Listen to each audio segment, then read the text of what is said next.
Hello everyone, welcome to Excel Full Course by Simplilearn. Excel is more than just a spreadsheet. It's a powerful tool for organizing, analyzing and visualizing data like a pro. Imagine transforming raw numbers into valuable insights that help businesses make smarter decisions. In 2025, data is the heart of every industry, making Excel a must-have skill. From creating reports and automating workflows to building interactive dashboards, this course will take you from Excel basics to advanced analytics. You'll also learn Microsoft Power Query for data transformation, use Copilot in Excel for AI-driven insights, and also master 10 essential formulas to boost your productivity. And there's more. You'll also dive into dashboard creation, automation with ChatGPT, and introduction to database management system as well. We'll also help you understand the difference between data science and analytics and provide a clear roadmap to become a successful data analyst. So let's get started. Before we begin, if you're interested to supercharge your career in data analytics, the professional certificate course in data analytics and generative AI by ENICT Academy, IIT Guwahati is your perfect choice. This 11-month online bootcamp offers interactive masterclasses by IIT Guwahati faculty and industry experts, combining cutting-edge tools like Gemini, ChatGPT, Python, Tableau, SQL, and experience hands-on learning with real-world projects and immerse yourself in the campus environment with a special session at IIT Guwahati. So you can find the course link in the description box below and in the pinned comments. So let's get started. Microsoft Excel. So Microsoft Excel is a software product designed and developed by Microsoft for storing data in an organized way, that is, rows and columns. And Microsoft Excel is also capable to manipulate data through some mathematical operations. Followed by that, Microsoft Excel is also used to extract the insights from the data and represent it in the form of visually appealing graphs and charts. Now we have a basic understanding or an overview of what a Microsoft Excel software product is. Now moving ahead, we will understand the fundamentals of Microsoft Excel. So following are some fundamentals that you need to know before getting started with Microsoft Excel. So basically, when you install the Microsoft Office in your computer, you will have various Microsoft products, out of which Microsoft Excel is one of the products. So we will be dealing exactly with that particular product, that is Microsoft Excel. So when you get started with Microsoft Excel, this is what you will see in the first page. So this particular page is called as Microsoft Excel homepage, where you will be having various varieties of sheets. Microsoft Excel will give you some suggestions based on the type of sheet you want to work with. We will see this in a better way through the practical session. So once you get started with the sheet, you will have some more options. So this particular option is called as the toolbar menu. You will have the file, home, insert, draw, page layout, formulas, data, review, view, and help. So these are the tools that you will be using to work on your data using Microsoft Excel. Furthermore, we have a toolbar ribbon. So when you select some or the other option from the file, home, insert, draw, page layout, formulas, data, review, view, and help buttons, you will have a ribbon. So for example, you can see that I have selected the home tool here. So when I press on the home tool, this is the ribbon which Microsoft Excel gives me. So this ribbon has some options in it which can perform various operations. Now in a furthermore detailed way, we will have toolbar groups. So when you see in the previous slide, we have a complete toolbar ribbon. So this particular ribbon is segmented into groups. So you can see the first group as paste, cut, copy, format, painter, etc., etc. And the second group is the font, the size of the font, and to increase the size of the font, to decrease the size of the font, bold, italic, underline, etc., etc. And here you can see the text alignment. So each and every group has separate functions. So each set is called as a group. And I think you can see a small arrow option over here. So this arrow option is used into the toolbar groups when the group is not able to fit all the operations or all the functionalities in one single provided section. So when you click on this particular arrow mark, you will have another dialog box. So this is called toolbar more options. So you can see that when I clicked on this icon, you can see a new dialog box which opens me a new set of operations which are not able to be fit in this particular group. So we will also see more about this in a better way in the practical session. Now moving forward, we have cell and address. So when you open a Microsoft Excel sheet, you can find boxes. So each and every box is named as a cell, and each cell has its own address. For example, the highlighted cell over here has an address B3. So B is the column name and 3 is the row name. And apart from that, you can have the sheet tracker in the bottom left corner of the Excel sheet, where you can navigate through different sheets. And in the bottom right corner, you have an option of increasing or decreasing the sheet size. So these are the basic fundamentals of Microsoft Excel that you need to keep in mind before getting started. So we will have more on this in the practical session. So now we enter the demo inventory in Microsoft Excel. So we will be using Microsoft Excel to create a sheet of the employees in a company.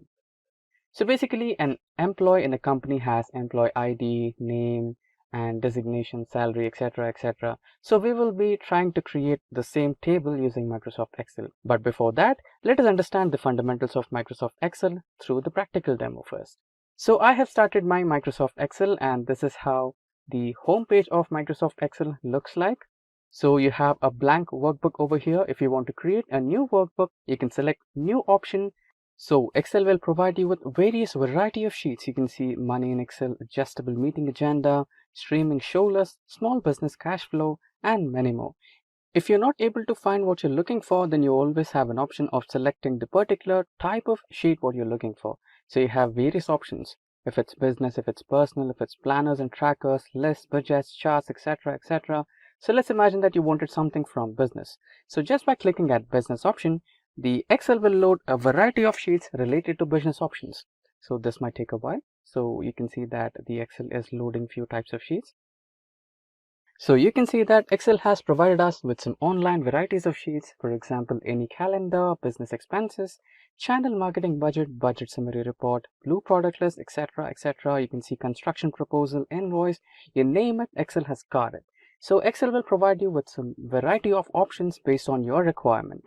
Now for this session, let's get started with a blank workbook, which looks something like this. Since this tutorial is based on the fundamentals, we'll go with the blank workbook. Now over here, you can see the toolbar that we discussed earlier that has the file, home, insert, draw, page layout, formulas, data, review, view, and help. So this is the toolbar, and under the toolbar, I have selected home, and you can see this is the particular ribbon what we discussed about. This particular ribbon belongs to home page. And when you select file option, you'll get back to home. And if you select insert option, you'll have another different ribbon with different groups, etc., etc. So every particular tool has different ribbons in them. And remember the extra options that we discussed when you press over this arrow key. This is it.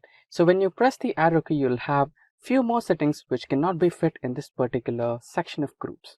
So you can have some variety of options over here of changing the font, changing some effects to the text, font size, and font style, etc., etc. Apart from this, we have also discussed about the cells in every sheet. So this particular cell has an address. So you can see the address over here, which is B3. So B happens to be the column name and 3 happens to be the row name. Now we also had a discussion about the sheet tracker.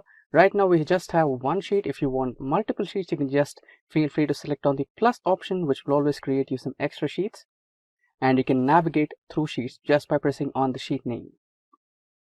And when you get back to the bottom right corner, you have an option of increasing and decreasing the cell size or the sheet size. Now let's keep it default with 100%. Now these are the few fundamentals that you need to keep in mind before getting started with Microsoft Excel. Now that we know the fundamentals of Microsoft Excel, let's get started with a practical session which is about the employees details in a company. Now let's select this particular cell and let's type in employee details.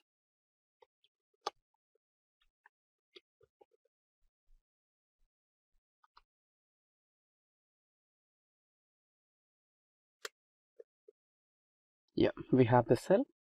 Now an employee details table will have the information related to employees. So the information will be about name, it will be about employee number, it will be the designation, and maybe salary,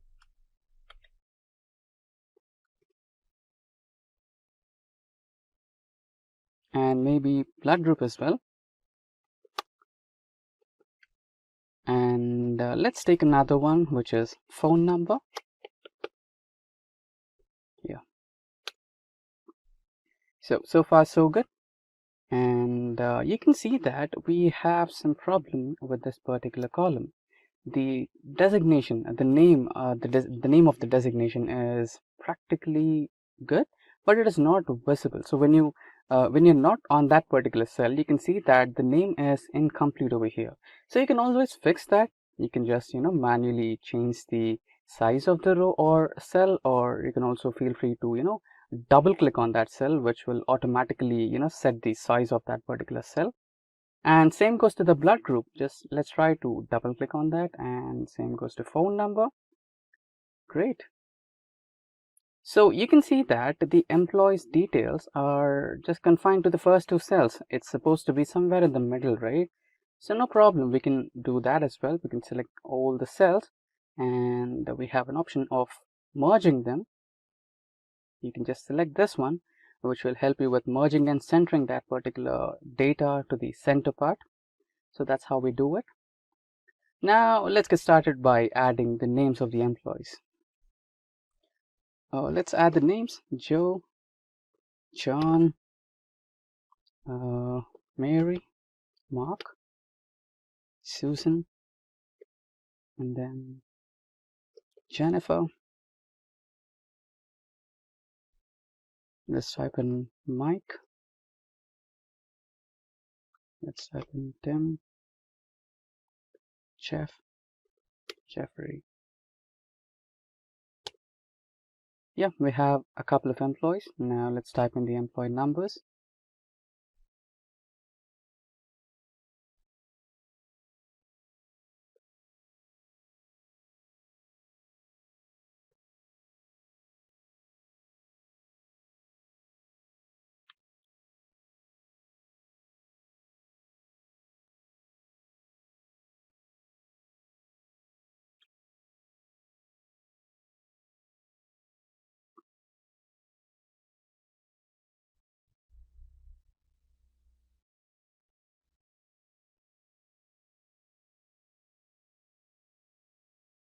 Yeah, we have the employee numbers now.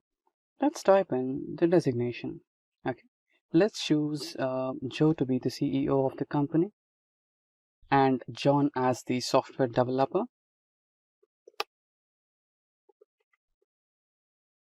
And Mary as tester, Mark in finance, Susan also in finance, and Jennifer in testing.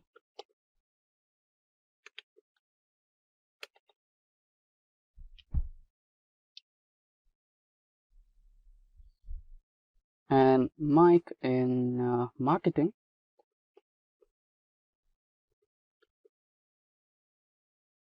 Same goes for Tim.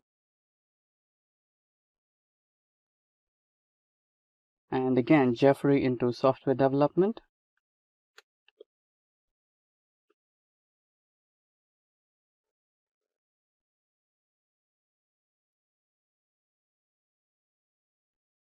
And Morgan into testing again. Now let's click on C so that it gets resized according to the length of the text. Now it's done. So let's get into salary. $10,000 and $15,000 and $19,000. Let's increase the salary of a CEO. So let's keep it $1 lakh. And finance again, 20,000.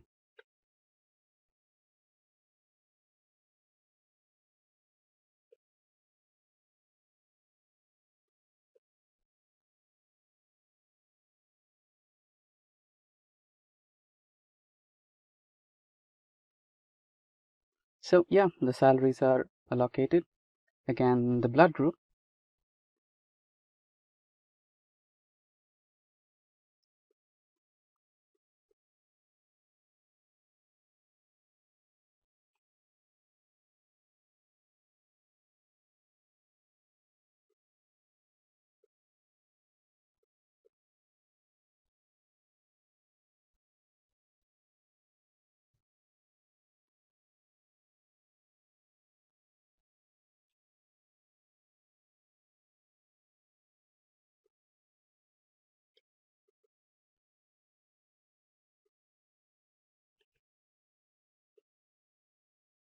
Yeah, we have the blood groups. Now let's type in the mobile numbers.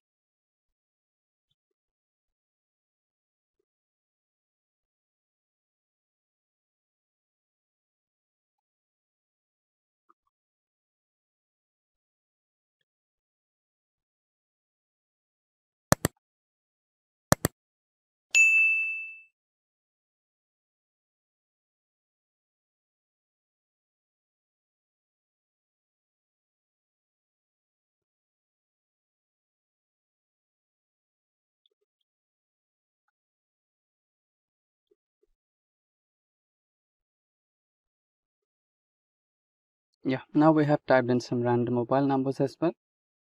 So yeah, this is how you can add in some data into your table. And now let us imagine that you forgot to add or remove a column. So let's imagine that we wanted to add a serial number as well, but somehow we forgot to add it. Now you can always add a new row or column. For example, here we wanted to add a new column. So we just have to right click on A, select the insert option. Here we have a new row now. Now let's type in serial number.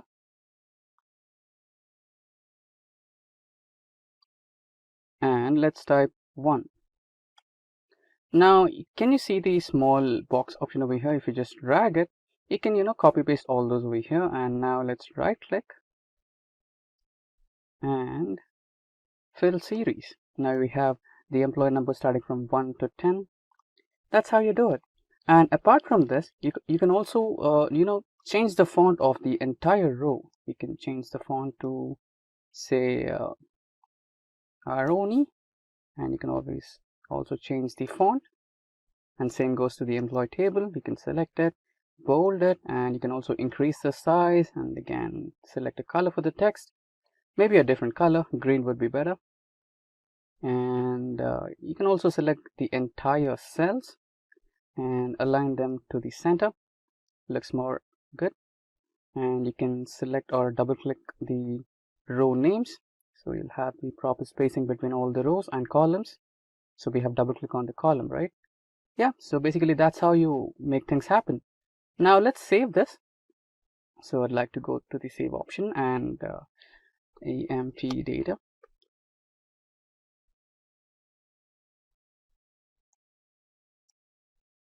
Let me save this in my local location and just save. It's done. So that's how you work on your Excel file with some basic data. And to learn more, don't forget to get subscribed to Simplilearn's YouTube channel, and don't forget to hit that bell icon to stay updated. So you're the first person to get an update on any technology, not just Excel. Now let's get back to the practical mode. And now we are on our Excel spreadsheet.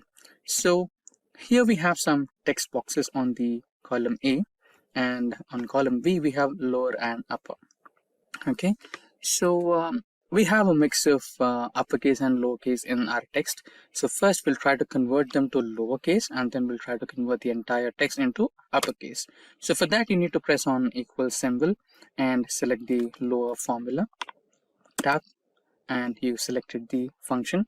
And now click on the cell A3, that's your cell address, and press on OK. Now all the letters are converted to lowercase. So we had J in the uppercase, which is converted to lowercase. Now all you can do is drag the formula to all the cells, and it will be applied to all the cells, right?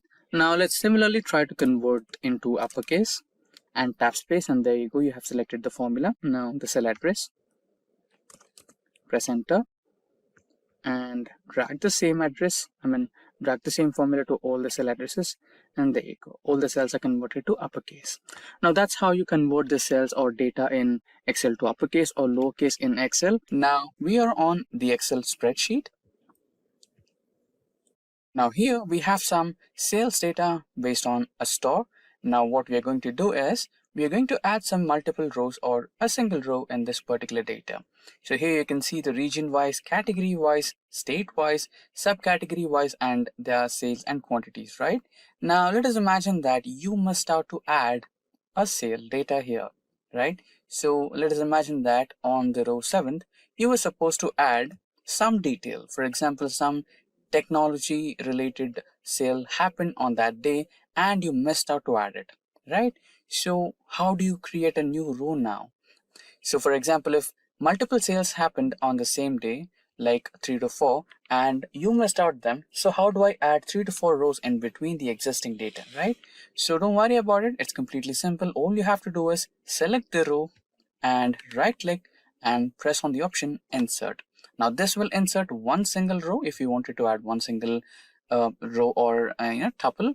And if you wanted to add multiple rows, for example, you wanted to add 3 rows altogether, then it's also simple. All you have to do is select 3 rows and right click and press on insert, and then you have 3 rows. So there you go. So that's how you add multiple rows in a Excel spreadsheet, or that's how you add one single row in an Excel spreadsheet. Now we have started our Excel worksheet, and here you can see we have employee details on our worksheet.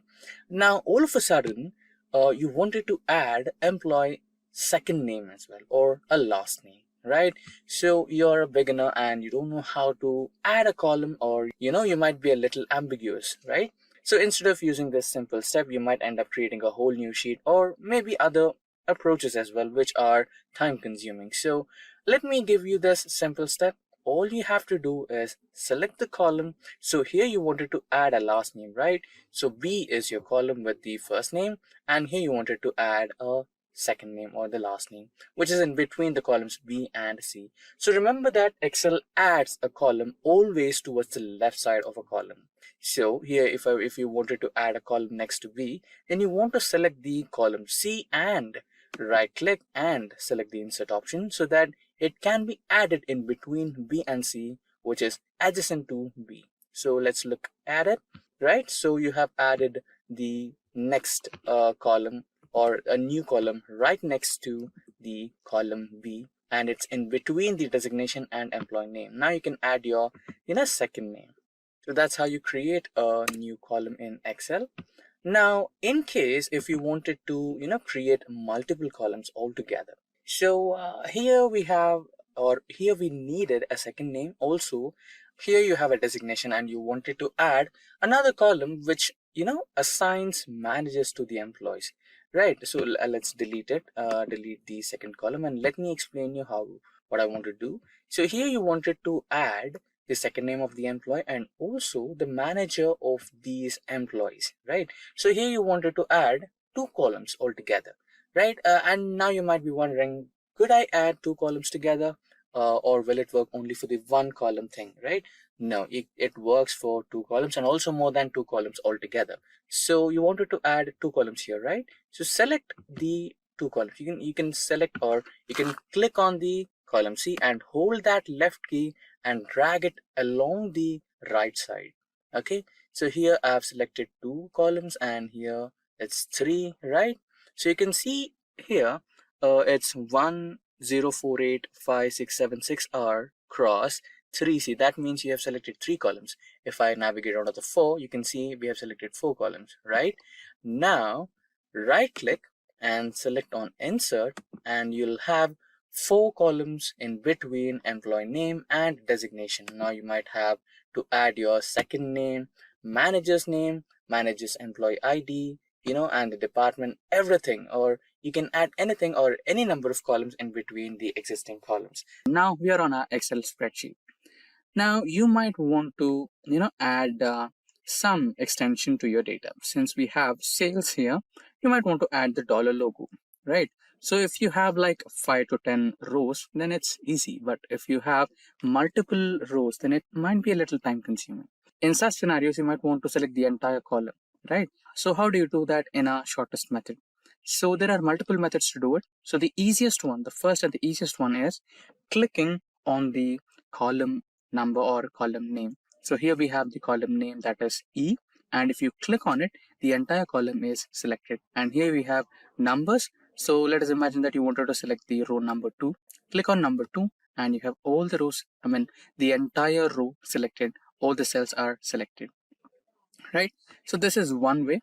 And again, there is another way where you can just click on the first table header and press Control Spacebar. So the combination key is Control Spacebar for columns, and if you want to select the entire row, it is Shift Spacebar. So this is the method 2. And another method, so you might have a doubt here, right? So when you click on the column name or when you click on the row number, the entire row or entire column gets selected, right? And you wanted to select only the cells which have data. So we have another way for that. So you can select the cell. Now hold the Control and Shift key and press the lower arrow key to select the entire column with cells having data. So there you go. You have selected all the cells in one single column with only data, and all the cells which do not have data are not selected. Same applies to rows as well. Control Shift, right arrow key or left arrow key based on your rows, and all the rows with data will be selected. I mean, all the cells in a row are selected, not the entire row. And coming back to the first question, that is adding the dollar symbol. So here we have general. So go to the data type and add currency. So you have rupees here. So currently we are in India, so we have rupees. Now, what is the advantage of selecting the entire row when you don't have any data in the 57th row or the next cell, right?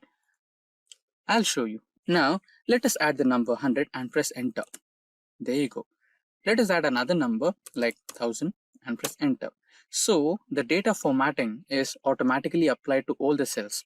So most of the time your cells or the data sheet will be varying. You might have to add or remove elements or numbers, right? So in such scenarios, this will be helpful. Now, comparing two different columns or multiple columns happens to be an important job when you're working in data analytics, as you have to come up with some decisive decisions based on the data. Now, if you had to do it manually, then you might end up taking hours or even days based on the dataset you're working with. But if I say that you can do it within minutes, then it would be interesting to work with, right? Now, we'll be doing the same. Now, we'll work on a sample dataset right on my screen. So here we have column 1 and column 2. Now, our job is to compare the column 1 and column 2 and come up with the result. Now, the first and the simplest way to do it is use the built-in conditional formatting which comes with Excel by default. Now, all you have to do is select all the data and navigate to Home, and in the Home, go to Styles group and select Conditional Formatting. And in Conditional Formatting, you can see Highlight Cells. So in that, you can use duplicate values. When you click on duplicate values, a small pop-up window will come on your screen. And here you have an option of choosing whether duplicate or unique. So duplicate means you're comparing the cells, and you can see there are some duplicate cells which are present in column 1 are also present in column 2. Now you can also check how to find out the unique values which are only present in column 1 but not in column 2. So you can just press unique and there you go, you can find it. Now you can also try to change the color by filling with green for the unique columns and duplicate cells with color red. Now this was the first method, and you can also work out some different ones, like you can just directly press equal to and select the cell and equals to and the next cell. Press enter, and if there is a match, it will give you true. If there is no match, then it will give you false. Now you can drag it down and see which all are matching and which all are not. Now you can also make some minute modifications to this. So if in case you didn't find the data, then you can say not found. So for that, you can try if and inside brackets, and then you can give the value as not found. If true, it's found. First you have to give the true values. So for true, you can write it as found. And in case if it's not found, then you can write it down as not found. There you go. Close the bracket, press enter, and there you go. If there is a perfect match, you will have found. And if there is no match, then you'll get not found. Now, so far we have discussed comparing two cells using conditional formatting and also by using equals to operator and trying to add some tweaks to the equals to operator by involving with if operator. And apart from those, we also have another way to compare two columns in Excel. So another way is using the lookup functions. So we'll use a simple VLOOKUP function to compare both the cells. So for that, let's type in equals to VLOOKUP space and select the cell you want to check for, and then the range of elements you want to compare, and then I'll press F4 to log them. Now you want the data from column 1, and now you want the exact match, so 0. Press enter. So there you go. So the elements which are present in column 1 and column 2 are being displayed here. So but in case if the elements are not found, you'll get an error. So let's look at that. Simply drag the formula to all the cells, and there you go. So the elements which are matching will give you the proper result, but the ones which are not matching will give you not applicable or error message. This can be fixed. We can make some minor tweaks to the same formula. So we can add if error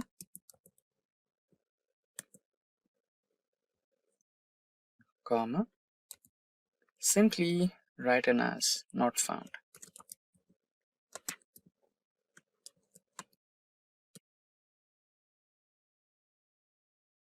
and close the bracket. So that should do. So we have closed the bracket and press enter. There you go. Now simply drag this, and soon you can see the data which is having no match is shown as not found. Now there is another possibility. Okay, let's get back to another different sheet. So this should work. So we already have the formula, so let's erase that first. I'll erase the whole data and even this one. Yeah, now we have the clear column 4. So here you can see we have Ford India, and here you can see we have just Ford. And similarly, here you have Mahindra and Mahindra, and here you have Mahindra, right?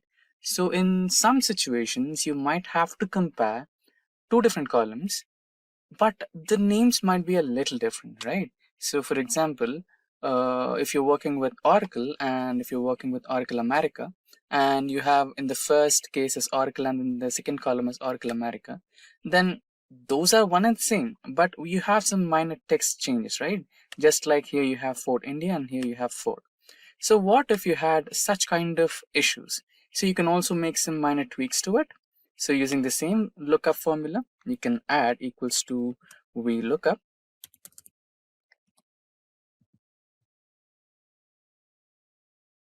and also the comparison cell, which is this one. And you're not stopping there. You're trying to add the wildcard here. So the wildcard is asterisk, which means if there is anything like if you get the comparison between the first cell and the second cell which matches, and if there is anything extra rather than the actual cell, please try to consider it. So that's what we're going to do. So after entering the wildcard symbol, you'll select the range of columns which you have to fetch the data from, and then try to fix them using function key F4. You're looking from the column number 1, and then you're finding the exact match. Now you can close it and enter. Now let's try to drag it. There you go. So you have the data, Mahindra and Mahindra, Hyundai India, Honda India. So that's how you try to use comparing cells in Excel. Now you can see I'm on my Excel worksheet, and I have one table on my worksheet right now. So you can, transposing or, converting rows to columns is a very simple task. I'll explain you in two different ways. So the first way, select all the cells that you have on your sheet and press on Control C, so it will give you the copy option, and then you can also paste in the same sheet, or if you want, you can go to a whole new sheet and select the paste option over here. But before selecting the actual paste option, you can see a small drop down icon. Click on that and navigate to paste special, and in this you can see transpose option. Click on that, or make sure that it's checked and press OK. Now you can see all your columns have been converted into rows, and all your rows are converted into columns. So this was the first way. And what is the second way, you ask me? So it's really simple. Select one cell somewhere And you can, or let's create a new sheet as well. So here you can write down the formula as transpose and select the array which you want to transpose. So this is the array. So transpose is basically an array function in Excel. So once you are done with selecting your data, press enter. There you go. So all your rows are now columns and all your columns are now the rows.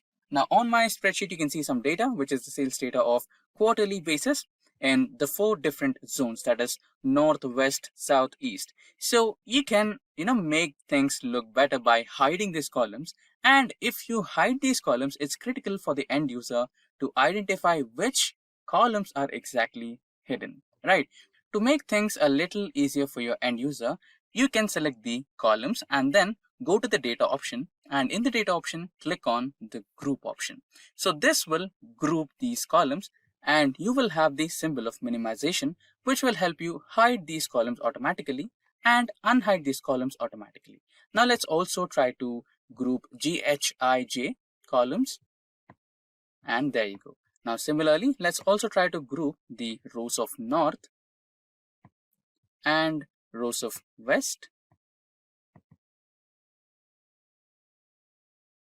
Then you have the rows of south and rows of east.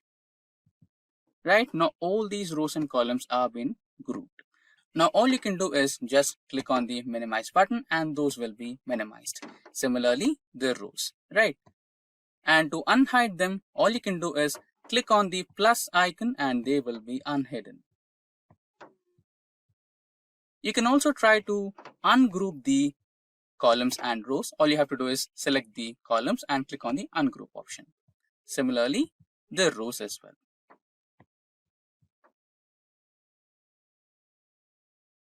And that's how you can group and ungroup rows and columns in Excel. Now we are on our spreadsheet and you can see I have some sample data on my spreadsheet and it does have some blank rows. Now how do I eliminate these blank rows? So one step is you can select the entire row and try to right click and delete it. Again, this sort of method might take hours to get rid of all the blank rows, and most of the time you might end up even selecting the rows with data in it, right? So if I want to select multiple rows, then I'll be selecting some rows with data as well, which might be a little troublesome in the future. Now let's try to use the easier way.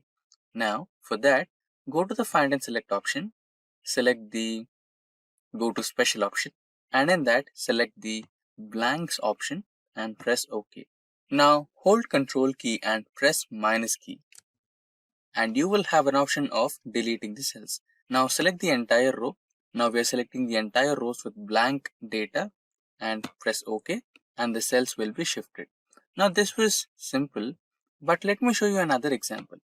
So even here we have some blank rows, but in between those blank rows, for example, take cell 17 or cell D17 or row 17, we have some data testing. And here in the employee ID, we have some data in A26. And again in B39, we have some data that is first name. Right. In such scenarios, how do I eliminate data? So we have a simple logic for it. So all we need to do is add another row, which is to count the number of cells in the row. Now that can be count. Now here equals to, the function is count A. Press tab and the cells will be from A2 to G2. Press enter. Now you have 7. So now we are basically calculating the number of cells. So if you apply the same to the entire data set, let's drag it. And there you go. So there are certain places where you find 0, which are basically the empty columns, right? Now let's do some formatting if you need.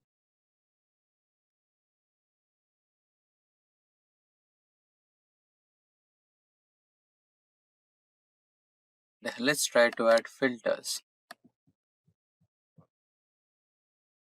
Control A, Control T, and now table will have filters and headers. Now here you can see the drop down icon, click on that. Now instead of select all, what you can do is select 0. Now you will be highlighted with all the rows which do not have any data.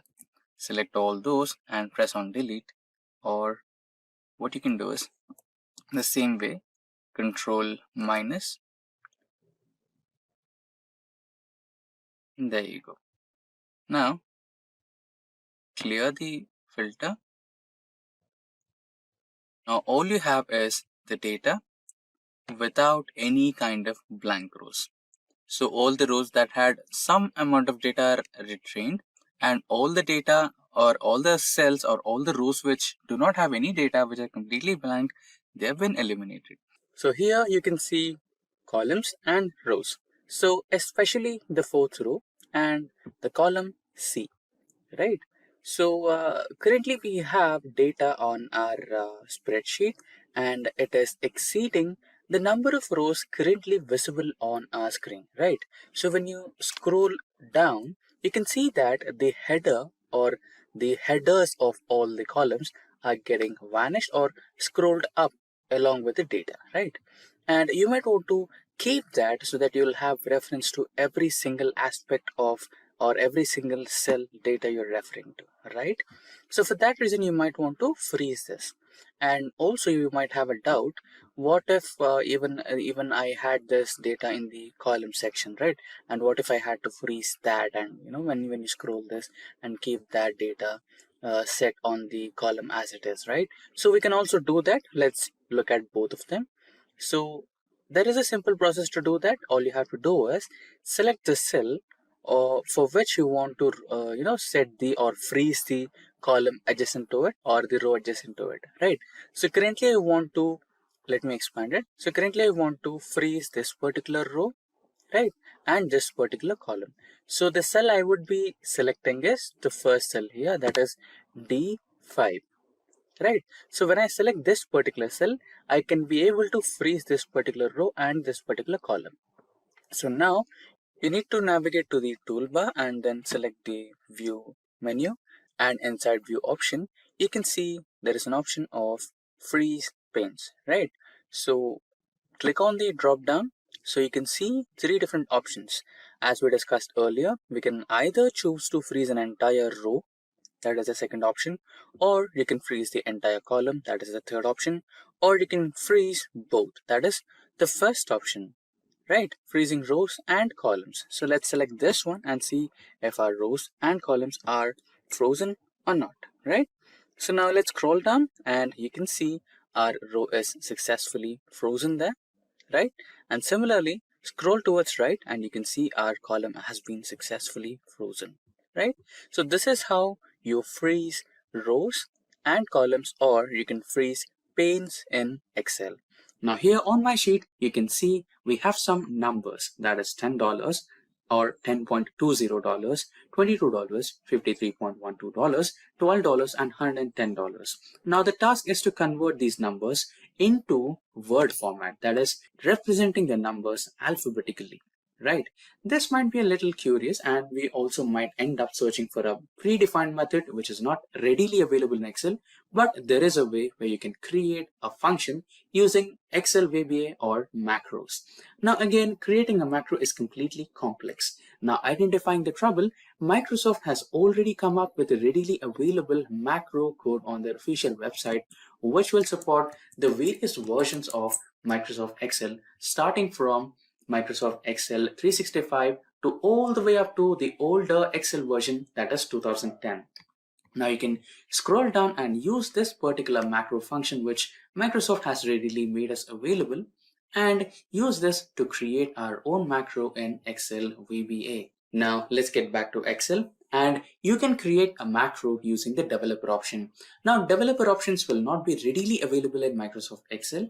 To activate developer option, go to Home and go to the options menu in the last, and here go to customize ribbon And here in the second drop down menu, you can see developer option. By default, it will not be checked. Click on the check option to activate developer options and press OK. Now you have your developer options ready. Click on developer options, click on Visual Basic, and here to insert a new macro, click on the insert button, click on module, and a new macro window is readily available for you. Now Control V to paste your code, and your function is with the name number to text, right? Now close the macro, and here your function will be readily available. Equals to, and the function name was number to text. Press tab to select the function and select the cell where you have the data. Close the function, press enter. Now drag the same formula across all the cells, and here you have the text converted from numbers. So here we have $10.20 and you have $10.20, $22 and no cents, $53.12, $12 and no cents, and $110 with no cents. Now that's how you can convert numbers to words using the macro, which is predefined for Excel in the Microsoft website. So, for example, let us imagine that you wanted to create one single cell for all the employees in your company, which stores the first name, second name, or last name, including their email IDs at one place, right? If you want to do so, like let me show you how it looks like. So let me copy this here. Then that's the first name. Now it's your second name, along with the email ID. Now let us imagine that you wanted to store all the employees in the same way, right? So you can do this by using combine operation in Excel. Now all it takes is just a simple formula, that is equals to, and the first cell address, that is A2, and you can use an ampersand sign. Now you can use the next cell reference, that is B2, and then colon, and the last cell address, that is E2. Now press enter.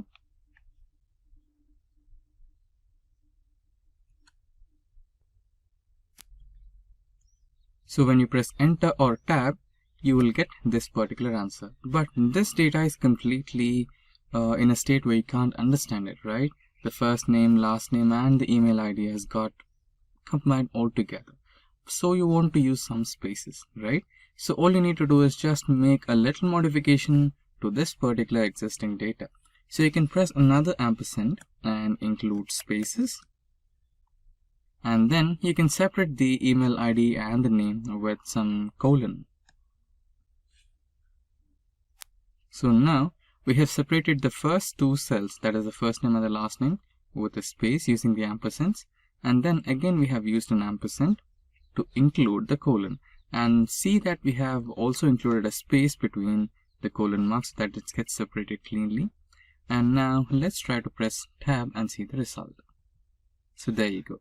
The first name and the second name is separated by space, and the email ID and the complete name is separated by a colon. Now you can use this to all the cells, and there you go. All the first name, last name, and the email IDs have been printed here. So that's how you use the combine operation in Excel. And you can see on my screen we have the sales data of one single employee in the month of January.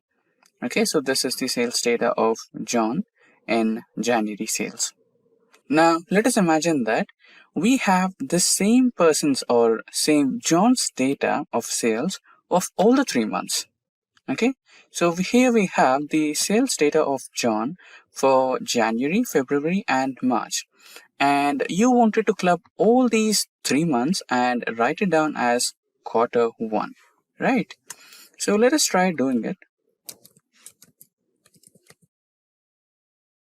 Now you can see that only January is replaced as Q1, and February and March are still remaining the same. So let us try to delete them. So we have deleted them, and I think now it looks like this is the sales data of one single quarter, that is Q1. But again, Q1 is under column B, and anyone who looks at it feels like this data is of January, February, and March, and all the quarter one details are only present in B column, but C and D are completely, different from this one, right? So you don't want that kind of an impression on your, the one who are presenting to you. So in those situations, you want to merge all these three columns and make sure that the quarter one is present somewhere in between the cells so that all the data looks relevant and it defines that these data elements belong to quarter one, right? So there is an option in Excel to do that. So select all the cells that you want to merge and go into Home button, and in Home button, get into the alignment group and select Merge and Center. So you can do it directly. Also, you have a couple of more options. There is merge and center, merge across, merge cells, and unmerge. So we'll go through it one by one. So first we'll go through merge and center. So there you go. The cells got merged and it has been aligned into center. Now again, if your manager or anyone superior to you wants this to be, independent, like they want it to be in terms of January, February, and March, so that they can have access to it in month-wise. So you want to unmerge it back, right? How to do that now? So the same menu and select unmerge, and there you go. You have your data back in the original form again. All you have to do is, rename a few cells. There you go. And you have it back, right? So in a few situations, okay, you can also add the borders so that it looks more relevant. Now now let's try to merge this again and merge in center. Yeah. Now again, let us imagine that you are going through an appraisal cycle and you also wanted to add some comments about the sales happening in your company regarding all the employees, right?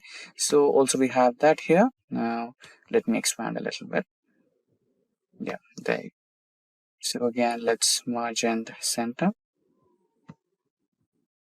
Now you wanted to take a review of your level 1, level 2, and level 3 managers.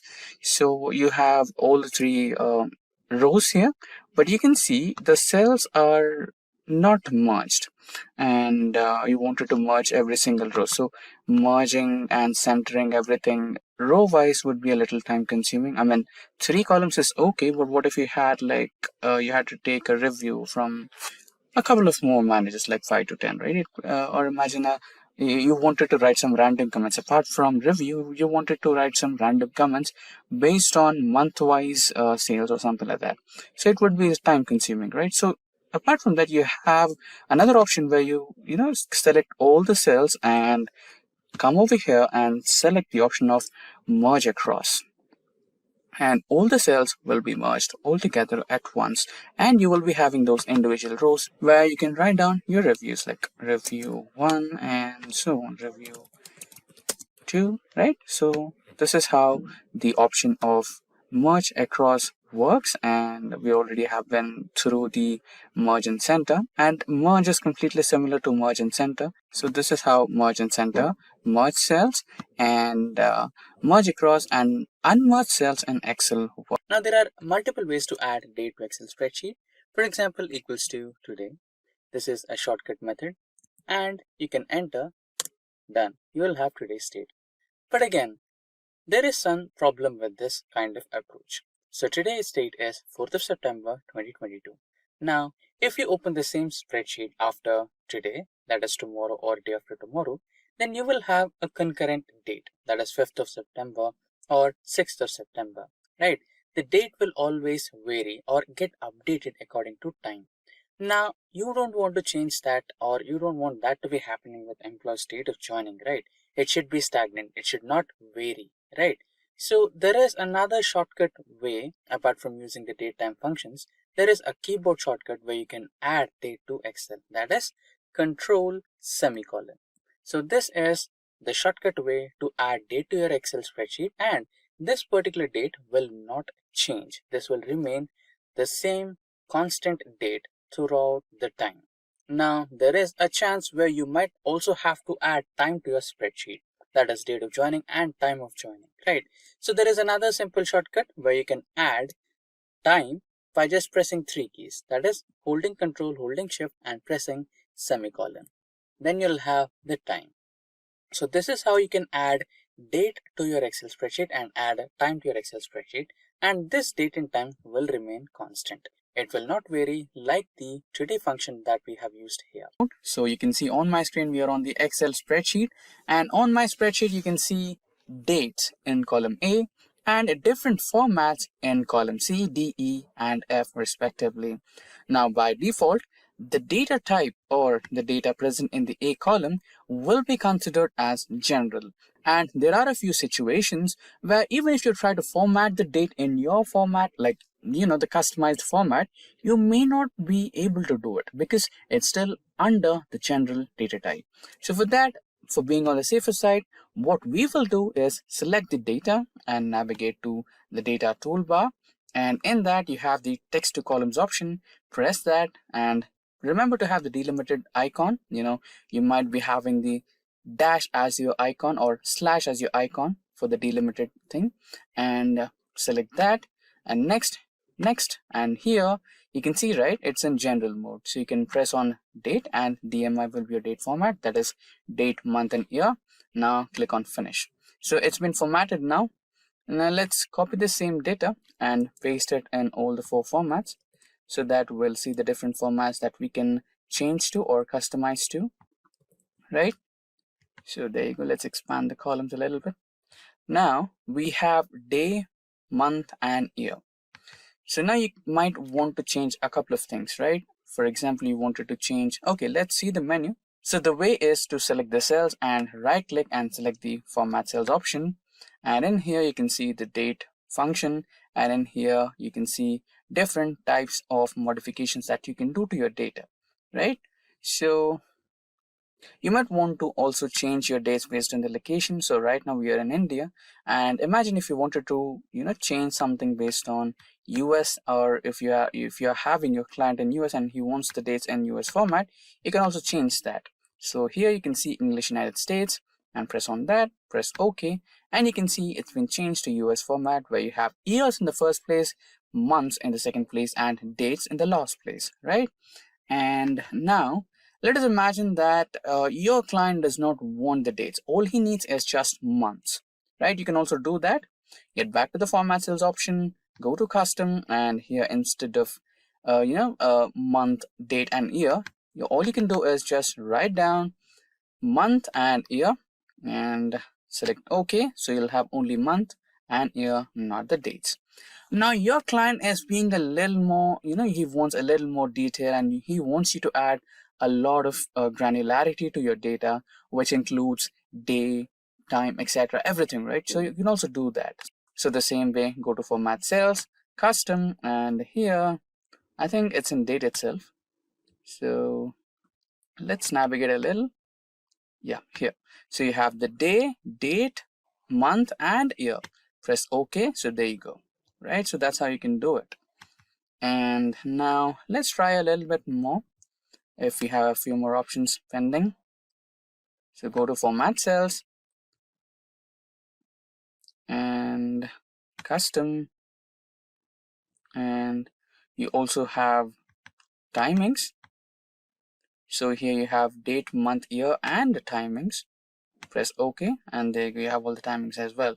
So since these dates are, I created them just a few moments ago to keep it simple, so I did not have to add the timings here. So if you are keen about adding the timings, you can also do that. For example, if you wanted to add the timings of the employees logged in and logged out, you can also do that using the same format. And you can see now we are on our Excel spreadsheet, and you can see we have a column of dates, and on the column B we have age.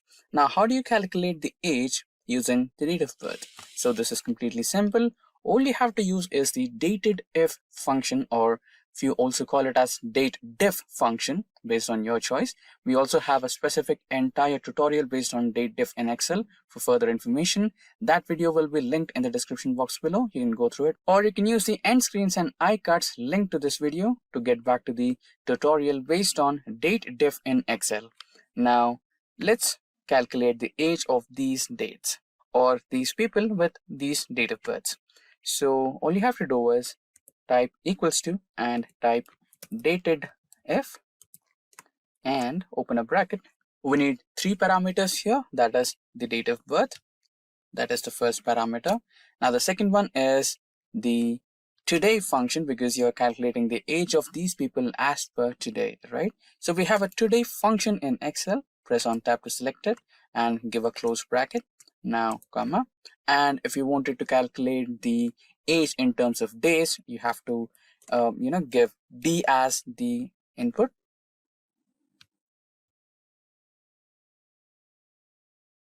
Yep, here it should be D as the input, and don't forget to use the double quotes here.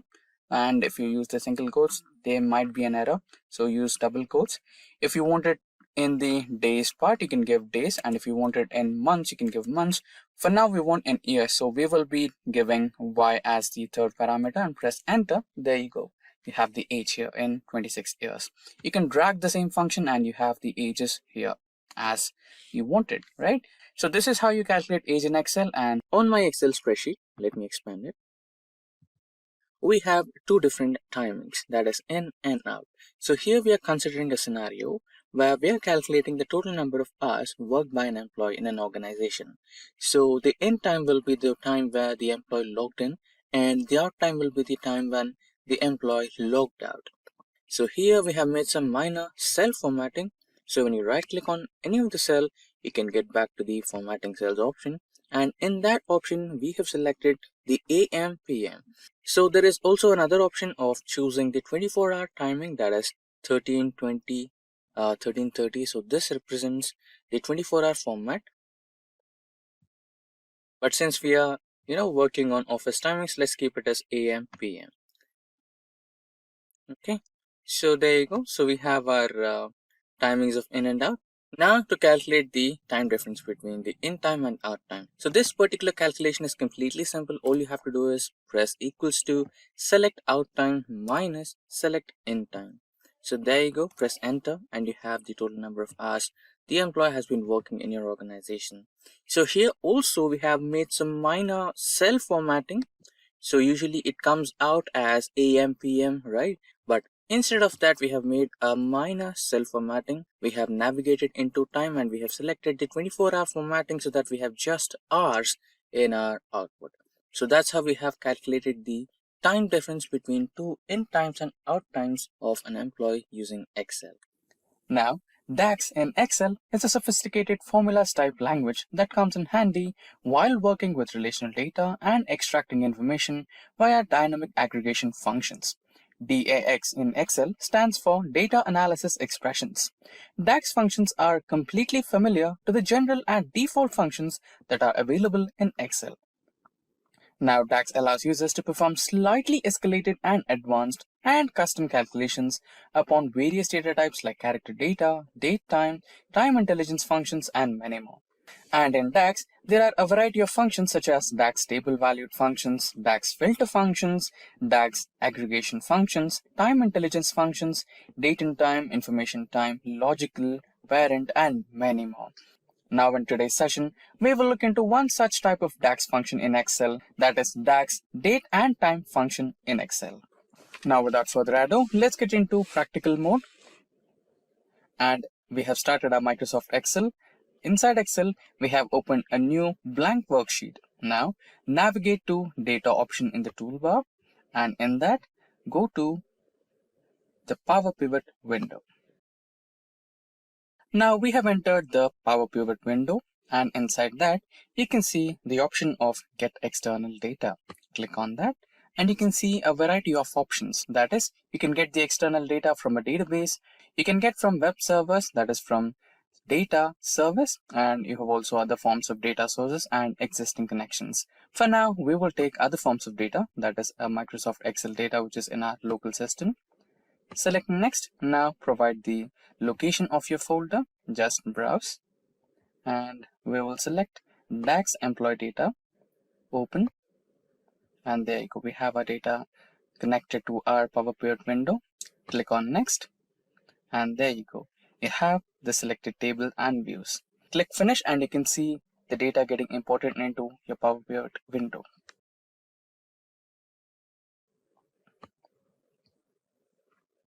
There you go.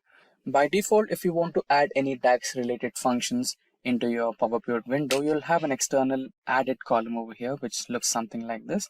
If there is not an external column, you can also add the column. It's not a big trouble. Now we have some data here. That is the employee ID, employee name, designation of the employee, department of the employee, salary, and joining date, etc. Right, let's expand this view and see what's more in it. So this column is the date of birth and this column is the employee joining date, right? Now we have so much of data. Now let us imagine that we want to calculate the retirement age of all the employees. So now let's rename the column to retirement date.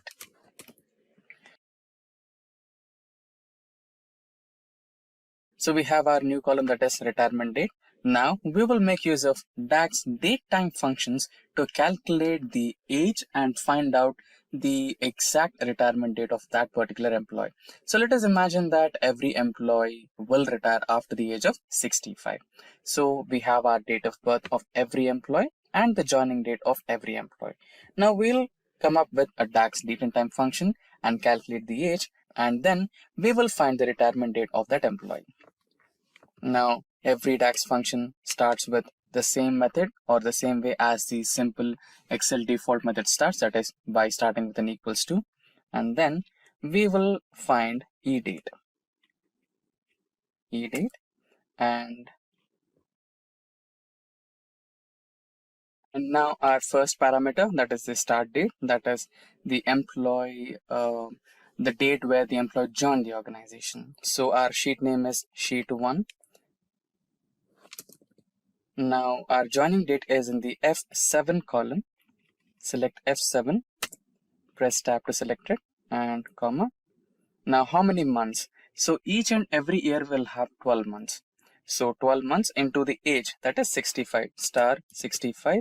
And now you can close the function and press enter, and then you'll find the retirement date of that particular employee. So there you go. So we have the employee dates, that is employee retirement dates for all the employees. So the first one, that is Jack, has the retirement date of 19 February 2085. And similarly, Jennifer has her retirement date at 15th of August 2084. So that's how we use the DAX functions in Excel. So this is one of the several DAX functions in Excel, that is DAX date and time functions in Excel. So you can see that I've got some data, which is first name of the employee, last name of the employee, and phone number. And let us assume that your manager has given you a task to identify all those employees which did not give an phone number. So you wanted to identify them using a checkbox, right? Like you will be providing a check for all the employees that we have received the phone numbers, and you will not be checking the employees which did not give the phone number, right? So let's try to do that. So to include a checkbox, you might want to get into the developer option. But for few reasons, Microsoft has disabled developer option by default. To enable developer option, all you have to do is just navigate anywhere on the ribbon here and right click, and then you can see customize the ribbon option. When you click into it, you will be redirected into the ribbon option, and here you can see the developer option on the right side, right, this one. So by default, you can see that your developer option is not enabled. To enable it, you have to check in it, and there you go, you have it now. So press OK, and you'll have the developer option. Now go to the developer option and select the insert option, and there you can see the checkbox. Now draw the checkbox anywhere. I'll draw it over here, and there you go. You have the first checkbox, right? Now if you want, you can even customize this. So carefully click it.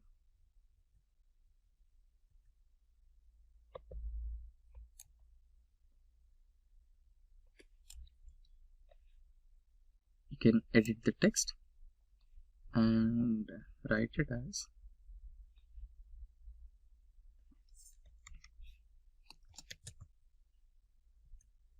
done. Okay. Now you can even copy this to all the cells. Just select and drag, and there you go.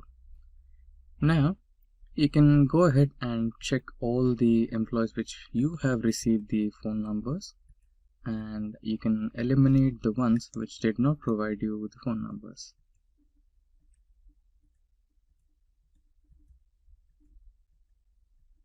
That's how you can do it. And there's also another option where you can use this to include it in a formula. Since this data is only of 25 rows, you can manually check in the data and you can leave the data which is you have not received. But what if you had 2500, right? Then you might need a formula. So in such scenarios, you can use a formula. So how do you use that? So for example, if this particular box is checked, then you will get a true value here. And if it's not checked, you will have a false value. Then you can use that Boolean value to include in your formula, right? Sounds interesting. Now let's try to implement that. You can right click the cell and you can find format control. Then you can see here, you have an option called cell link. Here, select the cell link and press OK. So here you can see, if you have checked this, the value is true. And if you uncheck this, you can see the value turned false. Now you can use this particular cell reference for including this in a formula. Now let us also check how to include checkboxes on Google Sheets. In Google Sheet, it's really simple. All you have to do is get into the insert option and you can see a readily available checkbox. You don't have to use any developer options over here. And there you go. You can just check. Now, let us assume that you're giving an important presentation and you're also requested by your manager to add the Excel document that you have used to create that particular report, which would be something like this. When you click on it, it will open a new Excel document or Excel window with all the data in it, right? So how do we do that? Let's look at the demo. Now, let's have a blank slide and let's get back to the source where our Excel file is located, that is in My Documents. So we are currently in My Documents and we have the Excel file which we used for creating that particular report. Now, if we copy and try to paste it on our Excel document, it would look something like this. And clearly it's not visible and it's not accessible, right?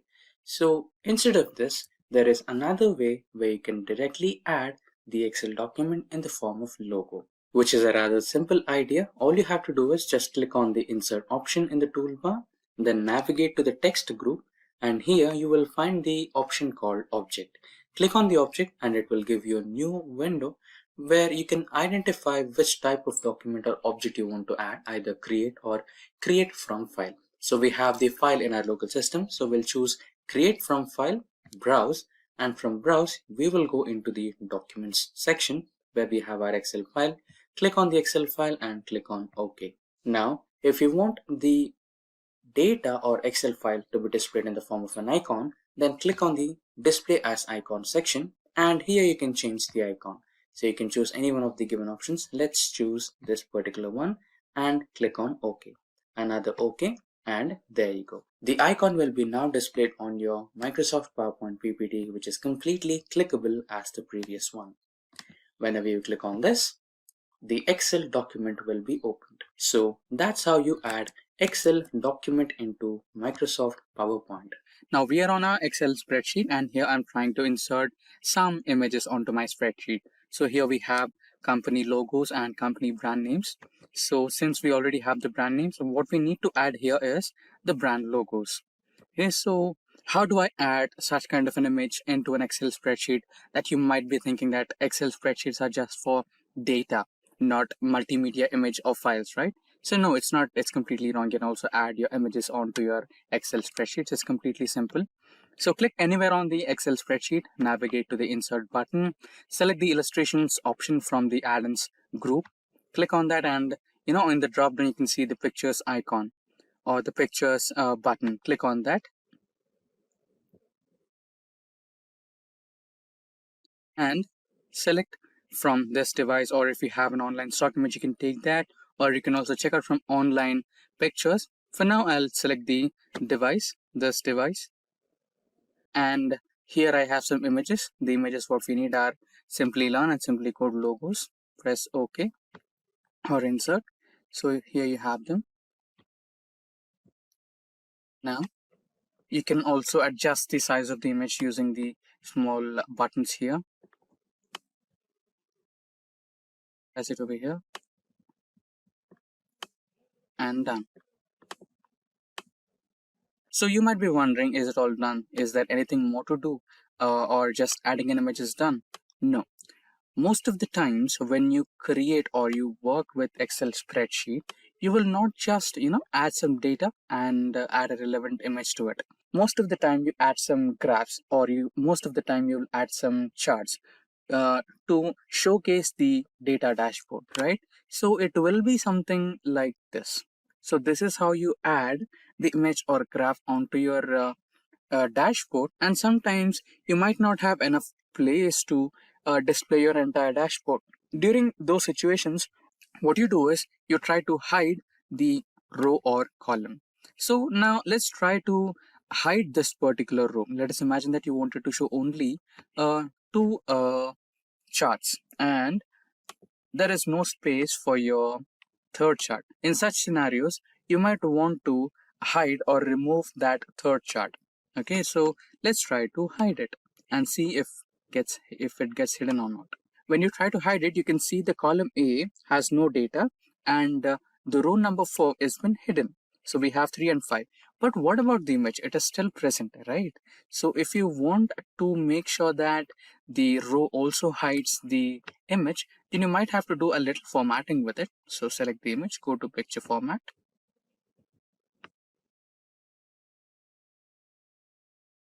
or you can also right click and directly navigate to picture format.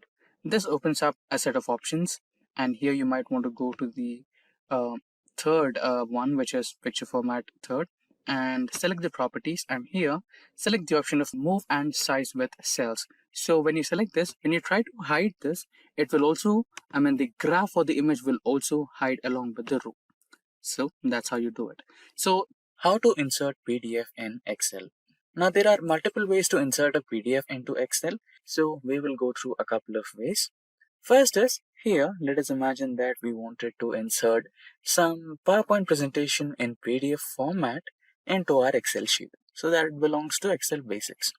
Now click on the cell where you want to add the PDF, or just click any cell in the Excel spreadsheet. Then go to the option of insert in the toolbar. Then navigate to text option, click on it and select object. And here you can select create from file, and then you can browse. And here you have your Excel basics PDF in my documents. Click on that, select insert. So here you can just press OK and the PDF will be inserted. Now you can minimize the size of PDF to fit the cell. There you go. The PDF got successfully inserted into your Excel spreadsheet. Now let's discuss about the second way. Now the second way is completely same. The only difference is you can add some logo to your PDF. So you can see it has been added in direct form of a PDF, like what's the first slide of the PPT. But instead of that, if you wanted to highlight it as an icon, then you can select the display as icon button here and press OK. Now, you don't have to reformat the size of your PPT or PDF. All you have to do is add the logo to your PDF, and it will also include the title. So this is another way of adding, PDF to your Excel sheet. Now another way. So a few times you don't want the first page of the uh, PDF to be visible, or any kind of logo of that PDF reader to be visible on your spreadsheet. Sometimes all you want is some dedicated image or a dedicated logo, right? So this time let's try to add a dedicated image to our PDF. So go to insert again. Here you can see the illustrations option. Click on picture, and from this device, so I will select the Simplilearn's logo, and now you have to resize the logo a little bit to fit the cell. There you go. you can click on the right click button and select the option of link. Now select the existing file or web page option. So if you are interested to learn more on hyperlink in Excel, we have a dedicated tutorial on that. Please go through hyperlinks in Excel by Simplilearn, which will explain you everything about hyperlinks in Excel, how to insert them, different types of documents to be inserted, and how it works in real time. For now, let's try to insert the existing web page and go to documents, navigate to documents, and inside this you have the Excel basic PDF. Click on OK and it has been added to your image. So when you click on it, it will open the PDF document attached to it. So when you hover over to the cell, you can see it will ask you a permission. Do you want to continue or not? Just click on this, ignore the warning. So you can see the PDF has been successfully opened. Convert PDF into Excel. Now to do this, let's get back to the practical mode and try to convert some PDF data into Excel. Now you can see the PDF document which I am looking to convert from PDF to Excel. So this particular PDF document has a table. So this is the state-wise GST collections that happened during March of 2020. Now we need to convert this tabular data from PDF format to Excel format. Now we are on the Microsoft Excel. Now to initiate the process, we might want to choose a blank workbook for this. So now we are on the blank workbook and the complete sheet is empty. Now let's go into the data option in the toolbar. And in the data option of the toolbar, we have the ribbon of Get and Transform Data. In this ribbon, you can see Get Data option. Select that and you can see various options here from file, from database, from Azure, from other sources, etc. Now we need the first option, that is from file. And in that we have a drop down, and in that drop down you might want to select the PDF. If you have a JSON file, you can also choose from a JSON. And if you have the data from XML, you can choose that, and even you can extract the data from text or CSV as well. Now we need the PDF option, so select the PDF. Now navigate where your file is existing. So my file is on the desktop, and now let me select the PDF document. Select import. Now Excel will automatically analyze the tabular data in the PDF format and give you the results. Now according to Excel, there are multiple tabular formats. Table 1, Table 2. So basically this table is one and the same. So all the 29 states are fixed in one table itself.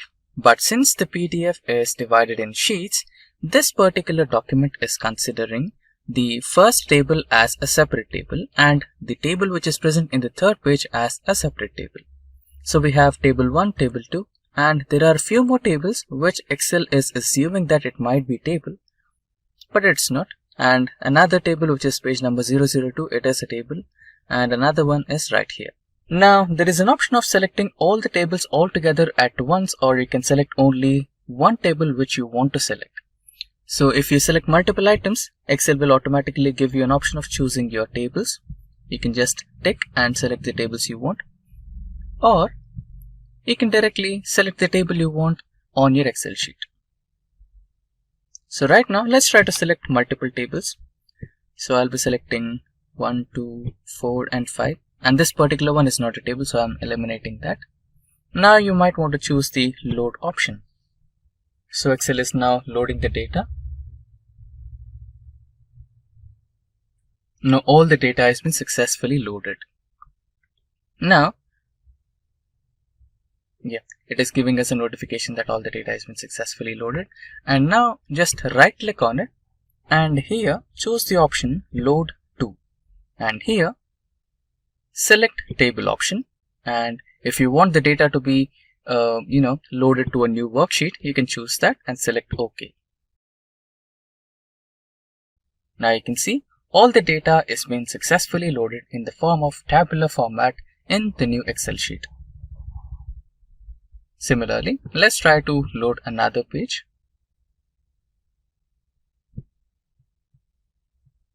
In the table format, new worksheet, select OK.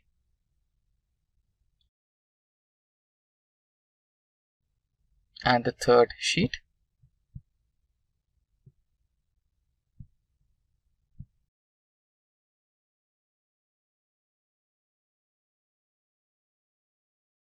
Now get ready to impress your boss by converting all the PDF data into Excel sheet just in a matter of few seconds with few steps.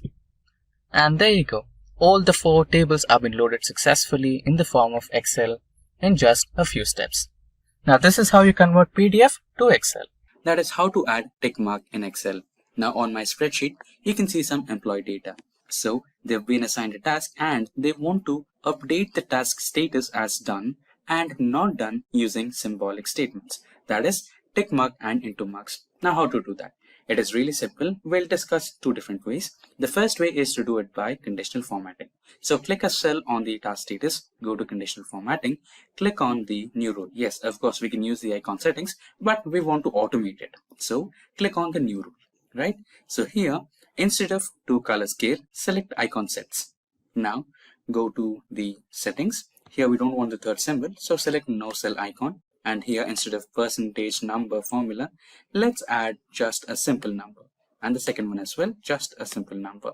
Now, in the icon settings, select tick mark. You have various types of them. You know, the circular tick mark.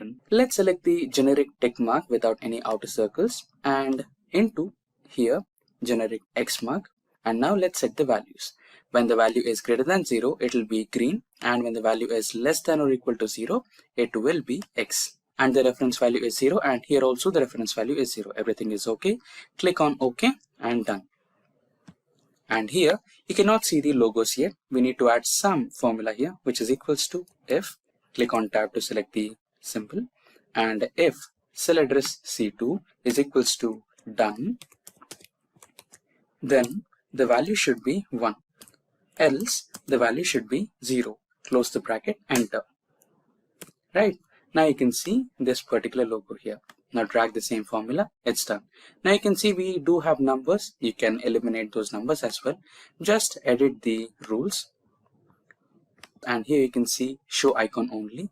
Click OK and the numbers will be removed. Also edit the second one and there you go.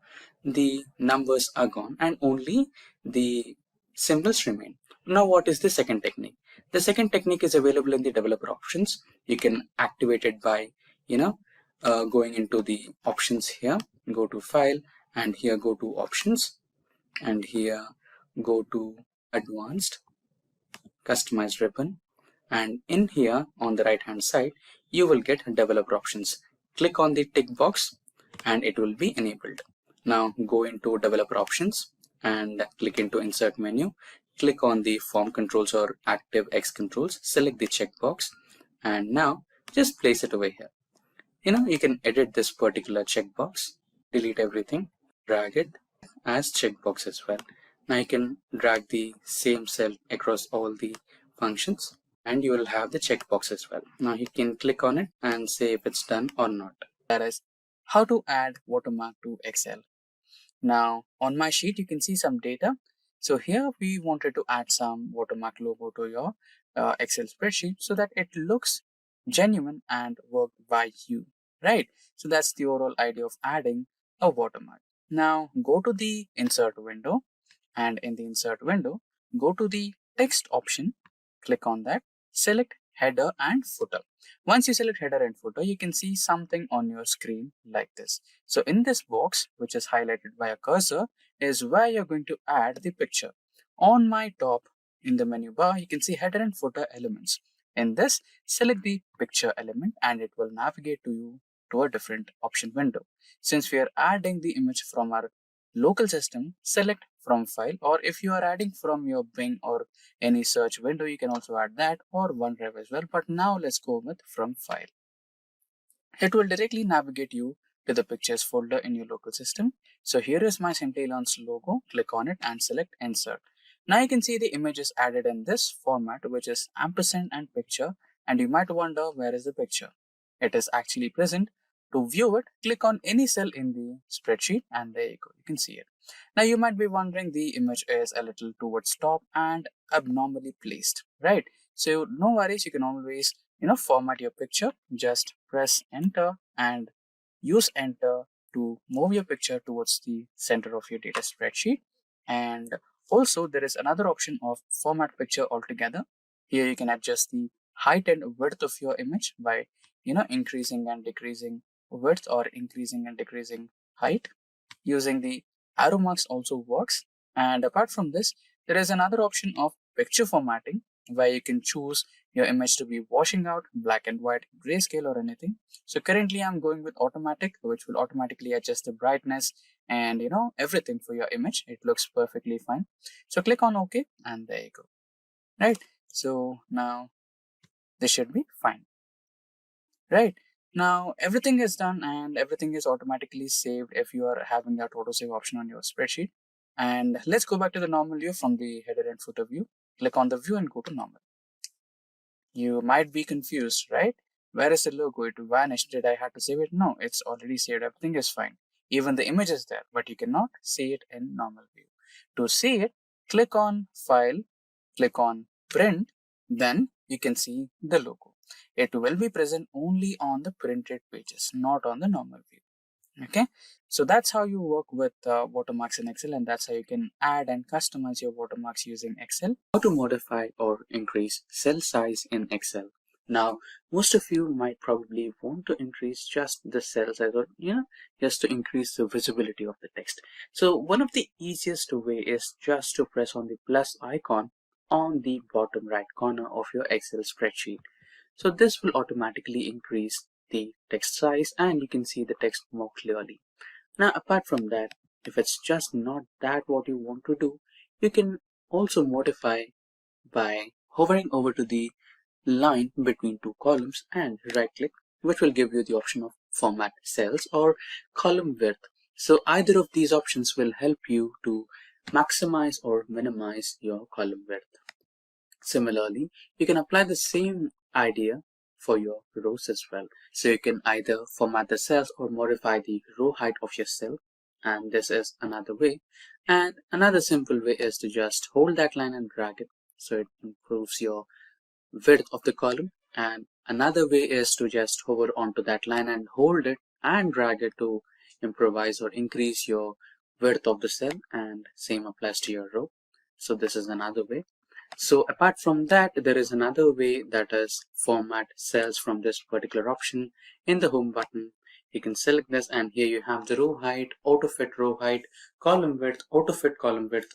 For example, let us imagine that you wanted to, just by mistake you increase the cell size and you wanted to restore it back to the original thing, right? So you can just click on the auto fit height and click on the auto fit column width. There you go. It happens in that way. And now coming back to another simplest way, let us imagine that you are given a lot of data and you are told to auto fit all the rows and columns.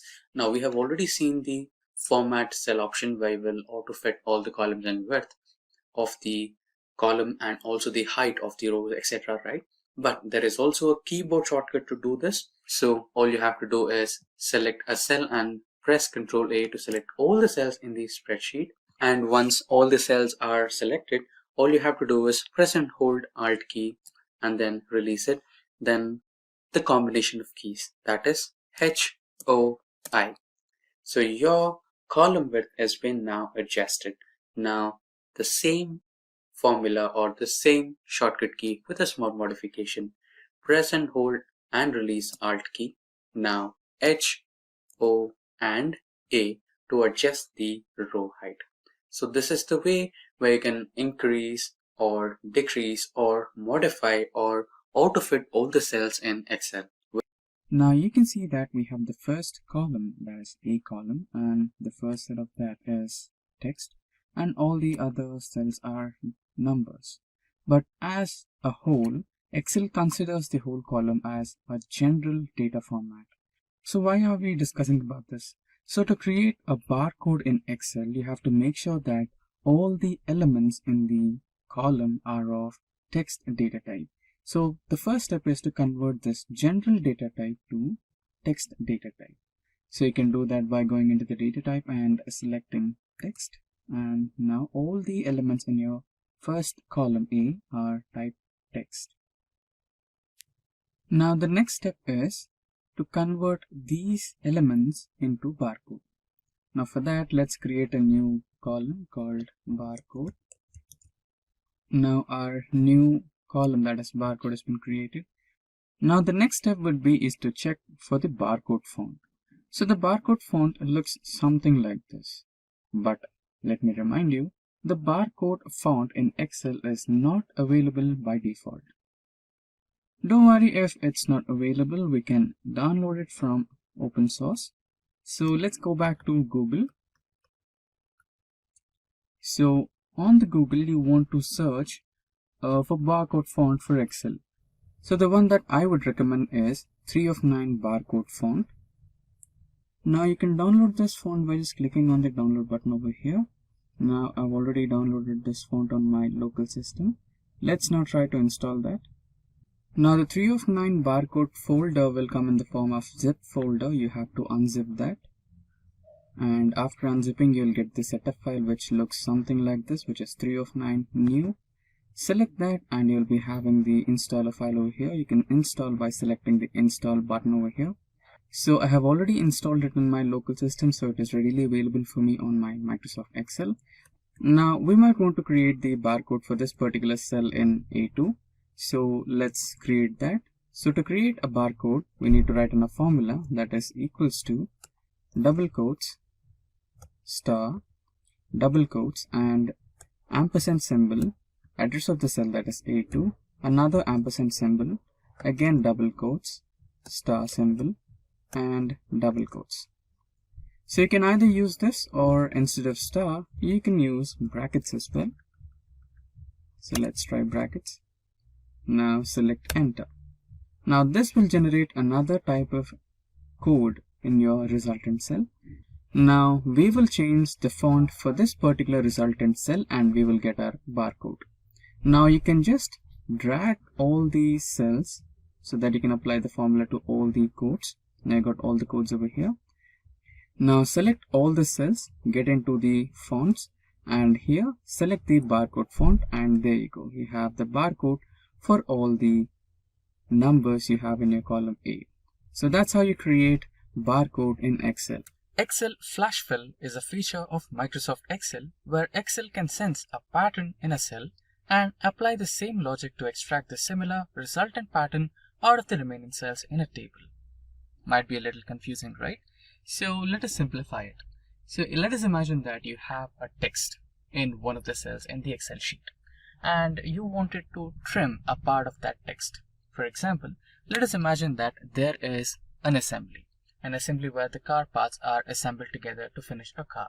So each and every part has a code, the serial number, the product code, and the assembly code, etc. Right? And you wanted to separate all those three. If you wanted to do that, you might want to use the trim function, which might be a little tedious to apply to all the cells. But what if I say there is a simple key format using which you can fill all the columns in the Excel sheet within a fraction of a second? Sounds interesting, right? So that's exactly the flash fill function in Excel does. Now, before we get started, let me tell you guys that we have daily updates on multiple technologies. If you're a tech geek in a continuous hunt for latest technological trends, then consider getting subscribed to our YouTube channel and don't forget to hit that bell icon to never miss an update from Simplilearn. Now, without further ado, let's get started with the flash fill in Excel. For that, we might want to start the Excel to get in the practical mode. Now, we are on the Microsoft Excel. And remember the example we discussed? So this is a similar example. Now the first column in the sheet is the product detail. So this product detail consists of the product code, that is 112. Next we have the product serial number, that is 1002567. And lastly the assembly code, that is A, S and X. Now we want to separate this product detail into 3 columns where we have the first column to be storing the product code, second one to be storing the product serial number, and the last one to be storing the assembly code. So now if you want to do that using trim function, you might want to apply the trim function here and trim out the left part. And again for the product serial number, you might want to use the trim function again, which might go into a little complicated pattern. So to avoid the complications and decrease the time spent, we might want to use the flash fill in Excel. Now let us help Excel about the pattern that we might want to generate. So the pattern is 112. And the next one is 322. So now you can see that the text was highlighted. That was the intimation from the Excel that it understood the pattern. Now going into the next cell and holding the control key and pressing the E button will help us to fill the remaining cells in the column B. So that's how it is done. And similarly, let's try out for the serial number. For that, the serial number is 1002 5637. Now in the next cell, we have 1003 6582.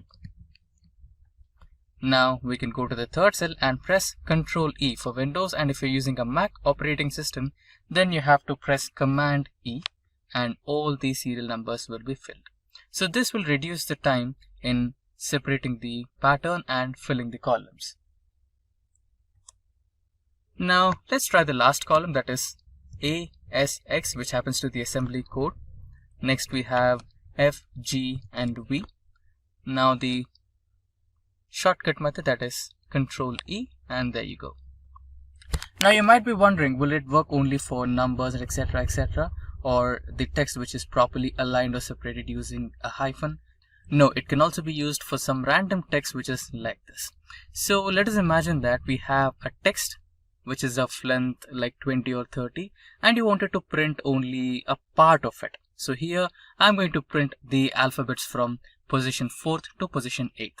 So I've already tried the first one, that is taking out the alphabets from 4th location to the 8th location, or the pattern of the text, that is I, F, E, R from Jennifer Lopez. And in the next cell we have the numbers starting from the location 4 to 8, so that is 7767.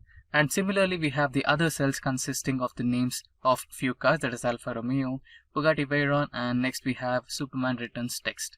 So now let's press the shortcut key, that is Control E, and make sure that all the remaining cells are filled. So that's how the flash fill works.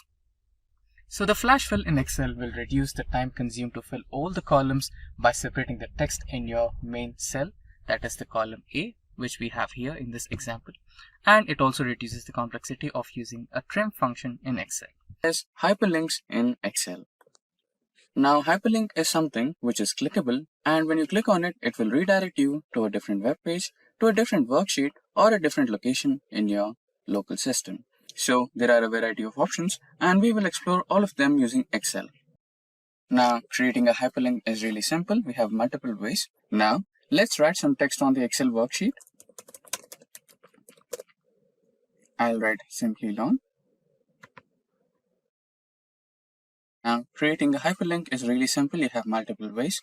The first simplest shortcut is clicking on the cell where you want to place the hyperlink and holding Control key and pressing K.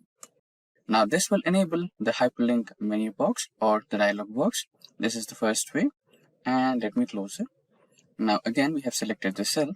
There is another option where you have to click on the insert menu on the toolbar and navigate to links group.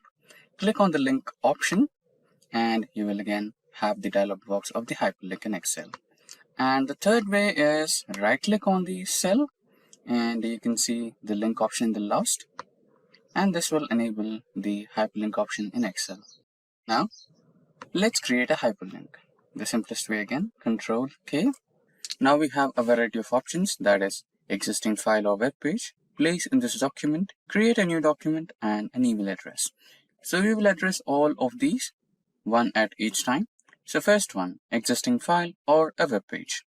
Now you can select an existing PDF file or any file in your local system and hyperlink or create a hyperlink to the text, or you can select a website link and place it over here and create it as a hyperlink. Let's explore both the options. First, let's try to explore the web page option. So since I've written as Simplilearn, let's use the website link of Simplilearn and create a hyperlink. Let me open Google, new tab, and let me type simplilearn.com. Let me copy the hyperlink, and now let's get back to the Excel workbook. Now here, let's place the hyperlink. Now you can press OK, and there you go. The hyperlink has been successfully created. Now, this link is clickable. When you click on it, it will redirect you to a new Simplilearn's home web page, right? So this is how you create a hyperlink to a website. Now, we shall explore another option that is using an existing file, right? Let's create a new text box here. Let's name it as existing file. And okay, existing file should be good. Again, the same. You can either click, right click and select hyperlink, or Control K. Now, let's select existing file or web page option. Now here you can see navigate key. Press on that, and let's navigate our files. Let's select all files here. Remember to select all files. Okay, by default it shows as office files. Now let's explore our file option. So let's select Fundamentals of Computer Programming option, which is a PDF file. Press OK, and there you go. We have created a hyperlink. So when I click on this, you can directly navigate to an existing PDF file in your local system, and it will be open as a web page. Click on it and you can see the PDF file. Now close. Now another thing, when you navigate onto this, you'll see the lengthier HTTP address, and same happens here, right? So if you're a little uncomfortable watching this lengthier link, you can also edit it. You can choose the option of edit hyperlink and see the screen tip option. Click on it, and here you can change the text to display option and write it as click here to know more. Press OK. Again, press OK, and now if you navigate onto it, instead of seeing a lengthier hyperlink, what you can see is click here to know more. Okay, I think I made a spelling mistake. So I think I forgot an E somewhere over here. Yes. Click here to know more and press OK.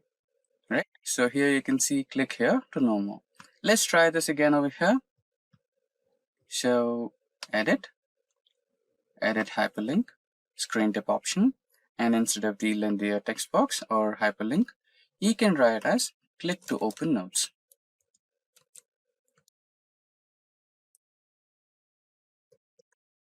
Or PDF.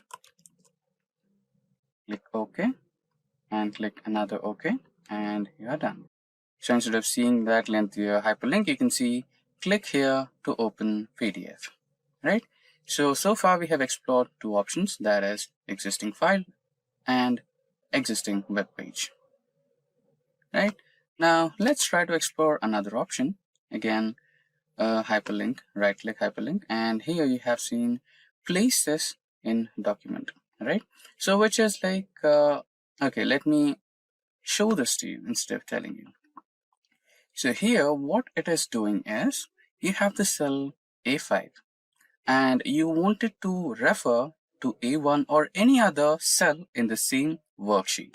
So you can do that, right? So now for your reference, let me cancel it and let me create a new sheet. And here, navigate me to here, right? Let me write it as navigate me to here. Okay. So now what we will do is, so here we will create that navigate link from using the hyperlink option. Place this in this document. You can see the sheet 2 option, and the cell reference is A1 where we have written navigate me to here. So when I click this A5 cell, okay, let me also rename it. Write it as navigate cell, navigating cell, right? Now create that, Control K. Let me select sheet 2 and the cell address is A1. Press OK. Now what's the change, right? When you click on this, you will be redirected to sheet 2 cell A1. Navigate me to here, right? So this can be like a shortcut when you have multiple sheets, like 100 sheets. Then you can have a different column over here and add the navigation address to all those cell links. You can just click on that cell, and go into the different sheet and to the specific cell which you have given the address. In our case, I have given sheet 2 address cell A1, right? So this is another trick. Now let's get back to the hyperlink thing again. Control K, and another option is create new document. So you might have been through, option of having, let's say, some cheat sheets or clip-on clipboards, right? So let us imagine that you're working through a huge worksheet and you wanted to, have a track of everything and keep notes updating, right? So it might be a little complicated to understand. So let me show it practically. So let me write it down as clipboard or sticky note, right?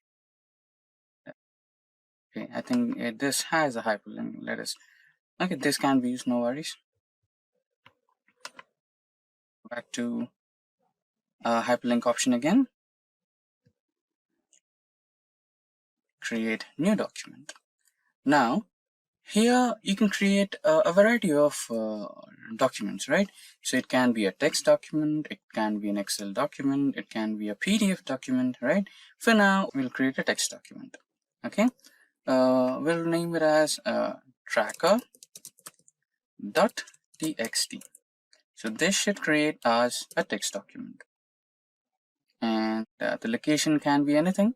So you can, take it as a desktop documents download. So let me take documents here and select OK. So I'll be having this tracker.txt located in the documents folder. And you can also choose to edit the document later or edit the document now. Let us select edit the document now, press OK, and there you go. So you have your text tracker here. So let us imagine that we have worked on the Excel sheet and we wanted to write down as a sticky note so that we can remember what we have done on the Excel sheet. So update 1 and update 2. Now you can close it. So it'll ask for a save option, save it, and done. And let us imagine that you did something else and you also updated something else on the sticky note, Excel sheet, and you wanted to update that on your sticky note. So click on it and you'll see a minor notice over here from Microsoft Excel based on potential security concerns. You can select yes, and you'll be having access to your text document again, and write down your update again here, update 3, what you have written, right? The latest update, what you have. And you can save it and close. So that's how you keep track of your sticky note, and you'll have all your updates, right? Now, getting back to the hyperlinks again. The last one is email address. So you can also try to add, okay, let's imagine that you're working with a colleague and every time you make an update in your Excel sheet or anything, and you wanted to send him out an email, right? So it would be a little time consuming that you open your email and compose something and send it over here. But what if you had one single click and access to the email compose option, right? That can be done. So let us write down email colleague. Bear me with the spelling. So again, the Control K and hyperlink, select email option, and you can write down your email, which can be anything. So you can write down your friend's email address. So I'm just writing down some random email here, friend@gmail.com, and can write the subject about update and press OK. This will navigate you to the Gmail option or the mailing address options. Click on it and you'll have a variety of mailing options: Outlook, Office 365, Yahoo, iCloud, Google, etc. So you can select any one of those. Since we have written as gmail.com, we'll navigate to Gmail, and all you have to do is log in, all the formalities, and you're good to go with emailing. So let's get this one now. So you know how to do the rest parts. So far we have covered all the hyperlink options in Excel, that is existing file or a web page. Place this in the current executing worksheet or document. creating a new document for your update thing, and also including the email, right? So far we have covered everything around hyperlink in Excel, and if you have anything to know more about, or if you feel that we have missed out anything important regarding hyperlink in Excel, you can feel free to let us know. Round off formula in Excel. Now for this particular tutorial, we will be using the student dataset. Now let's get back to the practical mode and start our Microsoft Excel.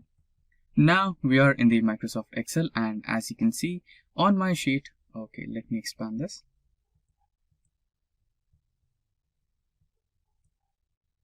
So as you can see on my screen, we have the dataset belonging to students.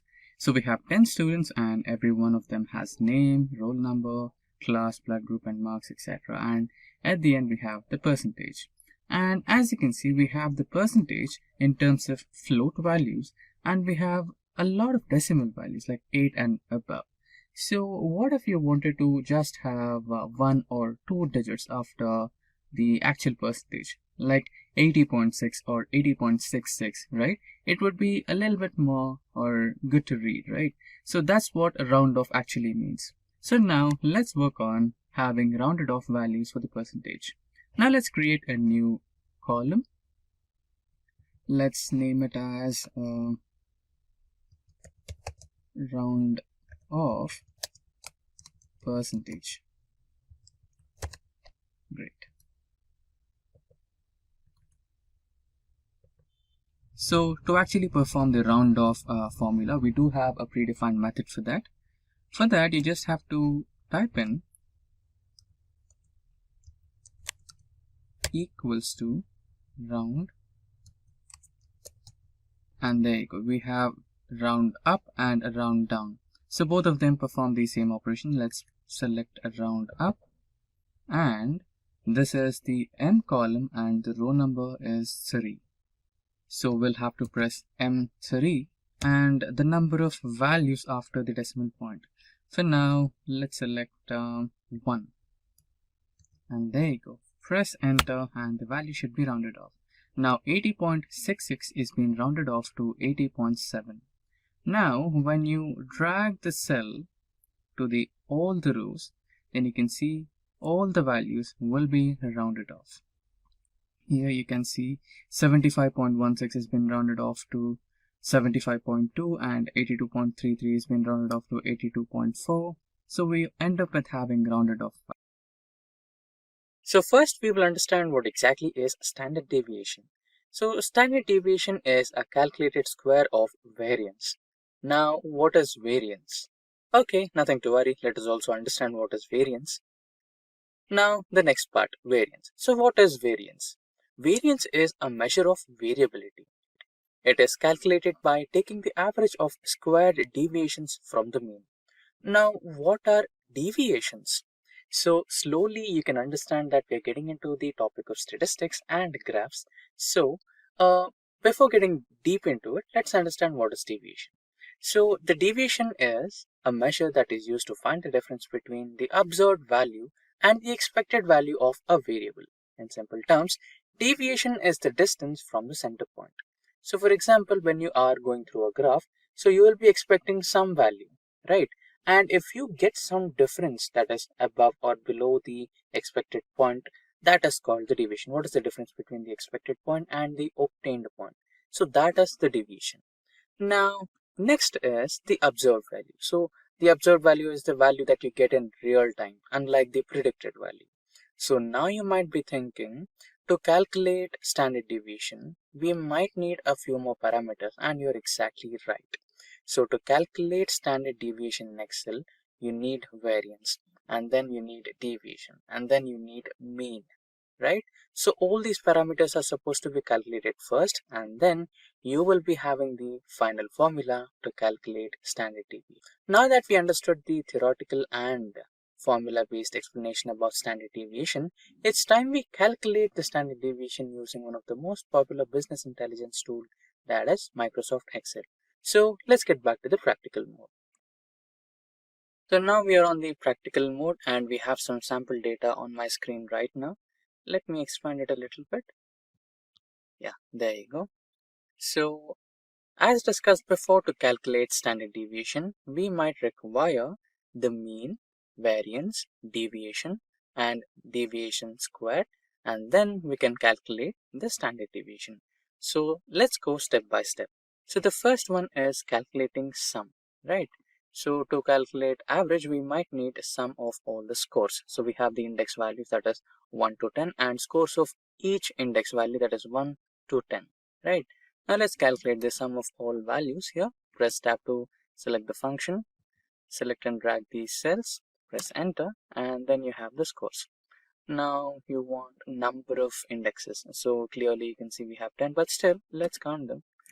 COUNT, tab space to select and select the number of cells, press enter, and you have count.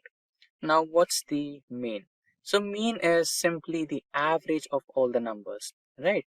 So you can either divide the sum by count, or you can simply use the average function. So let's try to use the average function so that we also have an idea of how the average function works. Press tab to select it and select all the cells, press enter. Now you have the average or mean value. Now we have the mean value, and now after finding the mean value, we are supposed to find out the deviation. So remember the deviation, that is the difference between the obtained value and the predicted value, right? So the obtained value is this one, which is here in C2, and the predicted value is this one, that is 82.6. That's our mean, right? According to formula, we are supposed to eliminate the value of obtained minus the mean, right?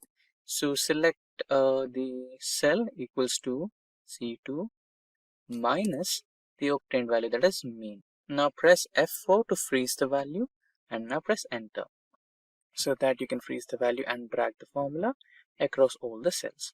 Now you have the deviation, right? Now the next step is to find the sum of all the deviation numbers. So either you can apply the sum formula to all these numbers, or you can just drag the cell over here and the formula will be automatically copied. Now similarly, the count function to count all the values, that is drag it and you'll have it over here, right? Now the next step is to find out the square deviations, or the square of the deviations, which is really simple. All you have to do is equals to select the cell and see that small hat kind of logo on the number 6, use that. Now into 2, press enter, you have the square. Similarly, drag the same formula across all the cells and you'll have your square numbers. Similarly, drag this summation function over here, so you'll have the sum of this and the count number as well. Now comes the final formula. Now we have the mean value, that is over here. Let's color it. And we have the variation square. Now that is, which is this one. Let's color it in a different shade. And we have deviation as well. Let's color it in a different shade. Now we need to find the variance, and after we find the variance, the last step is to count the standard deviation, or to calculate the standard deviation. So what is the formula to calculate the variance? So for variance, you need the sum of deviation square divided by total number of values minus 1. Press enter, and that's your variance. Now the standard deviation. So the standard deviation is really simple. You need to calculate the variance to the power of 0.5, and that's your standard deviation. So that's how you calculate standard deviation in Excel. I hope all the formulas and the explanation was clear. So you can see that we have got started with Microsoft Excel, and on the left hand side we have a simple table with all the teams in an IT industry, starting from IT admin, testing, development to client consultant support. We have got everything in this particular table. Now our main idea is to find out the index of these particular elements. For example, if you wanted to find the index of the element marketing, then how could you do it? So here, let's try to use the match function in Excel. For that, we want lookup value and position. So on the right hand side, you can see that I've created two separate columns as lookup value and positions. So in the lookup value column, we will be inserting the value of which you want to find the index. Now, for example, let us consider that we want to find the index value of team marketing. So I'll be writing marketing in this particular lookup value.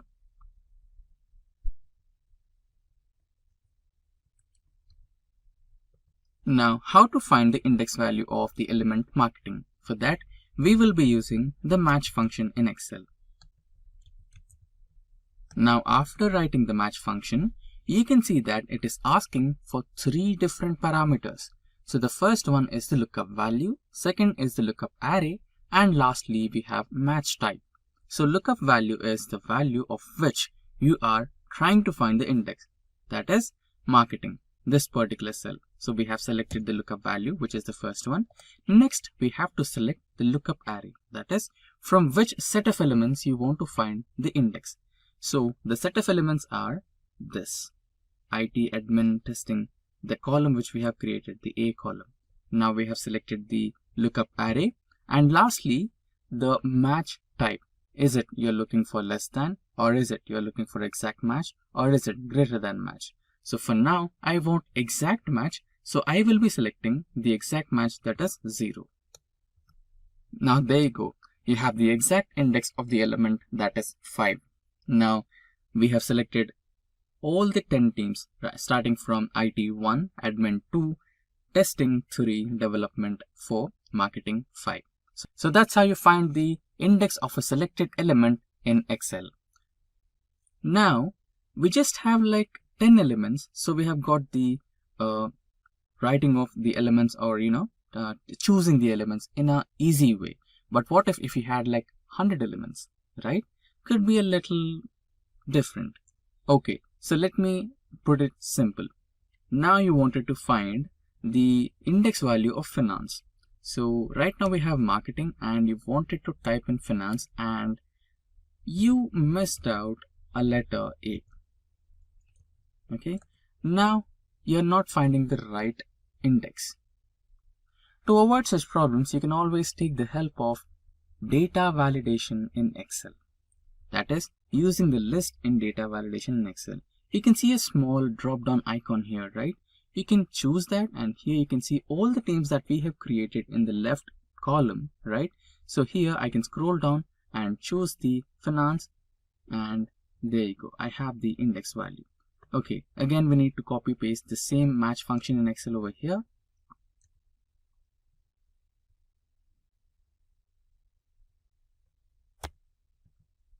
Equals to match, lookup value, lookup array, and exact match. So there you go. That's how you make use of data validation in Excel, and using the list you can comprehend all the list elements in this particular column into the list of data validation, and you can choose the team whichever you want to find the index for. So this is how you can make use of match function in Excel or index match function in Excel. To sort data in Excel. So on my spreadsheet, you can see some employee data, and on the column F and G, you can see employee date of birth and employee date of joining. For example, you wanted to sort the employee data in the form of earliest joining employee and the latest joining employee, right? That is, who is the employee who joined first to this company and who is the employee who joined last to this company. So for that, you just need to select the column of date. So let's select both the columns and go to home and check or verify if the data type is date or not. So generally the data type will be set to general by default by Excel. So we need to make sure that we have the proper data type, which is date. Now that we have the proper data type, select the entire column and go to the data option, and here select the sort option, and in the sort option select the expand selection. Click on sort, and here sort by employee date of joining and oldest to newest. That's what we wanted, the oldest employee or you can also set it to the newest employee to oldest according to your requirement, but we'll go to oldest to newest according to the case study right now. Just click on OK and that should be done. So Emily, who's a manager, is the oldest employee who joined the company, and Chris, who's a trainee in IT support, is the latest employee who joined the company. Now that's how you sort date in Excel. Now on my screen, you can see the sales of 4 quarters from different regions, that is East, West, South, North and Central. Now you might want to calculate the sum of sales happened from all the regions in Q1, or you might want to calculate the sum of sales happened in one region of all the 4 quarters. That is, either you want to calculate the sum of all the regions from quarter 1, or you might want to calculate the sum of all the quarters in one region, right? So to do this, you have some simple functions in Excel. So you might say you have some function, etc., right? For that, you might want to go into the, equals to mode and fetch sum option and subtotal or sum. You have to select the function from here. But what if I tell you that there is one simple, easy shortcut where you just have to make one single click and you'll have all the sum, right? So that seems interesting. So on the top in the home bar, select home, and on the top right corner, you have the editing group. In editing group, you have aggregation function, that is summation. So you have different aggregations here, sum, average, count numbers, maximum, minimum, more functions. Here you might want to select the sum and you can get all the summation numbers here. So I'll select one cell.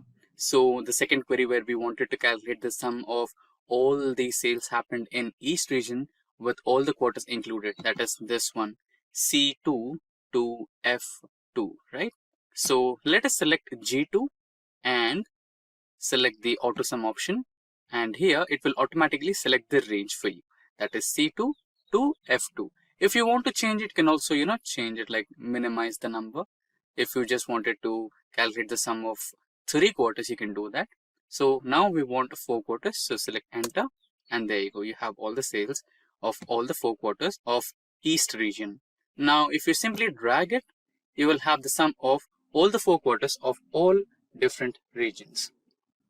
Now, let us calculate the summation of Q1 of all the regions, that is this one. Select auto sum and it will automatically select all the cells for you. That is from C2 to C6, right? Press enter and you'll have the summation.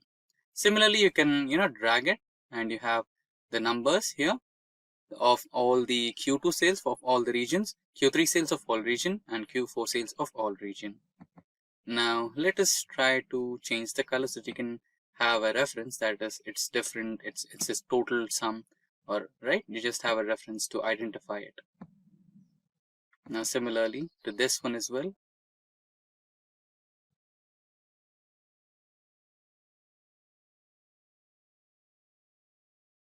So that's how you implement auto sum in Excel. Now we are on the Excel spreadsheet. So you can see that I have 5 different sheets of the same data. So why do we have that? So I'll be explaining you how to sort data for multiple parameters. So firstly, we will try to sort data in the form of numbers, right? So let us imagine that this data is being shared with you by your manager, and he wants you to sort this data based on the salary numbers. So he wants you to arrange the data in the form of ascending order or descending order maybe, which will help him find the employee with the highest salary, right? So how could you do that? So it's really simple. You could sort the entire data just within a few clicks. So how would you do that? So since you're focusing on salary, select any cell from the salary column only, right? Select this particular column and select any cell in the salary column.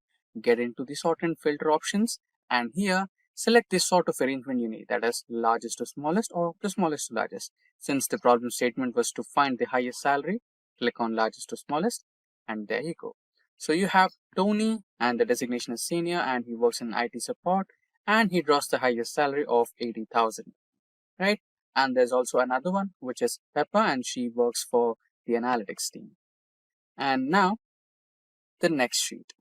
Let's get into the sheet 2. And this time, let us imagine that you wanted to, arrange or sort the data based on the employee date of joining or date of birth, right?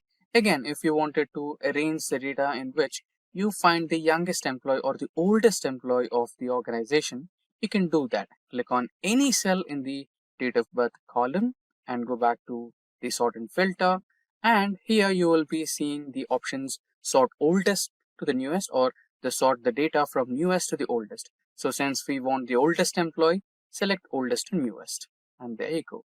So the oldest employee is Alfred, who is an associate designation employee, and he works in the admin department, and he's drawing the salary of 25,000. So that's how you can sort the data when you are trying to sort the data based on date wise. So first we try to sort the data on the number wise. So you can apply the same for your employee ID, salary, and if there is any possibility, you can do that as well. And if you want to apply the same sorting based on dates, you can do that as well using the sorting function in the same way. Now let's get back onto the third sheet. And here, now, single column wise is perfectly fine. There is no issues with that. Now, you wanted to, let us imagine that you have two columns. Okay, let's eliminate a few columns here. Maybe we can eliminate the employee ID and, okay, let's keep a few columns. So we'll just keep employee name and employee salary. Okay, so here we are trying to demonstrate if you are trying to sort the data using one cell in the column B, will it maintain its relationship with the cell A? Okay, that's our query, right? So let's see, I'll go a little detail. So let us imagine that you wanted to sort this data based on highest salary. Okay, so when you do that, will it also impact the cells in the column A? So it will basically impact, but just it's a query, right? Any of you viewers might have that query. Will I, if I try to sort the data based on this, will it affect the cells on the rest of the data set? Okay, so in basically it will impact. So I'll try to, sort the data based on ascending order. So this is the smallest to largest, and you can see the Tony and Pepper. So since I selected the cell in the column B, it also impacted the change on the cells of column A. So that's how the sorting works. Now we'll get to a little advanced sorting techniques. So here we try to, already we try to sort the data based on numbers, based on alphabets, based on, you know, uh, date of birth, right? So I think we forgot the ascending or or sorting based on alphabets. Let's do that as well. Select any cell in the column A and go to sort and filter. Try selecting A to Z, or okay, let's try to Z to A. Okay, so here you can see the names have been sorted based on the descending order from Z to A, right? So far we tried on alphabets, so far we tried on numbers, date of birth, and a couple of more things. So let's dig a little deeper and try to sort based on colors, right? So for that, you don't, find that extra setting here in the regular sort and filter. So you might want to get into the data option, and here you'll find another sort function, which is a little advanced. So that's how you do it. So since we have colored in the cell or column of salary, select that salary, and we're going with cell value. So in the cell values section, select the cell color, and here on the cell color options, you'll have green, blue, and yellow. That's what we have used in our cells. So let's keep green in the first position, which is on top, and press OK. Now you'll see green's been sorted to the first position. Now yellow and blue are left out. So why is that? So because you didn't provide it, right? So you can do that as well. You can always add the setting to it, right? Select any cell, go to sort and add a level, and then again select the salary and cell values to cell colors. And now the cell color in the second position would be blue, and that will be on bottom. And I can add another level, the same salary. The cell values will be cell color, and cell yellow will be somewhere in between or bottom.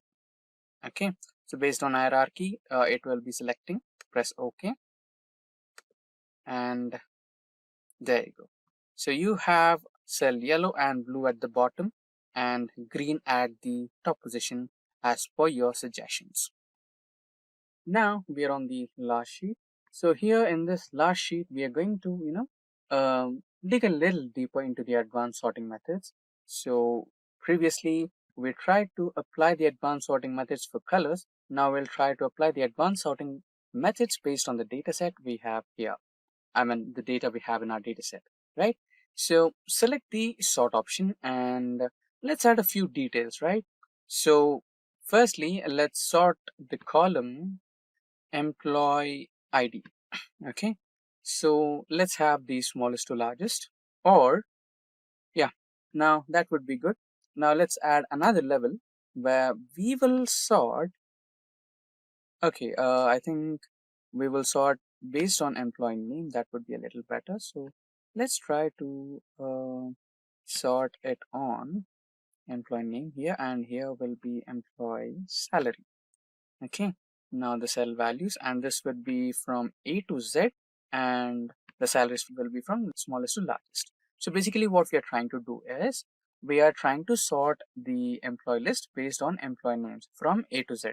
So the employee's name starting from A to Z will be ordered first, and another subset of the sorting will be done based on highest salaries, that is smallest to highest. So let us imagine that we have 3 employees with names starting from A and their salaries are 10,000, 20,000 and 30,000. So how would it sort?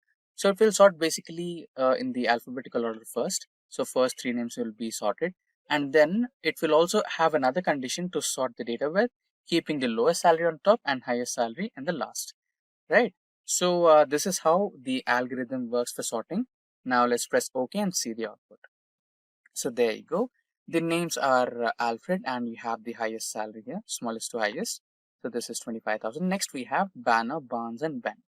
So here you might be seeing why we have Ben in the 3rd position despite he has the lowest salary and name starts with B, right? So here it is trying to work based on the alphabets in the order, right? So B, A and B, E. It's not just comparing the first letter, it's also comparing the following letters as well, right? So N comes first, R comes later. So Barnes is pushed to the 2nd position. A comes first and E comes later. So B, A letters are pushed to the 1st position and Ben is pushed to the 3rd position. So that's how it works, right? So accordingly, the set for BA is created here, 35, 40. Next Ben, 12, and next you have Bobby, Brian, Brock, Chris, Clark, right? So that's how the data has been organized and sorted based on multiple levels of parameters you provide for sorting. So that's how you use sorting in Excel, slicers and filters in Excel. So slicers in Excel are software filters used along with Excel tables or Excel pivot tables over a large amount of data. Not just filtering out data, but slices also help you with an easy understanding of the information being extracted and displayed on the screen. Now, Microsoft Excel slices are compatible with Windows and Macintosh operating systems.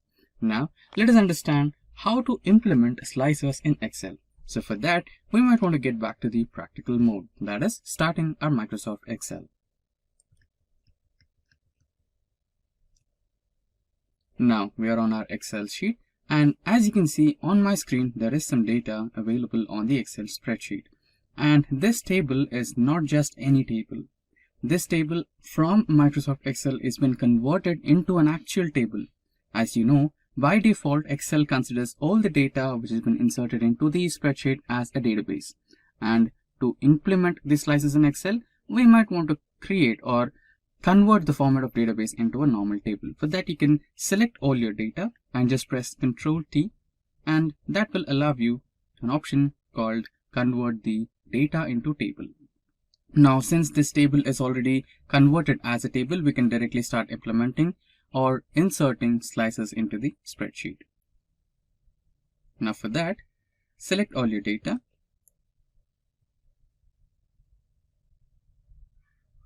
Then go into the Insert option.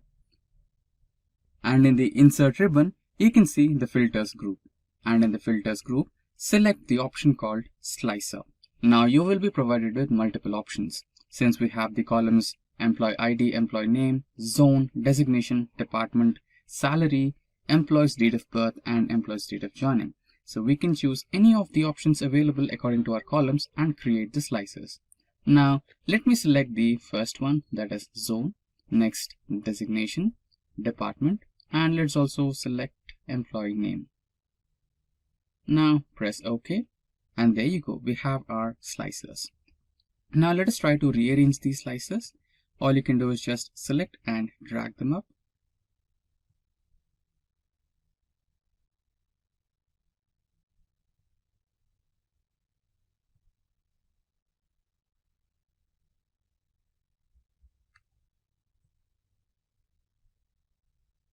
And done. Now let us imagine that we want to see or take a look at the employees who are working in the East zone. Then we have all the information displayed on the screen who are working in the East zone. They are Jack, Tony, Banner, Fred, etc.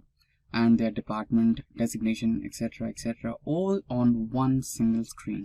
So this really helps you while you're presenting your data in a presentation. Now for a change, let's try to select the department. Now if your client wants to select the data from only analytics department, then you might want to select on the analytics key on the department slicer, and there you go, you have an employee called Luke Hobbs who works in the East zone, and his department is analytics and his designation is contract based, and the salary he is getting is 65,000. Now similarly, you can see that we have only selected analytics, and your client also wants data from IT support. Now you can see that analytics is gone. But what if you want both analytics and IT support? Then you have an option called select multiple. Then you can select analytics and IT support, and if you want HR, you can also do that. And in the zone, if you want West along with East, then you can do the same, East and West, and you have all the employee details. And in the designation, let's try to select senior, trainee. Okay, select multiple, senior, trainee, and manager. So that's how you do it. So that's how it's done, and that's how you implement slicers in Excel to simplify the filtering options using slicers during a presentation. It is really simple to add filters in Excel.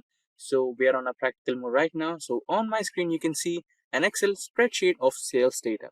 So here you have various columns, regions, category, state, subcategory, sales, quantity, and much more, right? So now let us imagine that we want to add filters on the region part. So we have south, west, east, etc., right? So we want to, let us imagine that you want to extract the data of only west region and you wanted a filter. So doing it manually could take a lot of time. So using filters will be helpful.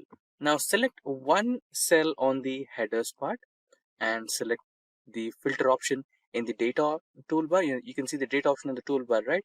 So click on the data option and navigate to sort and filter group, and in that select the option of filter.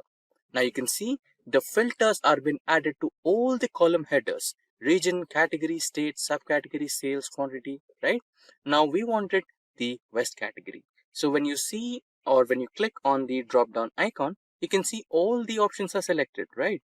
The central, east, west, south, everything, right? But now we just want west one, so click on west and select OK. There you go. So you have everything from the west region. Now let's imagine that you wanted to look into office supplies only or technology only, right? You can do the same with technology and press OK, and now you'll have all the technology related sales in the west region, right? So that's how you use filters in Excel, or that's how you add filters in Excel. Goal seek in Excel. So for this tutorial, we'll be considering the students database. Now let's get back to the Excel. So now we are on the Excel sheet, and you can see that in this particular Excel sheet, we have some student details. We have the serial numbers, names, roll numbers, class, blood group, and some subjects like math, science, computer, statistics, social, GK, and the final marks obtained, percentage, and total marks, right? So let us imagine that a company has come for an interview. So all these students are going to attend an interview, and the minimum percentage to attend the interview will be like 75%. So you can see that we have 75 here, and all the students have got above 75 except for the one student, which is Mike, right? So for Mike to attend the interview, he needs 75% or above. So he can make some modifications in one of these subjects, right? So there is always an exam after the exam called as improvement exam. So if you can like to score some extra marks in the subjects which you have scored less, so that you can make up to the percentage what you're expecting, you can do that. So here in this particular sheet, Mike has 6 subjects, right? And in 6 subjects, you can see he has scored 76, 91, 45, 71, 94 and 62. So out of these, he have scored less in one subject. Compared to all the subjects, one subject is really low, that is computers. So what if he can give an improvement exam and increase his percentage to 75, right? So that can be done. So we can do some brute force methods, like we can change the marks like 55 and then check this particular one, so it's getting 74, right? So using the brute force method will be a little bit lengthy. So you can do this because it is just a small table which has least number of data, and you just have one single cell to modify. So that can be done in small tables. But what if you had some table with hundreds of rows or thousands of rows? That will be time consuming, right? So for that, we have some inbuilt functionality in Excel that is called goal seek in Excel. So for now, let's eliminate the marks here. So we have eliminated the marks and the upgraded percentage is 65. Now we need the target as 75. Okay, so let's write it as Mike's target, right? We need Mike. So Mike's new target as 75.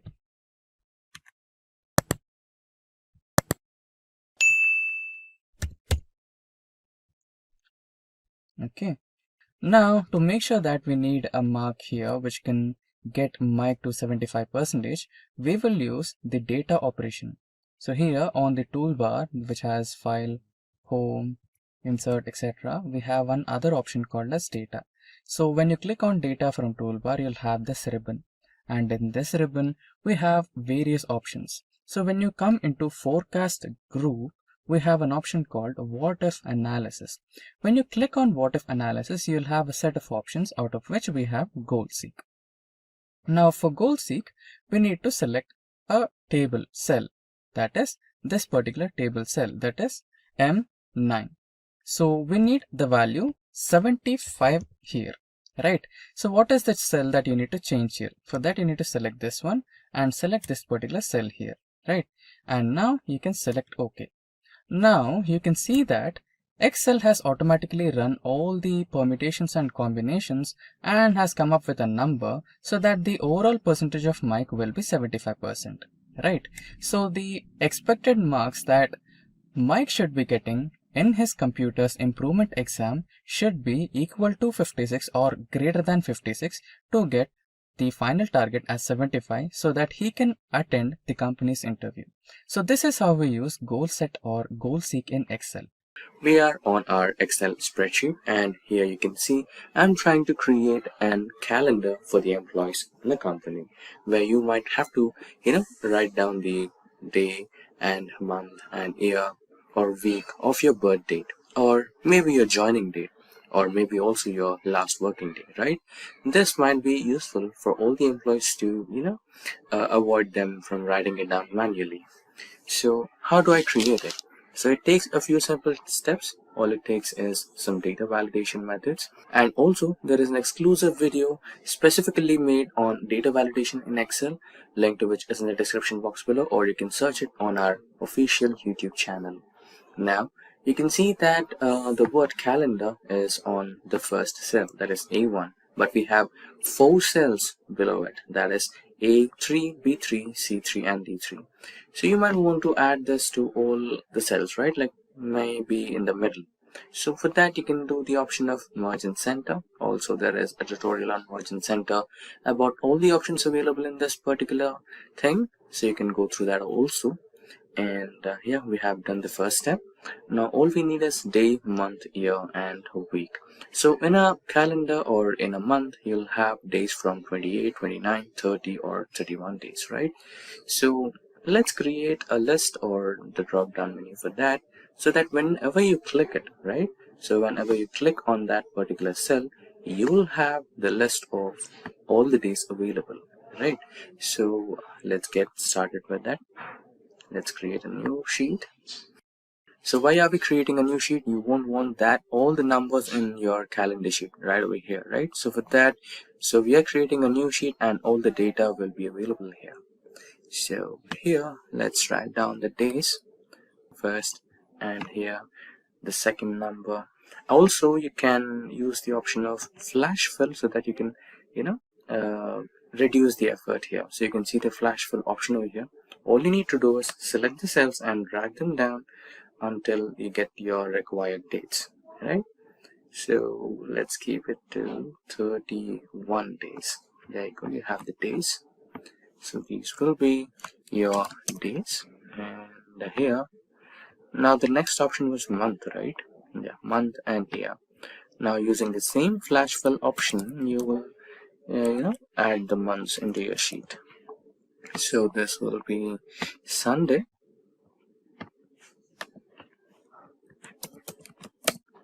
So Excel has this smart flash fill option where you can just drag the data and everything will be filled according to your requirements. So Sunday to Saturday. Now the next one, right? That is your month. So same as the before process, we'll create January. You can use the flash fill option and all the way up to December. Now the last one was the year. So 1990 and 1991. So you can select the cells and flash fill up to 2022 maybe. Yeah, 2022 should be good enough. Now this is the flash fill option you have here, and also we have an exclusive tutorial on flash fill altogether. You can go through it for a detailed explanation as well. Now coming back to the original sheet, so this is where you create your drop down list, right? So select the cell where you want to add the drop down list, navigate to data, and then here is your data validation menu. So we have a variety of data validation options over here. There is an exclusive tutorial on that. You can go through it. For now, we'll look into the list option only because we want to create a drop-down list, right? So here it will ask for source. Click on the source here, the source bar, right? Now navigate to sheet number 2 where we have the days options. Select the range. So this will be your range and select OK. Also, you can add some message here, right? What you can do is, in case if there is an error or something, right? You don't want that to be happening. So all you need to do is write down, select from drop down.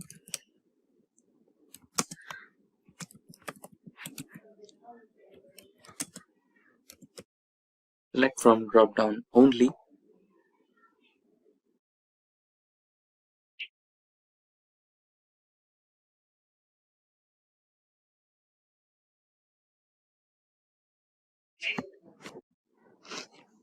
So this could be a message, select from drop down only. The title is select options or just options. In case if there is an error, you can write down your title as invalid data and you can write down a message as please select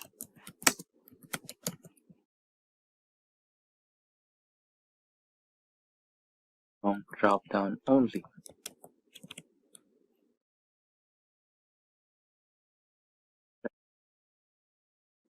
So in case if someone tries to write as 32 or 33 to check the integrity of your data validation, then they will encounter an error and an error message, and then they must be understanding what exactly they try to do and if it's correct or wrong, right? So this is to make sure that whatever the data you enter is correct and valid. So okay, and here you can see select from the drop down list only, options with option list as title, and let's try to enter 32, right? And when you press enter, you will see an error. So the error message is invalid data. Please try to select from drop down only. So you can go for a retry and select the drop down, right? So let's eliminate them and now select something from the drop down. So let's take it as maybe 10, right? So this is how you cleared the day one. Now let's try to do with the month. Same data validation option. Settings will be list and source will be this one.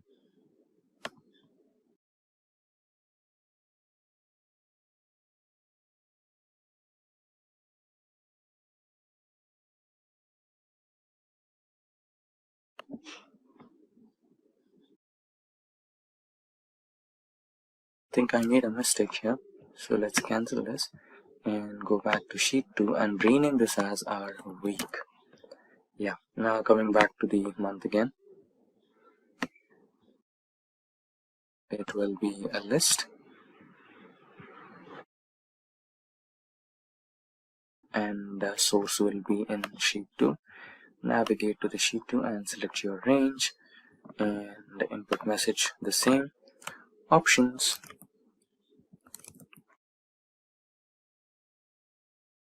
select from drop down only.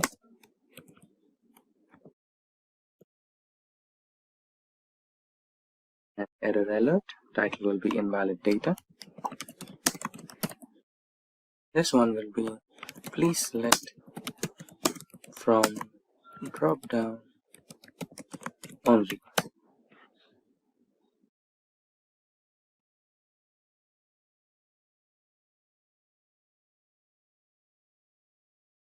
Okay, and that's done. Now let's continue with year as well. Let's quickly do the same.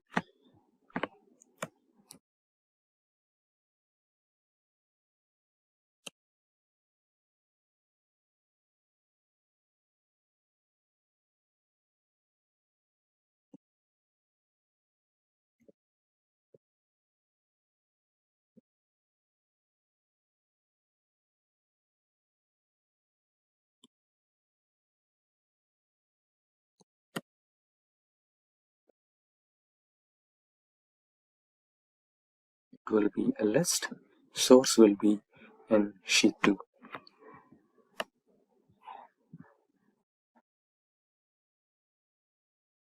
So this is your list. Press OK. And lastly, the week. Same process. It will be a list. Source will be in your sheet 2. The input message options.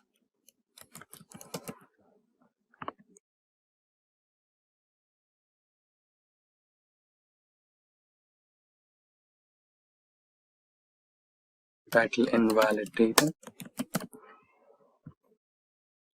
It's drop down only. Right? So your drop down list is ready now. So the month will be anything. So currently we have May and the year can be anything, anywhere. So let's take it as 1997 and week can be, the adjacent week. And so what was 10th of May 1997? Let's check our calendars.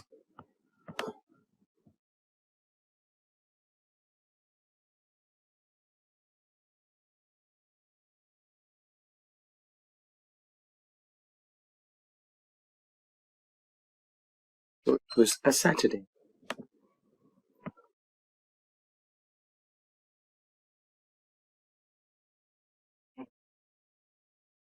So it was a Saturday, and that's how you create a drop-down list in Excel. And if you want, you can also add borders to your calendar, right? So that's how it's done. So what is data validation in Excel? So it is a feature by Microsoft Excel where it can restrict data entry into certain cells by using data validation, and it will prompt the users to enter valid data in the cells based on the rules and restrictions provided by the creator of that particular sheet. Now this would be a little confusing to understand, so to understand it in a much better way, let's get back to the practical way where we will start entering some data validation rules to our Excel sheet and try to enter data into it. Now we are on the Microsoft Excel, and this particular sheet is based on employee ID, employee name, employee department, employee salary, fiscal year, and work timings of the employees.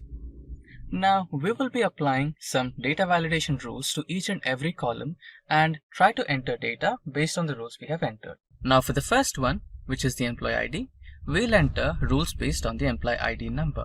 So to apply the data validation, you need to go into the Data tab on the toolbar, and inside the ribbon, you can see Data Tools group. And in the Data Tools group, you have the option of Data Validation. Now select the entire column, go to the Data Tools group, select Data Validation option, and you will have this particular pop-up menu. And here you can see different types of options. So since we are entering employee ID, it would be a whole number. So let us select whole number option. And now here you can see the option of between, not equal to, not between, greater than, less than, etc. So let us select between, and let us assume that your employee ID has 5 numbers, and it should be between 10,000 to 11,000. So let us provide 10,000 and 11,000.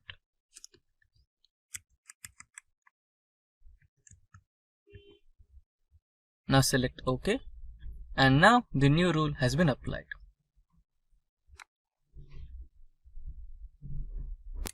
So now the minimum value of each and every employee ID should be equal to or more than 10,000 and less than 11,000, and it should have 5 digits. Now let's try to enter a wrong employee ID, that is just 1. There you go. You can see that Microsoft Excel is not allowing you to include a wrong number. It says this value does not match the data validation restrictions defined for this cell. So now you can press retry and try to enter some number which is in between 10,000 to 11,000. Now it is 10,901, and this will take the entry. Now let us assume that because I am the creator of this sheet, I know what should be entered here. But what if I give this sheet to you and you are the person who is trying to enter the number and it shows the error and you don't know what was the error, right? To avoid this kind of confusion, what you can do is you can do some ways where you can provide the message to the user. So that can be done by, okay, let's select the sheet again and go to the data validation, and here you have the same settings. Now here you have another option saying input message. So before input message, let us go to error alert. Now here the error title would be data entered is not valid. Please enter. This is the error message. Please enter EMP ID between 10,000 to 11,000. Press OK. Now when you try to enter the wrong number, it will show that particular error alert message. See, data entered is not valid. Please enter employee ID between 10,000 to 11,000. Now this is fine, but how long this will be, what if there is an option where you just hover over to this cell and it automatically tells you to enter the value between 10,000 to 11,000 without having to face the error? Yeah, even that can be done. So you can select the entire column, go to data validation, and here this is the input message. This is where you can do that. So here you can write the message name, valid data. Please enter data between 10,000 to 11,000. Now when you hover over to any cell in this particular column, it will automatically show you this message where you can avoid all the errors. Just select OK. See, when you select any cell in this particular column, it will automatically tell you please enter data between 10,000 to 11,000. So here you don't have to face any errors, right? Now let us try to enter the valid data 10902, and it will take it as the correct value, and again 10903. Now in case if you try to provide the wrong number, it will show the error. See? So that's how it is. Now we have finished the whole number part. Now let's get into the employee name, where we have to provide the second type, that is text length.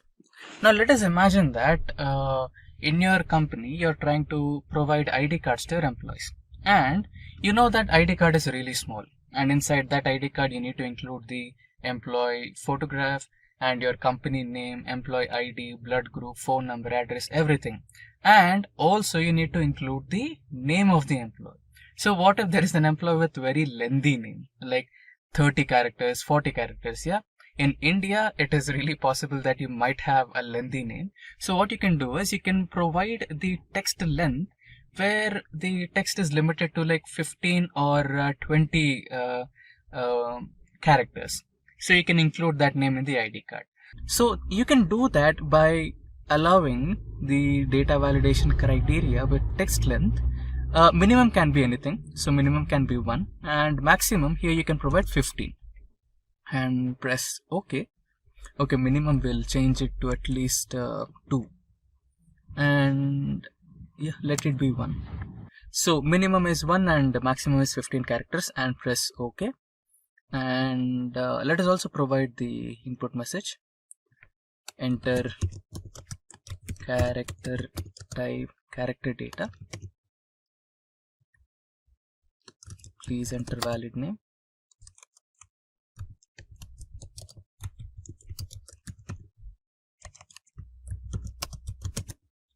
And error alert, invalid data. Please enter valid data. Okay, please enter characters less than 15. Press OK. Now let us try to enter a random name. Okay, we'll enter characters more than 15 here. QWERTY 0.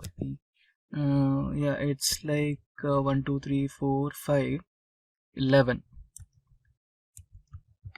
Okay, now this is more than 15. Okay, I think it's not more than 15. Let's try to enter a little bit more characters. Yeah, now we have entered more than 15 characters, and it is showing please enter characters less than 15. So now we can retry and try to enter some valid name.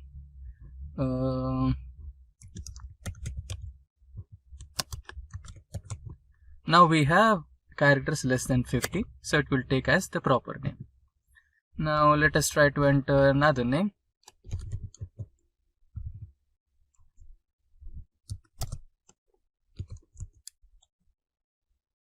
I'm just entering some random data. So another name maybe.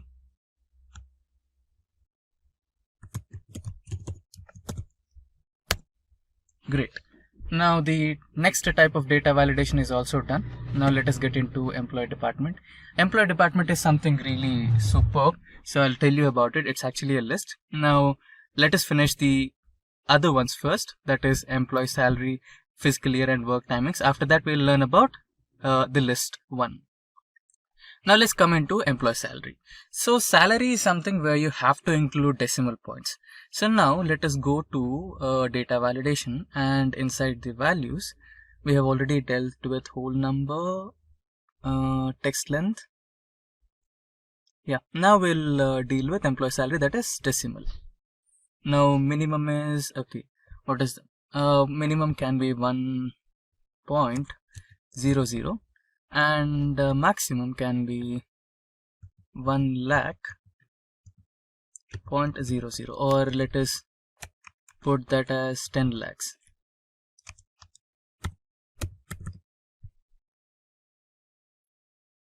Press OK. Okay, not just then. Enter valid salary. Okay, now let's change it to minimum as 10,000. So the employee minimum salary will be 10,000, and input enter valid salary. Enter salary between 10,000 to 10 lakhs. Let us include a comma here too. Now error alert, invalid salary, please enter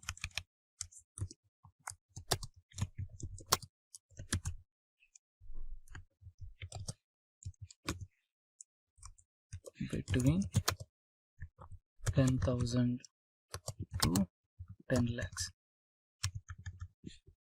Press OK.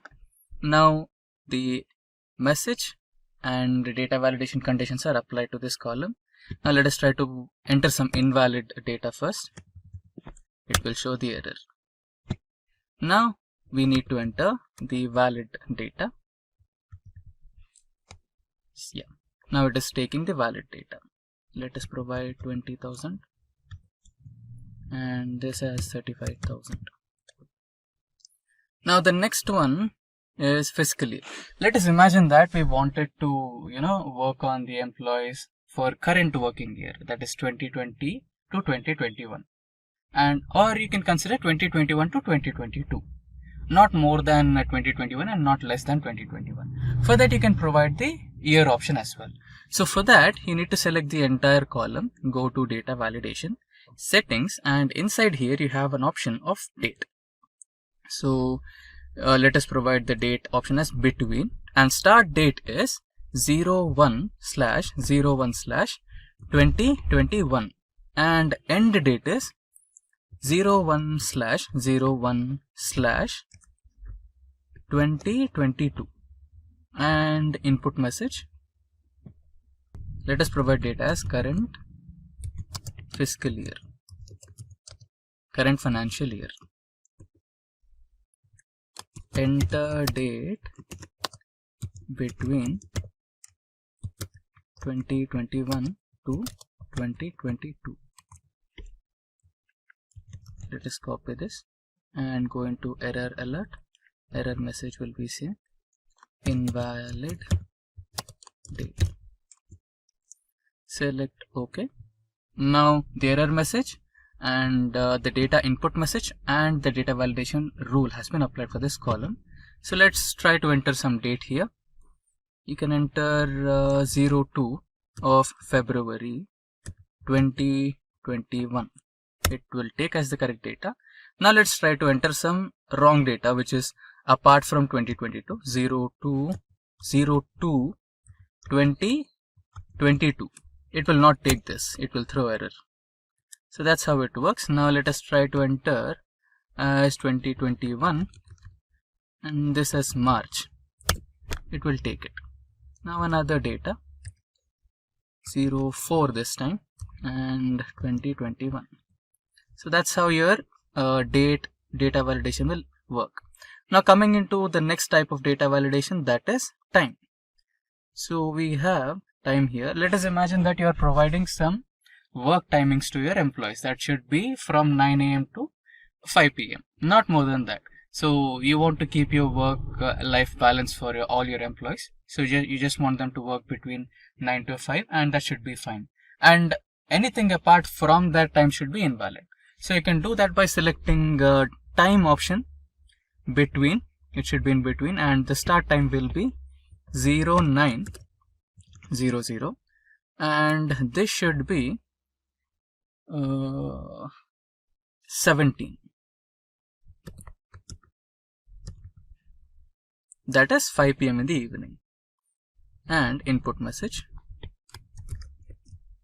please enter time between 9 a.m. to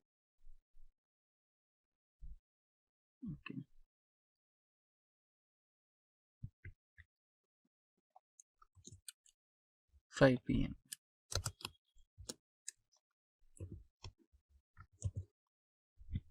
This should be the input message.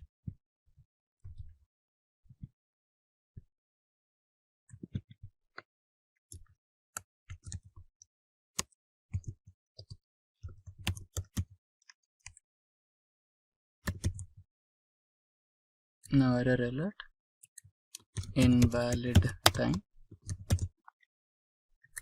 error message. Okay. Now, okay, work timings. Now this should be okay. We can do this as 2 columns actually. Let us cancel. Let us copy this and paste it here. You can do it as login timing, and this should be okay. This should be as log out. So this should be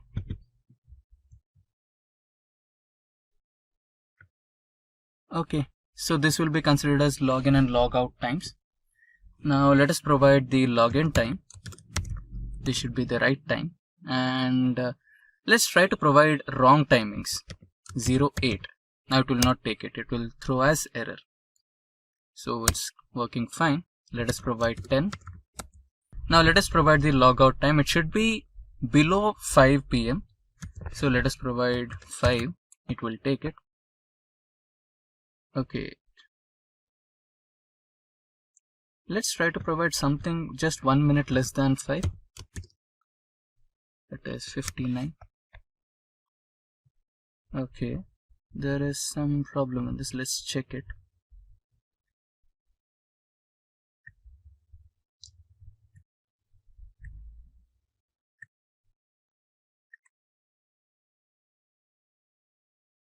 Okay, it is taking 3, that is including seconds. Okay, let's provide seconds as well.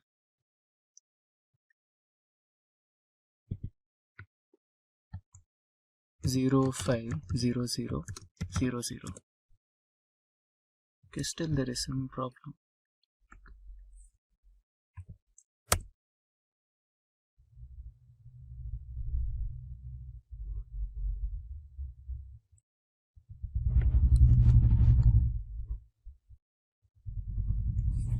Okay, we have entered 4. We are supposed to enter 24-hour timing, right?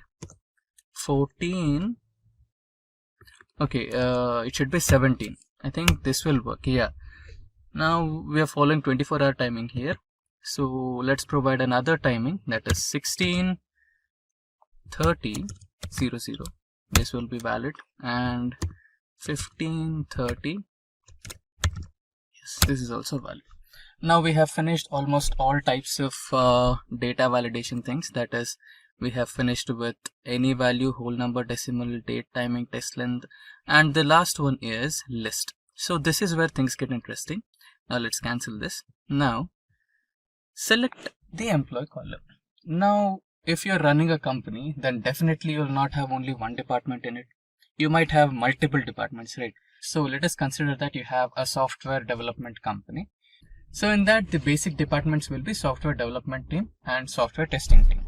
So what you can do is you can provide a list. So using that list, you can just hover over to that cell, select the drop down menu, and inside that you can select the option. So we will try to work something like that. If we have selected the entire column,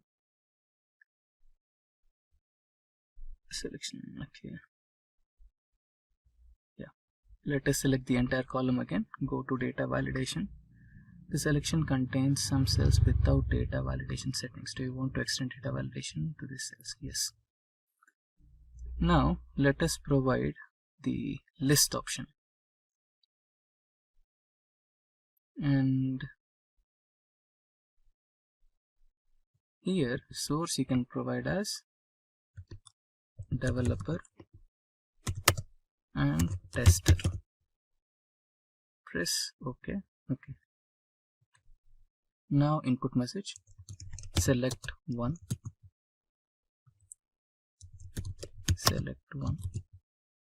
error alert, invalid data, select from drop down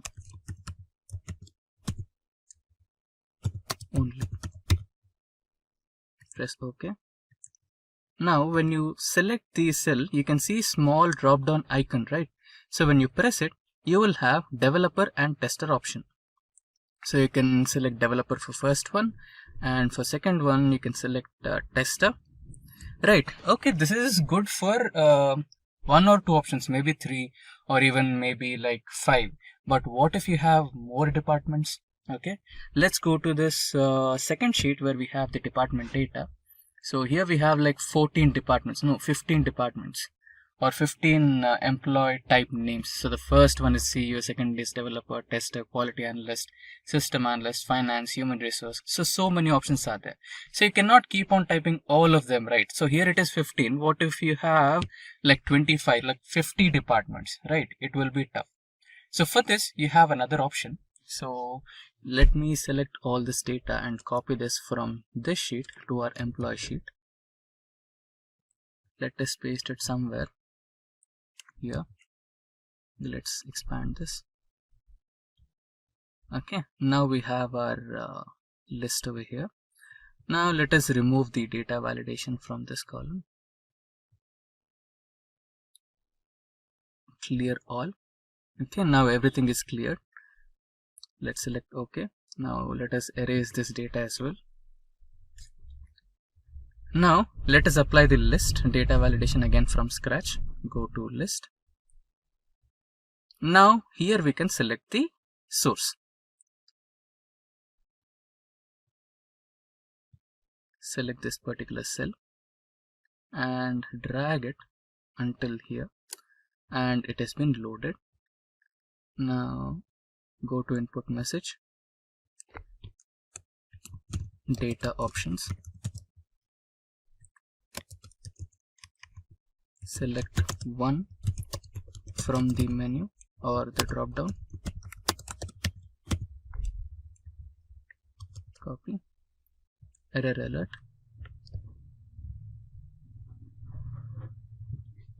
select only from the drop down menu, invalid entry. Yeah. Now let's select OK. Fine. Now you have the icon here. You have all the provided options. You can scroll down and select any one out of these. You can select knowledge transfer for the first one, and second one would be system analyst, and the last one would be human resources. Now in the list everything is fine. Okay, this is showing you the menu options and everything. So but what if you provide this sheet to a new joinee or new employee in your company, and by mistake he messes up something like deleting this? Okay, so we have deleted systems analyst, and when you click on the options here, you don't have systems analyst. In that place you have blank space, right? So there is a way where all your data can be messed up. So to avoid this, what you can do is you can actually save this data in a different sheet, like I did here, like department data. You can hide this sheet, or you can protect this sheet with password or something, so that nobody can mess this up. So now let us get back to the employee data and select this column and clear everything. Press OK, and let us also clear this and this as well, and this one too. Now let us eliminate the rows or cells, the employee, everything.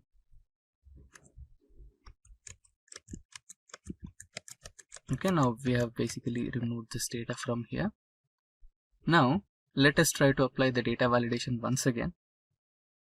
Now here let us select as list, and here let us provide the option. Let us go to next sheet. Let us select all these options and press OK. Okay, let's provide input message. Data options or department options.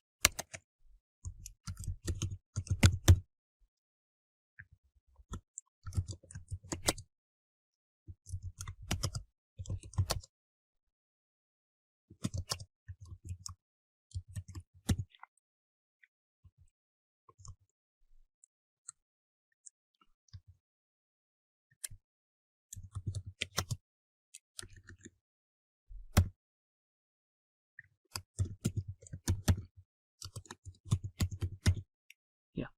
Now let's select OK. Now let's hide this sheet.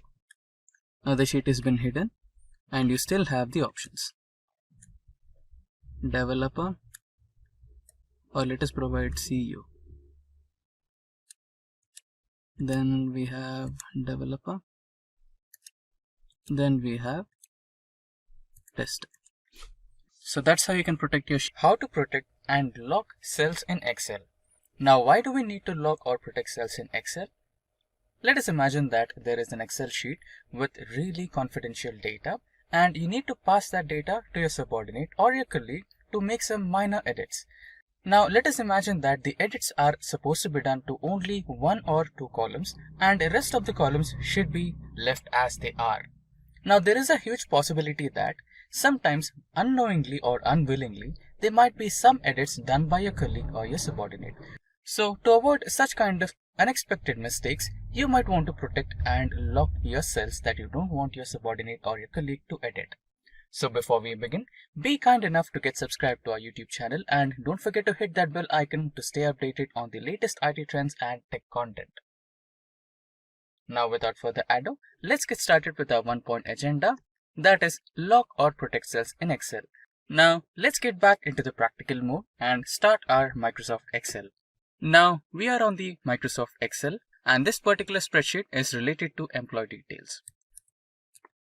Yeah, now the screen is visible a bit better. Now let us imagine that this is our confidential data and you want to edit only 2 columns, that is the designation column and phone number column. Now let us imagine that the company has finished one annual year and now there are some promotions happening in the company, and let us also imagine that the phone numbers of the employees provided by the company have undergone some changes. So now the minor edits that you want to make are related to the designation column and phone number column. Now you can see that all the columns, that is the blood group, new salary, salary hike, current salary and name of the employee, serial number, employee number, everything is editable. So in such kind of scenarios, when you pass on this data, there might be a possibility where your colleague or subordinate might end up making some mistakes, right? So you want to avoid that. So you can do that by locking the cells. Now let us rename this sheet. Now the sheet has been renamed successfully. So now you can lock the cells by the following process. So in this process, you have 2 major steps. First one is to lock the cells and the next one is to protect the cells by a password. Now when you select all the cells in this particular sheet, you can just click on this edge here and you have all the cells selected, and now right click somewhere on the sheet and you can see an option called Format Cells. So in this particular option, you have some options provided, which is number, alignment, font, and you want to go into the protection part. So you can see by default, Excel keeps all the cells locked. Now we want the phone number and designation to be unlocked. Okay, so let's cancel it for now and get back to the sheet and select the columns D and I. And now let's right click and go into Format Cells, and in the protection option, make sure that you uncheck the locked icon.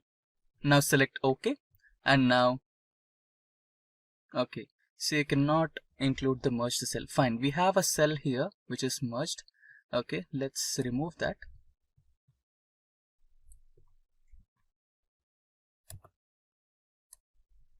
Okay, now again select the entire column, right click, get into format cells and uncheck the lock option, select OK. Now we have finished the first part, that is locking all the cells which you don't want to get edit and unlocking the cells where you want to make some edits. Now the second stage is protecting the sheet. Now right click on the sheet name and you can see an option called protect sheet. Click that and now here you can see select locked cells and also select unlocked cells. So let us provide a password here. So let us use some simple password so that we don't forget that. So I'll be selecting 123 and now select OK. Re-enter the password to proceed. Now let us type 123 again. Now select OK and now the sheet is protected. Now we have successfully locked and protected all the cells in Excel. Now let us verify that the cells you wanted to protect are really protected and locked or not. So we have unlocked phone number and designation and everything else is locked. Now let me try and edit the blood group. So when I double click or try to edit this particular sheet, then I'll be receiving a warning from Excel. It says the cell or chart you're trying to change is on a protected sheet. To make a change, unprotect the sheet. You might be requested to enter a password. So it says that this particular cell is locked and you cannot edit it. Now let us try to edit the phone numbers which we kept as unlocked. So you can see I can really edit the unlocked cell here. Now let me try to change this phone number. Let me enter some random phone number. So you can see the cell is editable. Now let us go through the designation column and try to edit this particular column. Now since I said that there's a promotion happening in the company, so the deputy CEO is now the current CEO of the company and software developer happens to become the senior software developer and the tester as well. Let us imagine that he will become the senior and so on. Okay, so this proves that this particular sheet is editable. Not the entire sheet, but only the cells that we kept in the unlock mode.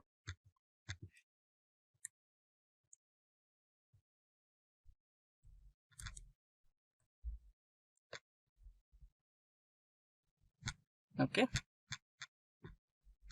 Now this is how you lock and protect your cells in Excel. Now you can see that I have sales data on my worksheet.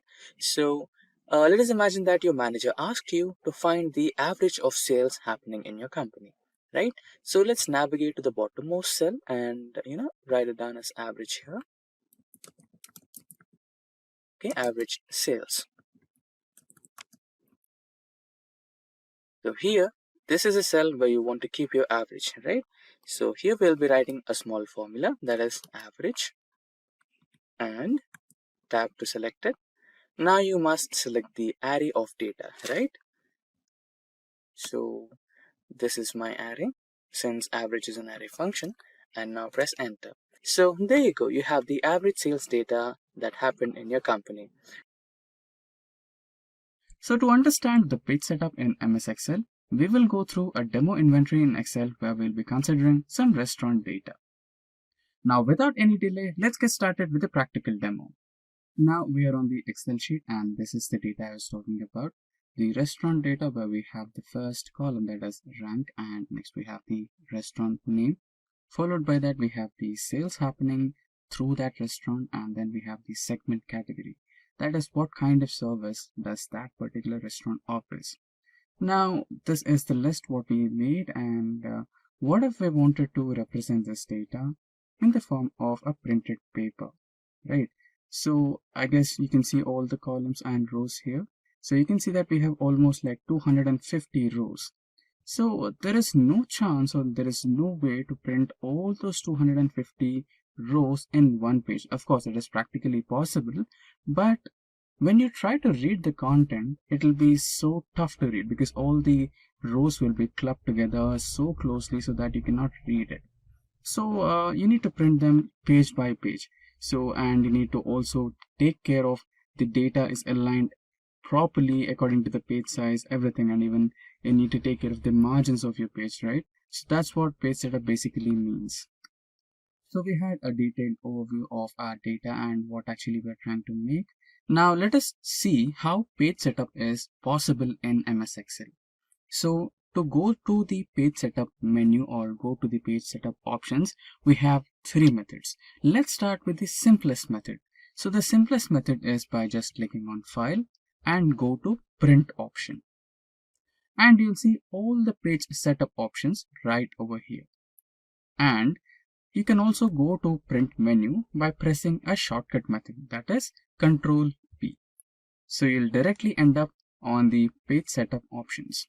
Now let's look at the second method. So the second method is, you can see the toolbar over here, right? Which has File, Home, Insert, Draw, Page Layout, Formulas, Data, Review, View, and Help. So the second method, we can use Page Layout option from the toolbar. And you can see when you click on the page option from the toolbar, you have a new ribbon over here. So this ribbon is all about page setup options. So it will offer you margins, it will offer you orientation, size, print area, breaks, background, print tiles, etc., etc. Right? So all these options or menus in this ribbon belong to page setup. Now let us look at the third method. So the third method is something similar. You have view option on the toolbar. So just select a view and you can see we have few page setup options over here as well. The normal, page break, page layout, custom views, and we have grid lines, formula bar, heading, zoom in, zoom out, select to zoom, freeze certain panes, right? So all these are also the page setup options. So we have the three methods to enter the page setup options. Now we are familiar with those. Now let's get started with the practical mode on page setup. For that, let me use the simplest method, that is holding the control key and pressing P, which navigates me to the print option. Now we have various set of options here. We have no scaling, normal margins, letter, portrait orientation, collated, print active sheets, and Note 1 for Windows. You can see this option is the printer's option. For example, if you're connected to a printer, which is the hardware printer, then your MS Excel will show the printer's name here. So other than printer, you can also make some other arrangements where you can just directly print your complete data in the form of PDF, and then you can export your PDF to your recipient. That's also possible. Okay, now let's get started with the first option, that is print active pages. Okay, to understand this better, we need to create a new sheet. Not a problem. So you can see that we just have one sheet over here. So let us kind of select all the items and create a new sheet and try to paste it over here. Or let's try to paste it over here. Okay, now let's try to extend these.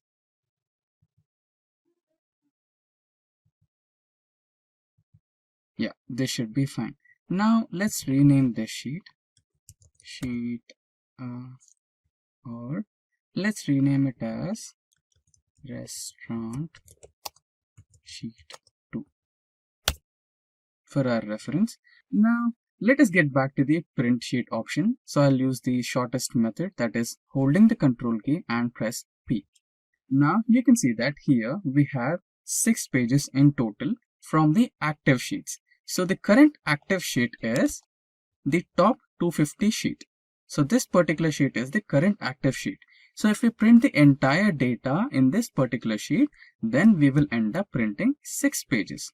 Now let us select the other option where you have to print the entire workbook. Right. So now you can see that there's a change in the number, that is 12 pages. So what is a workbook? So basically workbook is the collection of entire sheets in your Excel homepage. So in this particular Excel homepage, you have the first sheet, that is top 250, and the second sheet, that is the restaurant sheet 2, right?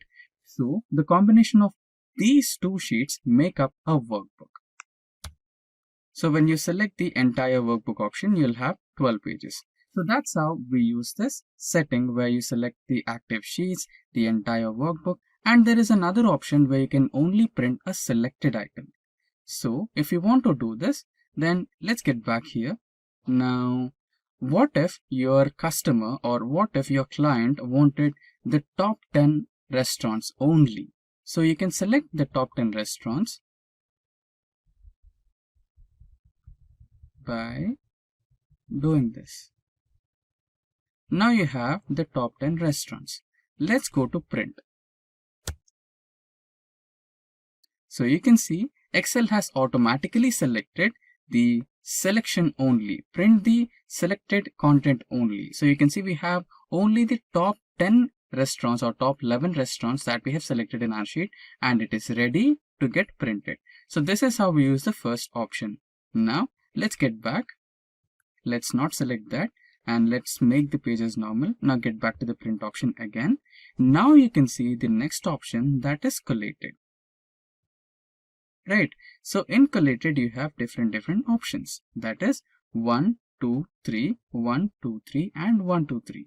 And the next one, which is uncollated, 1, 1, 1, 2, 2, 2, 3, 3, 3. So why are these numbers present here, and what does collated mean anyway? So this is your question, right? Now the answer for this question will be a little similar to your examination hall. Okay. Let us imagine that you are in examination hall and you are the invigilator and you have 10 students in your room. So you wanted to provide question papers to all the 10 students. Okay. So you have your question paper distributed into 3 sheets. That is, you have marked questions and your questions are fit into 3 papers. Right. In this scenario, we have 250 rows and all the data is split into 6 sheets. That is sheet 1 or page 1, page 2, page 3, page 4. Right. Now, if we wanted to print 10 copies, then the arrangement of papers will be page 1, page 2, page 3, page 4, page 5, page 6 in continuous order. Right. That is collated. If you wanted 10 copies of different ways, where you wanted to print the first sheet first, then you wanted to print the second sheet second, and the third sheet third, that is, you'll have 10 copies of first page, 10 copies of second page, 10 copies of third page, and so on. That particular approach is called uncollated approach, and if you're printing the pages in continuous order for 10 times, then that particular approach is called as collated approach. So this is what we had to learn about collated and uncollated. Now let's get back to the third option. Now let's press again print. Now we have our data over here. There's something wrong. Select all the elements, Control P. Yeah, now we have our data back. Now we have the third option, that is the portrait orientation.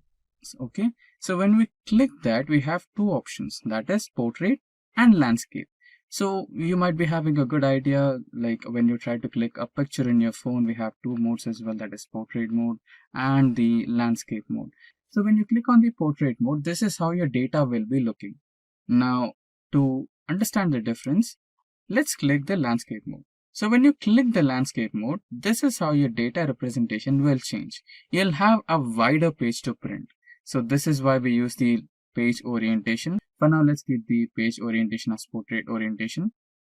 And we have now the fourth option. So what is the fourth option? We have various sets of options in here, that is letter and A4 size. There are also some more page options over here where you can select the page types you want to print.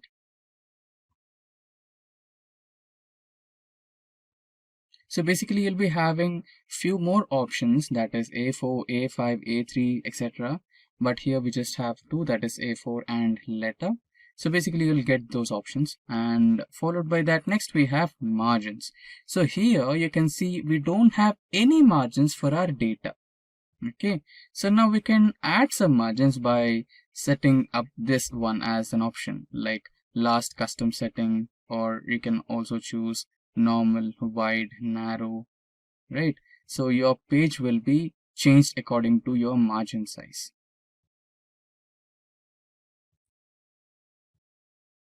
right? So this is how you can change the margins. Now let's keep it as default. Let's set the normal one. Now we have the next option, that is scaling option. So here you can see we are trying to fit the page. So when you're trying to print these sheets using no scaling, then the actual size of the page will be printed. Now you can also modify that. You can fit and print these sizes. So you can remember the first option that I said of printing all the 250 rows in one single sheet. This is how you can fit it. So fit the sheet on one page, where you can see all the 250 rows are fit into one page, but the data is not readable. So, but we don't want this type of an approach, right? So let's keep it as the default one, which is no scaling. So these are the variety of options in print. Now, if you wanted to print all the 6 pages into the PDF format and mail it to your client, you can also do that. I think I have explained it in the first place. So you can see we can do it by just selecting this option, where you can print all the 6 pages and into PDF format, and then you can mail them to your client. And you can also select the number of copies you want. You can increase the copies to 2, 3, and any number of copies you want. For now, I'll keep it as 1 copy.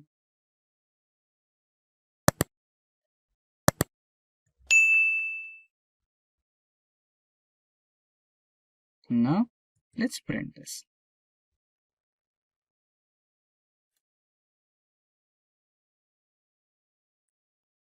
Now let us select the location, rename it, and publish.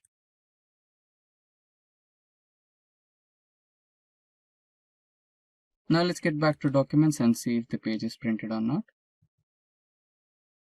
Here you go. Here we have the restaurant data in the form of PDF.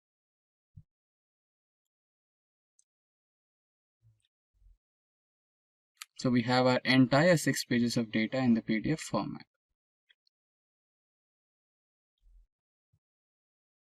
Now we are back on the home page. Now we had some limited functions in the print function over here. We had tried to export the data. So you can also export the data or try to print it from the print option over here. You can just select that as well. You can try PDF. Yes, the pages are printed now.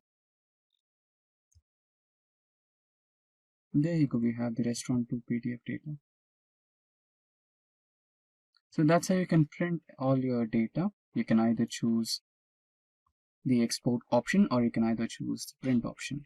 Now when you see into the print option, we have limited number of page setup options over here. Now let's check out what we missed. So we are in the page layout here. So we had gone through the margins, we had set all the margins, and then we have also gone through the portrait and landscape. Now you can see the size. When we were in the print menu option, we had only A4 and letter. But here you can see there are a wide variety of options. That is, other than letter, we have tabloid, legal, statement, executive, A3, right? We have A5 and many more other options. And if you want some more paper options, you can go to more and you can always select a few more options. That's how you do it. And yeah, we didn't have the break option. So remember when we had been through the print option, we did not have the break option there. Let's select this to normal A4. So you cannot see the break option over here, right? So here we have the break option. So what does break option does?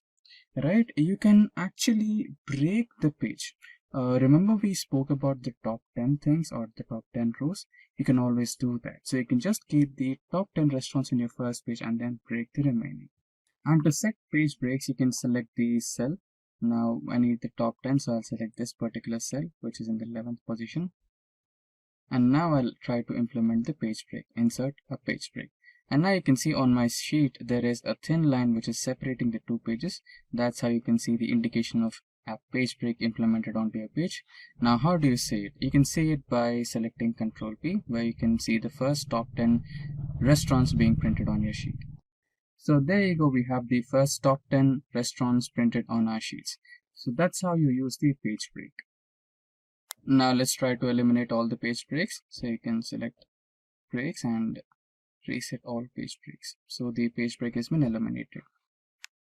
Now you can always choose a background for your data as well. You just, if you want, you can add a picture to your background. I think that's not available for now. Okay, you can work offline as well. Let us select this one. So you can see that we have added a background to our data. We can select all the text files and then you can change the color so that the text becomes a little visible. Yeah, that's how you do it. Now if you don't want the image to be added on your file, you can also remove that, delete page background, and there you go, all the images are gone. Now the next important part, that is the print titles. Now why do we need print titles? For that, let's try to print this. So now you can see the first page. In the first page we have the title, rank, restaurant, sales, segment, category. But if you go to the second page, you don't have that title, right? You don't have the title, rank, name of the restaurant, sales, and their service category. So if we want that, then we need to add titles. Now for that, let's select the print titles option. Now let's select the rows to repeat on top. Now for that, we need the first row. Select the first row and this particular row will be repeating into all the pages. Now let's try to print it. So yeah, now you can see the titles are being added to all the sheets. You can see the page 2, page 3, page 4, page 5 and page 6. So you can see the titles added to all the sheets. Now we are on the spreadsheet. So here, what exactly are page breaks? So page breaks are something which help you during you're trying to print your data or present your data in the form of a web page, right? In those times, you cannot fit your entire Excel data in one spreadsheet or one paper or one web page, right? So in those scenarios, Excel will try to eliminate a few parts of your spreadsheet or it will try to split the spreadsheet. So how exactly it looks like?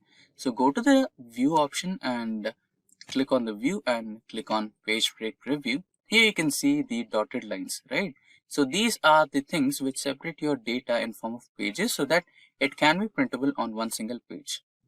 So some of the times the user or the ex-user manually inserts a page break, right? So how do you insert it? Just go to the page layout and here you can see the page breaks, insert a page break, and you have successfully inserted a page break. Again, go to the view, go to page break view, and here you can see the solid line. So these solid ones are the ones which are inserted by the users or anyone who had the access to the data. Now how do we eliminate them, right? So we can eliminate them and we can try to get the sheet back to the normal way. So all you have to do is click on the cell which has the page break, which is right under the page break.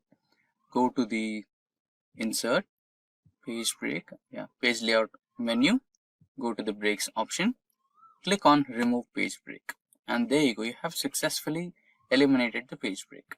And page break preview to make sure that the page break has been successfully removed, so you cannot see that anymore. So that's how you try to insert or eliminate a page break in Excel. So conditional formatting is a method to visualize your worksheet. We already have the charts in Excel to visualize our Excel sheets in graphical form, but what if you had to see or visualize the data in your worksheet as it is? So that is where the conditional formatting comes handy. Now let's get back to the Microsoft Excel and try to implement some conditional formatting. Now we are on the Excel worksheet. This particular dataset is based on a store. Now we have various columns in this particular dataset. We have row ID, order ID, customer name, etc. And finally we have quantity, discount, and profits. Now let's go to profits. Let us imagine that we have provided this particular store with a target of minimum 15% profits. Now let us find out the stores that have hit the 15% target and the ones which did not. So for that, let us select the entire column.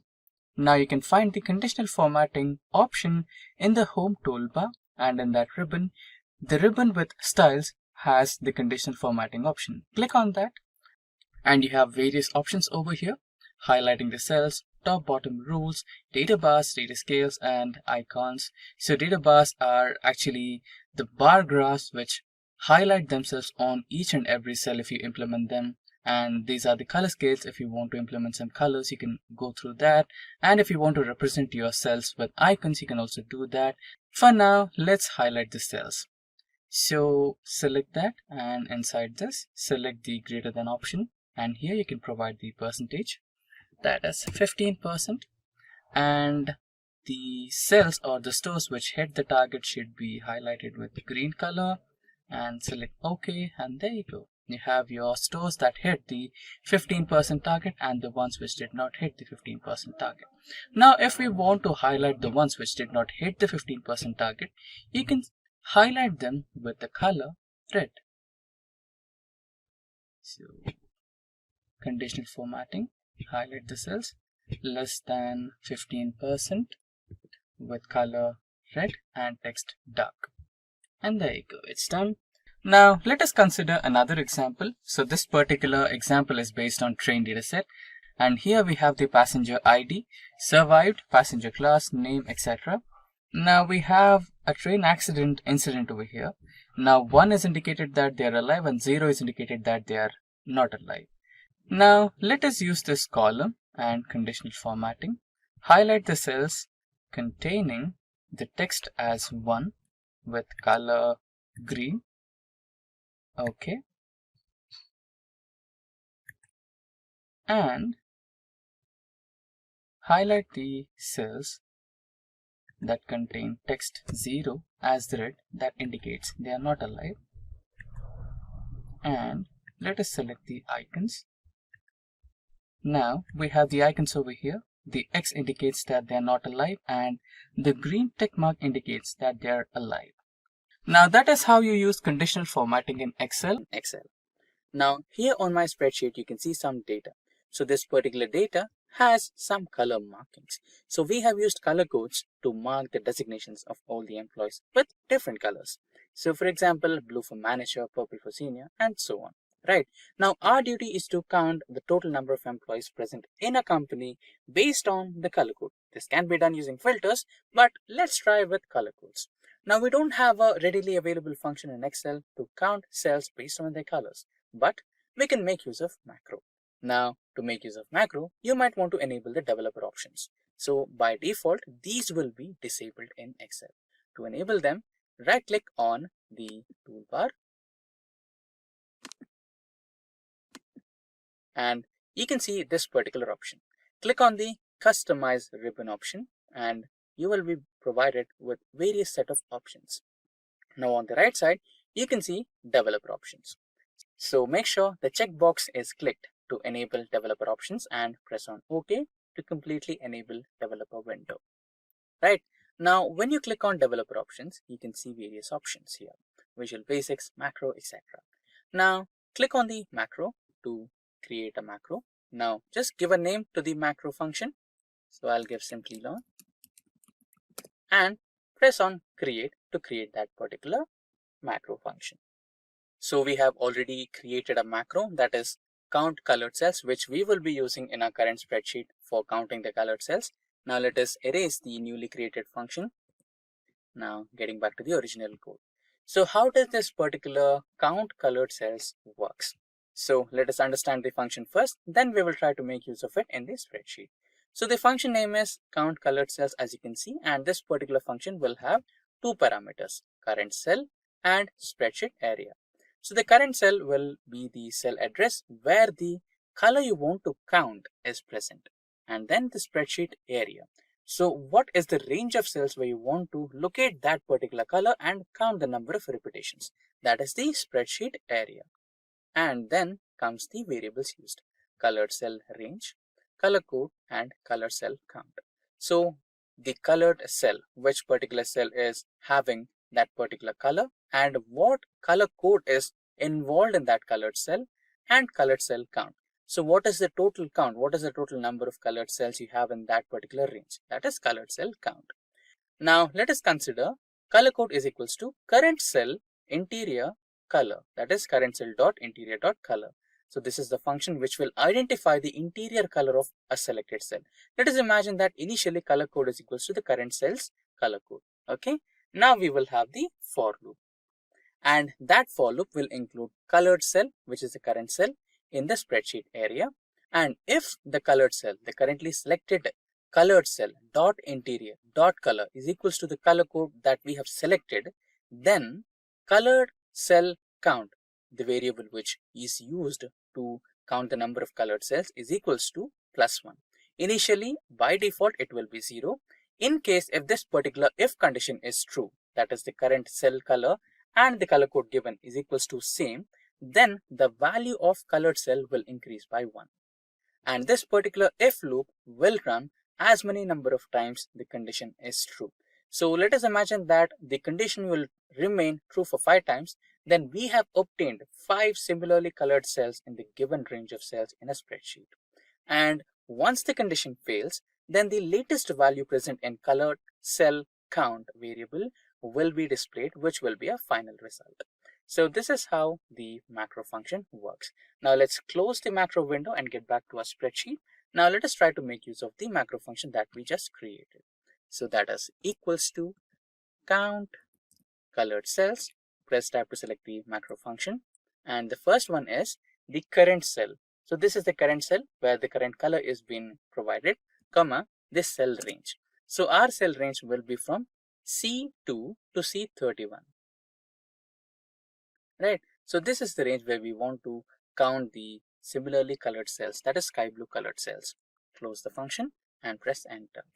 Now you can see the function has identified 6 repetitions of sky blue color in this particular range of cells. Now you can drag the same formula across all the cells and it will be providing the results of the same.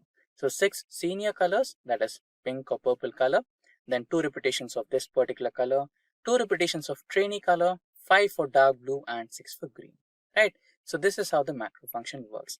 And the key point to remember here is this particular macro will work only for manually colored cells. So there are situations where we have used conditional formatting to color a single cell. Let us imagine that we have used conditional formatting to recognize the employees with salary above 30,000 as green color. And if we try to use that particular green color to be counted by the color count cells function, no, it will not happen. It will not consider that color as a feedback or an input. Now in future, we will also try to design a macro which can recognize the colors made by conditional formatting as well. But this particular function will be exclusively used for manually colored cells only. Dated if function is majorly used to find the differences between two individual dates. So it is also called as dated if by a few people, and a few people also reference it to date diff, that is date difference. So anything is good. Now to find the difference between any two dates, let's select a few dates. So the first date would be, let us imagine that you're an employee and you wanted to find out how many years that you've been working with an organization. So for that, you might want to need today and the date where you joined the company, right? So it might be date of joining and today. So what's the difference, right? So let us imagine that you joined the organization somewhere around 2010, 01, 05, 2010, and today. So for today, you can give any particular date. Let us imagine that today is 1st of January 2021 or 2022.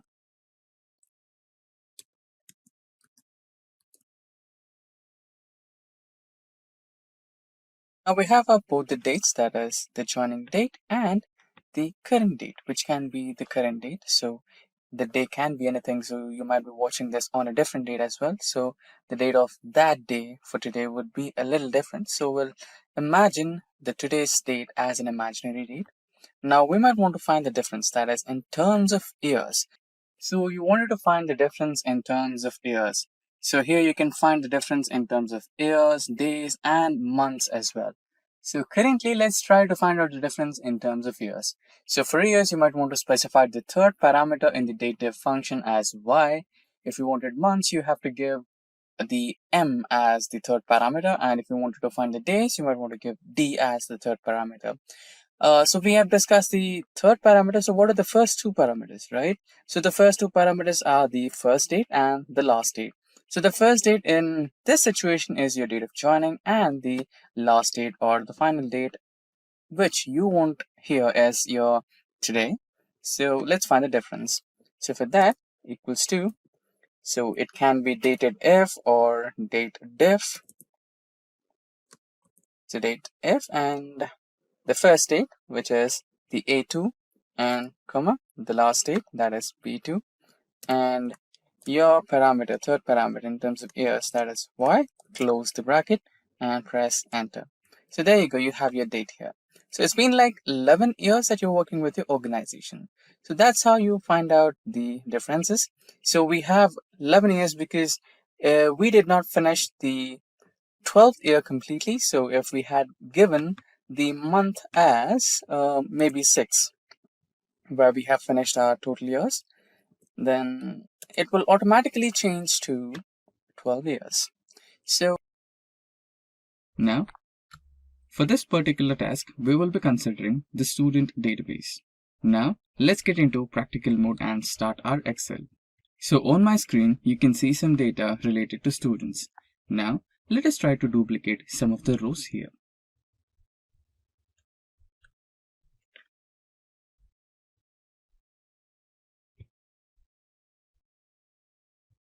So we have selected the rows 8, 9, 10 and 11. Now we shall copy them and paste them. So now these are the duplicate elements, right?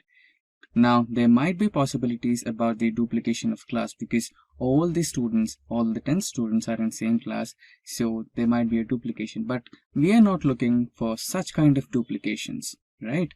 We are looking for the duplication of the entire row. For example, we have the details of Mike over here in the 8th row, which has the roll number or serial number as 7, name as Mike, roll number, class, blood group, and subject scores, percentage, round of percentage, and total marks. So the entire 8th row is being copied here, and it is in the row number 12. We have the exact same details. So what if you have the exact same rows duplicated? So that's what we're going to deal with. We're going to eliminate the duplicate rows all completely together. Now to carry over this task, we have to select the data from toolbar. So you have various options, file, home, insert, etc.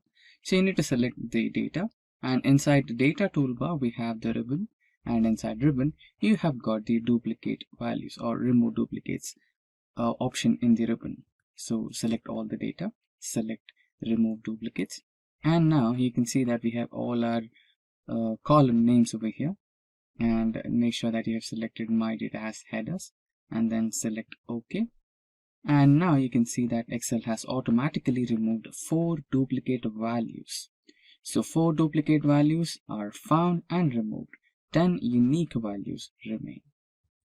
Now another type of remove duplicates can also be done. So you can see that here we have another data set which has phone numbers or phone names, that is phone makers, that is Samsung, Huawei, Vivo, Oppo, etc. So there are some duplicate values in this. I've copy pasted them. So now you can also do that. So just select all the data and now go into home and select conditional formatting, and here select highlight cell rules, and inside that you have duplicate values. Selecting this option will help you identify the duplicate values in your dataset but not to remove them.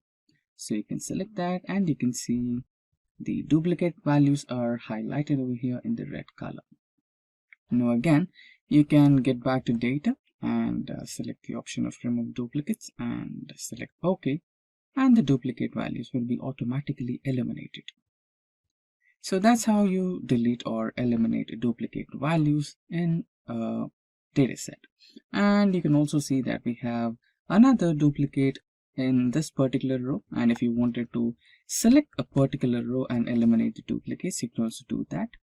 Now for that you need to go to the same process, remove duplicates, and here Microsoft Excel is asking you if you had to expand the selection to the entire dataset, or you want to continue with the selected dataset itself or selected column itself.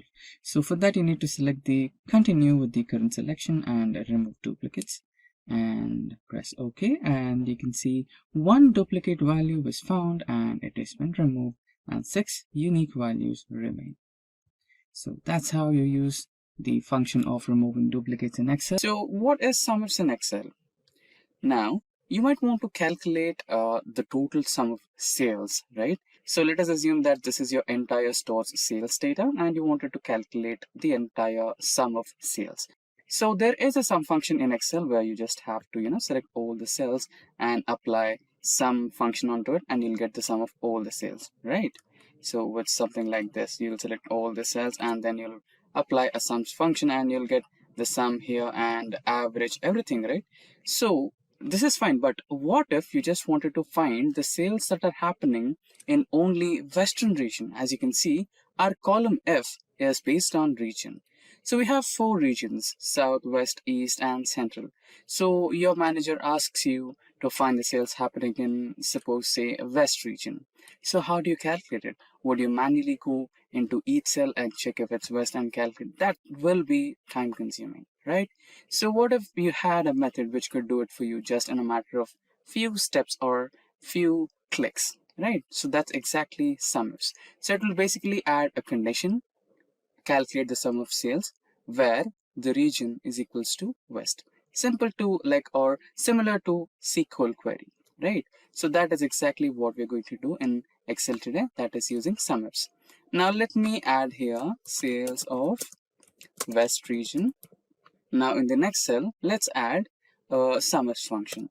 Remember, there are multiple sum functions in Excel. So when you type in SUM, you can see so many options based on sum, right? You just have sum, followed by that you have sum if. It is just sum if, not sum ifs. Today we are concentrating on sum ifs. So not just sum if, we'll go to sum ifs. So we'll be having an option of placing multiple if conditions there. So let's also try that. More on that later. Now let's press tab to select our sum ifs function. Now, okay, we forgot another important step. So before we apply sum ifs, we need to convert our table into a table format. Yes, it looks table, but right now it's not in tabular format. It is in the format of database. We know that Microsoft Excel considers its data as a database by default. So to convert the database into table, just click anywhere on the data and press Ctrl T so that you'll have a new dialog box, and it will ask if your table has headers. Just make sure that you have ticked in it. Our table does have headers, so select OK. Now our database has been converted into a perfect table and it's ready for applying SUMIFs function. So now you can see our database has been successfully converted into a table. Now let's begin with our SUMIFs. Now again, remember we are using sum ifs here, not sum if or sum. So select sum ifs and press tab and we have our SUMIFs function. Now the first step, which column are we looking at? What are we finding out, right? Which is a sum range? What sum do you want? For now, we need sum of sales. So select the sales column and we have a simple key function here. Let's hold Control, again press Shift and hold Shift together. So we're holding Control and Shift key together, and now we're pressing lower arrow key once. Yes, the entire sales column has been selected, comma. Now where do you want to look? So we want to look, which part of the table you want to fetch, right? So this is the region part we want to fetch right now. So again, hold Control and Shift together, lower arrow key. The entire column is selected. Now the next last part. So we want to look into the both of the columns, that is sales column and region column. Now which type of data you want? So for now we want Western type of data. That is the sales data which is happening only in West, right? So we'll select this cell with the data as West, or you can also manually enter it. For now, let's select the data.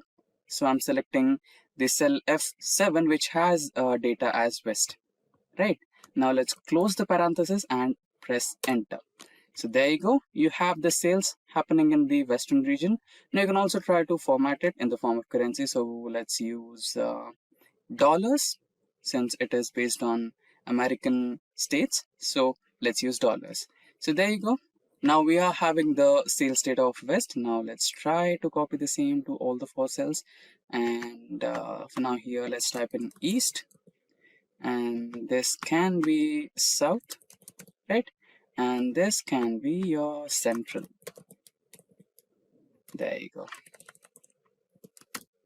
Right. Now you can also copy the same formula and make minor edits to it. So here, instead of F8, you can select East. So where is East? Here, and press enter. So you have the sales related to East. Now let's try to edit F9 with South. Select South region, enter. So you have South sales, and what remaining is Central. So let's edit Central as well and press enter. So there you go. Right, now you have all the separate sales data from West, East, South, and Central. Now again, you might want a bit more granularity in data, right? Or in your reports, right? Like you wanted to find the sales data happening in West, and you wanted to find out the category based on only furnitures. So your manager will ask you, okay, a fantastic job. So now just give me another minute detail on the data. I want to calculate the sales happening on West based on category furniture, right? So he wants furniture, or he wants office supplies only, right? You can also do that. It's not an issue at all. Now let's try to copy this cell and paste it here. And sales in West, let's add another input here on furniture, right? Now you wanted to calculate the sales happening in West region only on furniture. So you can also do that. Now we can use the same formula as well. Just copy paste the formula here, right? And you can add few things here. When you try to add a comma, it will automatically generate the next criteria. So it is expecting that you are looking for adding another criteria, right? Now which column you want? You want category. So let's select category. You want to select all the cells. Same trick, Control Shift lower key, and again press comma. And you wanted to select only furniture. So select on furniture cell. There you go. Now press enter. So there you go. We successfully have the sales data from West region based on category only furniture. So that's how you do SumIfs in Excel. You can also add a few more details to it. Like in furniture, you can also look only for tables. So here you can see in West region, we have furniture sales data, and we have sales data of West region based on furniture, which includes only tables. You can also do that using SumIfs function in the same way. All you have to do is select the subcategory column and select the cell which has the data as tables. So this is how you use SumIfs in Excel. Now, creating a pivot table is just away from a few clicks. Trust me, it is just a couple of clicks and you'll have your pivot table ready to operate. Now, click any cell or select any cell on your spreadsheet which has the data and navigate to Insert menu on the toolbar and select Pivot Table. And that's how simple it is. Now, automatically Excel will choose your data. You can see the lines over here, dotted lines. That means the Excel has already selected the range of data that you want to put into your pivot table. And you can either select the existing worksheet or a new worksheet. I'll select a new worksheet over here and just press on OK. And there you go, you have your pivot table ready. Now here you can see your pivot table is a little empty. All you need to do is drag and drop the data elements that you want on your pivot table. So here you can see on our spreadsheet, we have some business data related to a store, which has furniture and states and subcategories of the furniture and all the, in category you have furniture, office supplies, technology, etc. Right? So those have some subcategories as well and different states and the regions as well, and the quantity total sales happen, right? So using this business data, we can find out some key insights of this particular data using our pivot table, right? So here we'll add the data. Now let me drag the region into rows, click and drag, and let me drag categories into columns, which are the different categories which are involved in the sales data, and values, what are the sales happened, right? And there you go. You have furnitures, office supplies, technology as the three different categories, and those are the sales happened in Central, East, South, and West regions. And this is the grand total. And instead of regions, you have all the regions over here, right? So central, east, south, west, or instead of all the regions, or instead of all the categories, you can place a specific category in your pivot table. For example, let me push the category into the filters, and here you can see the total sales happened in those particular regions. Now, what if someone asks you to find the sales of only furniture, right? So your manager comes to you and he'll ask you, get me the sales of only furniture. So you can select that, and there you go. You have the furniture sales in all the regions, right? Or you can also do the vice versa. You can also drag regions into the filters, and if you wanted to find out the region wise sales of furniture, you can also do that, right? So here we have furniture, and here you have all the regions, and let us try to find the sales of furniture in the central region, and there you go, right? So this is how the pivot table works. And you can also remove the regions. For example, if you wanted to remove a certain element from filters or anywhere, if it is columns, rows, anything, you can just drag and drop it, right? So that's how it works. And also you can increase the level of detail or improve the granularity, right?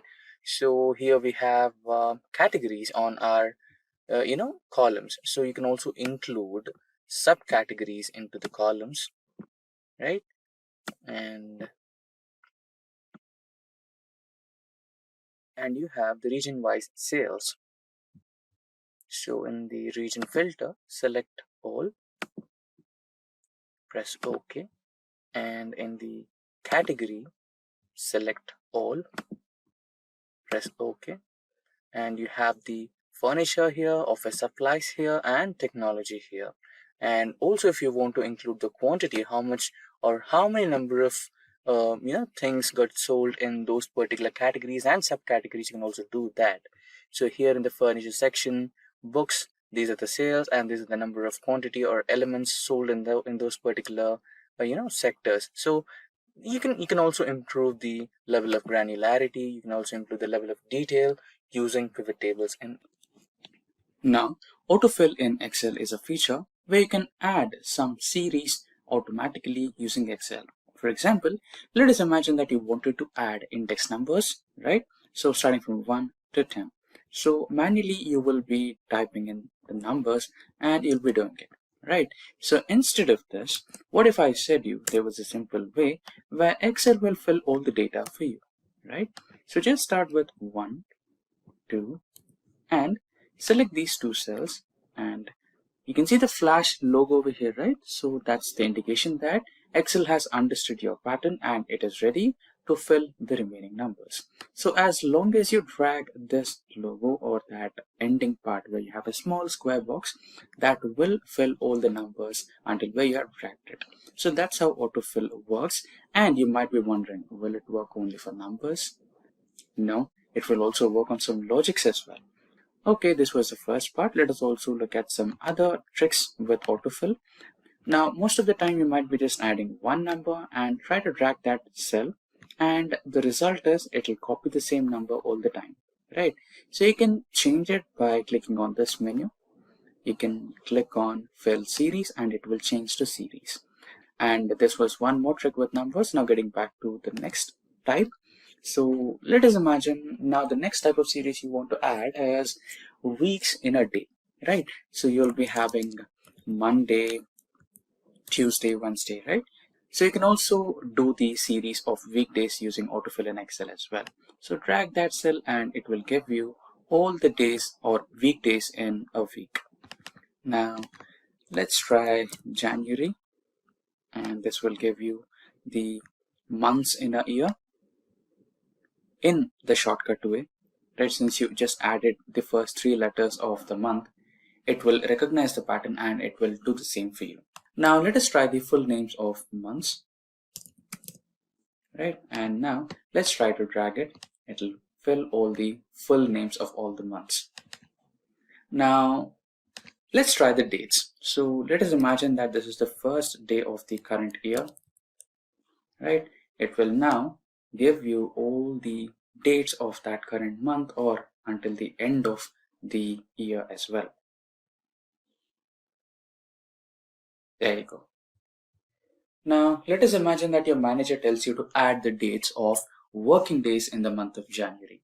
So how can you do that? It's simple. All you need to do is select the cell, go to the fill option, select series, and here select column wise since you want the dates and columns. And here in the type, select date. Date unit should be weekday and the stop value should be the next month, right? Since your manager asked for the weekdays of January. So your stop value will be the 1st of February. Press OK and there you go. So since the 1st of January is Friday, it's selected over here, and the rest too, Saturday and Sunday, are eliminated. Similarly, we have all the dates here of working days only. So that's how you use autofill in Excel. So on my screen, you can see a simple spreadsheet with student names and their marks on my sheet. So we will be calculating what are the total marks obtained by the students in overall subjects and calculate what is the percentage. Now we will carry forward a few simple inbuilt functions in Excel to calculate that. First, we will be calculating the sum of marks. So here equals to sum function and select the range of cells. Close the bracket, press enter. So you have the sum now. So we have to calculate it, repeat. So by clicking on the same formula, now we have the total of all the subjects for individual students. And now let's calculate percentage. So usually we use the divide by option, that is divide the total number of marks obtained by the total number of marks available, that is we will be dividing 407 by 500 and then we will be multiplying that into 100. So that's how we calculate the percentage. So cell G2 divided by cell H2, press enter, and you will end up with the decimal format. That's perfectly all right. Now we have also extended the same formula for all our cells. Now select this overall column or select the highlighted cells, right, and get into the data type. Here you have general, so that's why we have got that decimal format. But when you press percentage, you'll have the actual percentage of all the students according to their marks achieved. Now we are on our Excel spreadsheet, and this spreadsheet has some values of employees, that is their employee ID, name, designation, department, salary, date of birth, and date of joining. Now our concern is to highlight some cells which are duplicate in this, or some rows which are duplicate. So for example, here you can see on row number 7 we have the details of Martha, and you can see the same details of Martha in the row number 14 as well, right? So you need to eliminate those cells, or you need to eliminate those rows. Now you can say there is a quick way, just few clicks and those will be eliminated, that is conditional formatting. Yes, that is also one way, but I'll show you what's the problem with that. Okay, so let us select the entire table and get into conditional formatting, and here you have duplicate values, highlight cell rules with duplicate values, and there you go, the problem. So here we have designation which is duplicated in certain ways, department and salary, state of joining, right? So there are certain conditions or scenarios where you cannot directly identify which is the duplicate row. Again, you can use the same for this, right? So you can select the entire column of employee ID and you can identify the duplicate cells here, since the employee IDs are unique for everyone. So this is a way, but let's dig a little deeper and understand the way of highlighting duplicates with an advanced technique. So let me cancel this, and for that let's create a new column, and let's name this as duplicate flag. Flag.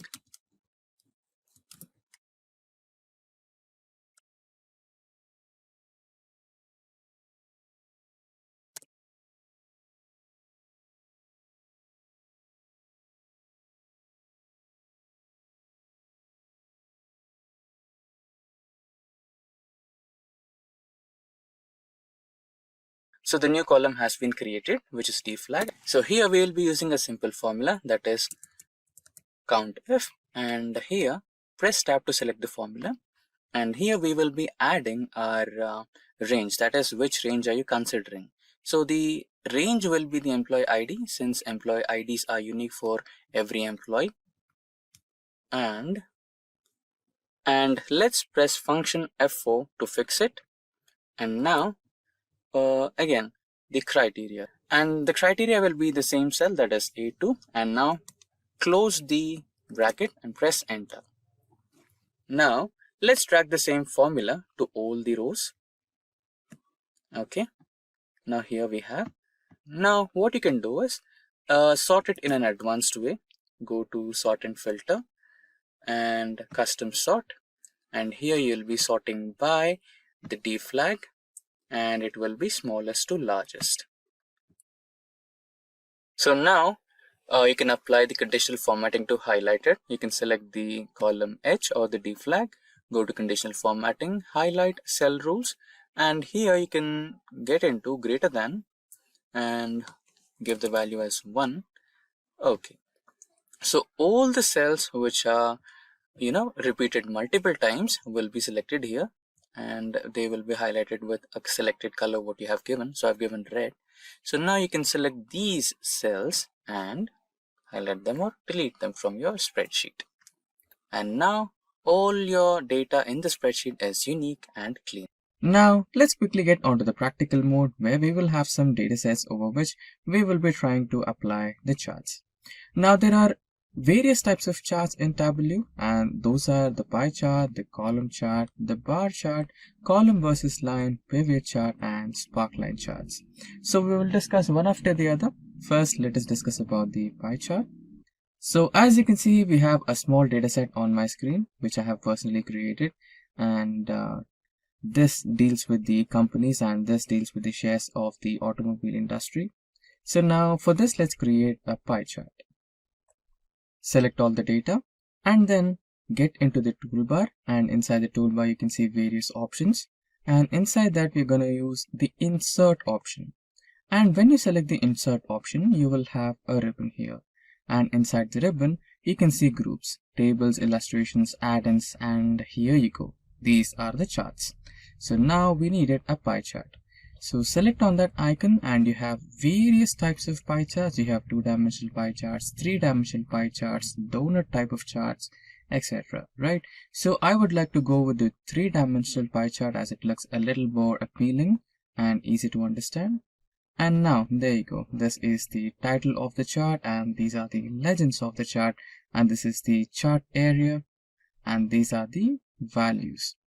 Now we can kind of add the data labels as well. So you can just have to press the plus icon over here and you'll have the options. You can add the data labels, which will give you a lot more interesting values. And you can also turn this around. As you can see, on double clicking any part of the pie chart, you'll get this option which is called as format data point. And let's imagine that you wanted to show the information related to this particular one, which is Volvo, which has the biggest share. So this is in front right now. Now what if you wanted to show the information related to Tata, which is over here, right? For that you can select this particular arrow key and you can just twist it, and there you go, it is coming in front. This will be a great way of presenting your data to your clients, right? Yeah. And there is another option where you can directly explode this, like you can pick it out. You can see this, right? Point explosion, where you can split it out and you can show that, especially like you can highlight it and show it. So that's the a great way of presenting your data. So that's how you can work with pie charts in Excel. Now let's quickly move to the next one, that is the column chart. And in the column chart we have the data related to some company and the profits of that company based on a year. So you can see that the year has started from 2008 and it has gone until 2021, and these are the profits of that company year after year. So since we are dealing with column chart, I'll tell you the simplest way to create a column chart. There is a shortcut key for that, which is Alt F1, and there you go, you have the chart right on your screen. Now you can expand the chart just by dragging it like that, and you can see that there is some problem with this chart. That is, we have numbers here instead of years, right? You can see that the first column is the years, which is 2008 to 2021, but here you can see we have 1, 2, 3, 4, which is not proper, right? So to change the axis, that is, you can see the axis which is 1, 2, 3. Let me expand my screen a little bit. Yeah.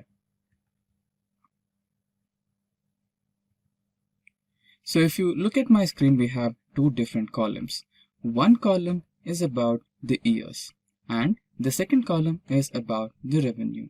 Now what we want to do is we want to create a line graph where we have year on the x-axis and revenue on the y-axis, and we will be generating a line graph based on the data we have. Now for that, we have to select the entire data what we have. Then we need to go into the insert option in the toolbar, and then you can see a lot of chart options in the insert ribbon. Now here you can see that we have a line chart or area chart option. Select that, and here you can see 2D line graphs. Now let's select the first one, and there you go. You have the line chart here. Now let's rename the title.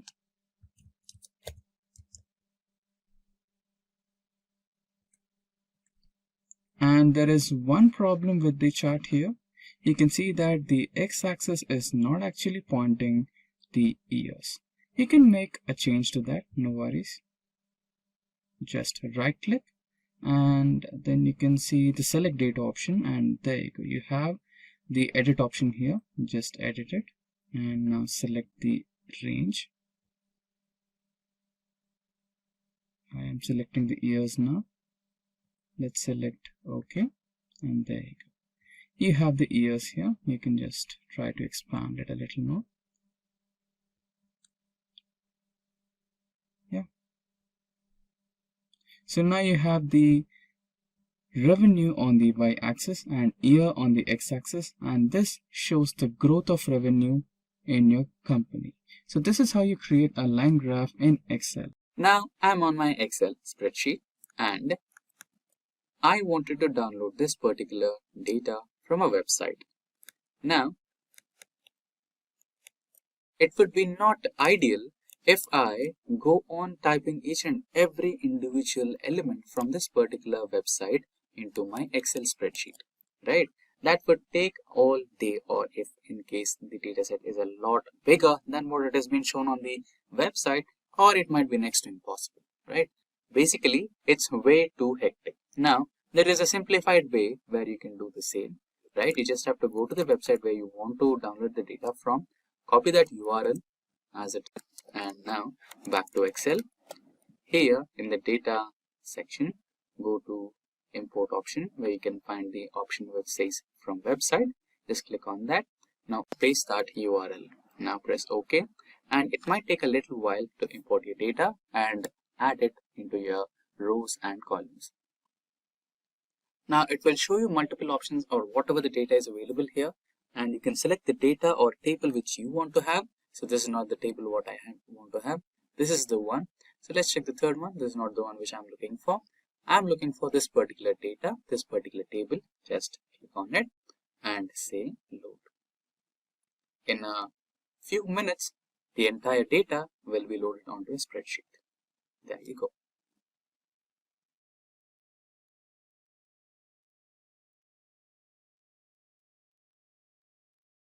So that's how you can import data from web pages into your Excel. So Microsoft 365 Copilot is one of the latest AI products launched by Microsoft. So the Microsoft 365 Copilot will be your AI assistant for all your Office suites from Microsoft. So it can help you ease up your process of making PowerPoint presentations. It can help you write down the notes on Microsoft Word and many more. But today, we will be using this particular 365 Copilot for our data analytics using Excel. So let me remind you, this particular AI tool works with the versions of Microsoft Office 365 and later, right? Now, there should be a new feature added onto your Excel on the top right corner of your home button. But again, if it's not, it's completely alright. You can use your Microsoft Home button where you can find the Microsoft 365 Copilot. So let's navigate to the Home button. Yeah, now I'm on my Home button, and here you can see a small icon which is completely new out of nowhere. This is your Copilot, right? And you can just click on it and you can fire your Copilot. And today's point of discussion is about Copilot with Microsoft Excel. So when you are starting Excel, there are some prerequisites when you're working with Copilot. So currently it is in the preview mode, so it is capable of using some dataset which is in the tabular format. I have converted this into a tabular format. It's really simple. Control A to select all the cells, and then Control T to convert this table. In fact, the option my dataset has headers, and okay, so your dataset will be converted into a table. And another prerequisite is when you pop up the Microsoft Copilot, it will ask you for a dataset which is under 1000 kilobytes. So my dataset here is about 800 kilobytes, which should be here. So the only process is you just have to click on this particular option which says attachments, go to the dataset that you want to work today. So I'll be selecting my sales EU copy and just press open. It will take a little time because it's completely new, so it might take a little time for that. So the only catch is Microsoft Copilot is a little slow compared to the other competitive Copilots or AI modules. It's not a big deal. They will catch up soon. Let's wait for some time while the dataset loads, and then you can fire some of the commands. Let's say I have given my command here, please help me create a regional-wise sales report for this dataset. And you can also give a few more commands, right? So it's loaded right now. You can see the icon here. Now you can write down, give me country-wise sales report, and just fire the command. You can also perform all your data analytics, what you regularly do, right? When you have a sales data set, you might be wondering what it can do and what it cannot. You just have to build a story about the report, what you want to create, and then just, write it down to the Copilot, and it will generate the report that you are looking for. Currently, it is working on the country-wise sales report, so it should be giving me the report shortly. It's okay. So there are some problems with this. So maybe it's the dataset data type. So here we have country, and the data is general. So you might want to change that to text format or character format. So you have the text data type here, and just okay. Now save it back. Now you can ask the Copilot once again. Okay, or let's try to do a different one. Okay, now here we have the order date in column C, right? Now let's say I wanted to find out which day did they visit, right? Is it a Friday, is it a Saturday or Monday, right? So just try to ask the Copilot. Let me write it down. Can you help me find out which week of the day was an order placed? We have a column named order date. Column is C. We need a new column that tells me the day of the week when an order was placed. So let's fire the command. Now it should give us a column D, which is an empty column right next to order date, or it should give us the steps to do the same. Just fire the command. It might take a little while. Okay, here we have it. Certainly I'll create a new column D in your dataset. Great, this is what we needed, and so on. Let's try to ask another query. Can you tell me name of the customer with highest sale record in the dataset? So the previous query which we fired at will not be reflected on this particular dataset, but it can be reflected on the dataset that we shared with the Copilot here. So currently I don't have a direct connection with my Excel over here. I think it should be taking some time for getting me that update over here. But anyways, it will be updated in the dataset that it is currently dealing with. That's not a problem. Now let us see what's the answer. I apologize, but it seems that I'm unable to extract any text content from the uploaded file. It's okay. Let's try to find. There are some discrepancies, but it should be resolved soon. But let's try some other thing like region-wise sale. So let's say you are an Excel expert, so you can do it within a few fraction of seconds. You can just apply filters and get that data. But there are a lot of people new to Excel. So for them, the Copilot from Microsoft could be a boon, right? But down the line, there are improvements rolling out. So I could predict that it could be a lot faster and you can have seamless integration with your Microsoft Excel and your Copilot, and things could be a lot easier, right? So far we have the result over here. So it is giving us a few results and it is finding a little difficulty to extract a few. That shouldn't be a problem in a few couple of days where the new updates roll out. So proceeding ahead, let's try to give it another query or so. So let's check the data set. So here we have the categories and subcategories. I think we can give it, okay, can you give me the category wise profits? So here we can identify which category is performing really good and giving us highest number of profits. So I think let's check out if we have a profits column. Yes, we do have a profits column over here. So let's check that. Brilliant, right? So it's giving us distilled reports in one prompt. So that should be helpful for any of the data analysts which are aspiring, right? And which don't have any idea about how Excel really works. Okay, it seems that I'm able to extract text content from uploaded files. Okay, let's try to copy this and write it down as, okay, is it category? Okay, let's copy this as well. I think it's about the case, right? Category, subcategory. Okay, let's fire subcategory. Category sales report. Okay, it's giving us the previous answer to the previous query. Okay, I think this should help. It's unable to extract a lot of answers so far currently. There should be some discrepancy, but down the line it should be fixed. Unable to extract any text content from the uploaded file. Okay, so basically that's how you can work with your Copilot in Microsoft 365 Excel. So there are some discrepancies so far, so it should be fixed down the line.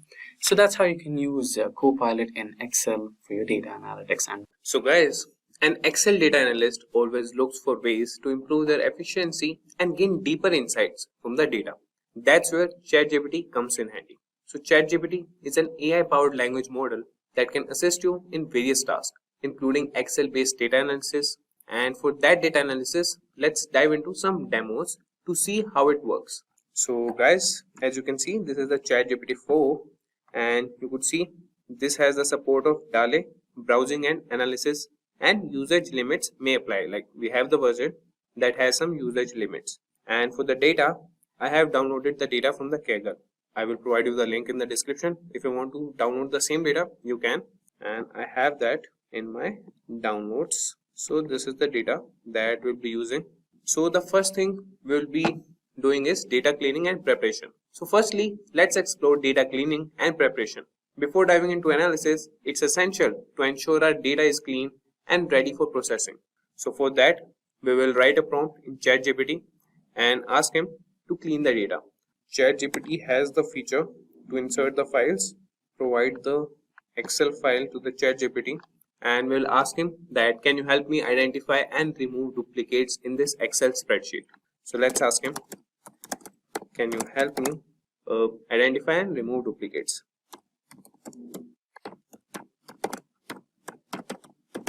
Duplicates from this Excel spreadsheet, from the provided Excel spreadsheet. So you could see that ChatGPT has started generating the response, and he is telling us that he can definitely help us with that, and he is analyzing that.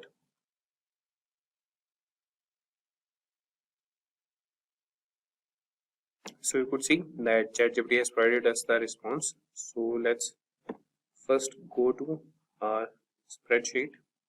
So this is the spreadsheet: order number, quantity ordered, price of each quantity, and order lines. So you could see that first ChatGPT has encountered an error, and that is with the character encoding mismatch.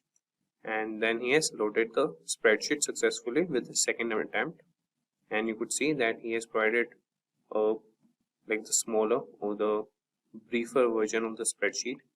That is, the dataset consists of sales data with columns such as order number, quantity order, price each, order line, sales, order date, status. So he's asking us, could you specify how you would like to identify duplicates? For example, should we consider a row a duplicate if all its values match another row exactly, or are there specifically columns we should focus on to determine duplicates? So we should, or here we will be focusing on the column section. So here we want to identify column section.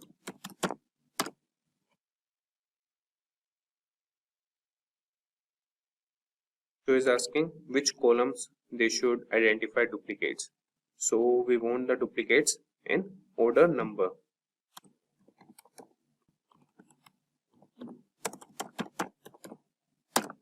So the ChatGPT has started analyzing the spreadsheet. So you could see that ChatGPT has produced the response that they have identified a total of 2,807 rows in the spreadsheet that have duplicates based on the order number column. So this indicates that multiple rows share the same order number, suggesting there might be different items or transactions within the same order. So would you like to proceed by removing these duplicates while keeping either the first or last occurrence of each order number, or do you have another approach in mind for handling these duplicates? So before identifying the duplicates, what we'll do is we will first get rid of the extra spaces. So we'll ask ChatGPT that first find the extra spaces in the spreadsheet and help us remove them. So you could see that it has started analyzing it.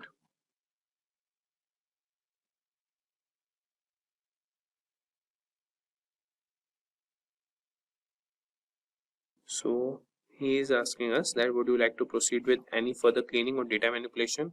Yes, we want to proceed further with data cleaning only. And now we will treat all the blank cells if there are any. Now treat all the blank cells if there are any. So the spreadsheet contains blank cells in the following columns with the respective counts of blank entries. That is, address line 2 has 2521 blank cells, then the state. So depending on your preference or the requirements of your data analysis, we can treat these blank cells in several ways, such as filling them with a placeholder value that is not provided using a specific value that makes sense for data. That is, example, a default state or territory, but potentially leaving them as if blanks carry meaningful information in the context of your data. So what we will do, we will provide a placeholder. Provide a placeholder instead, that is not provided or not applicable. Okay.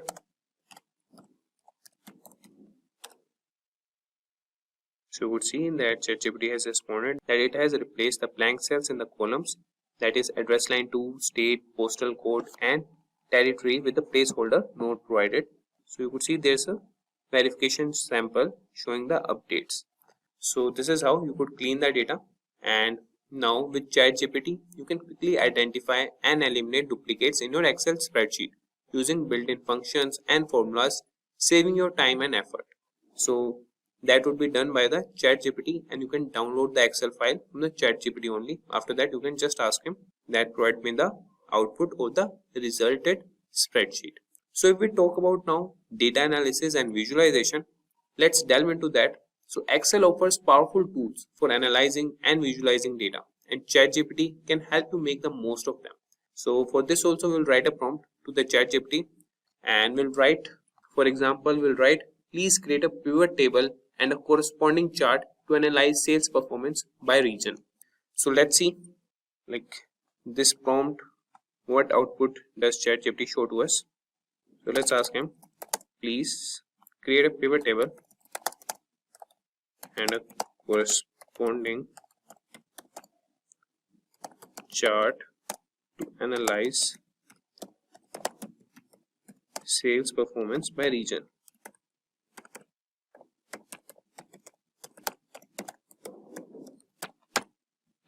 So you could see that ChatGPT has started analyzing the data and the spreadsheet, and you could see that the pivot table below shows the sales performance by region or the territory.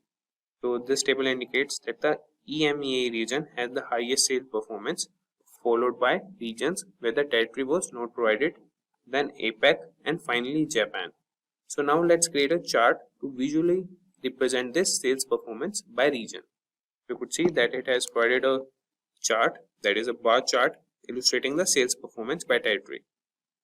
So you could see the guys that it has provided us the analysis, and ChatGPT can guide you through the process of creating pivot tables, charts, and other visualizations in Excel, enabling you to gain valuable insights from your data with ease. So let's move to advanced analysis and automation.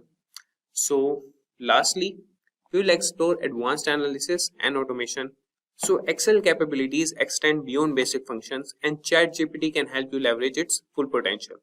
And for this also, we'll write a prompt to the ChatGPT that, can you assist me in building a forecasting model to predict future sales based on historical data present in the spreadsheet. So let's see what ChatGPT respond to us. So let's ask him, can you assist me in building a forecasting model to predict future sales based on historical data. So let's see what ChatGPT respond to us. So you could see that building a forecasting model to predict future sales based on historical data involves several steps. So for this, you have to prepare the data, select a model, train the model, evaluate the model, and make predictions. So let's start by preparing the data. We'll aggregate sales by order date to create a time series of total daily sales. Then we'll choose a model based on data's characteristics. So we will grant the permission to ChatGPT to proceed with the steps. So he has started analyzing the data.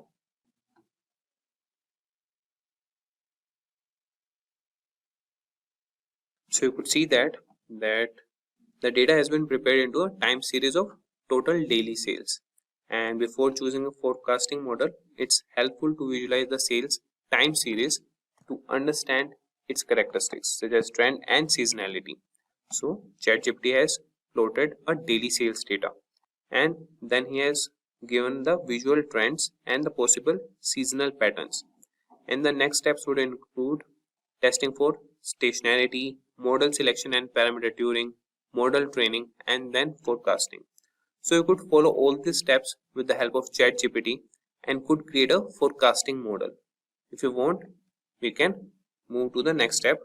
So you could provide a prompt to the ChatGPT that move to or proceed with next step.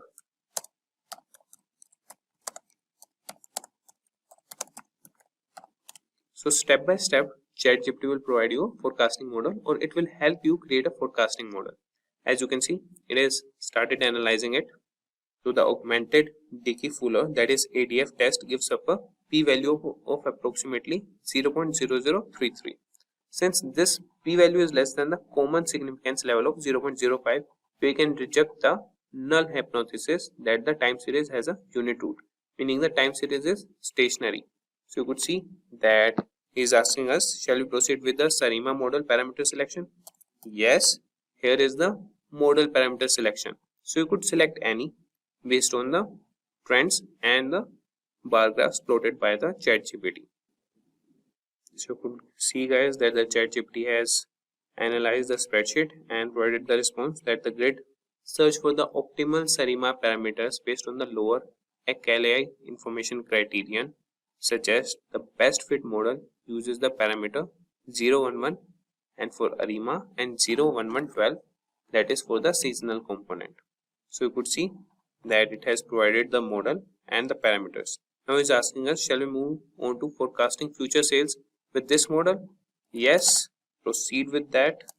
So you could see that with ChatGPT's assistance, you can build complex forecasting models in Excel, allowing you to make informed decisions and plan for the future effectively.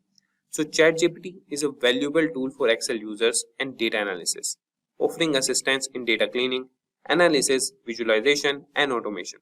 And by integrating ChatGPT in your Excel workflows, you can enhance your productivity and uncover new insights from your data.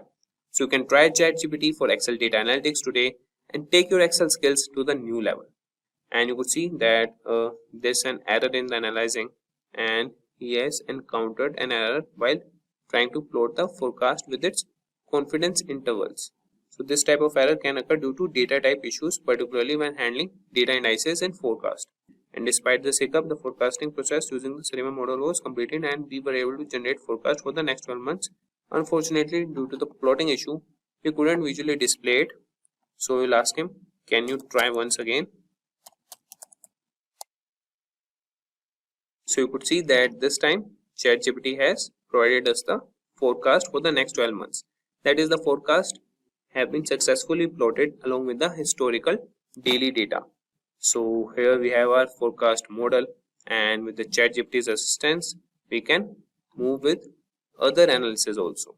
Okay, let's switch to Power BI first. Let's deal with the type of sources and then switch to Excel. So now we have landed to the Power BI desktop. So here we have a wide variety of options. Excel workbook, you can get the data from hubs, you can get data from SQL servers, and you can also enter the data manually. We have another option called Dataverse. It's another story for another day. And you can also customize your inputs here. You can get some data from web pages. You can do some data, website crawling and get the data. So apart from that, coming back to today's subject, which is about importing data from an Excel sheet. So Excel can be a little tricky sometimes. So here we can see an Excel data file. So here we have sales data for 4 years, 2020, 21, 22, 23. And let's say we wanted to import all these 4 files into one desktop, Power BI desktop. Can you do that? Yes, we can do that. And another way, here we have as Excel datasets and a combined Excel sheet where we have multiple tabs. The same 4 years of data, which looks something like this. 2020, 21, 22, and 23, correct? So 4 years of data separated by 4 different tabs. So can you combine this? Yes, you can also combine that.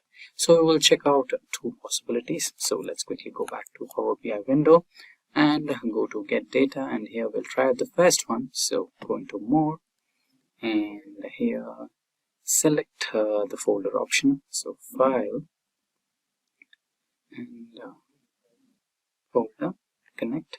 Now browse the folder. So we have the browse option here. Go to downloads where we have that folder. Go to Excel, select that and press OK. And another OK, and we should be getting the data shortly. Now here we have combine, load and transform. We can just go with combine and load, but we don't want to have any errors in our data sets. So for safer side, we will go to transform data and we will shape our data manually. And for more tutorials on explanation on transform data, we have a exclusive video on the transform data in Power BI. You can check out that. So here, go to the first one, the binary one where you have the binary. Just right click it and make sure that you remove any other columns than binary. We don't want them, right? So an extra column is the custom column, and here you go. And let the name be custom. We need the name for that. So Excel, we need a function where we can import Excel workbook. So this is the one, Excel workbook, and open a bracket. Then just double click on this content, or you can use insert and close the bracket and press OK. There you go. Now you have the table over here. You can just expand it. So I will just prefix. Okay. Now again, just select the name of the sheet and rest everything you can delete. We don't need any of those. You have it. Now expand the data. You can use the original columns as prefix or not. I will not choose to do that. Press OK and your data should be loaded shortly.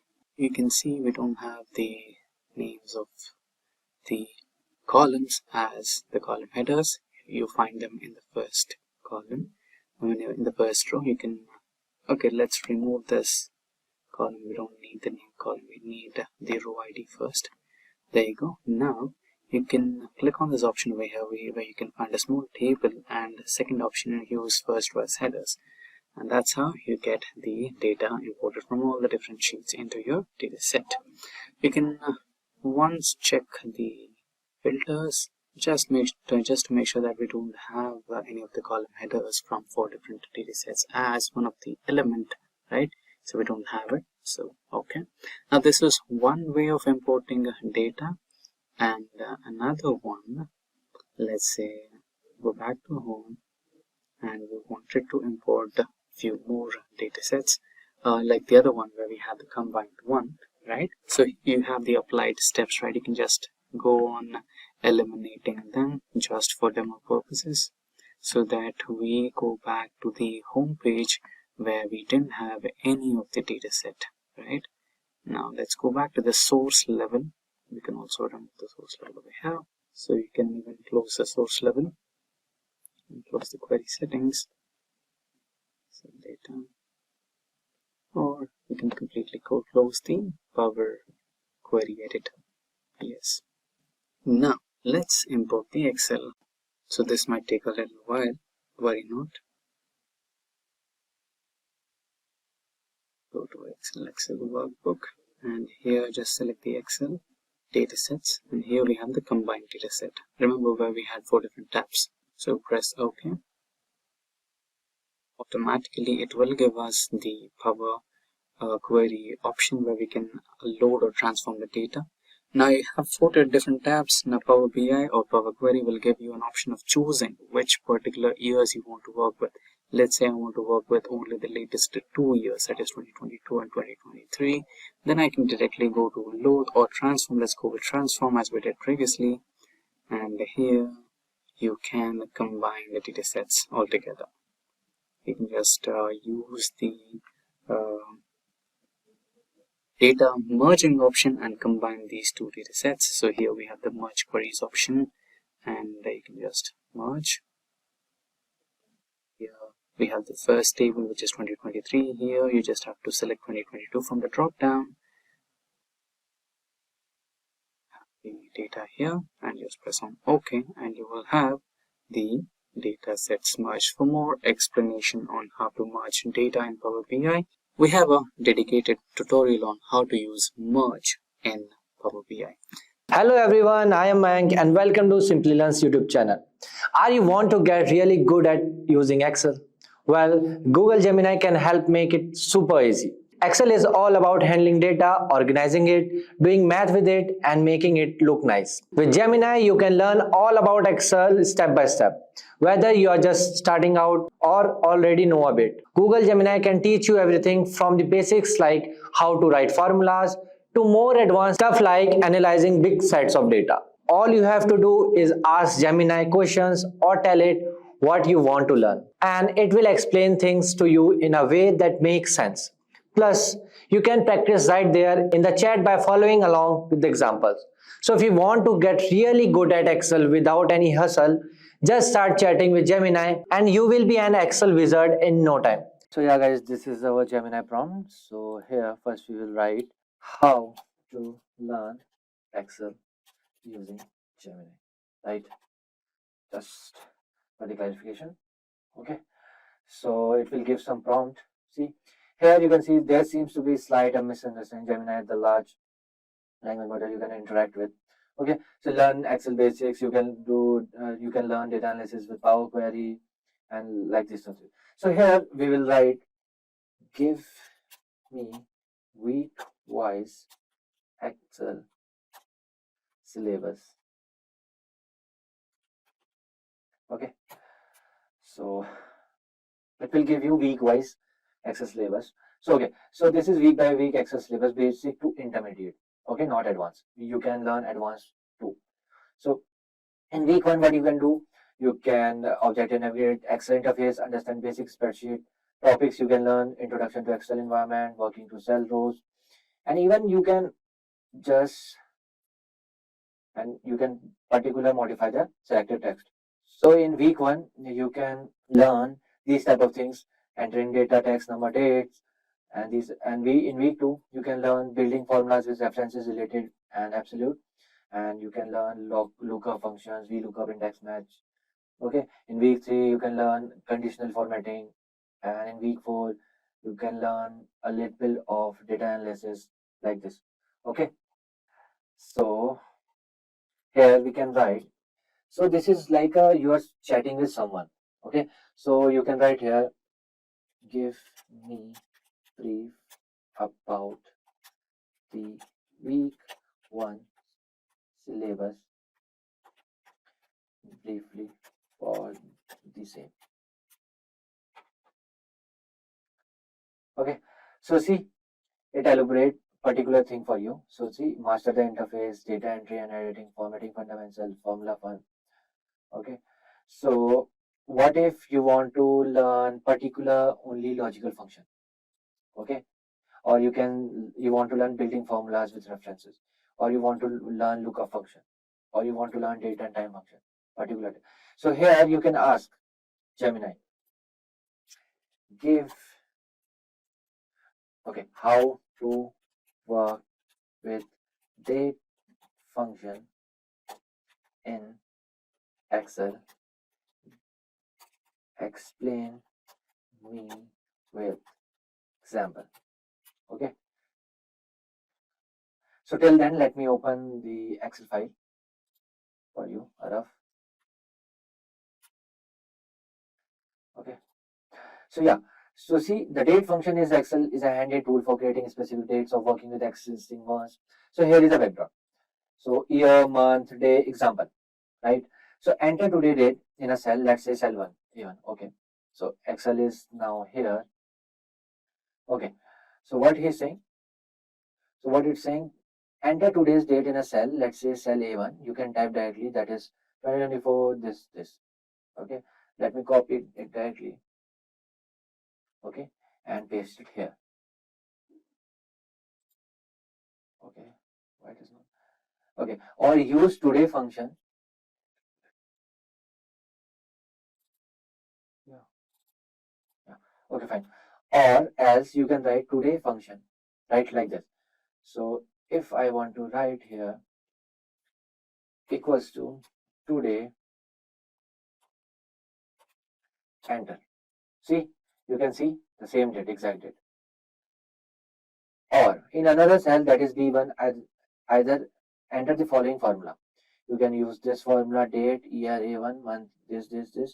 Okay. So what it will do? So this part extract the year cell from A1, which has already did this, then month from cell this, from cell this. So this is how you can learn any formula using Excel. Okay. So I will write, give me example of data in which I can learn basic formulas of Excel. Okay, so we will sort some try to formulas of Excel. So this is our particular data set. So as you can see, export to sheets. So either you can go directly to the sheets, and you can say sheets and this Excel are both same. Okay, so after that, what you can do, first let me try to copy it. Okay, if possible. Okay, I'm not sure. No, it came in one cell only. Okay, so I can directly. So it's creating a spreadsheet. Fine. Open sheets. So yeah, so this is the data. So now what learning with formulas. So this data allows you to learn practice. Okay, what I will do, I will just copy everything, copy it and paste it here. Fine. So now the thing is that I want to learn sum function. So calculate the total quantity of each product sold by using the sum function on the quantity sold column. Okay, so what you have to do, formula in cell E2 for choco chips cake, right, equals to sum B2. Okay, so I can write here in which column? E2 column.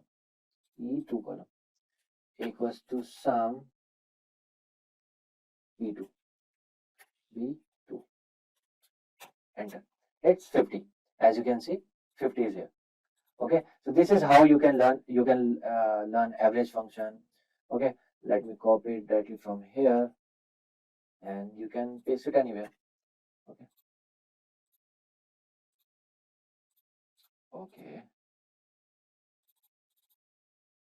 average of C2 and C5. Okay, fine. Why it's coming like this? Okay, E5. Okay, I will write here. See what's the issue.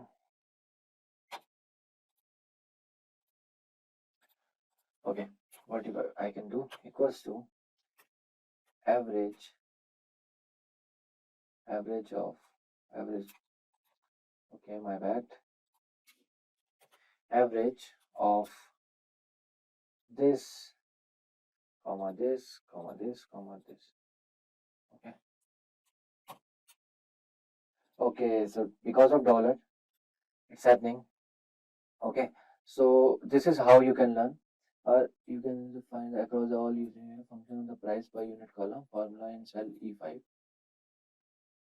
E5. E5. If I will copy it.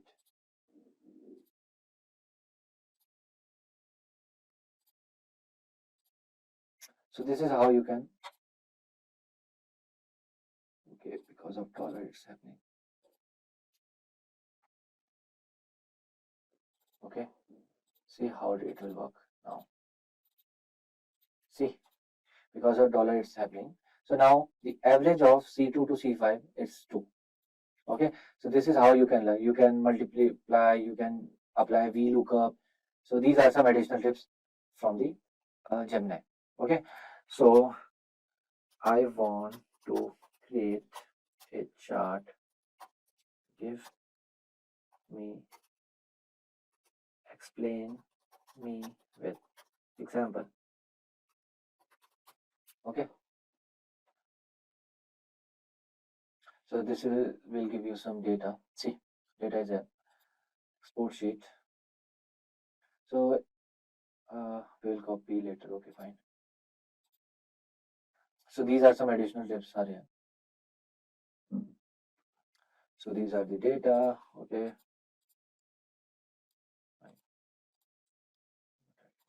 copy it and paste it here. Okay, so now what can I do is, see, select the data, highlight the data you want to include in chart. This typically includes category, labels, product names. Okay, in our example, select cells A to D5, A2 to D5, from here to D5. Okay, it's mean all.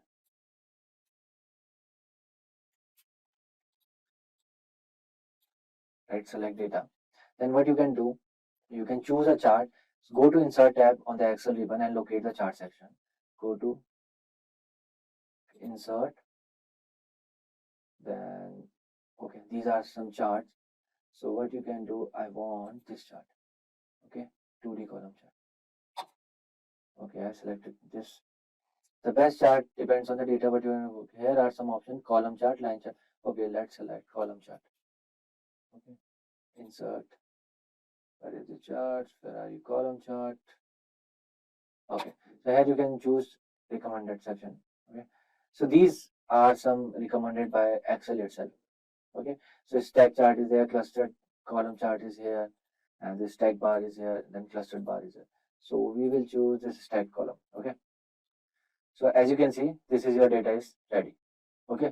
Chocolate chip cookie, cupcake, bread lovers, muffin. So this is how you can learn Excel using Gemini. You can ask anything from beginner level to advanced level from Gemini. It will give you through.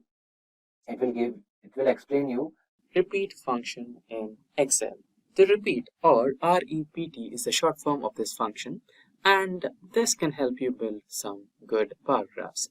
So to just check on the demo for today's session, I've been exploring a few graphs online and I came across this particular one. So this particular chart is from McKinsey & Company and it is the 2023, the year in charts. So if we explore a little more about the years and the events in this particular company, we found one of the good charts, and since this is the time for appraisal, you might be considering a lot of opportunities to explore or a lot of reasons to claim that extra bonus on your salary payslip. Now here, if you see, we have some reasons why the IT team from McKinsey wants to stay back in the company and some reasons why it may not, right? So here we have why I plan to stay in my current job, career development, advancement potential, and a few more reasons. And accordingly, a bar graph has been designed, right? So I'll leave this link in the description box below for your future reference if you need. And let's also take the same data and try to build a similar chart in Excel using the repeat function. So I have added the same data into my Excel spreadsheet. Now let's try to create the bar graph. Firstly, I'll reference the reason. Let's drag it down so that we have reasons for all of these. There you go. Now, next one is we will use the repeat function, REPT function. And the text will be Windows dot so that you get the emojis over here. You can take the symbols or anything that you prefer. So I'll be preferring this particular symbol. For how many times? For 47 times, which is available in the cell B2. We will add, if you go back to the chart here, you can see a circular icon, right? So we will add that circular icon as well. The symbols, look for a dot. Let's go with this and add a space. If you see the chart again, we also have numbers, right? So we're leaving a space, ampersand the number. There you go. Just press enter. And there you have it. Now drag and drop this particular formula to all the cells. There you go. And now you can expand this and also take the titles. And now you have the same kind of report, almost. So this also have some borders and etc. So you can also do that. Let's add some borders to our cells. You can add, I'll go with all borders. And they've also highlighted the top 5 reasons.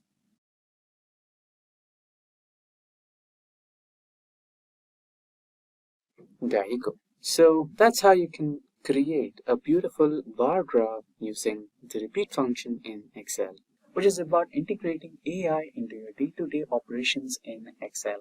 Now, let's quickly switch to the Excel workbook. Now, here I have a simple basic Excel workbook, and to demonstrate the power and potential of integrating AI into your Excel spreadsheet, we are performing a small minor operation over here where we just have few results, right? The students, their department, and their percentage. Now, we are going to calculate the result if they pass or fail. Now, you might be telling me, or you might wonder, this is just a very simple if formula. Why do you want to integrate an AI into this? Now, the specialty is, let's say you are a beginner in business analytics or data analytics, and even though if you're a beginner, you might figure out the formula, but let's say you don't have any idea on generating a new formula altogether. It's like asking a question to ChatGPT. So here the AI editor that we are going to integrate with Excel is related to ChatGPT, and it's built on ChatGPT. So basically it will give you a query editor where you can just write your query in very simple terms, like you're just talking to Excel, right? In the same way like you talk to ChatGPT. Ask AI editor to give you a formula to identify column D numbers and give you a result in column E. So let's get started on how it can be done. So it's really simple. Go to the home bar and here you can see add ends option. Just click on that and here we have the AI aided editor. In case if you don't find it, you can just download any of the GPT for Excel. So just click on this button over here and you will get a search window. Just type down AI editor or something. So you can just get one of those. Just press enter. So I'm using the first recommendation, AI aided formula editor. You can choose any one of these, right? ChatGPT or Excel. We've got multiple ones. So I'm using the first one. It's already added into my workbook. So let's quickly go to the AI aided formula editor. You might have to create your Microsoft account and try to log in, right? So here I have the AI generator, right? Now you can just write it down in your own terms. You can use your local language, you can use Excel, anything. Just write it down the way you want it, right?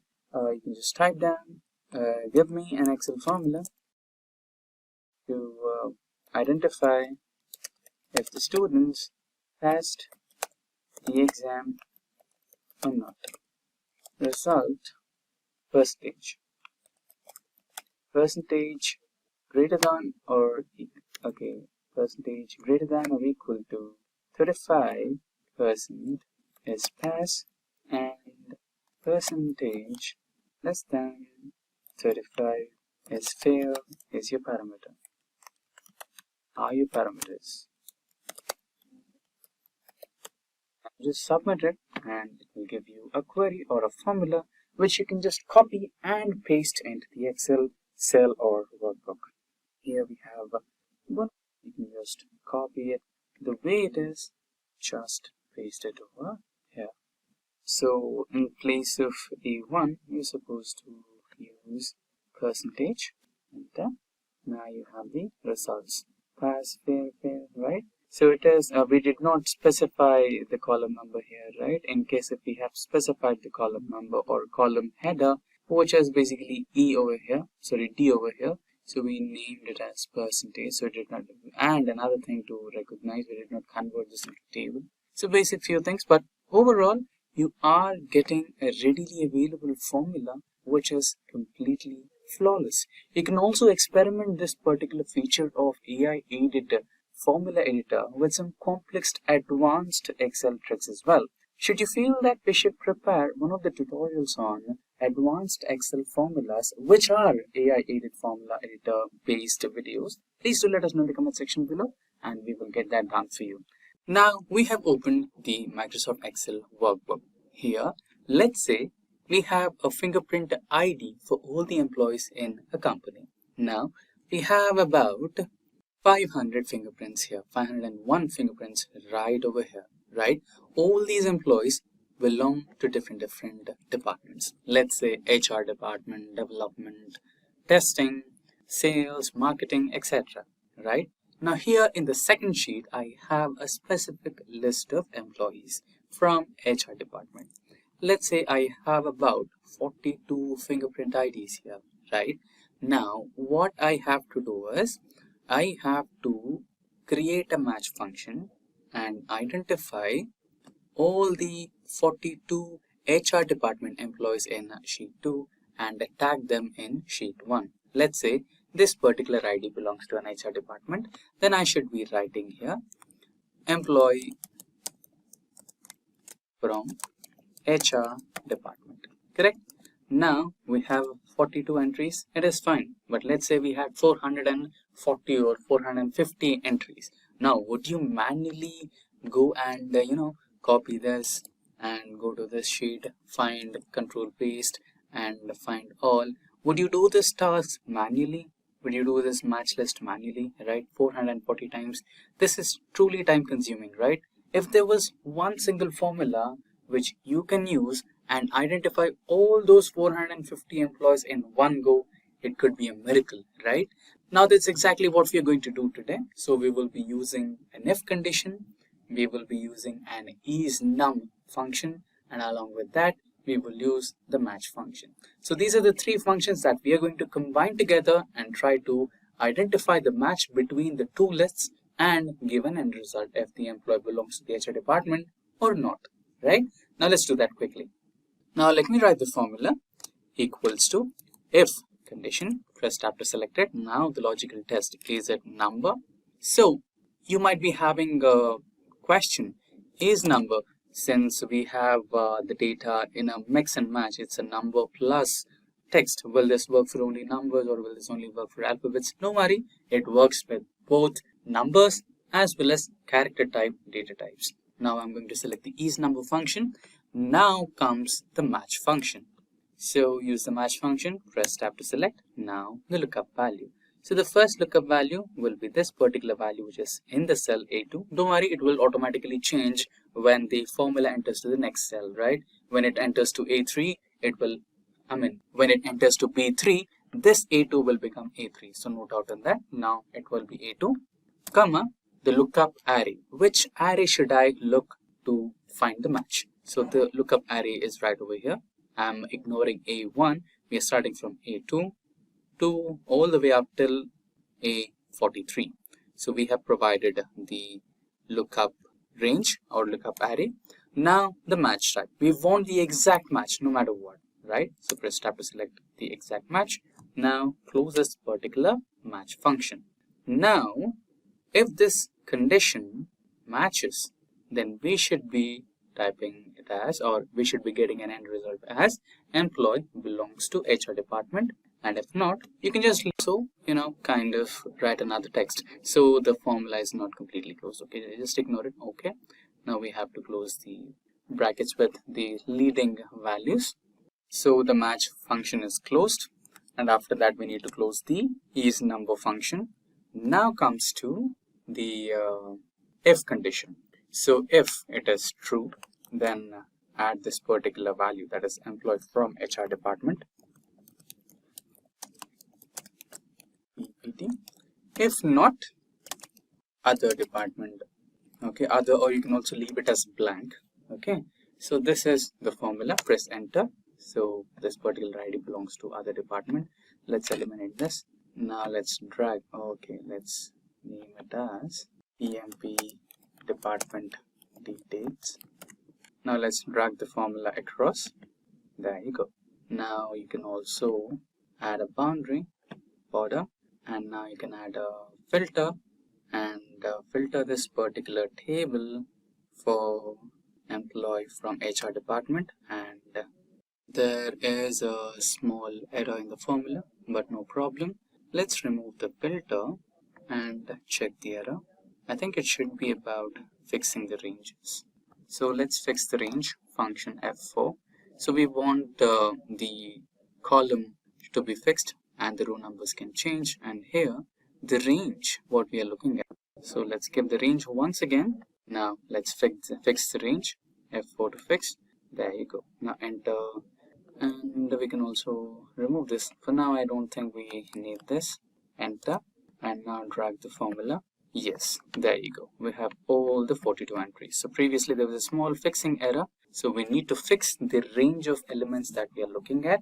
Now just eliminate the blanks and just select employee IDs, and there you go. You have all your 42 employees present in the HR department. So that's exactly how you use the match function to match a list of elements from one array and match it with another array. So here I have already created a sample payslip generator. So here we have used some data validation methods to select the employee details. Let's say I want to go with Brian, and here we have his employee ID, his full name, and the month March, right? And apart from that, the number of hours worked, and here the total number of hours he logged in was this, and number of times his client call got cancelled or he was on a sick leave, casual leave in the month of March, and the total rate for each and every event. So if he's logged in, he'll get about $45, and in case if he's on a leave due to a client call cancelled, he'll get $20. For sick leave, $30, casual leave, $25, and public holiday is $30. And end of the day, we can just multiply these two values to get his final salary, right? So if we drag this cell across overall here, so we'll get a salary for March, right? So this is real time.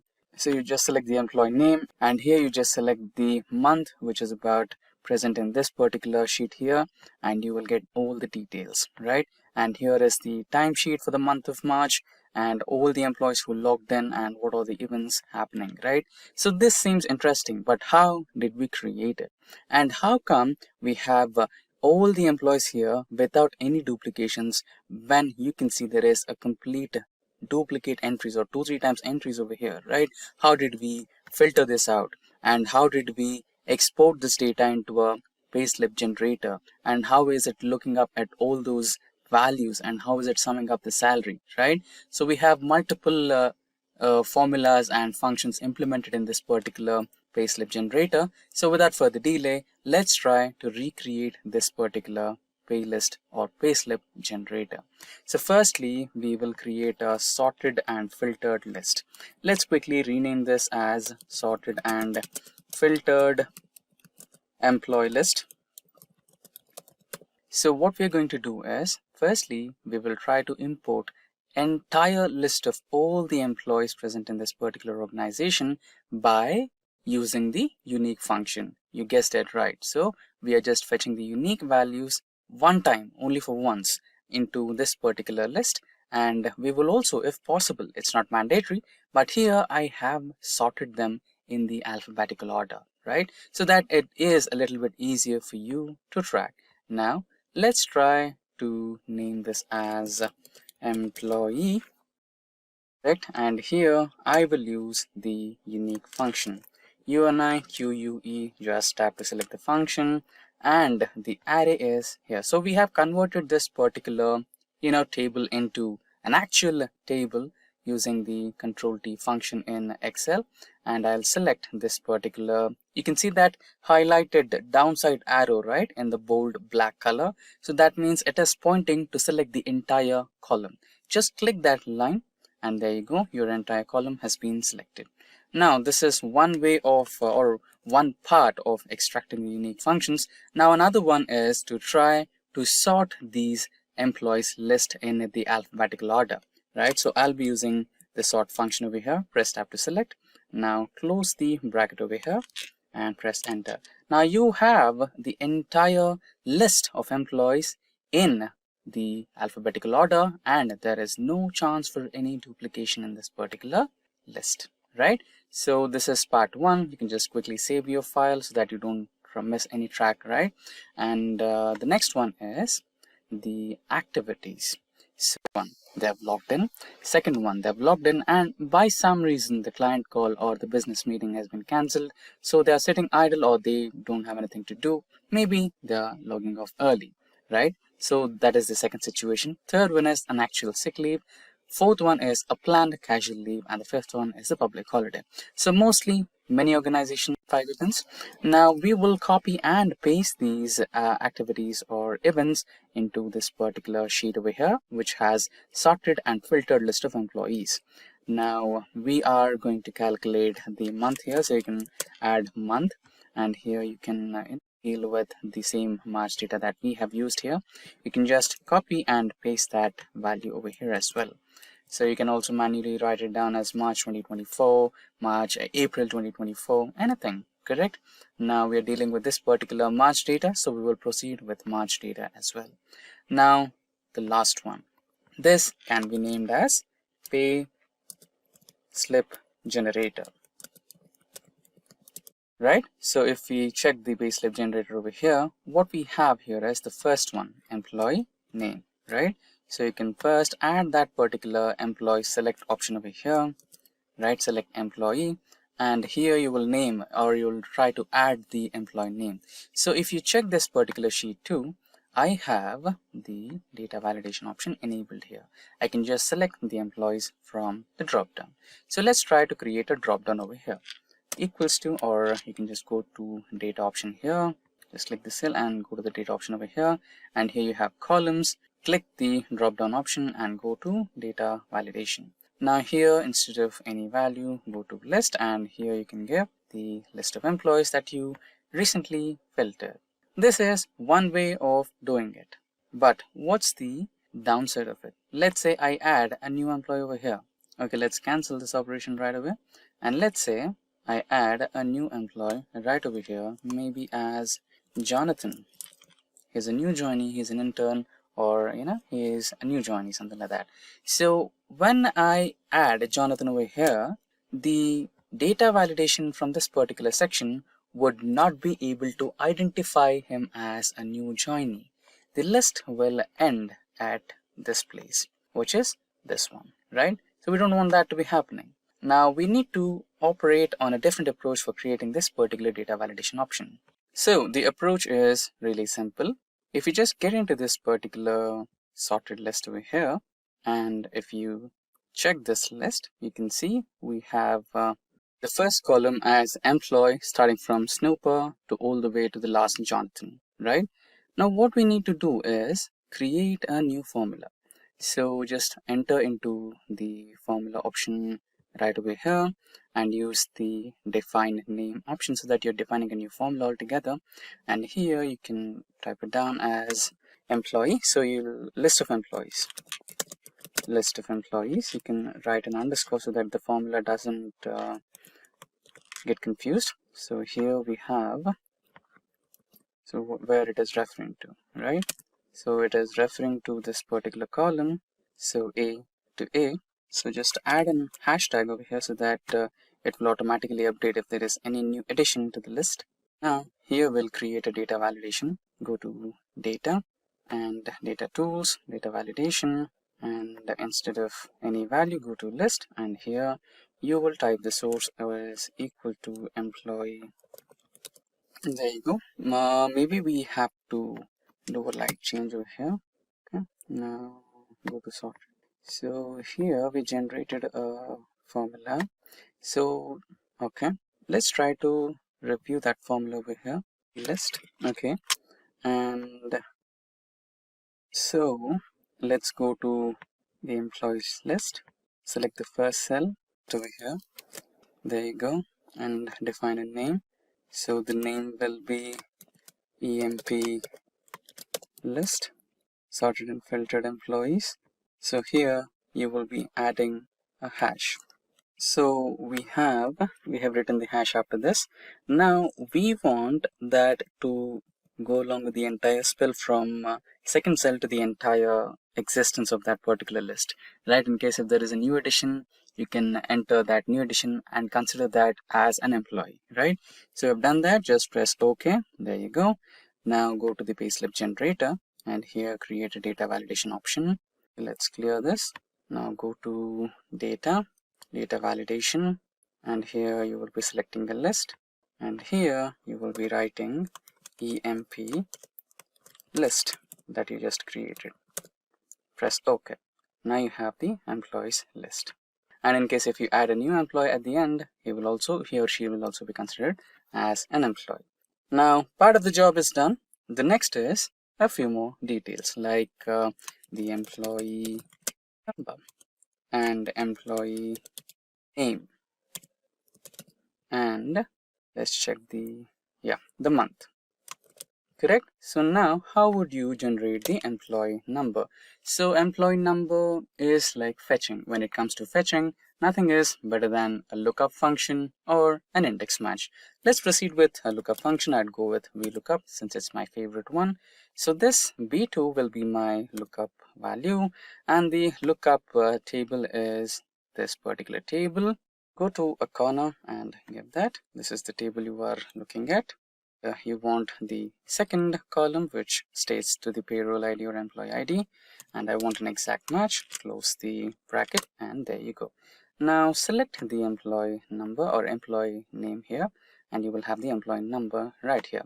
And here you want to add the employee name, which is this particular cell. Whatever is present in that particular cell is your employee name.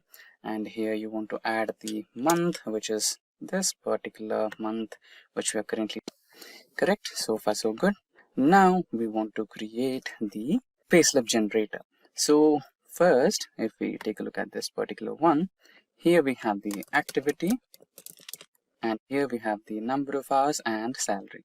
Now let's copy the same, paste, it in our payslip generator right here. Do some formatting if you feel like. There you go, we have our formatting ready, and here as well. And here we will add our hours and rate and salary. There you go. And I think we already predefined our rates. So copy and paste the rates right here. Now we need to calculate the number of hours logged in. And for that we will be using a simple SUMIFs function equals to SUMIFs. So you need to pay a little attention to this particular SUMIFs function because everything relies on how you are freezing the cell values. So you might be a little confused. So you can understand what I mean during the execution of the SUMIFs function. So SUMIFs and now the sum range. So the sum range is nothing but the hours table right over here. Just click on the hours, comma. So after hours, we will be selecting the employee, correct? So the person who is working, which is this particular column. Just navigate your cursor to the location where the cell B2 and B3 are intersecting, which is a black line over there. So you can see that particular mouse icon, which looks like a lower pointing downward arrow key. Just click that downward arrow key and your column will be selected, and that's next one. Now comes the critical part. So you need to go back to the payslip generator over here and select the employee name. So employee name is existing in cell B5. So select B5, try to freeze it. Function F4 so that this value doesn't change, because we are going to drag this formula across the next 4 activities. So when you drag the formula should be pointing to B5 but not succeed to B6, B7, etc. Right? That's the major thing which you need to make sure. And after that, you need to find the activity, right? So go back to the timesheet data, and here is the activity or status. Point your mouse pointer to that particular location where G3 and G2 intersect so that you get the downward arrow key. Just click that. There you go. Comma. Now comes another major part, payslip generator sheet. So now we are on the payslip generator. So we need an if condition. So it needs to identify if the activity is what's present in cell D3 or D4, D5, D6, D7 based on the table what we have, then print it the way it is, and if not, just the way it should be, right? So you will understand that more clearly when we start with the if condition. Just select the if condition, press tab to select, and cell location D3, if D3 is equals to the activity which is logged in, then it should be nothing, just blank. If not, then it should have logged in, which is again D3. Now close the brackets, so close the functions. There you go. Now press enter. There you have it, number of hours. Now just drag this formula across all the rows and you have it. So now you have a real-time payslip generator. Just change some employees to check if our formula is working, and it's working fine. You can also eliminate the leading zeros, but let's keep it, right? Every minute counts. Now the final one, the salary slip generator. So E3 cross or star into the rate. Enter. Now you can drag the same formula across all the cells to find the total salary. Now you can also do a final customization over here. Just copy and paste the cell and drag this, and you can merge total salary. Can even bold this. Here you can have sum of all this. Enter the final salary. You can also do some formatting. So there you go. That's how you can create a real-time automated payslip generator in Excel. Hey everyone, welcome to Simplilearn's YouTube channel. Today we will learn how to use Microsoft Power Query. That said, if these are the type of videos you'd like to watch, then hit that like and subscribe buttons and the bell icon to get notified. Now without further delay, let's get started with the topic, which is how to use Microsoft Power Query. So imagine you have a lot of data. It can be an Excel file, it can be a PDF, SQL database, cloud, or anything. If it is data, it's your data, right? So you have a lot of data. Now, you have the source of the data. After that, I'm absolutely sure that the data is not clean enough to perform some analysis. So you go through another step where you have to clean your data from unwanted rows and columns, which doesn't make sense or might have some invalid data, right? So you need to make sure that your data is completely accurate and has some standards for your analysis, right? So that's the next step, which is clean and transform.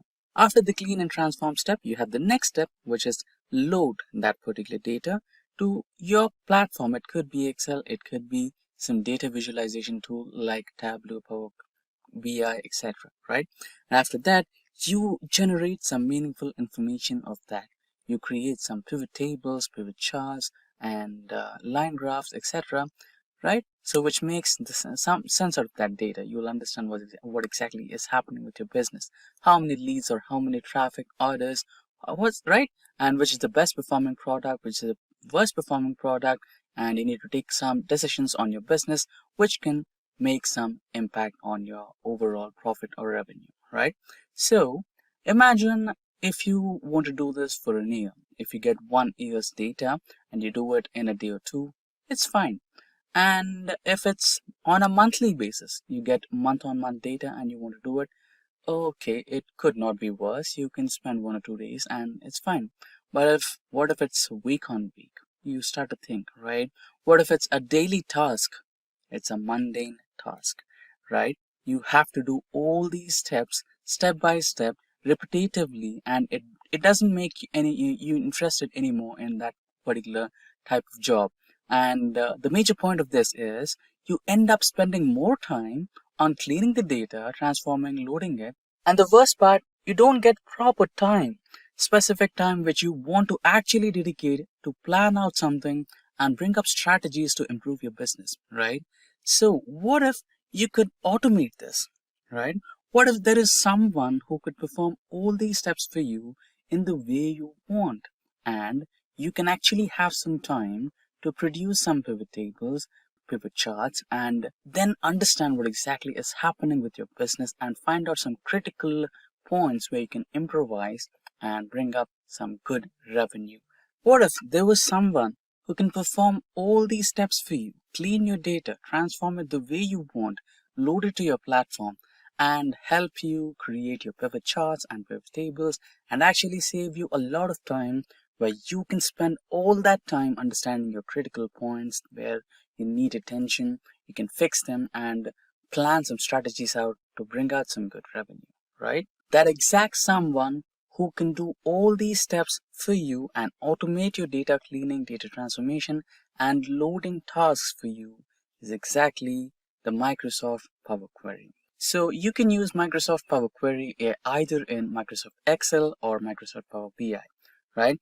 Now let's kind of generate some data. So this data will be generated using ChatGPT, and we will not generate data which is not small, like for a week on week analysis or a day by day analysis. We will create data for years. So we will take 5 consecutive years starting from 2020 to 2024, and we will have some data generated using ChatGPT, and we will automate that data and try to get some analysis done, right? Let's jump on to ChatGPT. So before we go to ChatGPT, I have a prompt written here. So this particular prompt will guide or explain ChatGPT what exactly you want, right? So you're giving some, like the Excel data right over here, we have order date, order ID, ship mode, and customer name, customer ID, everything, right? So we have the sales, quantity, discount, profit, etc. So in the same format or a similar format, if not the same format, we are explaining ChatGPT that we need these columns, the order ID, order date, delivery date, etc.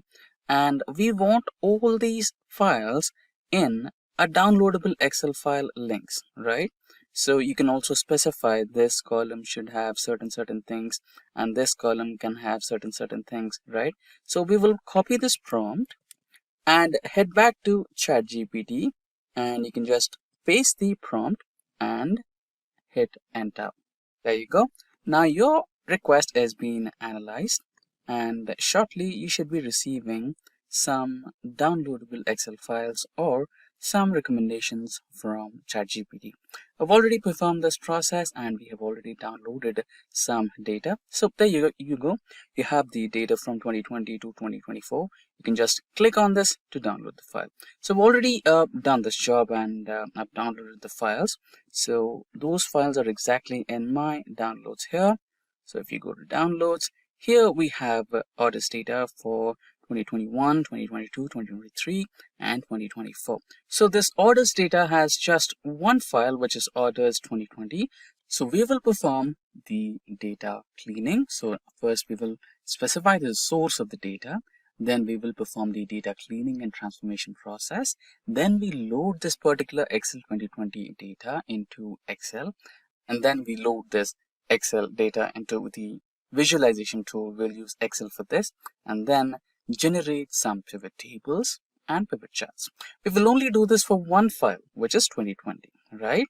Now, what's the surprising part is this particular file will also get data continuously for the next year 2021, for the next year 2022, for the next year 2023, and the current year 2024, right? When we just copy paste or cut, copy paste these files into this particular folder, the same transformation steps, the same data cleaning steps, and the same data loading steps, and also including the analysis will be done for you in the Excel pivot table, right?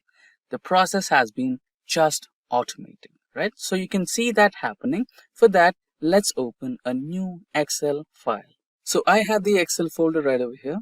So a new blank Excel workbook will be opened. And if you go to data, here you have get data. As we said, it can be a file, it can be an Excel file, XML, JSON, PDF, it can be from cloud, it can be from a SQL database, any other source. If it's data, you can work from it. So we will give a file here, right? So just, okay.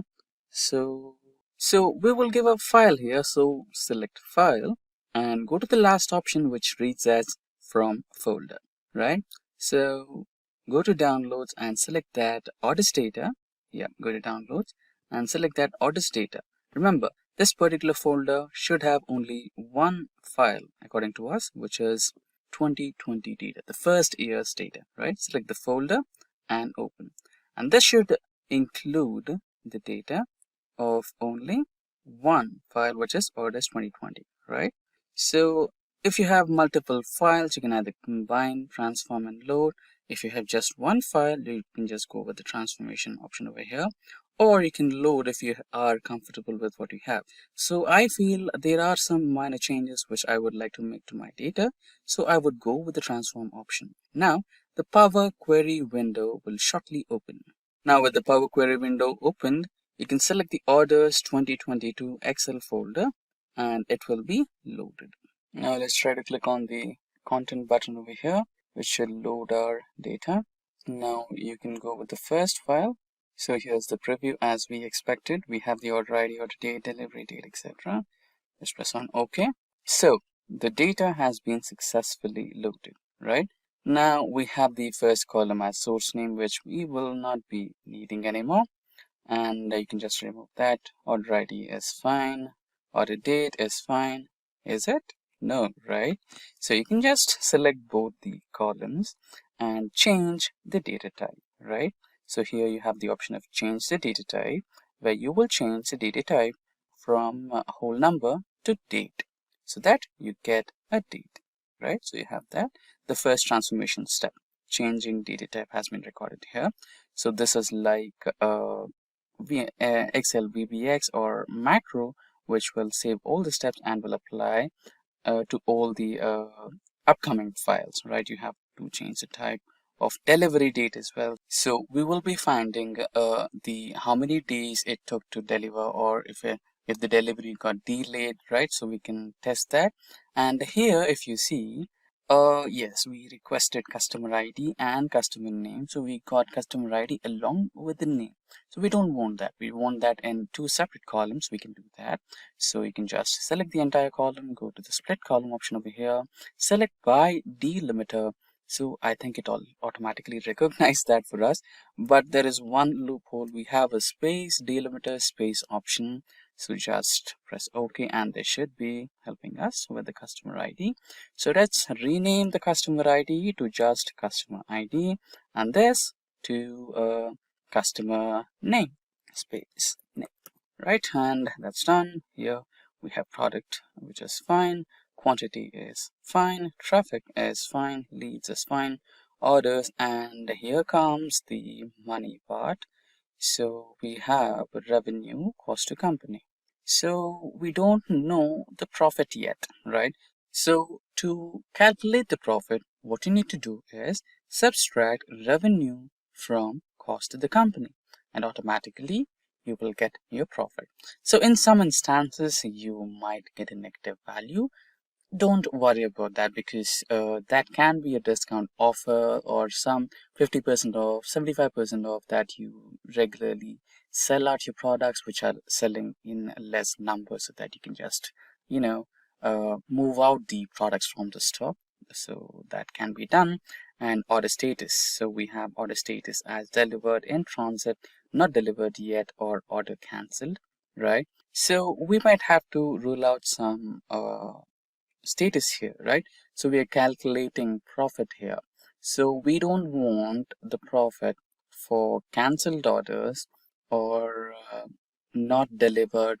Okay, maybe, okay, not delivered orders. This might be considered as the cost to company and revenue because it takes some delay to refund the amount to the customers. So we can just add a filter to this particular column and we will unselect not delivered products and order cancelled products. So not delivered happens when the vendor is not available to deliver the product to the delivery agencies. So in that case, the order gets automatically cancelled and the order will be, the money will be refunded to the customer. So we will rule out these. Now the data is clean. Now, as we thought to calculate the profit, select these two columns, first revenue, then cost to company, because we are subtracting cost to company from revenue, right? So we will go to add to column and standard, and here we have some options. So we will subtract that. So we will get the profit here. So now you can name it as profit. Done. So we just move that column to the money part of this particular data set. So profit, cost to company, and revenue are the money parts. So we will change data type from just values to currency, right? So then that should be converted into the dollars format. Now the first one, we don't need this source name, so you can just rule out this. You can just remove this column, and there you go. Now you have a clean data. You have the order ID, order date, delivery date. Yeah, we forgot the another part of this particular data set transformation where we wanted to find out the number of days it took to deliver the product. Okay, I think we changed order ID, so we don't want this. So the first, okay, let's change this to the whole number as it was. Okay, so order ID, fine. Now we wanted to find out the number of days it took to deliver the product. So we will select the delivery date first and then the order date second. Go to add column and we will select subtract in days and we should have that. Now let's change the subtraction name to days to deliver. And you can move this column, right? Select the whole column and hold it, drag it, and you can move this column along with the dates part of this data set where we have the ordered date and delivered date, right over here, and you will find how many days it took to deliver a certain product. Now let's recheck once. Order ID, order date, delivery date, days to deliver, customer ID, customer name, what product did he or she order, and what quantity, and the traffic which we received to the website, the number of leads we got out of those traffic numbers, the number of orders we got out of those leads, and what's the revenue we got out of those orders, and what was the cost of the company, and what is the profit that we made out of that order, right? And we also have the order status. Remember, we only considered two types, right?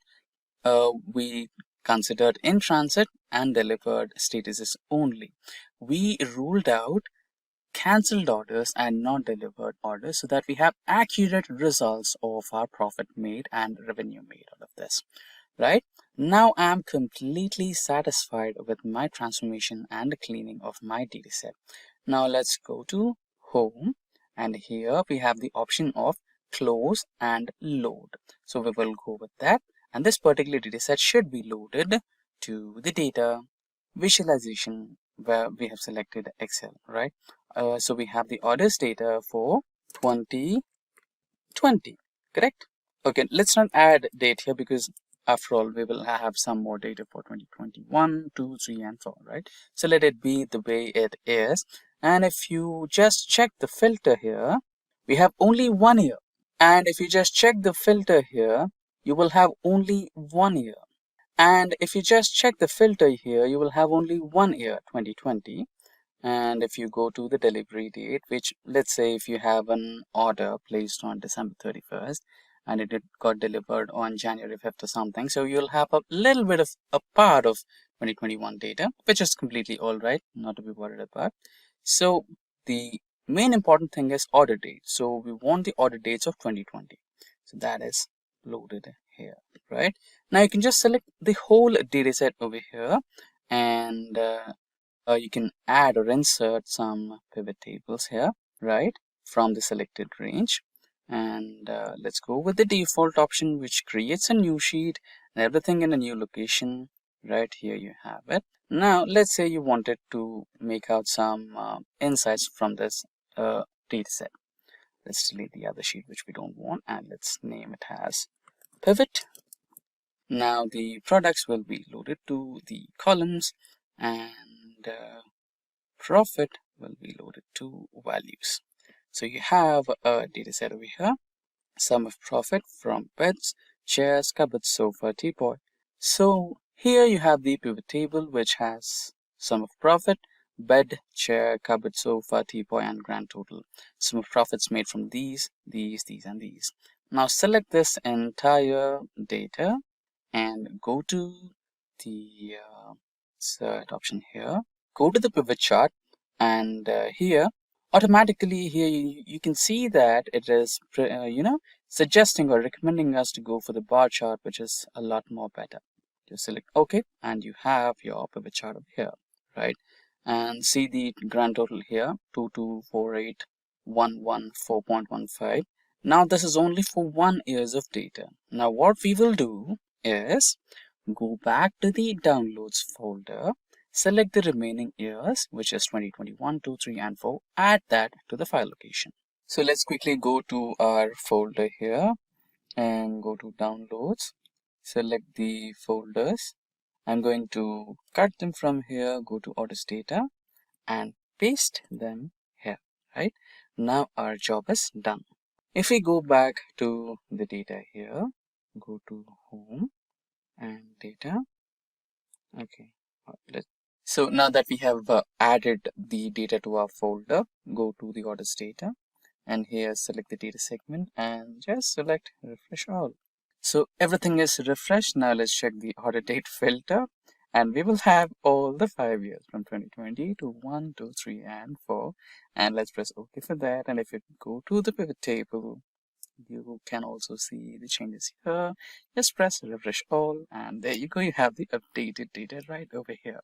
Now that saved a lot of time for you, and now that time can be utilized to plan a strategy and focus on the lower parts of your business and improvise them and bring a big change to the revenue.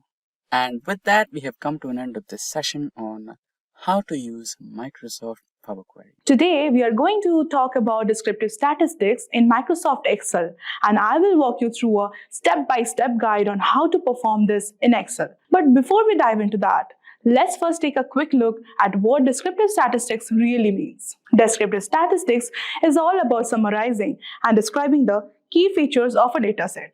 It helps you get a quick snapshot of your data by calculating things like mean, median, mode, standard deviation, range, and more. These are essential to understanding patterns and trends in your data without having to look at every single value. It's the first step in analyzing data before jumping into more complex statistics. Now that we have a basic understanding of what descriptive statistics is, let's get into Excel and see how we can easily calculate these statistics using the built-in tools. I am in MS Excel and I have a sample of data in my Excel to perform the descriptive statistics over. There is an amazing feature in Excel that many people are not aware about is a data analysis tool pack. If you have not come across this word, the data analysis tool pack in Excel is an add-in that provides advanced data analysis tools for statistical and engineering calculations. It simplifies the complex data analysis task by offering the built-in features to perform various statistical tests and data processing without needing to write formulas manually. So, we need to ensure first if we have activated the tool pack correctly. So, for that, go to File, then Options, and then Add-ins. Inside Add-ins, at the bottom, we have Manage, and where you make sure you have selected the Excel add-ins. And then click on Go. And then in the checkbox, make sure you have chosen the Analysis Tool Pack option, and then click on the OK button. Now, when you see the topmost bar in the data bar has a data analysis button, now we are all set to perform the descriptive statistics. To perform this, I will click on this data analysis button, and from there I will choose the descriptive statistics option and select OK. Now, in the input range here, we need to enter the range of cells containing your data. For that, I will click on this upper arrow and highlight the cells containing my data and press enter. The next option is grouped by, depicts how your data is arranged in your sheet. If it is arranged in columns, just like mine, you can obviously choose columns, and if it is arranged row-wise, then you go for rows. If you have labels on the first row of your data, you can take on the checkbox here, labels in the first row. I don't have that, so I will skip this. Then if we go for the output options, this is where you want your descriptive statistics result to be returned. The first option, that is output range, is where you can specify a particular cell in this sheet only where your result to be returned. Second option is new worksheet that will answer your descriptive statistics in a completely new worksheet. The third option is new workbook, will enter the result altogether in a different Excel file. I want to enter my data in the same sheet here. So I'll go for output range and I'll choose somewhere here and I will press enter. Underneath I have various options available. I will tick all of them, and don't worry, I will explain each in more detail. So go for OK. And here you go, you have got the whole descriptive statistics over here, mean, standard deviation, and more. Now moving on, the first value we got is the mean. Basically, it is the average of all the data values. The mean is actually the sum of all the data points divided by the number of the data points available in the sheet. It tells you the central value of the data. You can separately calculate it in Excel using the function average. Now moving on, we have the second one, which is standard error. It is nothing but the measure of the variability of sample means in a sampling distribution of means. If you want to calculate the standard error separately in Excel with the formula standard deviation divided by the square root of count. Now moving on, we have median. In short, it is the middle value when data is sorted. If I elaborate it, then the median is the middle value in a data set when it's ordered from smallest to the largest. If the number of data points is odd, it's the middle number. If it is even, it is the average of the two middle numbers. Separately, you can perform this in Excel by using the function median. Now we have mode. It is basically the most frequent value. Rather, it refers to the value that appears most frequently in a data set. We can perform it separately in Excel using the function mode. Next we have is standard deviation. The standard deviation measures the spread or dispersion of your data. A higher standard deviation means the data points are spread out widely, while a lower standard deviation means they are close to the mean. You can perform this by using the function stdv. Now, coming to sample variance. Variance is the square of the standard deviation. If it gives an idea of how data points spread out from the mean but in squared units. To perform this, you need to use a var function. Now, we are going to kurtosis. Kurtosis measures the tailness of the data distribution. High kurtosis means more outliers of the heavy tails, while low kurtosis means the data has fewer extreme values, describing the higher kurtosis and the lower kurtosis. Next, we have skewness. Skewness measures the asymmetry of the data. A positive skew means the data is skewed to the right, more lower values, while a negative skew means the skewed to the left, that is more higher values. Now, moving on, we have range.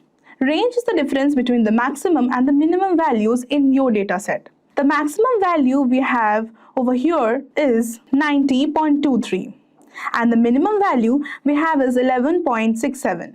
So the difference is 78.56. To find out the minimum value in the Excel sheet, use the function minimum. To find out the maximum value in the Excel sheet, use the function max. Then coming to sum, as you all know, sum is the total addition of all the values in your sheet. We can calculate sum separately by using the function sum. Then we have count. This is the total number of values in the sheet. In my case, it's 20. It will vary in everyone else. Then we have the largest. The first written in the bracket denotes the first largest number, that is 90.23. If the number would have been 2, it will denote the second largest number. Same goes for the smallest. The smallest number in my case is 11.67. Last but not the least, we have confidence level. This is the number we need to add and subtract from the mean. The addition of the CL and mean is greater than 95% of the CL. The subtraction of CL from mean is lower than 95% of CL. I wondered what those people with fancy charts on their computers are doing. They are probably business analysts. So what's a business analyst? Think of them as the Sherlock Holmes of the business world. They look at lots of information and figure out how to make companies run better. And guess what? It's a pretty cool job right now. Lots of companies are trying to hire these folks. Want to know how much they make? On average, about $85,000 per year. Some of them even make over $120,000. Not bad, right? But here's the thing. To be really good at this job, you need to know some special words. It's like learning the secret code of business. And in today's video, we are going to look at the 10 important words every business analyst should know. And by the time we are done, you will be talking like a pro. So let's start with a little story. Meet John. John works at a company and is always overwhelmed by all the data terms his colleagues use during meetings. So words like KPIs, data warehouse, and analytics were thrown around, and John often felt lost. He knew understanding these terms was crucial for his career growth, so he decided to dive into learning about business intelligence. John started by learning what business intelligence actually means. He discovered that BI involves strategies and technologies that help companies analyze and manage their data. For example, if he worked at Spotify, BI could tell him which songs are getting the most plays, when people listen the most, and even predict the next big hit. This realization made John see how powerful BI could be for making informed business decisions. Alright, so let's dive in and let's understand what business intelligence actually is. Imagine you're running a popular ice cream shop, and business intelligence is like having a super smart helper that tells you everything about your business. Cool, right? So what exactly is business intelligence? It's all the tricks and tools companies use to understand their data better. It helps them make smart choices based on facts, not just guesses. For example, let's say you use a tool like Power BI in your ice cream shop. It might show you which flavors sell the most on hot days, what time your shop is busiest, and which toppings are most popular with kids. This info helps you make smart decisions like stocking up on popular flavors or hiring extra staff for busy times. Business intelligence is super important because it turns boring numbers into useful information that helps businesses grow and succeed. It's like having X-ray vision for your company. Next, let's talk about data visualization. So data visualization is the graphical representation of information and data. By using visual elements like charts, graphs, and maps, data visualization tools provide an accessible way to see and understand trends, outliers, and patterns in data. For example, a bar chart showing the most popular pizza toppings in a delivery app. This is crucial for presenting data in an easy to understand format. Moving on, we have analytics. So analytics involves the systematic computational analysis of data. For example, using analytics to understand which times of day are busiest for a pizza delivery app.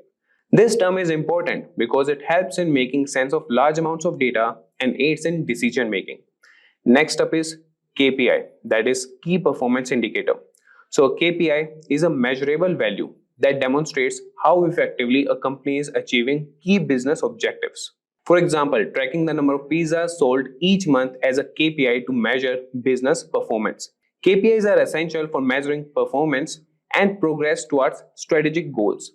Now let's discuss data warehouse. So a data warehouse is a centralized repository for storing large volumes of structured data from multiple sources. For example, storing customer data from different gym branches in one place for analysis. It is used for reporting and data analysis and is a core component of business intelligence. Data warehouses are important for consolidating data from different sources and making it available for analysis. Next, we have database. So database is an organized collection of data generally stored and accessed electronically from a computer system. For example, a database storing member records for a gym. Databases are foundational for storing and managing data efficiently and are critical for any business intelligence processes. Moving forward, let's introduce data mining. So data mining is the process of discovering patterns and knowledge from large amounts of data. For example, a gym analyzing member attendance to identify the most popular class times. Data mining is important for extracting useful information from large data sets. Next, let's talk about dashboard. So dashboard is a business intelligence tool that allows users to track key metrics and KPIs. For example, a dashboard for a gym showing daily attendance, most used equipment, and membership growth. It provides a visual representation of data and helps in monitoring performance at a glance. Dashboards are crucial for real-time data monitoring and decision making. Next up is reporting. Reporting refers to the process of organizing data into informational summaries to monitor how different areas of a business are performing. For example, a monthly financial report summarizing income and expenses for a gym.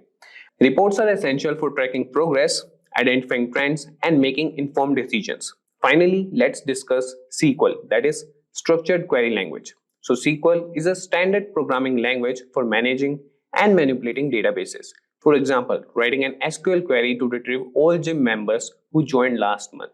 It is used to query, insert, update, and modify data. SQL is fundamental for anyone working with databases and business intelligence tools. Remember, whether you are running a multi-million-dollar corporation or a neighborhood lemonade stand, these BI tools and concepts can help you make smarter decisions and grow your business. They turn raw data into valuable insights, helping you understand your customer better, optimize your operations, and stay ahead of the competition. So with that, guys, we have come to the end of this session. I hope this video has helped demystify some key business intelligence terms for you. If you found this video helpful, don't forget to give it a thumbs up and subscribe to our channel for more business and tech insights. If you have questions about BI or want to share your opinion, you can comment down in the comment section below. Welcome to Simplilearn. In this video, we are focusing on ChatGPT and its groundbreaking role in data analytics. In a world where data is the new gold, understanding and analyzing this wealth of information is crucial. But as the volume of data grows exponentially, traditional analysis methods are being pushed to their limits. Enter ChatGPT, a revolutionary AI developed by OpenAI that's transforming how we approach data analytics. But what makes ChatGPT stand out in the crowded field of data analytics tools? How can it not only streamline complex processes, but also uncover insights that were previously hidden in plain sight? Stay tuned as we unravel the capabilities of ChatGPT, share real-world applications, and show you how it's being used by analysts and businesses alike to make smarter, data-driven decisions. And whether you are a data scientist, a business professional, or just a tech enthusiast curious about the future of AI in data analytics, this video is for you. So let's dive in and discover how ChatGPT is not just revolutionizing data analytics, but also how we understand and interact with the vast universe of data.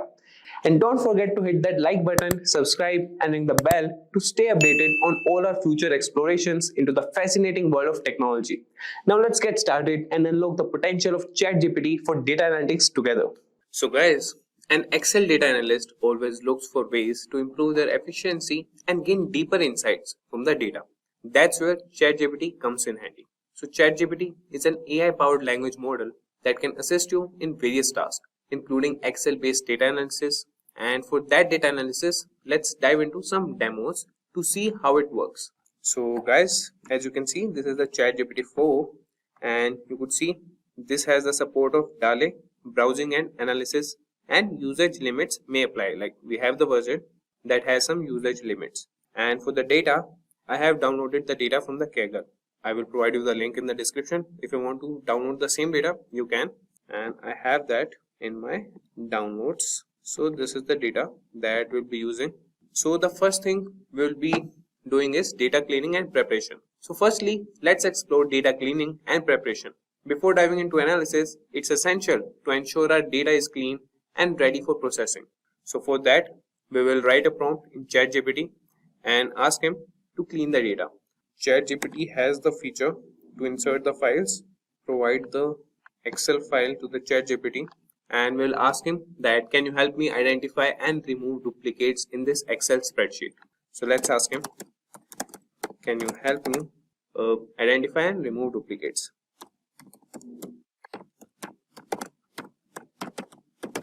Duplicates from this Excel spreadsheet from the provided Excel spreadsheet. So you could see that ChatGPT has started generating the response, and he is telling us that he can definitely help us with that, and he is analyzing that.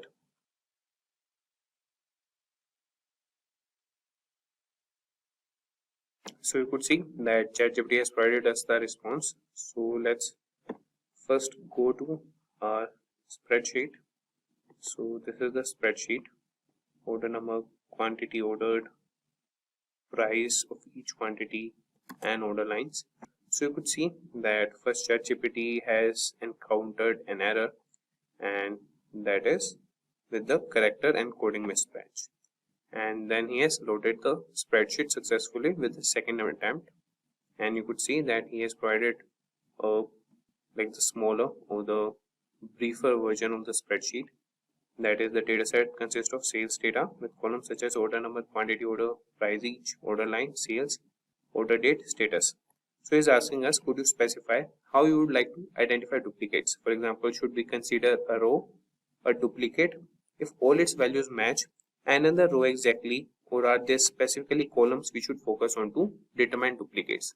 So we should, or here we'll be focusing on the column section. So here we want to identify column section.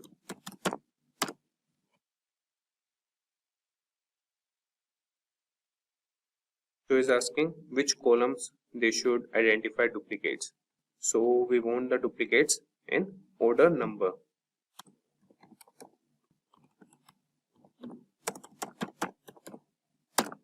So the ChatGPT has started analyzing the spreadsheet. So you could see that ChatGPT has produced the response that they have identified a total of 2,807 rows in the spreadsheet that have duplicates based on the order number column. So this indicates that multiple rows share the same order number, suggesting there might be different items or transactions within the same order. So would you like to proceed by removing these duplicates while keeping either the first or last occurrence of each order number, or do you have another approach in mind for handling these duplicates? So before identifying the duplicates, what we'll do is we'll first get rid of the extra spaces. So we'll ask ChatGPT that first find the extra spaces in the spreadsheet and help us remove them. So you could see that it has started analyzing it.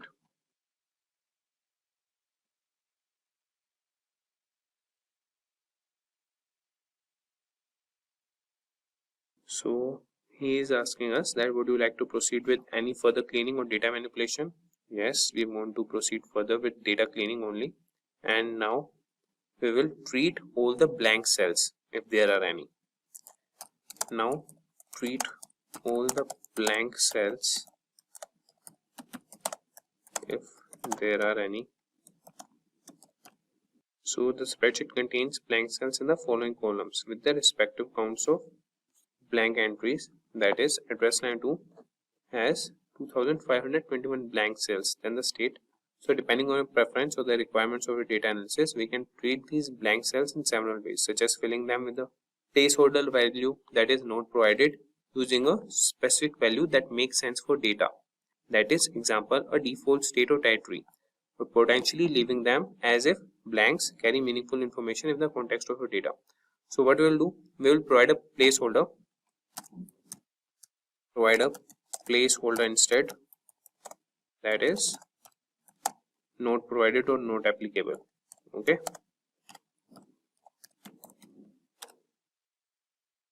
so you would see that ChatGPT has responded that it has replaced the blank cells in the columns, that is address line 2, state, postal code and territory, with the placeholder not provided.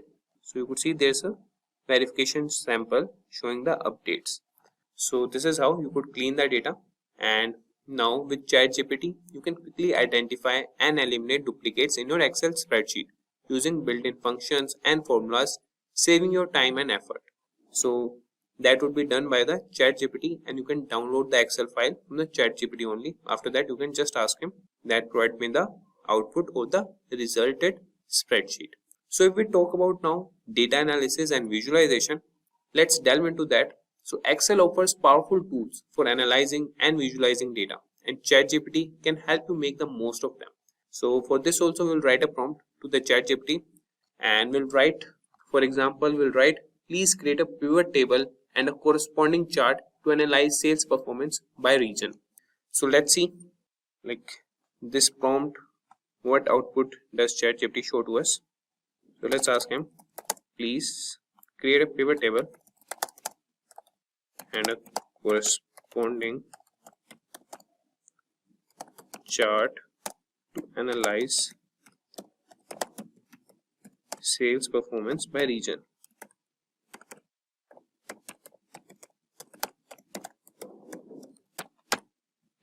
So you could see that ChatGPT has started analyzing the data and the spreadsheet, and you could see that the pivot table below shows the sales performance by region or the territory. So this table indicates that the EMEA region has the highest sales performance, followed by regions where the territory was not provided, then APAC, and finally Japan. So now let's create a chart to visually represent this sales performance by region. You could see that it has provided a chart, that is a bar chart illustrating the sales performance by territory. So you could see the guys that it has provided us the analysis, and ChatGPT can guide you through the process of creating pivot tables, charts and other visualizations in Excel, enabling you to gain valuable insights from your data with ease. So let's move to advanced analysis and automation. So lastly, we will explore advanced analysis and automation. So Excel capabilities extend beyond basic functions, and ChatGPT can help you leverage its full potential. And for this also, we'll write a prompt to the ChatGPT that can you assist me in building a forecasting model to predict future sales based on historical data present in the spreadsheet. So let's see what ChatGPT respond to us. So let's ask him, can you assist me in building a forecasting model to predict future sales based on historical data. So let's see what ChatGPT respond to us. So you could see that building a forecasting model to predict future sales based on historical data involves several steps.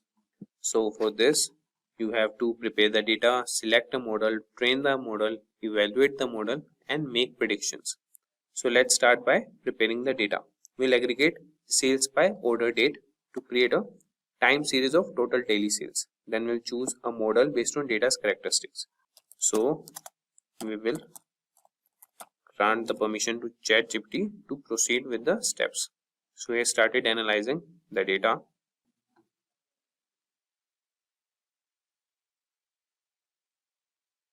So you could see that the data has been prepared into a time series of total daily sales.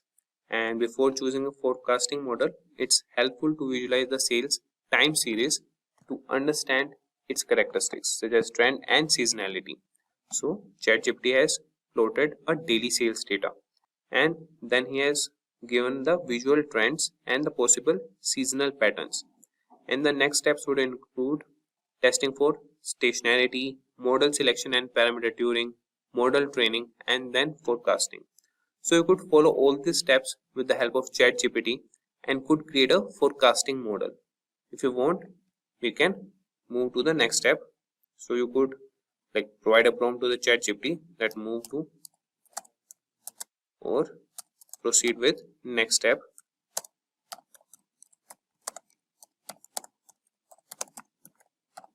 So step by step, ChatGPT will provide you a forecasting model, or it will help you create a forecasting model. As you can see, it has started analyzing it. So the augmented Dickey Fuller, that is ADF test, gives up a p-value of approximately 0.0033. Since this p-value is less than the common significance level of 0.05, we can reject the null hypothesis that the time series has a unit root, meaning the time series is stationary. So you could see that he is asking us, shall we proceed with the SARIMA model parameter selection? Yes, here is the model parameter selection. So you could select any based on the trends and the bar graphs plotted by the ChatGPT. So you could see, guys, that the ChatGPT has analyzed the spreadsheet and provided the response that the grid search for the optimal SARIMA parameters based on the lower ACALI information criterion, such as the best fit model uses the parameter 011 and for ARIMA and 01112, that is for the seasonal component. So you could see that it has provided the model and the parameters. Now it's asking us, shall we move on to forecasting future sales with this model? Yes, proceed with that. So you could see that with ChatGPT's assistance, you can build complex forecasting models in Excel, allowing you to make informed decisions and plan for the future effectively. So ChatGPT is a valuable tool for Excel users and data analysis, offering assistance in data cleaning, analysis, visualization, and automation. And by integrating ChatGPT in your Excel workflows, you can enhance your productivity and uncover new insights from your data. So you can try ChatGPT for Excel data analytics today and take your Excel skills to the new level. And you could see that there's an error in the analyzing, and he has encountered an error while trying to plot the forecast with its confidence intervals. So this type of error can occur due to data type issues, particularly when handling data indices and forecast. And despite this hiccup, the forecasting process using the SARIMA model was completed and we were able to generate forecast for the next 12 months. Unfortunately, due to the plotting issue, we couldn't visually display it. So we'll ask him, can you try once again? So you could see that this time ChatGPT has provided us the forecast for the next 12 months. That is, the forecast have been successfully plotted along with the historical daily data. So here we have our forecast model, and with the ChatGPT's assistance, we can move with other analysis also. Today, we are going to talk about Anova in Microsoft Excel, and I will walk you through a step-by-step guide on how to perform this in Excel. But before we dive into that, let's first take a quick look at what Anova really means. Anova, which is analysis of variance in Excel, is a statistical method to compare the means of three or more groups to see if they are significantly different from each other. It helps determine if variations in data are due to real differences or random chance. It's useful because it helps in finding differences as it shows if groups have different results. It saves time as it tests all the groups at once. It clears insights and helps make decisions based on our data. For example, if a teacher wants to compare the effectiveness of the 3 different teaching methods on students' math scores, they can divide the class into 3 groups of 14 students each. Using Anova, the teacher can analyze the math scores to determine if one teaching method is truly better or if the differences in scores are due to chance. Now that we have a basic understanding of what Anova actually is, let's get into Excel and see how you can easily calculate this using the built-in tools. I have a sample of data in my Excel to perform the Anova over. There is an amazing feature in Excel that many people are not even aware about is the data analysis toolpack. If you have not come across this word, the Data Analysis Toolpack in Excel is an add-in that provides the advanced data analysis tools for statistical and engineering calculations. It simplifies the complex data analysis task by offering the built-in features to perform various statistical tests and data processing without needing to write formulas manually. So we need to ensure first if we have activated the toolpack correctly. So for that, we need to go to the File and then Options. And then we have to move to add-ins, and here in the Manage, you have to choose for the Excel add-ins and click on Go. After that, you need to click on this Analysis Toolpack and click on OK. Now when you see the topmost bar, that is the data, if you click on this data, you will see a data analysis button over here. Now we are all set to perform the analysis of variance. To perform this, I will click on Data Analysis button, and from there I will choose Anova single factor and select on OK. Now here in the input range, we need to enter the range of the cells containing your data. For that, I will click on this upper arrow button and highlight my cells that are containing the data. The next option is grouped by, depicts how your data is arranged in your sheet. If it is arranged in a column like I have arranged, choose columns, and if it is arranged in a row, go for the rows. Now here in the labels in the first row, if you have labels like mine, like group A, group B and group C, do tick this button. Then alpha is generated, and here in the output options, this is where you want your result to be returned. The first option is the output range, is where you can specify a particular cell where you want your result to be returned. The second option will enter the answer in a new worksheet, and the third option will enter the result in a particularly new Excel file. I will choose the second option and will name it as Anova. Now we have got this result. Within just one click, you can definitely get the Anova single factor results. Now I will explain each factor, what it means, count, sum, average, variance, SSD, FMS, etc. in the next PPT. So the first table depicts a summary of the data available in the analysis. So the first one we have got is count. Count is the total number of data points in each group. Here, in group A, group B and group C, we have 14 data points. Now moving on, we have sum. Sum is the total value if we add up all the values in each group. So the sum of group A is 958, sum of group B is 1093 and sum of group C is 1280. Now moving on, we have average. Average is the sum divided by the total number of data points in each group. So the average of group A is 68.42, the average of group B is 78.07 and the average of group C is 91.42. Now, lastly we have variance. Variance is the average of the square differences from the mean. Now, the variance of group A is 141.34, the variance of group B is 209.60 and the variance of group C is 119.49. Now the second table here is divided into 3 groups, the between groups, within groups and total. So the first row depicts the result when the between rows are classed as a source of variation. The second row depicts when the source of variation is within the groups. And finally the last row is just the total. Now we will see what each column represents. So the first one we have is SS. SS stands for sum of squares. Between group SS is the total variation explained by the differences between the groups. Within group SS is actually the total variation within the groups due to the random error or individual variability.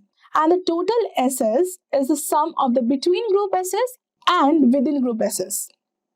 So the between group SS over here is 3735.19, within group SS is 6115.78, and the total SS is 9850.97. Now moving on, we have DF. DF stands for degrees of freedom.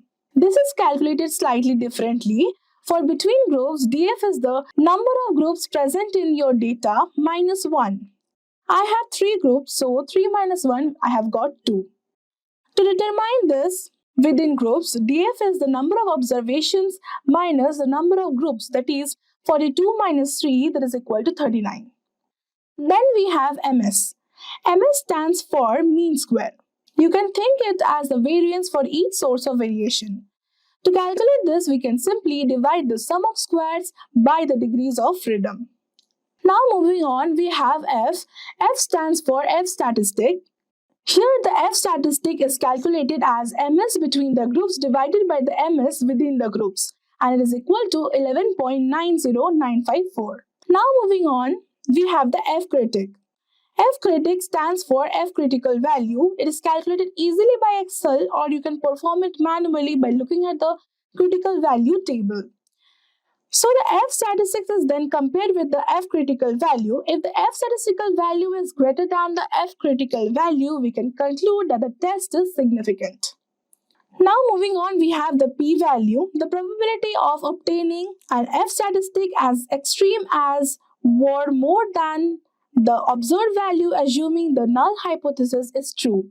A small p-value that is less than 0.05 suggests that the significant differences between groups exist. As my p-value is more than the alpha level, that is the 0.05, we fail to reject the null hypothesis. Therefore, there is no difference between the means of the 3 groups. In today's video, we are diving into Power Pivot in Excel. So if not aware, Power Pivot is a powerful tool in Excel that allows you to import and analyze large data sets from multiple sources. For example, if you have any separate data sets for sales transactions and product details, the Power Pivot enables you to link them together using a common identifier like the product ID, create custom calculations with DAX like the total or average sales, and quickly generate interactive reports like the pivot tables. Basically, it simplifies the complex data analysis, making it easier to work with the large amounts of data without relying on traditional formulas, and help users create meaningful insights in a more efficient and error-free way. By the end of this video, you will be equipped with everything you need to master Power Pivot. In this video, we will cover activating the Power Pivot as an Excel add-in, creating relationships between tables, calculating the profit, total profit, and more, and wrapping it up with KPIs to filter data like a pro. This video is packed with exciting and super informative tips to level up your Excel game. So, I am inside Excel, and before going to the pivot table, I have a list of data over here. I have basically 3 tables: the salaries, transaction, and the employee. And we can see that some columns is common, like the employee level over here, and in the salary sheet, and the level column in the employee sheet. They are the same. So let's get started with installing Power Pivot. For that, we need to go to File and then Options, and here in the add-ins, as I have already activated it, so it is in my active application add-ins. You will find it over here in the activate application add-ins if you have not activated, and you can just click over here, and in manage Excel add-ins you can go for COM add-ins, as it is a type of COM add-in, and then click on OK. So I am inside Excel, and before going to the pivot table, I have a list of data over here. I have basically 3 tables: the salaries, transactions, and the employee table. And we can see that we have some columns in common, like the employee level in the salaries table, and in the employee table we have a level section. These are basically the same.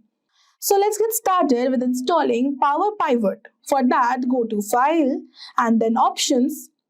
And here in the options, then you have to go to this add-ins and select Microsoft Power Pivot for Excel. It is in my active application add-ins as I have already activated it. You will find it in an inactivated application add-ins if you have not activated it. So you have to just click on it, and in spite of Excel add-ins, you have to go for COM add-ins as it is a type of COM add-in, and then click on Go. And when you click on Go, you will have a drop down over here. In that drop down, you have to select Microsoft Power Pivot for Excel and just click on OK. And there up in this section, you can see this Power Pivot just got available. And now we can close the file and open a new Excel file where we will do the calculations and analysis. A blank workbook.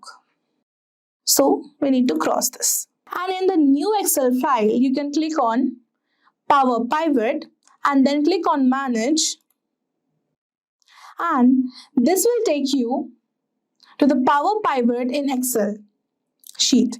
Right now we don't have any data, so let's import data from the external sources. So let's go to external data from other sources, and you just need to scroll down and you will find the Excel file over here and then click on Next. And when you click on Next, you will get this Excel file path. Basically, you need to locate the place where you have already saved your Excel file.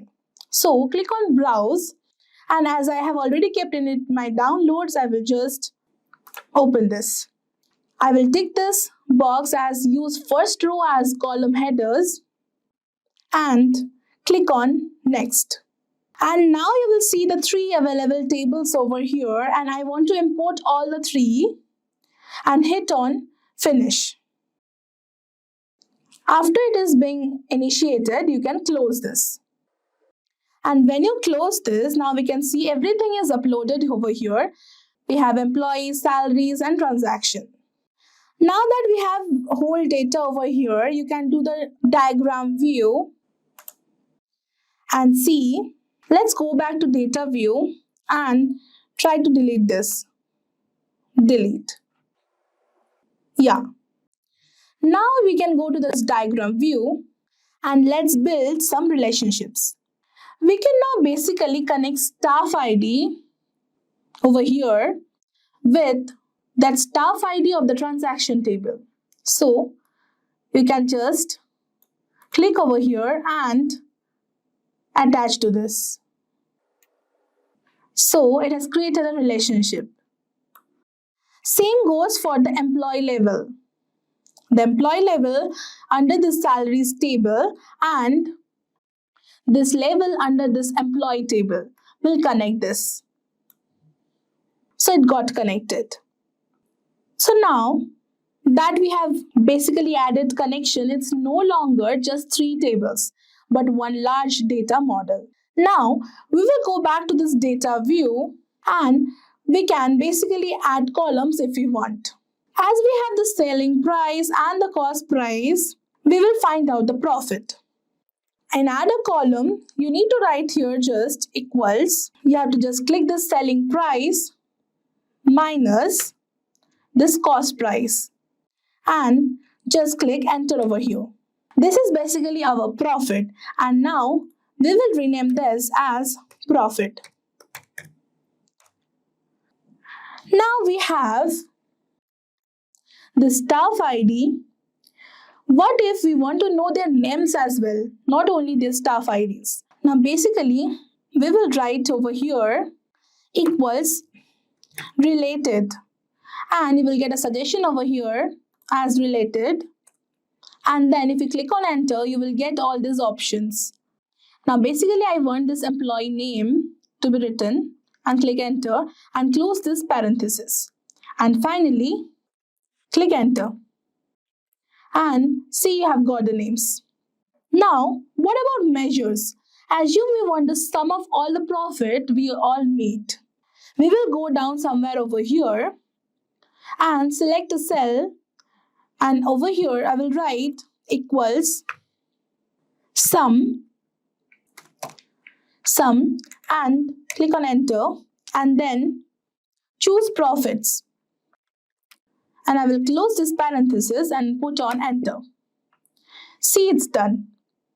Now, I can rename this as total profit as it looks good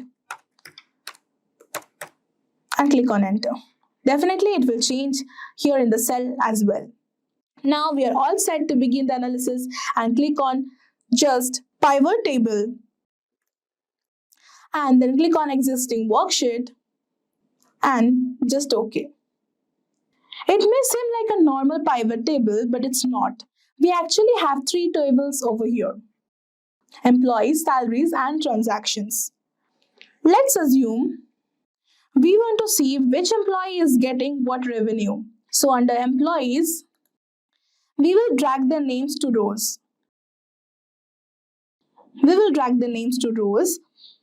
And we want the revenue that will be under the transaction table, selling price, and I will drag you 2 values.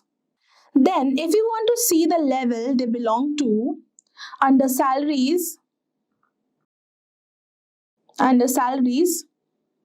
we can often go to employee level and add it to the columns. Now, it looks good. Now, when you move forward, just beside these measures, we have KPIs. And click on KPI, new KPI. We can have an absolute value. Like, for example, I'll give 20,000. That is a target value basically. And I will choose this icon and I'll click on OK. Now I will clean it a bit. Okay. I will only have profit and values under it. So under the transaction, we will go to this total profit. I'll click on status and see I have got this. Anna and John is basically not doing well. They have basically failed to achieve the target and the whole team may be not doing very good. This Alex and Sam, they are basically having a not so good one, but yeah, they have passed it. And Jones too. Today, we will learn Python Exploratory Data Analytics.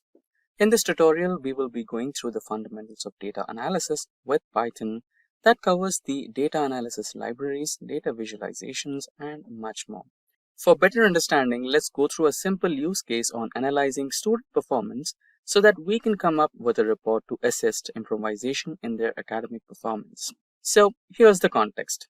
Let's imagine our client from the educational institute who runs a couple of schools in the city. He and his school administration identified a growing concern about the overall development of their students, realizing that academic focus alone was not yielding in the desired results. To address this issue, they hired a data analyst to investigate key factors influencing student success. The analyst highlighted critical parameters like physical fitness, parental education, rest and recovery, and access to resources as contributors to students' performance.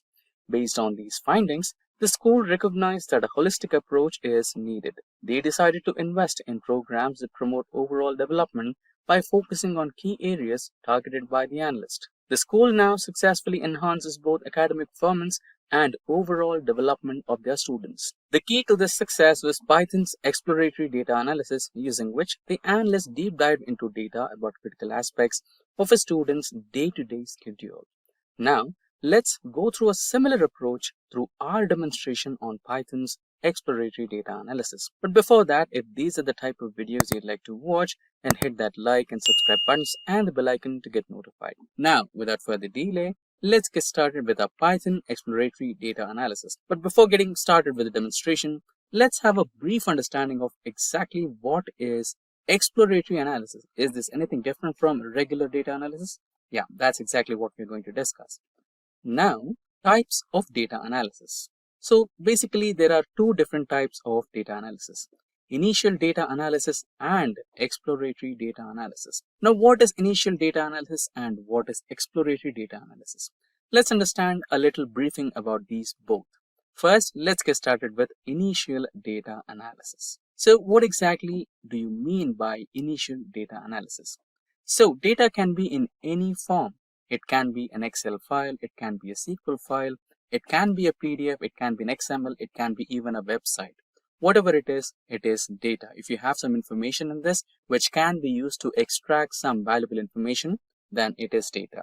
So, initial data analysis is a process of inspecting the data and screening the data that takes place after data collection and before statistical analysis. So, before you conduct any statistical formulas and analysis on the data and squeeze the data to extract some valuable insights, the process which you perform is called as initial data analysis, like taking the data from the source, cleaning the data, transforming the data into a readable format, and using that readable data to build some basic charts, what exactly is happening with this particular company, brand, or anything. Let's say I give you some data from the company, then you get some insights of it. How many number of traffic you received, how many number of orders you received, what's the sale that you made in a specific month, specific quarter, or specific year, and what was the profit. So basic information which you convert from the data and create a dashboard, right? That is called as initial data analysis. So a step beyond initial data analysis is known as the exploratory data analysis. This is where you perform some statistics and probability and predict the future, right? So let's dive deep and learn what exactly is exploratory data analysis. So a simple definition for exploratory data analysis is as follows. Exploratory data analysis is a key step in data analysis process that helps you identify patterns, outliners, and relationships between variables before making assumptions. It is not like you just create a dashboard out of the initial data analysis and you can predict the future. No, it's not like that. You might have to you might have to go through some permutations and combinations. You might have to check the seasons. You might have to check the possibilities, right? During some particular seasons in the year, let's say it's Christmas, then you can expect some good sales. Let's say it's some festival, it's some special occasion, you can expect some good sales on the product, right? And maybe a part of the year, maybe a part of 10 years, a decade, right? In a certain period of time, there might be some reason due to which the sales of a certain product were high. So to make sure that your assumptions, to make sure that your projection of the sales is 100% accurate, or at least 90 to 95% accurate, then you might have to go through the exploratory data analysis, where you make use of statistics in your data analysis. Now, there are certain steps that you might have to follow while going through exploratory data analysis. So following are the steps. So first few steps might be slightly relevant to initial data analysis, like connecting data, cleaning it, transforming it, and loading it. After that, you will import certain libraries from Python. And after that, you read the data, what exactly you have in your data, the number of columns, the number of rows, and if there are any null values, if there are any entries which are invalid, you might have to check that, read that, and you might have to check for duplicate entries. It is possible that one entry might have been entered by two different people, right? There might be a duplication, so you might have to eliminate those duplications. You might have to check for some missing values. You might have to calculate the total number of missing values from the dataset and try to eliminate them from the calculation during your exploratory data analysis. Followed by that, you have to do some model engineering. Followed by that, you might have to do some feature engineering, creating features, and then you will get started with exploratory data analysis. And at the end, you will generate a projection or a prediction or give your assumption that this might happen in the future, and you might have to take action to avoid it, or you might have to take action to improvise it, right? So this is how the steps in exploratory data analysis take part. Now, let's proceed and start with our demo on Python's exploratory data analysis. And in this session, we will be using the use case that we discussed before, which happens to be the student's performance dataset. So in this particular dataset, we will be having some columns based on physical activity, the distance from home, parental education, the subjects, the marks they have scored in the previous exam, the marks that they have scored in the previous exam, and if they have any disabilities, if they are having any resources that they require to write the exams, right? So a few parameters, the important parameters that we will be discussing in this session, and followed by that we will project the future, that how they will improve in their exams, and if there is a problem and if there is a solution to that, then we can implement that solution and help students to gain better marks in their exam. So that's the overall use case for this demonstration. Now let's get started with our Jupyter notebook. Now we are on Jupyter notebook. Now let's get started. So I would like to have a title for my notebook. So I'll write an HTML code for that. So HTML code, and I have 3 apostrophes. And here I would like to write something in H1, so I want my title to be in H1. So style will be background color.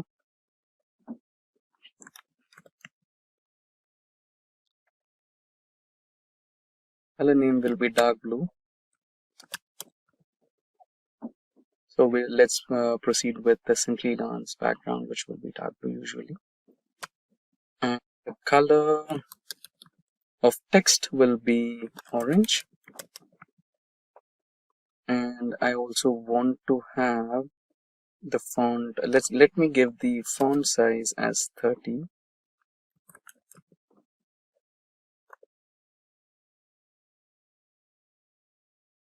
And in the next line, I'd like to have border radius. I can give the border radius as 20 pixels. And padding to be 16 pixels.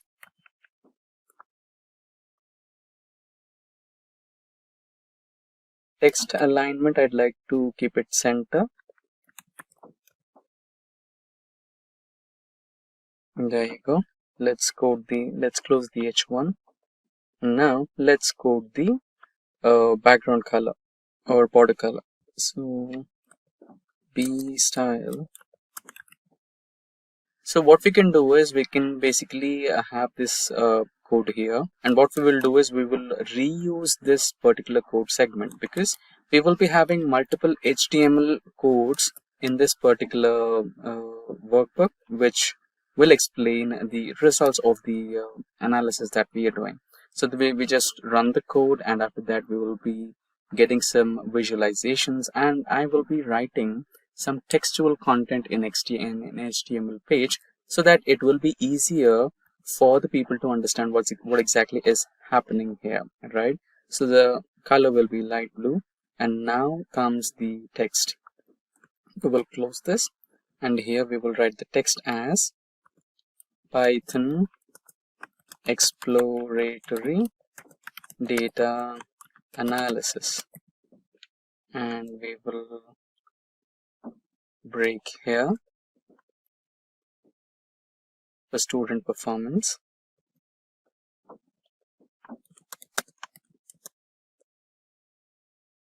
And here we will close the H1.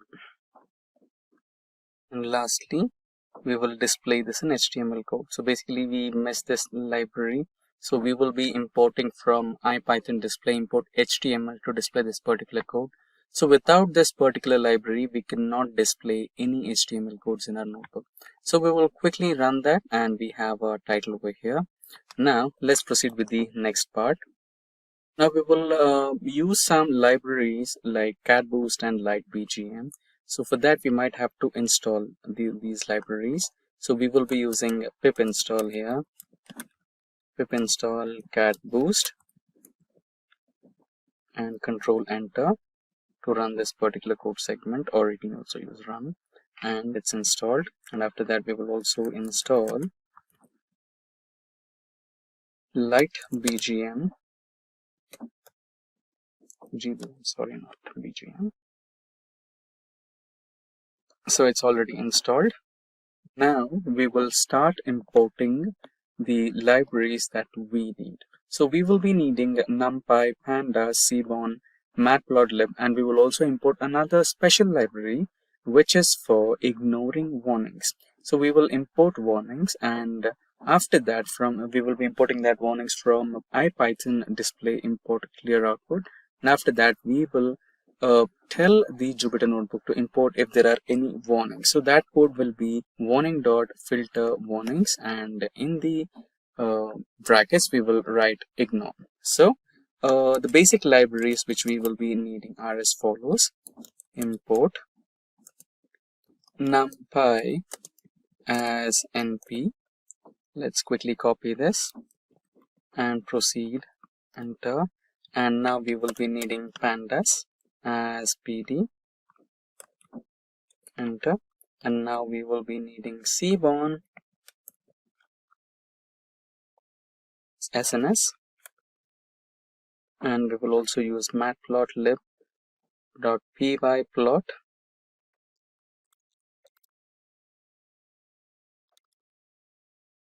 as plt, and after that we will import warnings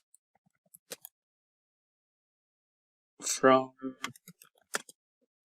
ipython.display import clear output warnings dot filter warnings ignore. Now we'll just quickly run this query, run, and now we will proceed with feature engineering. So you can use a hashtag to ignore that particular line from execution for Jupyter Notebook. And here we will be importing import re from sklearn.impute import simple imputer from sklearn.model selection import kfold. There you go. Now let's quickly run this query. There you go. Now we will proceed with modeling and model evaluation. Once we are done with this, then we will directly import the data into our notebook. So for modeling the data, we will again use a hash code so that this particular line will not execute, and import some libraries lit-gbm as lgb from lit-gbm library, import lgbm regressor from catboost, import catboost regressor. There you go. Let's quickly run this command. There you go. Now lastly, we have one more task before importing the data, that is model evaluation. Once that is done, we can proceed with importing the data. There you go. Let's quickly run it.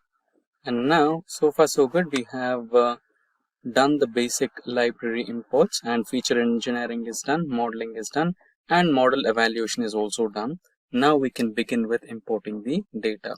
So let's also add the HTML code where we have done this importing. So here I will try to add another segment, and I will import the HTML code here which displays a similar HTML format which explains what exactly is happening here. Just a moment, I have the code ready. I'll just paste it here. There you go. Let's quickly run this so that we have a HTML code here, page here which explains what exactly is happening here. So we are importing libraries and also student data.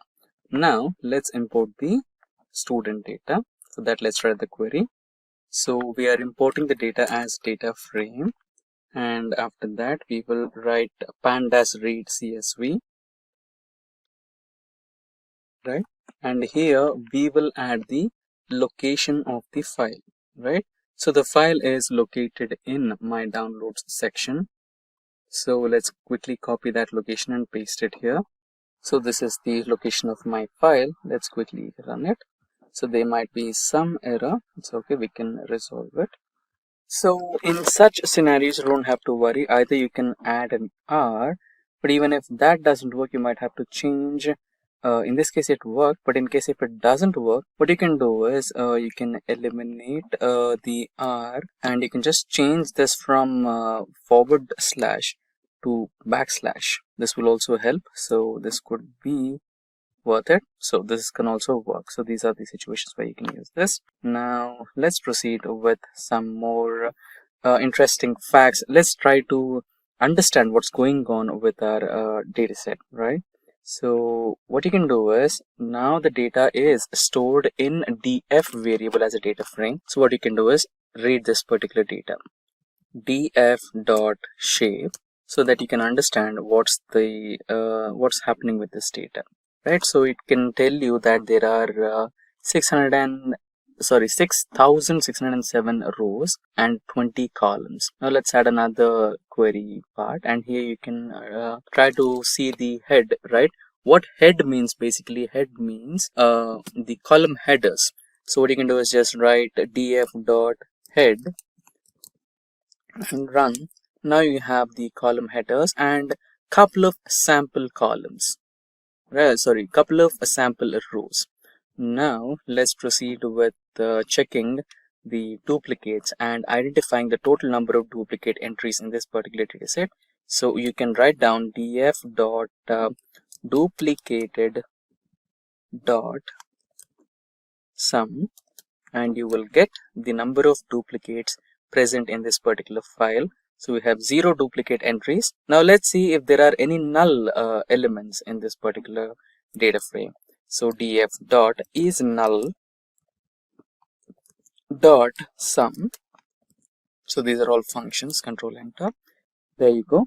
So in the column teacher quality, there are 78 null entries, and in parental educational level there are 90 null entries, and distance from home there are 67 null entries. Now what we can do is from df shape we can add a new cell here, and we can write a HTML code so that the viewer can understand that we are trying to understand our data. So let's write a quick code for that.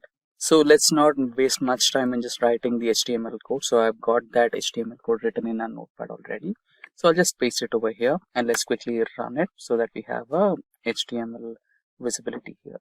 So this was supposed to be the result, so we will add it here. So what we will do is quickly edit this particular content. We'll just quickly copy this code and paste it over here. Change the content from importing libraries to reading student data, and we will cut this code from here and we will paste it in here so that it will give us some information. Let's also run this particular code segment so that we have reading student data. There you go. Now the next part of this session will be about creating a target variable. So overall target of this particular data analysis is about exam score, right? So we can name our target variable as exam score, and let's understand the distribution of this particular exam score with the variables we have. Now let's write down plot dot figure size should be around 15,9 equals to, let's add a bracket here, 15,9, or let's keep it as 6. No? 9 would be a little bigger. Now enter. Now we'll use cbound library here, sns dot count plot x is equals to data frame cleaned target. Okay, before cleaned target we might have to run a few more. Okay, we did not perform data cleaning so far, right? So let's proceed with data cleaning so far. So we found some empty entries, right, null entries, and we also found some. So here we have 299 rows which have missing values, so we will have to remove that. For that we might have to create a new column which has to be named as not assigned, right? df data frame not assigned, which is equals to df dot drop na. So we will be dropping the null values here. It's a function, and here let's print the values. Print df underscore na dot shape. So how many number of rows and columns we have, right? And after that, let's also try to eliminate the null values as well. Dot is null, so we don't have null values, but we have some illegal entries, maybe some. There you go. Now let's quickly run this query. So there you go. So the new data is about 678,20. So there is some, okay, we did some mistake here. So we are supposed to add it as null, null. Now quickly run this. So we should not get any errors this time. There you go, no errors. So far so good. Now let's describe the new data set. df na dot describe. So these are the new columns and the rows that we have, and we have mean, standard variation, standard deviation, minimum, maximum. So the scores are split into 25%, 50%, and 75%, which could be based on hours studied, which could be based on attendance, sleep hours, previous scores, tutoring sessions, everything. So minimum sleep hours, maximum sleep hours, 25% of that, 50% of that, 75% of that. So that is supposed to be the describe. Now what we will do is we have a target variable which is exam score, right? Now we will do some changes to it.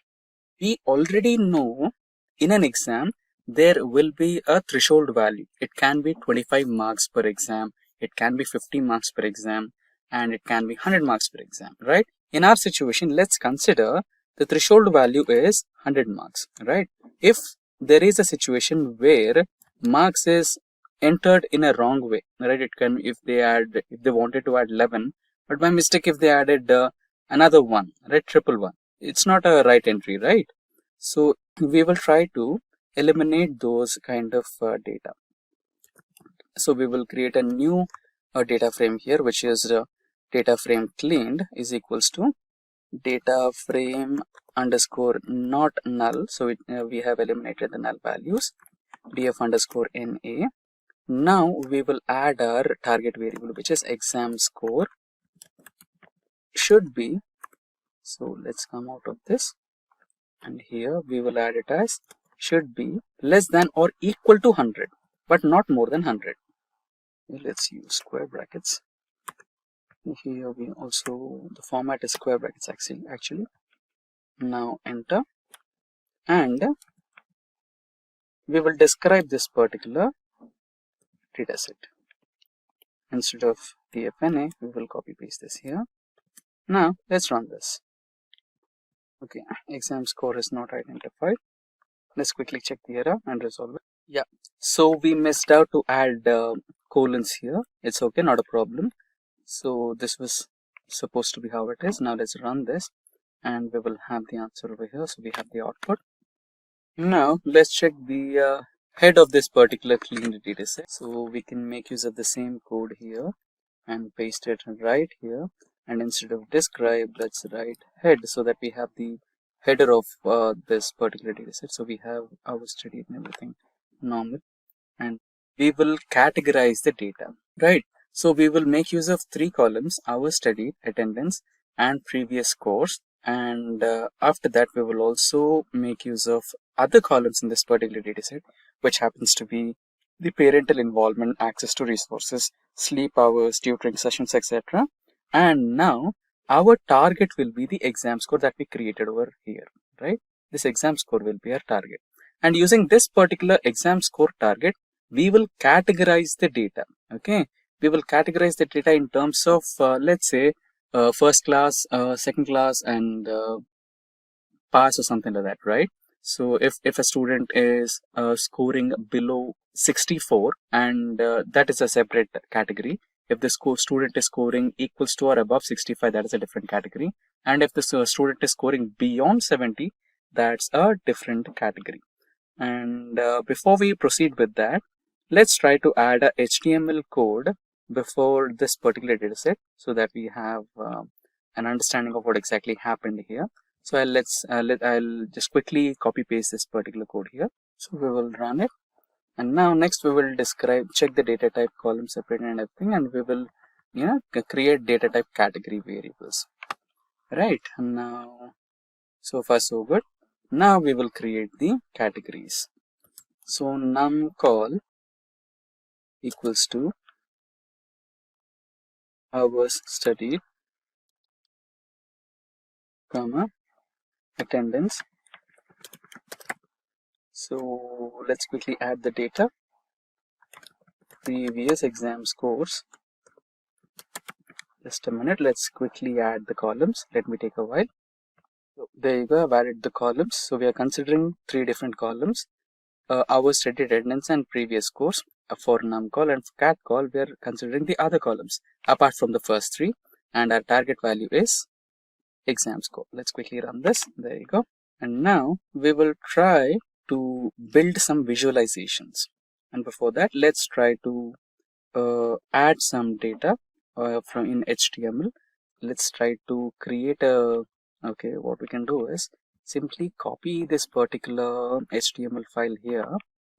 We can take this and add it here so that we will understand what exactly is happening next. And in place of reading student data, we will write data visualization for student data, and we will keep the colors same, dark blue background, and the color for data visualization will be light blue and student data will be orange. Let's quickly run, and there we have it. Now our target variable is exam score, right? Now we will compare this particular target variable with 3 other parameters. So our parameters will be the following, as we discussed, creating the segregation in dataset, right? So first will be distribution of target variable with other parameters. So we will create another HTML file for that right here. Just a minute while I paste the code for HTML. Quickly run this. There you go. So distribution of target variable exam score against some parameters. Now we will write the plot for that. Plot.figure. So we are going to consider the size equals to 15,6. Fig size is equals to 15,6. The same one that we considered before, and we will be using cbon SNS dot count plot, open bracket, is the function, x is equals to df cleaned. Okay, what we can do is just quickly take the column name so that we don't create any mistakes here, and we will paste it over here instead of df. There you go, of target. So our target is exam score, comma, and we will use the palette as green, and the plot title will be distribution of target variable exam score. We can copy this. Okay, just a minute. Before that, plt dot title should be, let's use double quotes. Now copy this and paste it here. I think semicolons went off. Okay, not a problem. It's right here. Let's add a dot as a full stop, and the next line, if you need you can add the full stop, if not you can ignore. plt dot grid true, which equals to major, comma, axis is equals to y, comma, line style equals to, so I want lines to be hyphen hyphen, in this way I want the lines, and comma, line width, let's say 0.5 or 0.7, let's go with 0.7, line width equals to 0.9 mm. There you go. Now let's quickly run this query. There you go, done, and we have the first visualization. So here you can see there are some students which are scoring 58, 59, and you can see maximum number of students are already scoring good marks, which is under 65 and which is under 70 and above 65, and there is a good number of students which are also scoring above 65 as well, right? So sorry, 70 as well. So we have now less than or equal to 70, 71, and highest scorer in some situations there is also 100. If you can see, there is slight growth here. There are a few students, toppers maybe, which have already scored 100 as well. Now we have the list here. Now what we need to do is we need to segregate. That is part 1, which is less than or equal to 64, which falls under 65, and another category which falls in between 65 to 70 and above 70. So we need to categorize these three datas and segregate them as bottom 65, top which is above 70, and mid between 70 to 65, right? Now before that, if you want to add an HTML document segment here which explains about the distribution of target, you can also do that. It's already added here. Now let's continue. But in case if you want to add some data which explains that we are trying to segregate, you can also do that. I would like to do that. Let's quickly add that HTML code here. So what this particular code will do is it will tell the percentage of students which are scoring less than 65, number of percentage of students scoring in between 65 and 70, and the percent of students which are scoring beyond 70. Right, let's run this, and here we have the result.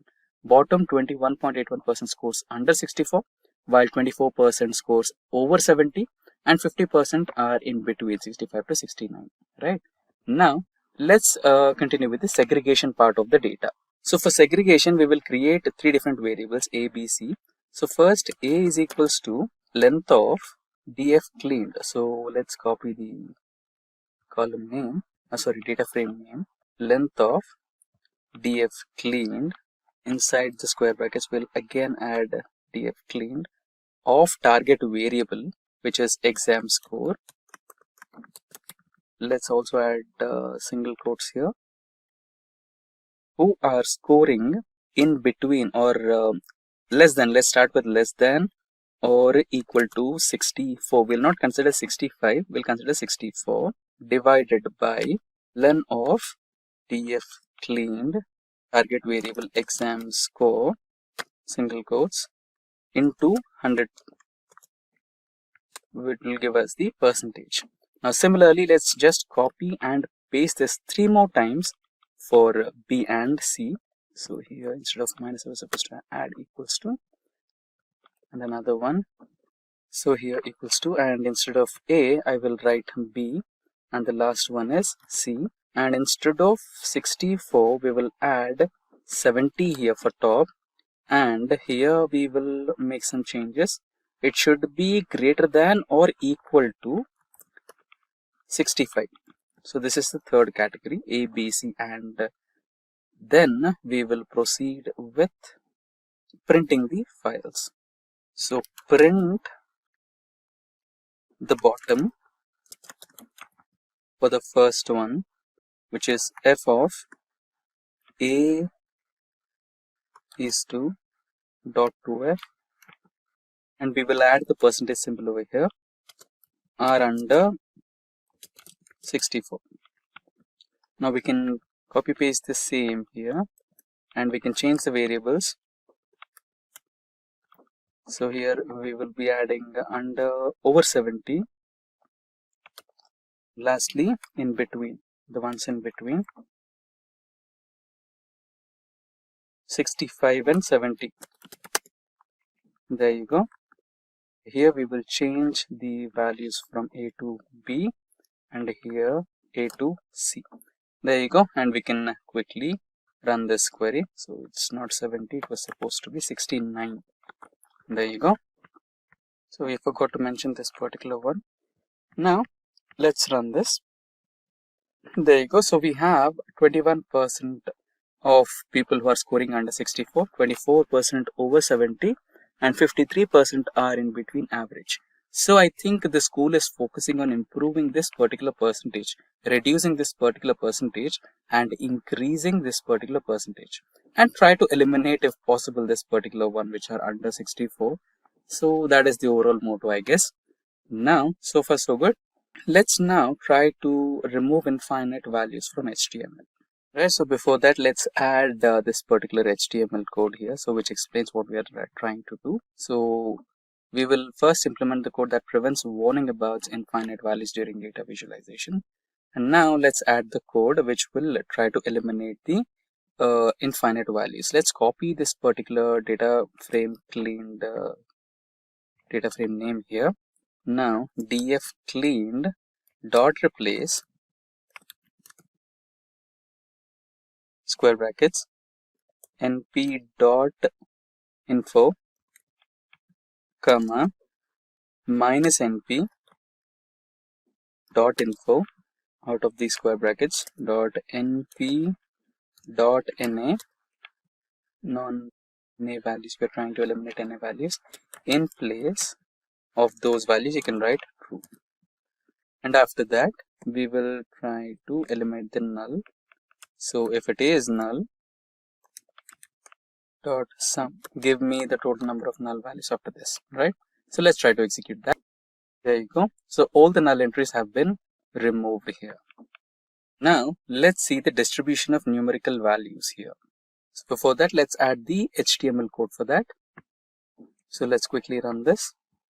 So distribution of numerical values. So we will be considering these three parameters. So if you go back, here you can see hours studied, attendance, and previous course. So we will be considering these three values or these three columns and check the distribution of these variables against the exam score. So is it making any kind of variation if the attendance is high? If the attendance is high, is the exam score high? And apart from that, we have if our studies is high, is the mark score is high, and if the previous scores are high, is there a chance to get better scores in this particular exam? So what we are trying to do is we are trying to see if there is any direct involvement of number of study hours and number of days attended and number of or the number of marks they received in their previous course, and we'll try to build a visualization on that front. So let's go and build that. So we'll try to write the code here. Figure axis equals to ELT dot subplots. So we will be having three different plots here since we're considering three different categories, and the fixed size should be equal to 12,4. There you go. Now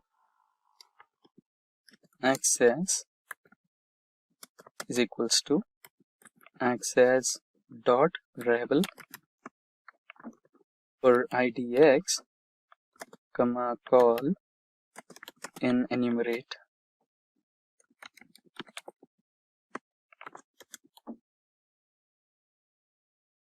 call, and we will try to import the cbound library here. We will try to create histoplots here, histograms here, histoplot.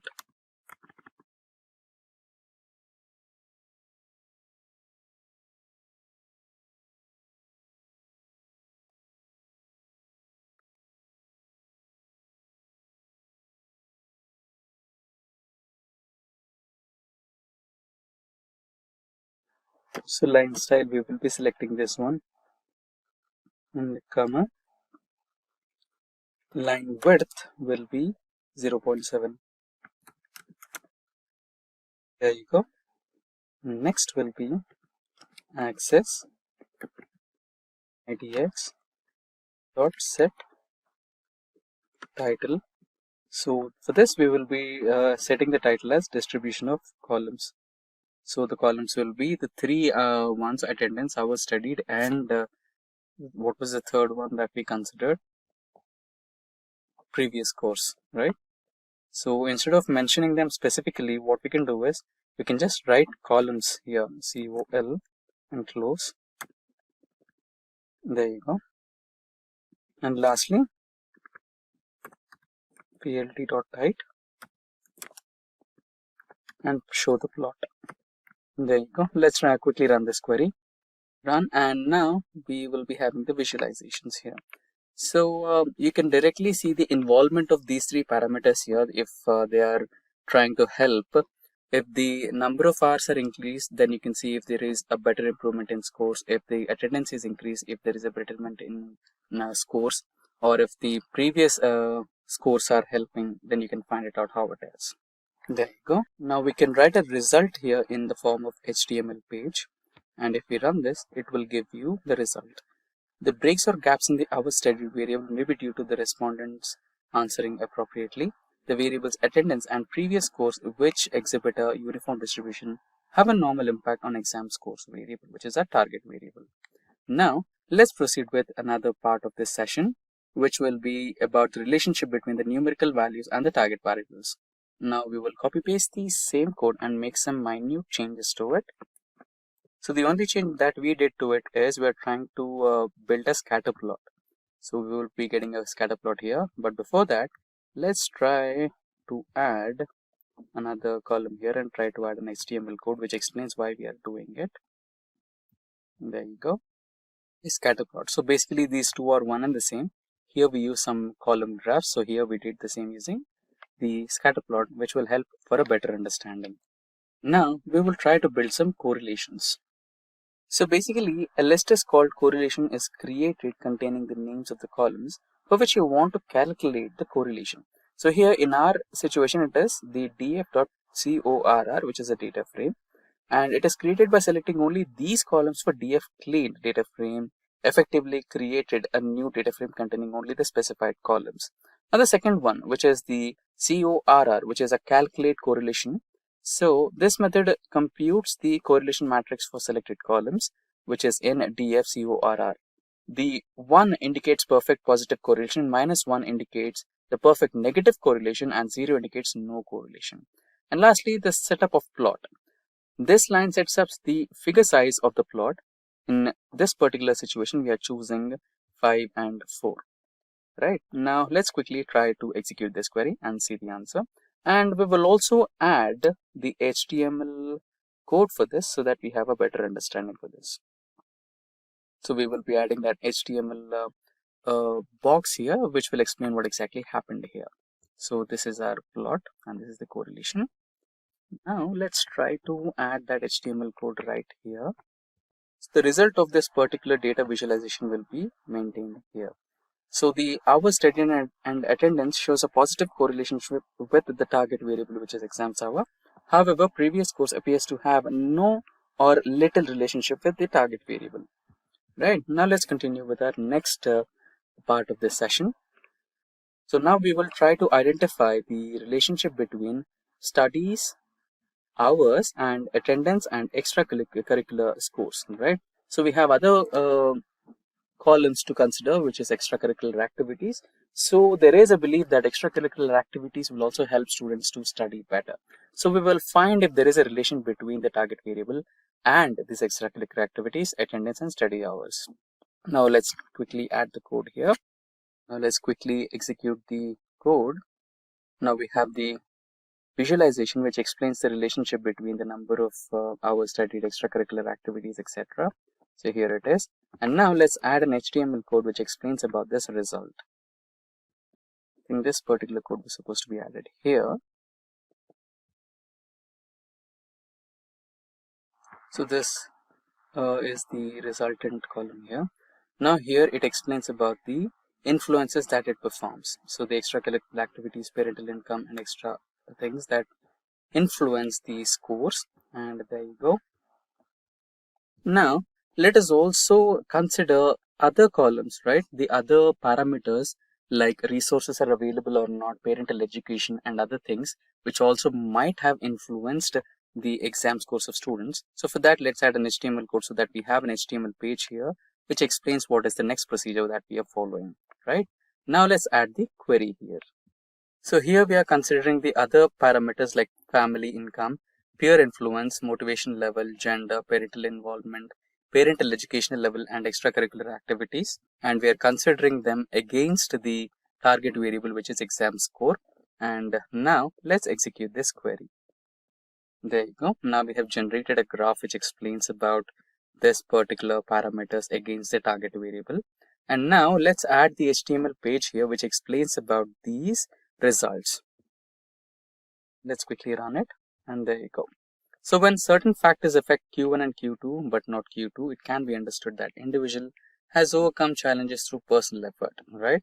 So if government policies and corporate social contributors are focused on addressing these aspects, it seems that we could create a dynamic country with greater social mobility and open opportunities for all, right?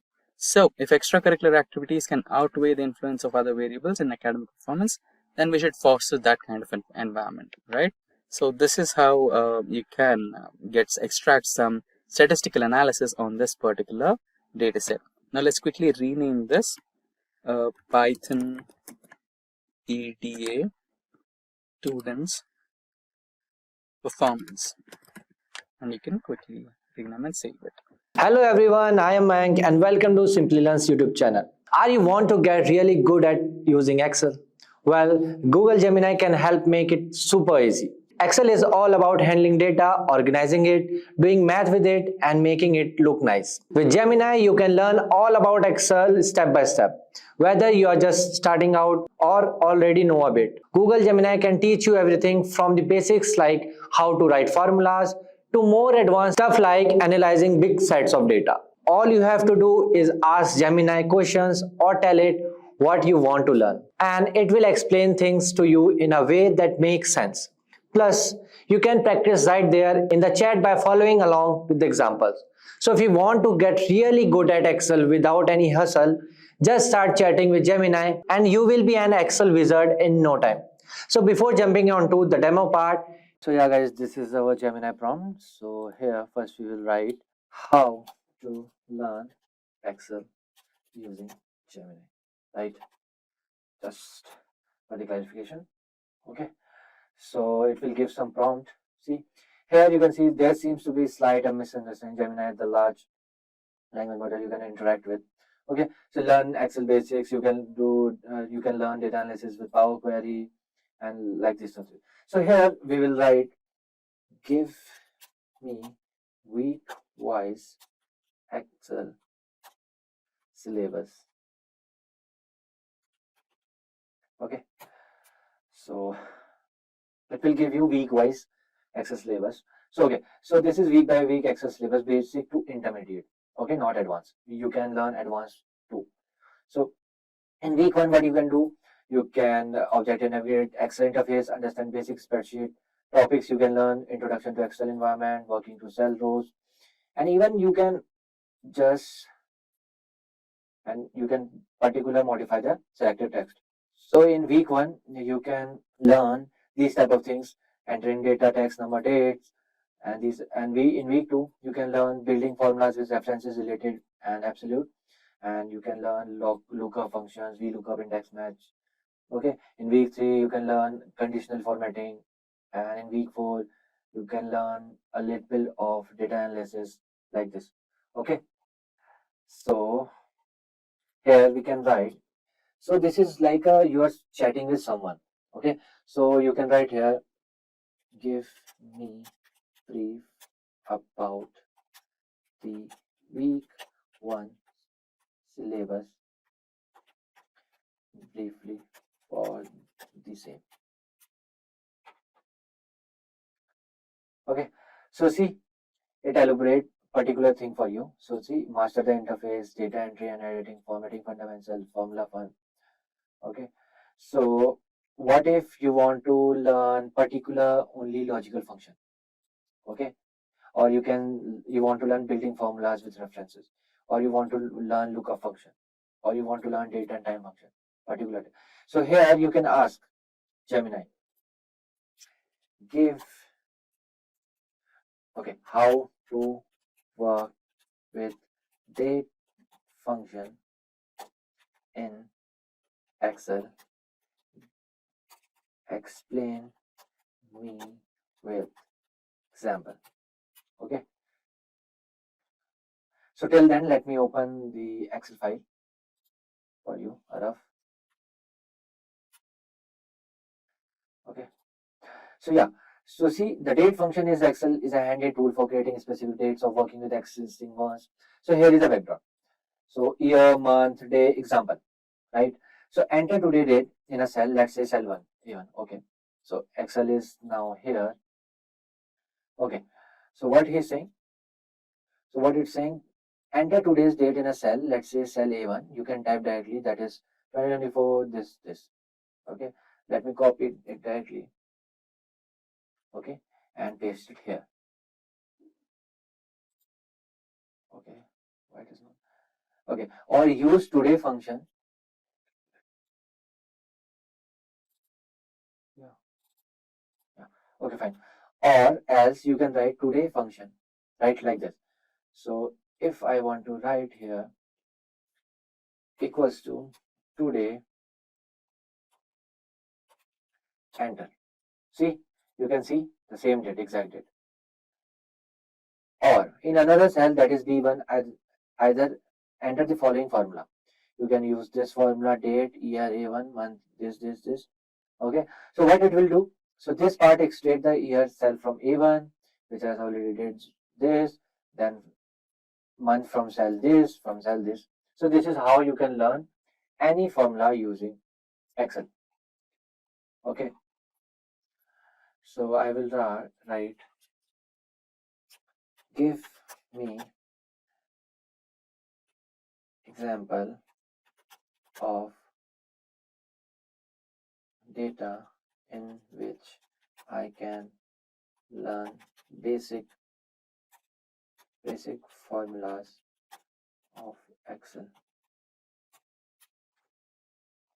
Okay, so we will sort some try to formulas of Excel. So this is our particular data set. So as you can see, export to sheets. So either you can go directly to the sheets, and you can say sheets and this Excel are both same. Okay, so after that, what you can do, you can, okay, first let me try to copy it. Okay, if possible. Okay, I'm not sure. No, it came in one cell only. Okay, so I can directly, so it's creating a spreadsheet. Fine, open sheets. So yeah, so this is the data. So now what learning with formulas.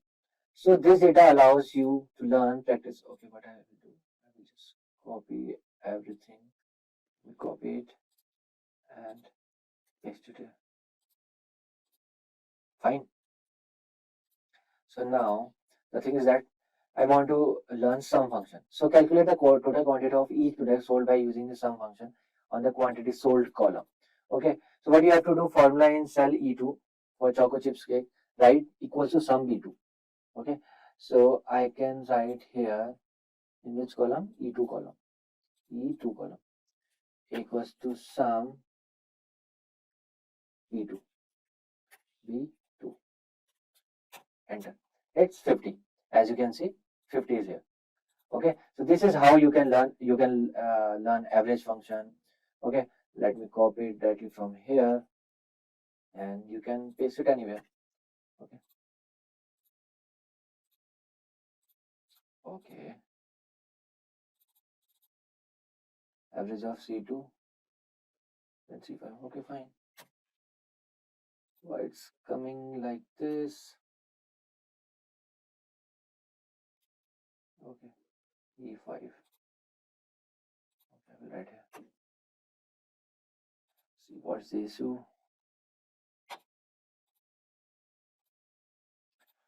Okay, what if I can do, equals to average of average. Okay, my bad. Average of this, comma this, comma this, comma this. Okay. Okay, so because of dollar, it's happening. Okay, so this is how you can learn. Or you can find across all using a function on the price per unit column formula in cell E5. E5. E5. If I will copy it.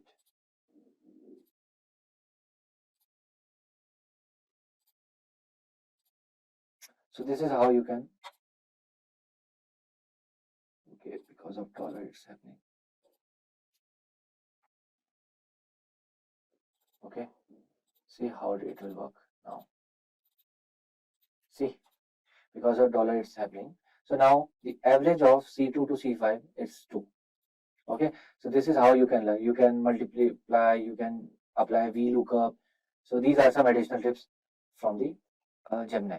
Okay, so I want to create a chart. Give me, explain me with example. Okay, so this will give you some data. See, data is a export sheet. So we will copy later. Okay, fine. So these are some additional tips are here. So these are the data. Okay,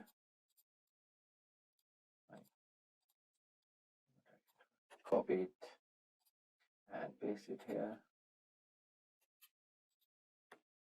Okay, so now what can I do is, see, select the data, highlight the data you want to include in chart. This typically includes category, labels, product names. Okay, in our example, select cells A to D5, A2 to D5, from here to D5. Okay, it's mean all.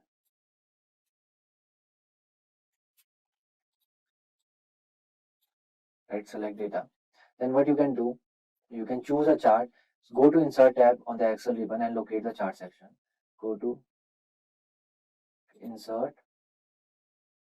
Then, okay, these are some charts. So what you can do, I want this chart. Okay, 2D column chart. Okay, I selected this. The best chart depends on the data, but you want to, here are some options: column chart, line chart. Okay, let's select column chart. Okay, insert. Where is the chart? Where are you? Column chart. Okay, so here you can choose recommended section. Okay, so these are some recommended by Excel itself. Okay, so stack chart is there, clustered column chart is here, and the stack bar is here, then clustered bar is here. So we will choose this stack column. Okay, so as you can see, this is your data is ready. Okay, chocolate chip cookie, cupcake, bread lovers, muffin. So this is how you can learn Excel using Gemini. You can ask anything from beginner level to advanced level from Gemini. It will give you through. It will explain you with example. Okay. So, Microsoft 365 Copilot is one of the latest AI products launched by Microsoft. So, the Microsoft 365 Copilot will be your AI assistant for all your Office suites from Microsoft. So, it can help you ease up your process of making PowerPoint presentations. It can help you write down the notes on Microsoft Word and many more. But today, we will be using this particular 365 Copilot for our data analytics using Excel. So let me remind you, this particular AI tool works with the versions of Microsoft Office 365 and later, right? Now, there should be a new feature added upon to your Excel on the top right corner of your home button. But again, if it's not, it's completely alright. You can use your Microsoft home button where you can find the Microsoft 365 Copilot. So let's navigate to the home button. Yeah, now I'm on my home button and here you can see a small icon which is completely new out of nowhere. This is your Copilot, right? And you can just click on it and you can fire up your Copilot.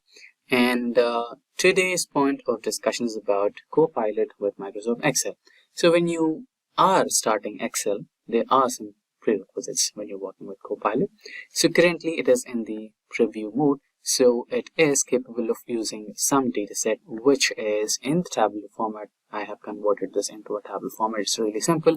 Control A to select all the cells and then Control T to convert this table. The option my dataset has headers, and okay, so your dataset will be converted into a table. And another prerequisite is when you pop up the Microsoft Copilot, it will ask you for a dataset which is under 1000 kilobytes. So my dataset here is about 800 kilobytes, which should be here. So the only process is you just have to click on this particular option, which says attachments. Go to the dataset that you want to work today. So I'll be selecting my sales EU copy and just press open. It will take a little time because it's completely new, so it might take a little time for that. So the only catch is Microsoft Copilot is a little slow compared to the other competitive copilots or AI modules. It's not a big deal. They will catch up soon. Let's wait for some time while the dataset loads, and then you can fire some of the commands. Let's say I have given my command here, please help me create a regional-wise sales report for this dataset. And you can also give a few more commands, right? So it's loaded right now. You can see the icon here. Now you can write down, give me country-wise sales report, and just fire the command. You can also perform all your data analytics, what you regularly do, right? When you have a sales data set, you might be wondering what it can do and what it cannot. You just have to build a story about the report, what you want to create, and then just, write it down to the Copilot, and it will generate the report that you are looking for. Currently, it is working on the country-wise sales report, so it should be giving me the report shortly. It's okay. So there are some problems with this. So maybe it's the dataset data type. So here we have country, and the data is general. So you might want to change that to text format or character format. So you have the text data type here, and just okay. Now save it back. Now you can ask the Copilot once again. Okay, or let's try to do a different one. Okay, now here we have the order date in column C, right? Now let's say I wanted to find out which day did they visit, right? Is it a Friday, is it a Saturday or Monday, right? So just try to ask the Copilot. Let me write it down. Can you help me find out which week of the day was an order placed? We have a column named order date. Column is C. We need a new column that tells me the day of the week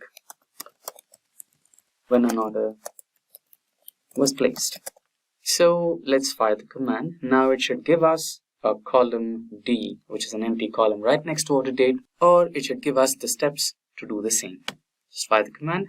It might take a little while. Okay, here we have it. Certainly I'll create a new column D in your dataset. Great, this is what we needed, and so on. Let's try to ask another query. Can you tell me name of the customer with highest sale record in the dataset? So the previous query which we fired at will not be reflected on this particular dataset, but it can be reflected on the dataset that we shared with the Copilot here. So currently I don't have a direct connection with my Excel over here. I think it should be taking some time for getting me that update over here. But anyways, it will be updated in the dataset that it is currently dealing with. That's not a problem. Now let us see what's the answer. I apologize, but it seems that I'm unable to extract any text content from the uploaded file. It's okay. Let's try to file. There are some discrepancies, but it should be resolved soon. But let's try some other thing like region-wise sale. So let's say you are an Excel expert, so you can do it within a few fraction of seconds. You can just apply filters and get that data. But there are a lot of people new to Excel. So for them, the Copilot from Microsoft could be a boon, right? But down the line, there are improvements rolling out. So I could predict that it could be a lot faster, and you can have seamless integration with your Microsoft Excel and your Copilot, and things could be a lot easier, right? So far we have the result over here. So it is giving us a few results, and it is finding a little difficulty to extract a few. That shouldn't be a problem in a few couple of days where the new updates roll out. So proceeding ahead, let's try to give it another query or so. So let's check the data set. So here we have the categories and subcategories. I think we can give it, okay, can you give me the category wise profits? So here we can identify which category is performing really good and giving us highest number of profits. So I think let's check out if we have a profits column. Yes, we do have a profits column over here. So let's check that. Brilliant, right? So it's giving us distilled reports in one prompt. So that should be helpful for any of the data analysts which are aspiring, right? And which don't have any idea about how Excel really works. Okay, it seems that I'm able to extract text content from uploaded files. Okay, let's try to copy this and write it down as, okay, is it category? Okay, let's copy this as well. I think it's about the case, right? Category, subcategory. Okay, let's first subcategory. Category sales report. Okay, it's giving us the previous answer to the previous query. Okay, I think this should help. It's unable to extract a lot of answers so far currently. There should be some discrepancy, but down the line it should be fixed. Unable to extract any text content from the uploaded file. Okay, so basically that's how you can work with your Copilot in Microsoft 365 Excel. So there are some discrepancies so far, so it should be fixed down the line. So that's how you can use Copilot in Excel for your data analytics. And with that, we have come to an end of this session on Microsoft 365 Copilot for Excel. And if you have any queries regarding any of the topics covered in this session, or if you require any of the resources that we used in the session, like the dataset that we used, which is in tabular format and under 1000 kilobytes, please do let us know in the comment section below, and our team of experts will be happy to resolve all your queries at the earliest. Let us know your experience working with Copilot in Excel, and we can learn a thing or two from you as well. So in the window, here we have some data set. So we have row ID, order date, ship date, etc. So these are the rows over here. Let's quickly select the entire data set and remove any filters that we have. So the filters is gone, and at the last you can see country, region, product, category, subcategory, and extending further we have sales data, quantity ordered, discount, and profit. So now let's proceed and try to build one single dashboard. Okay, now imagine yourself in a situation where you're working for this particular store or a company which sells products, and you have a team meeting with leadership, and you are supposed to be hunting for simplicities in complexities, and you need to present an interactive dashboard which gives a visual representation of what exactly is happening with the company, the sales, the quantity ordered, profit, etc. Right? And if you show this particular data set as it is in the form of named rows and columns, your leadership might not be able to understand it, or they might not be able to justify what exactly needs to be done in the future to keep the numbers same or improve the sales, right? So in that scenario, an interactive dashboard could be beneficial. So in today's session, we're going to create the same, and creating a chart that is an interactive chart or a dashboard which is interactive. Everything lies on one single point, that is the pivot tables and pivot charts. If you're good with pivot tables and pivot charts, you can create interactive charts, you can create interactive dashboards, and much more. So the process is simple, but in case if you need a quick overview of how exactly a pivot table is created or performed, then you can check out the link in the description box below, which will give you a complete detailed description and to understand how to create a pivot table and a pivot chart in real time and move further. Right? Now we will continue with this particular topic for today, which is creating a dashboard. Now click anywhere in the cell, select the entire dataset using Ctrl A, and go to Insert option over here and choose Pivot Table. Right? From the table range should be the option. Here you can see the table range has been selected, and you also have two more options which will help you understand where exactly to create your pivot table. So we will be creating that in a new worksheet. So click on a new worksheet and press OK. There you go. You have the pivot table here. And let's say we want a few charts. So here we have a region-wise sales, country-wise sales, and shipment majorly used, subcategory, category, segment, and let's say we also want quantity-wise, country and quantity, right? Or let's say, okay, country and quantity. So how many number of orders basically you receive from each country, right? So let's say we want all these charts. Now how many number of charts do we have? 1, 2, 3, 4, 5, 6, and 7. Remember, creating a chart which is interactive relies on pivot table. Now so far we have created one pivot table or one pivot chart or one pivot sheet, but we want 7 pivot charts. How to do that? It's really simple. Just hold Control and drag that sheet and you have a new pivot chart, right? You can do that few more times. 7. So we have 7 pivot tables as we required. There you go. And now let's get back to the first sheet and let's see the first option we are looking for. So we want region-wise sales, right? We have 5 different regions: North, South, East, West, and Central. And we want region-wise sales in a pictorial way. For that, let's go to the options over here. We have the row names or the metadata. You can drag region into either columns or rows, wherever you want. I'll choose, you can just drag and drop it in the columns. And now go back to sales and you can drag sales to rows, sales in each region, right? Now you can go back to this particular pivot table, go to home, eliminate any, and go to pivot table analyze, and here you can see pivot chart. Click on that and now you have all charts window on your desktop, screen. You can choose the one which you feel is good, right? So I'll prefer a bar chart, column chart here. Click on OK and there you go. Now you can edit this particular data set and chart, and you can also remove any of the things you don't want. So for example, I don't want legends, so I'll remove legends, and this is what I have here. You can also edit from a few more things, right?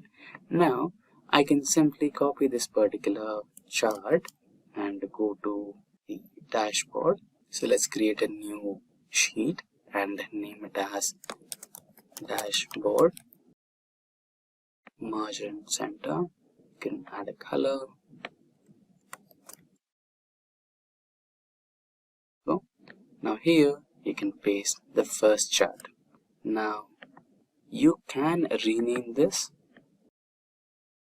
chart title. So you can rename this as region wise sales. So therefore you have the first chart over here. You can also increase or decrease the size of the chart by just dragging the corner points. And let's go to the second pivot table. We have the second pivot table right here. What was our second request? So the second request was country wise, right? Now, close this.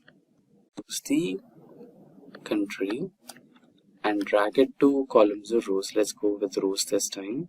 And sales. So go to pivot table, analyze, pivot table chart, and here you can choose a pie chart since you're going with the country wise, and click OK. Now you have the pie chart over here. You can rename that as country wise. You can copy this and paste it onto the dashboard. In case you want to, keep the size of the pie chart and the column chart in the same, width and height, you can do that. Just go to format. Here you can 5.6 and it can be 9.9. And similarly, you can go with 5.6. This can be 9.9. just so that you can accommodate a few more charts in the dashboard. You can align them. There you go. Right now, our next request is subcategory shipment. Sorry. So go to shipment. So this is the fifth sheet. So we need to go to the third spreadsheet where we have the pivot table. So close the format shape, and we have shipment here, ship mode. So select the ship mode, drag it to rows or columns, sales to here, and we have or you can count it, right? You can change it to count.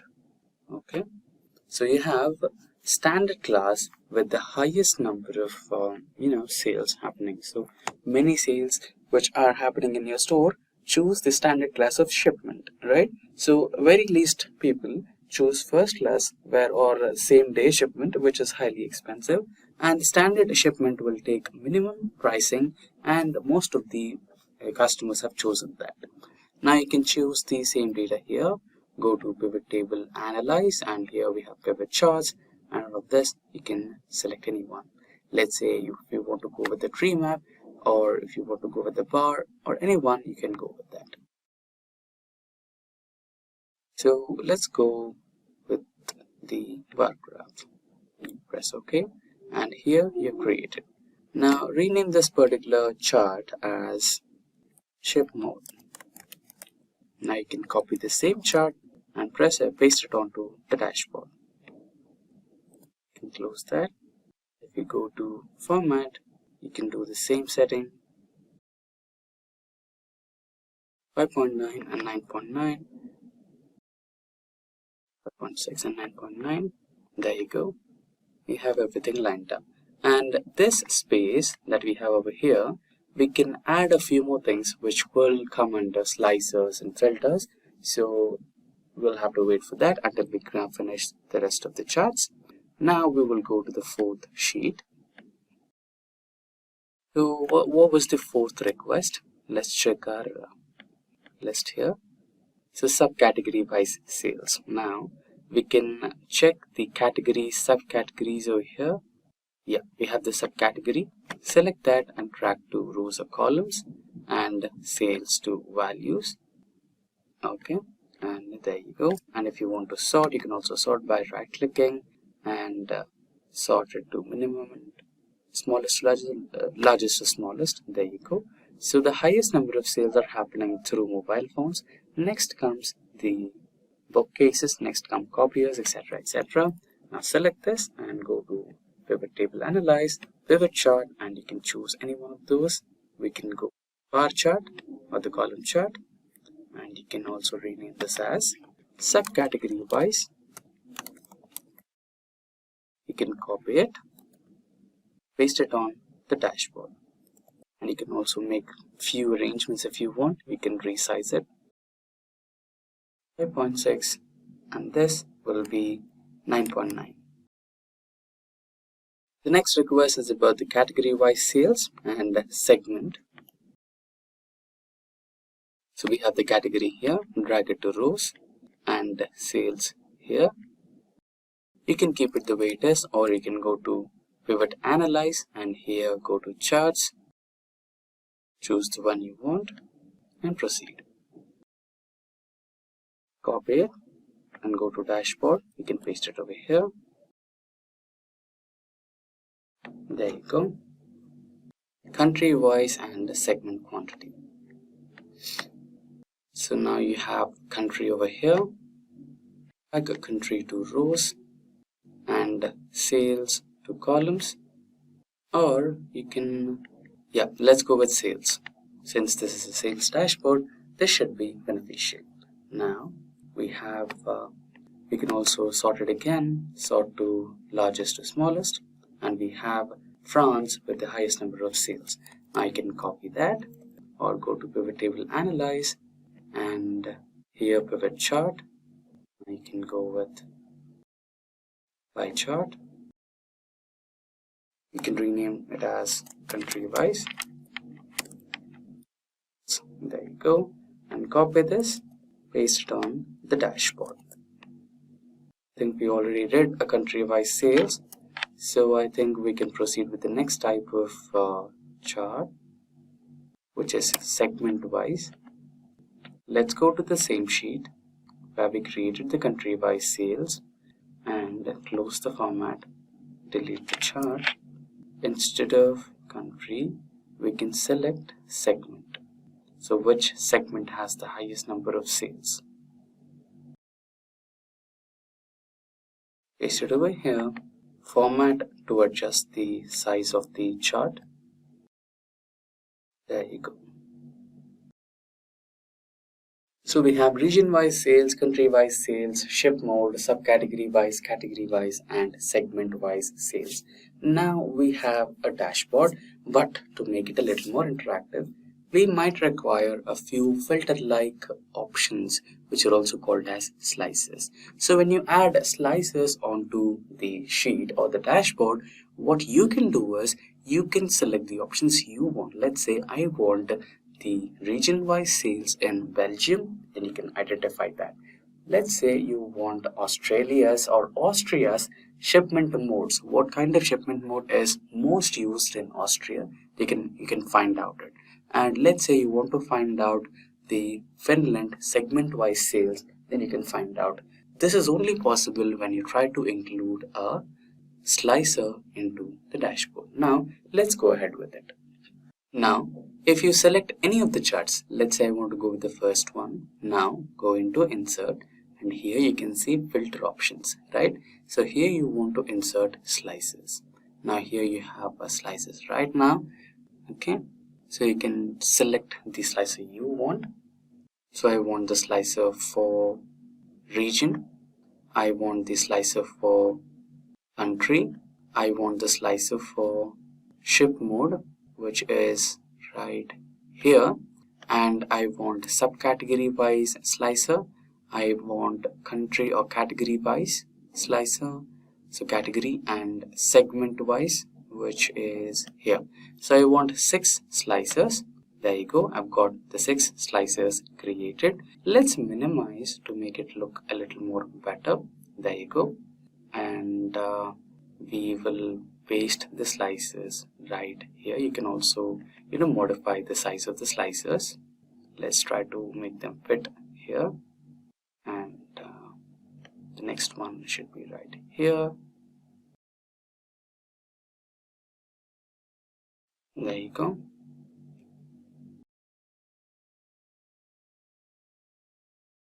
Now let's drag this here.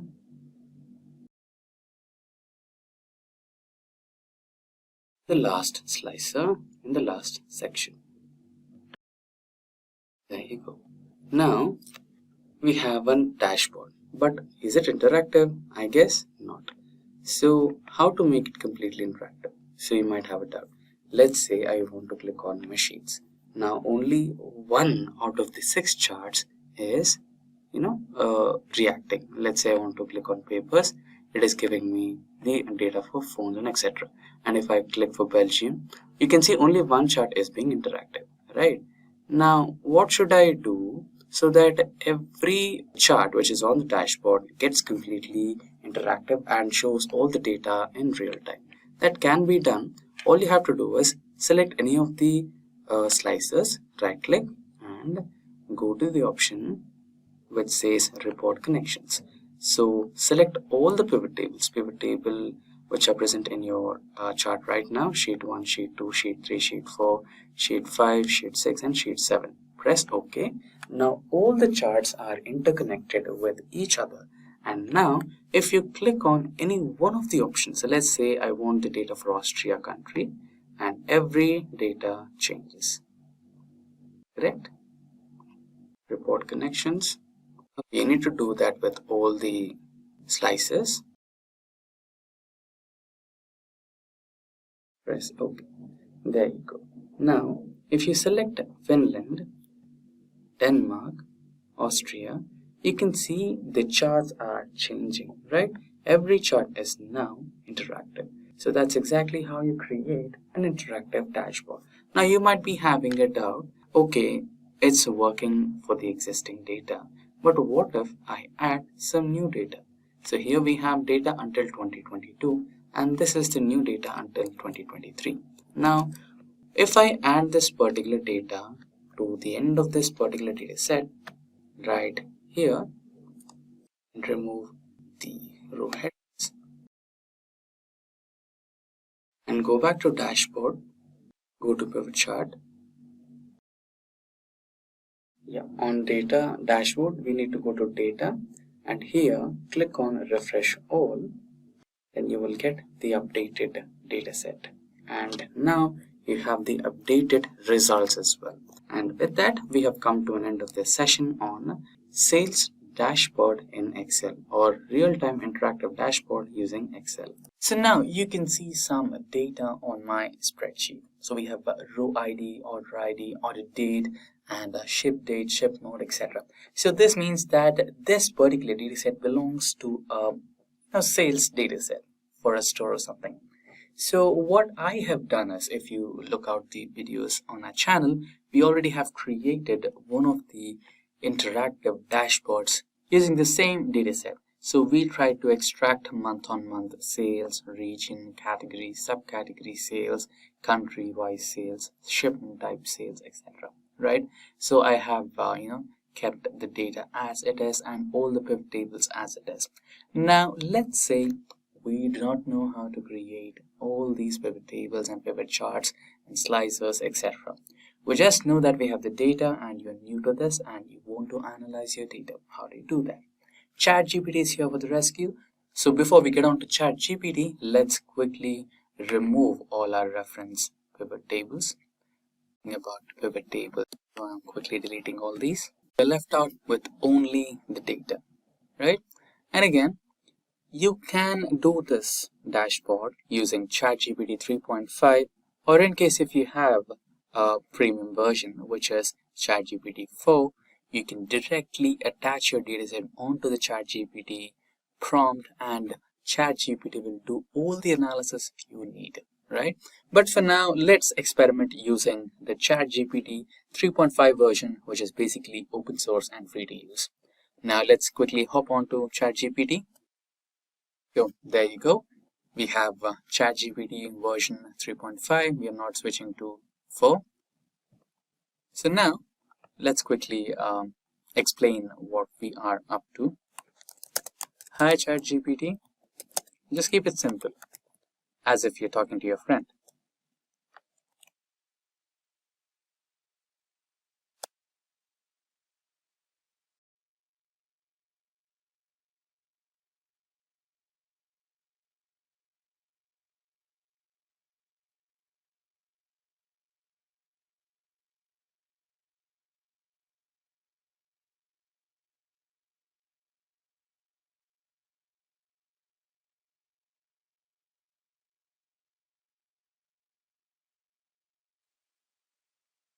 The data set belongs to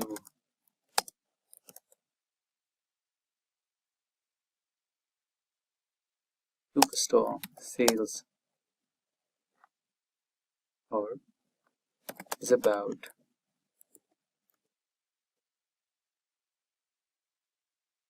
the data set is about a Superstore sales report.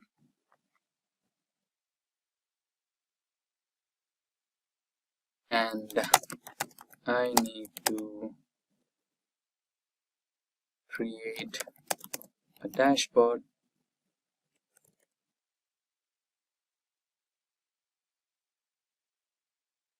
for month-on-month sale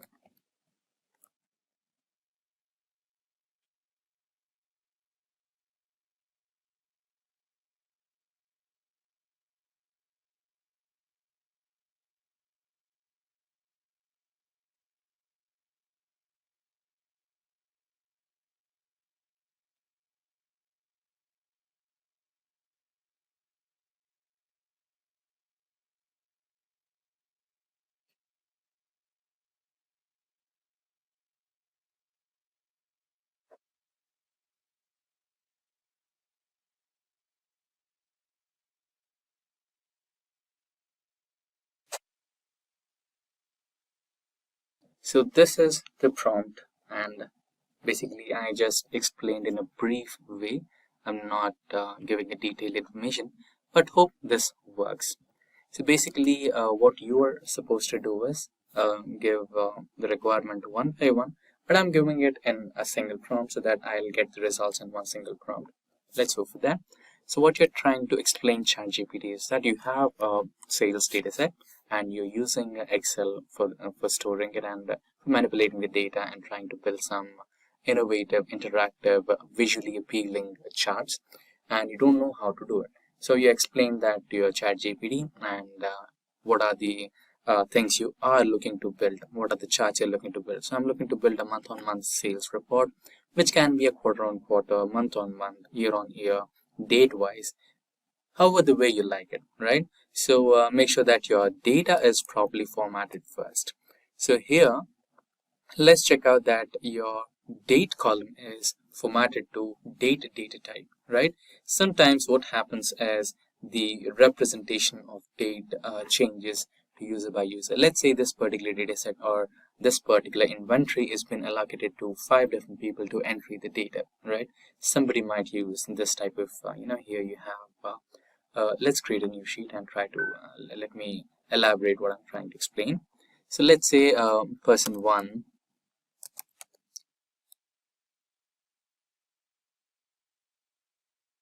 person 3. So let's say I use this type of formatting, 15th December 2025, something like that, and somebody else uses 15/12/2025, and another one uses 15 December 2025. And also sometimes few people also intend or may follow a date pattern which looks something like this: December the 31st 2025, right? And it's not wrong. So many people will have different conventions of writing their dates.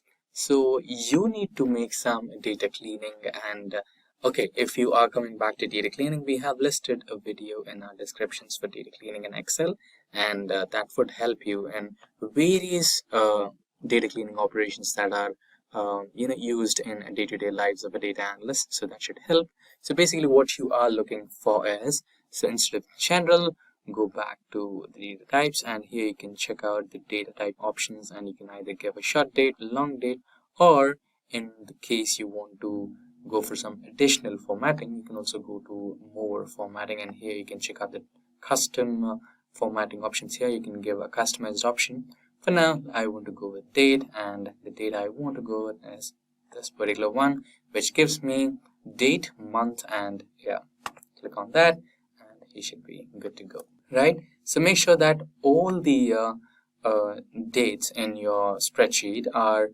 following one single date pattern, so that when it comes to month on month, quarter on quarter, and year by sales, that will help you a lot.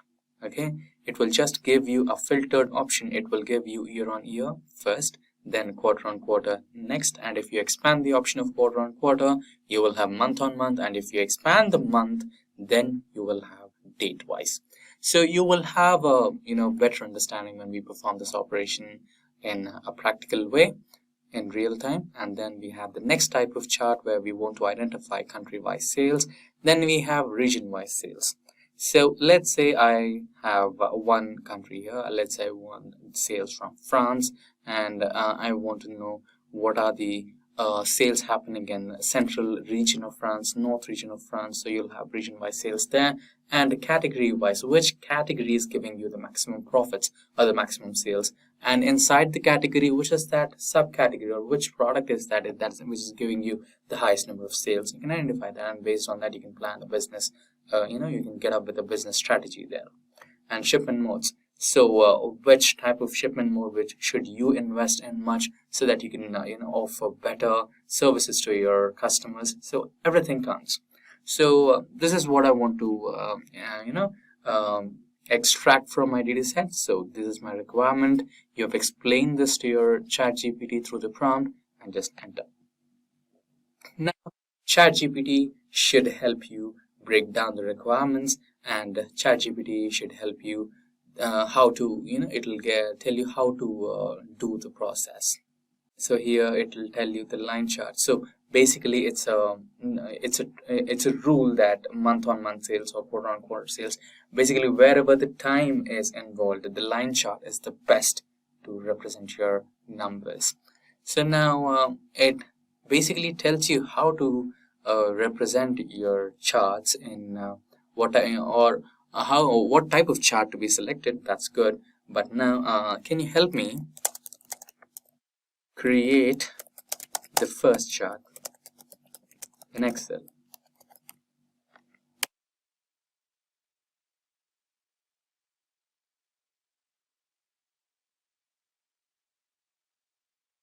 There you go. So it tells you how to create it. Ensure you have a column for dates and other corresponding values. So basically it is telling you to have a properly mentioned or properly defined metadata or column headers. Then select the data, go to the insert tab, choose the line chart. Okay, and let's say you wanted to create an interactive dashboard, right? So to create an interactive dashboard, or to basically create a dashboard, you need pivot tables, and you don't know how to create a pivot table. You can ask ChatGPT to help you create a pivot table. Help me create a pivot table for the first type, for all the types, okay, or for the data set.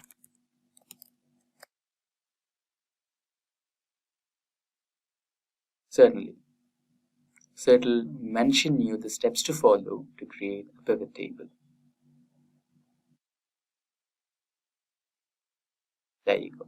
So what's the first step? Highlight the range of cells that contain your data set, including headers. And go back to Excel, and you can just click on any cell and Control A. All your data set has been selected, or these days you can just select one of the cells and go to Insert menu and Pivot Table. And now from the table range, Excel will automatically select the entire range of the table you're looking for or you're working on.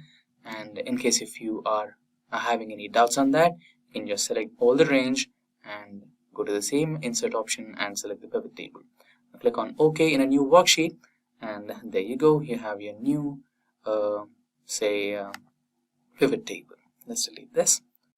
Now remember, we wanted to create the month-on-month sale for the first pivot table and pivot chart. So, and remember about the date formatting. So we will be looking on that. Now we will drag order date onto rows here, and you can see here. So this is what I was talking about. So Excel has automatically segmented your dates. We have about 10,000 rows in this particular data set, and it has segregated all the 10,000 rows into 4 different years: 2020, 21, 22, and 23. And if you expand the selection of year, it has segregated again into quarter 1, 2, 3, and 4. Right? And if you expand quarter 1, you have month-on-month sales in quarter 1, month-on-month sales in quarter 2, and month-on-month sales in quarter 3, and so on. Right?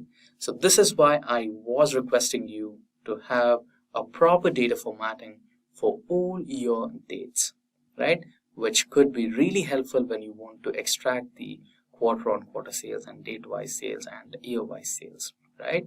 So now we wanted to find out month-on-month sales, right? Or year-on-year sales. So where is the sales? Yeah, here we have the sales parameter. Just drag that onto the values, and there you go. Now format this into the currency type. So the currency is dollars, American dollars, and you can eliminate the leading zeros here if you don't want them. There you go. Now you have the whole number here. You can also do the same for this.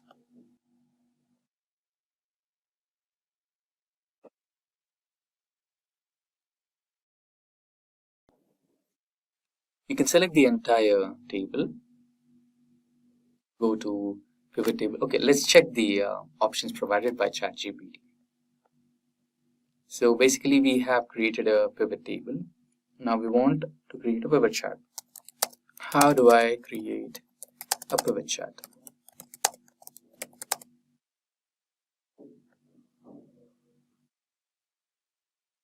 So again, it's making really clear statements and really clear steps. So it's again making sure that you create a pivot table first, right?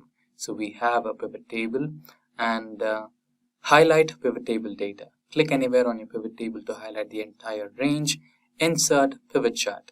With the pivot table selected, go to the Insert tab on the ribbon, and then click on Pivot Chart and open the Insert Chart dialog box. Choose the type you want and customize the chart. Select the chart. So customizing the chart, will look onto it. And fields, if you want to keep a few fields, you can, and if you want to eliminate a few fields, you can also do that. Refresh data. Let's say, why refresh data? See, ChatGPT is so brilliant, right? So let's say I have the sales data until 2023, and now we're in 2024. Let's say we update 2024 onto this particular spreadsheet, and now we have that particular data in the original spreadsheet, but that is missing here. In that scenario, what you can do is just go to data, and here you will find the refresh all option. Once you click on this, you can find the 2024 data updated here. For now, we have not added yet, but in case if it's added, all you can do is just refresh your sheet and everything will change. So brilliant suggestion from ChatGPT, and save and share in case if you want to share. So let's follow the same steps. Select any cell in the pivot table, select all the sheets, go to Insert tab, and here recommended charts, or go to the charts option and select the chart that you are looking for. So we are dealing with time, so I would go with the line chart. Just click OK.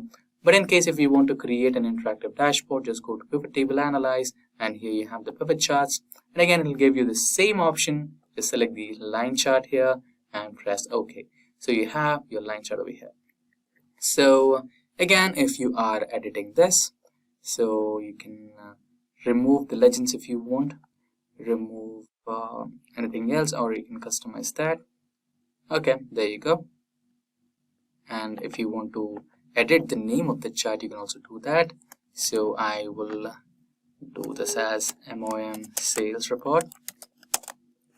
Okay, accordingly I'll change the sheet name.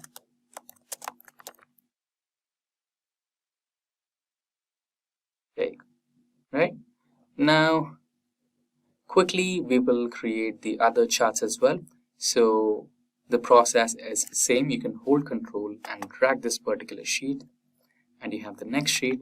So the next requirement that we had, that we requested ChatGPT, was the country-wise sales. So everything will remain the same. What changes is, okay, let's close this, and here instead of order data, we will have, okay, let's remove this from rows and quarters, months, right? Country. So we will drag country into rows, and there you go. Now we have countries. Now country wise, so you can select the cell, go to Pivot Table Analyze, Pivot Chart, and you can select the bar graph. So it automatically gave you the first suggestion as bar graph. Click on that, and you have the bar graph over here. And you can also edit the chart. You don't want the legends, you can remove them, and edit the name of the chart to country-wise sales. So, and quickly drag and drop the sheet again, new pivot table, and here you wanted category-wise sales or segment-wise sales.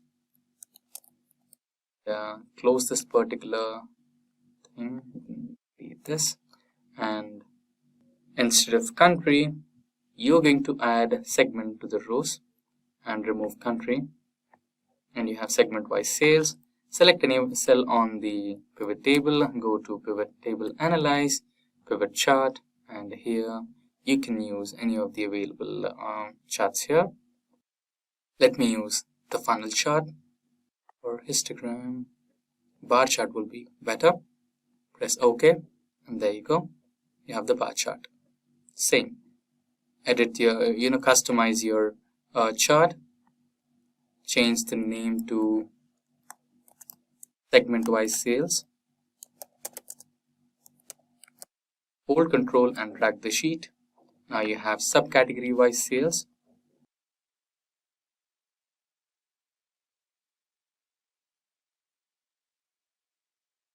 Instead of segment, you will be selecting the subcategory. You can remove segment. And you can see the chart also changed here. And again, you can do the category-wise sales. So this was segment-wise sales. You can quickly change the segment to category. And you have it. We quickly go back to, so we have done the category-wise, subcategory-wise, region-wise is remaining, and shipment modes.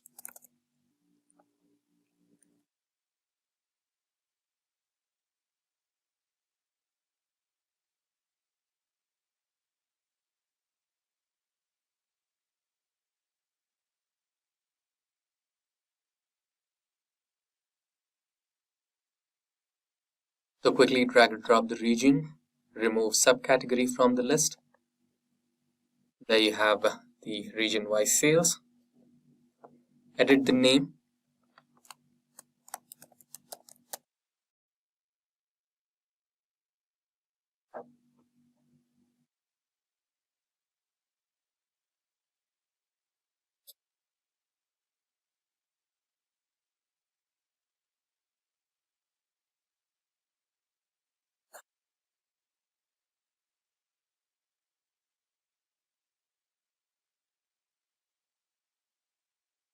And the last one, which is about the shipment modes.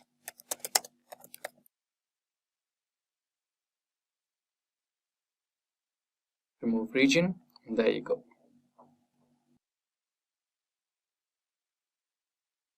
Now you can create a new dashboard over here and name it as dashboard. You can do some customization to your dashboard, like selecting these cells.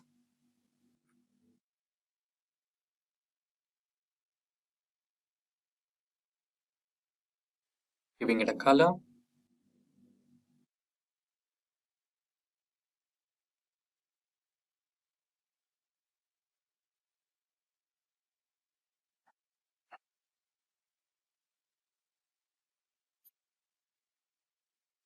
There you go. Now you can quickly copy and paste all these charts to the dashboard. Starting from the month-on-month sales. Copy.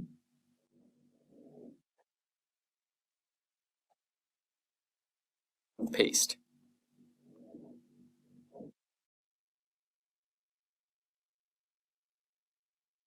So I'll quickly do all the pastings as soon as possible.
There you go. You can also manage the size of these charts so that everything fits onto one sheet. So for now, let's try to unpin this so that we have a little better visual appearance.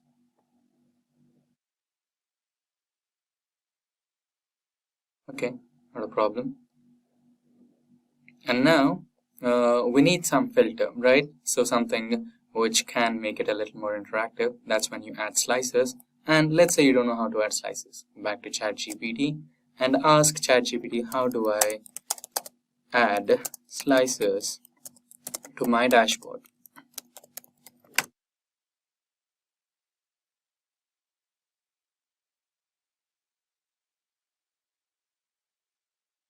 There you go. So it is telling you to add everything in a step-by-step way, and it also is talking about the interactivity, right? It is asking you to connect all the slices. It's telling you to report the connections, right? If you just add the slices based on one single, okay, basically you need to select one of your charts here and select a pivot table or pivot chart, go to the pivot table or chart and associate with the slicer and insert, and go to the insert tab and insert a slicer. I'll tell you that. So basically it's telling you in a very beautiful way, step-by-step manner, right? And even after adding the slicer, it is telling you to connect all the basically all the charts or all the dashboards and charts you created in this particular tutorial, and connect all those charts to that particular slicer using the report connections option, and you can get the interactivity, right? So in a very beautiful manner, it has explained you. Let's try the way it has explained to us. Go to the dashboard, select any one of it, and go to the insert option. And here you have the slicer, right? So now you have all the slices over here. So basically we wanted what type of slices. So I have created a month-on-month chart. So I'll go with order date slicer, which is here. Then I have created segment-wise sales, so I want segment slicer, country-wise slicer, category and subcategory-wise slicers, region-wise, so region slicer, and do I have anything else? Let's scroll down. That's the last one. So where is the shipment here? Yeah, ship mode. Country, region, category, subcategory, segment, order dates, and ship mode. So I will have multiple slices in one go, right? Now you have to arrange your slices in such a way that they are interactive and they look like they are sorted in one place. So let me do that quickly. We have some space left here in the bottom place of the dashboard. You can also keep your slices there. So what basically ChatGPT meant was, if you try to use the slices here, it will, the changes will reflect only in one of the pivot charts, not on all the pivot charts. So to get that interactivity, to get that connectivity between all the charts, you need to do a small setting which is called as report connections. So select one of the slices over here, right click, and here you have something called report connections. So when you report connections, you have all the pivot charts and pivot tables that you just created. You can just select all those pivot tables that you created and press on OK, so that all these pivot tables are connected to that particular slicer. You can just expand this and check if all the pivot tables are selected. Press OK. Do the same for all the slicers. I'll quickly do that.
So there you go, we have interconnected all the charts. Now let's say I want to find out the sales that happened in the latest year.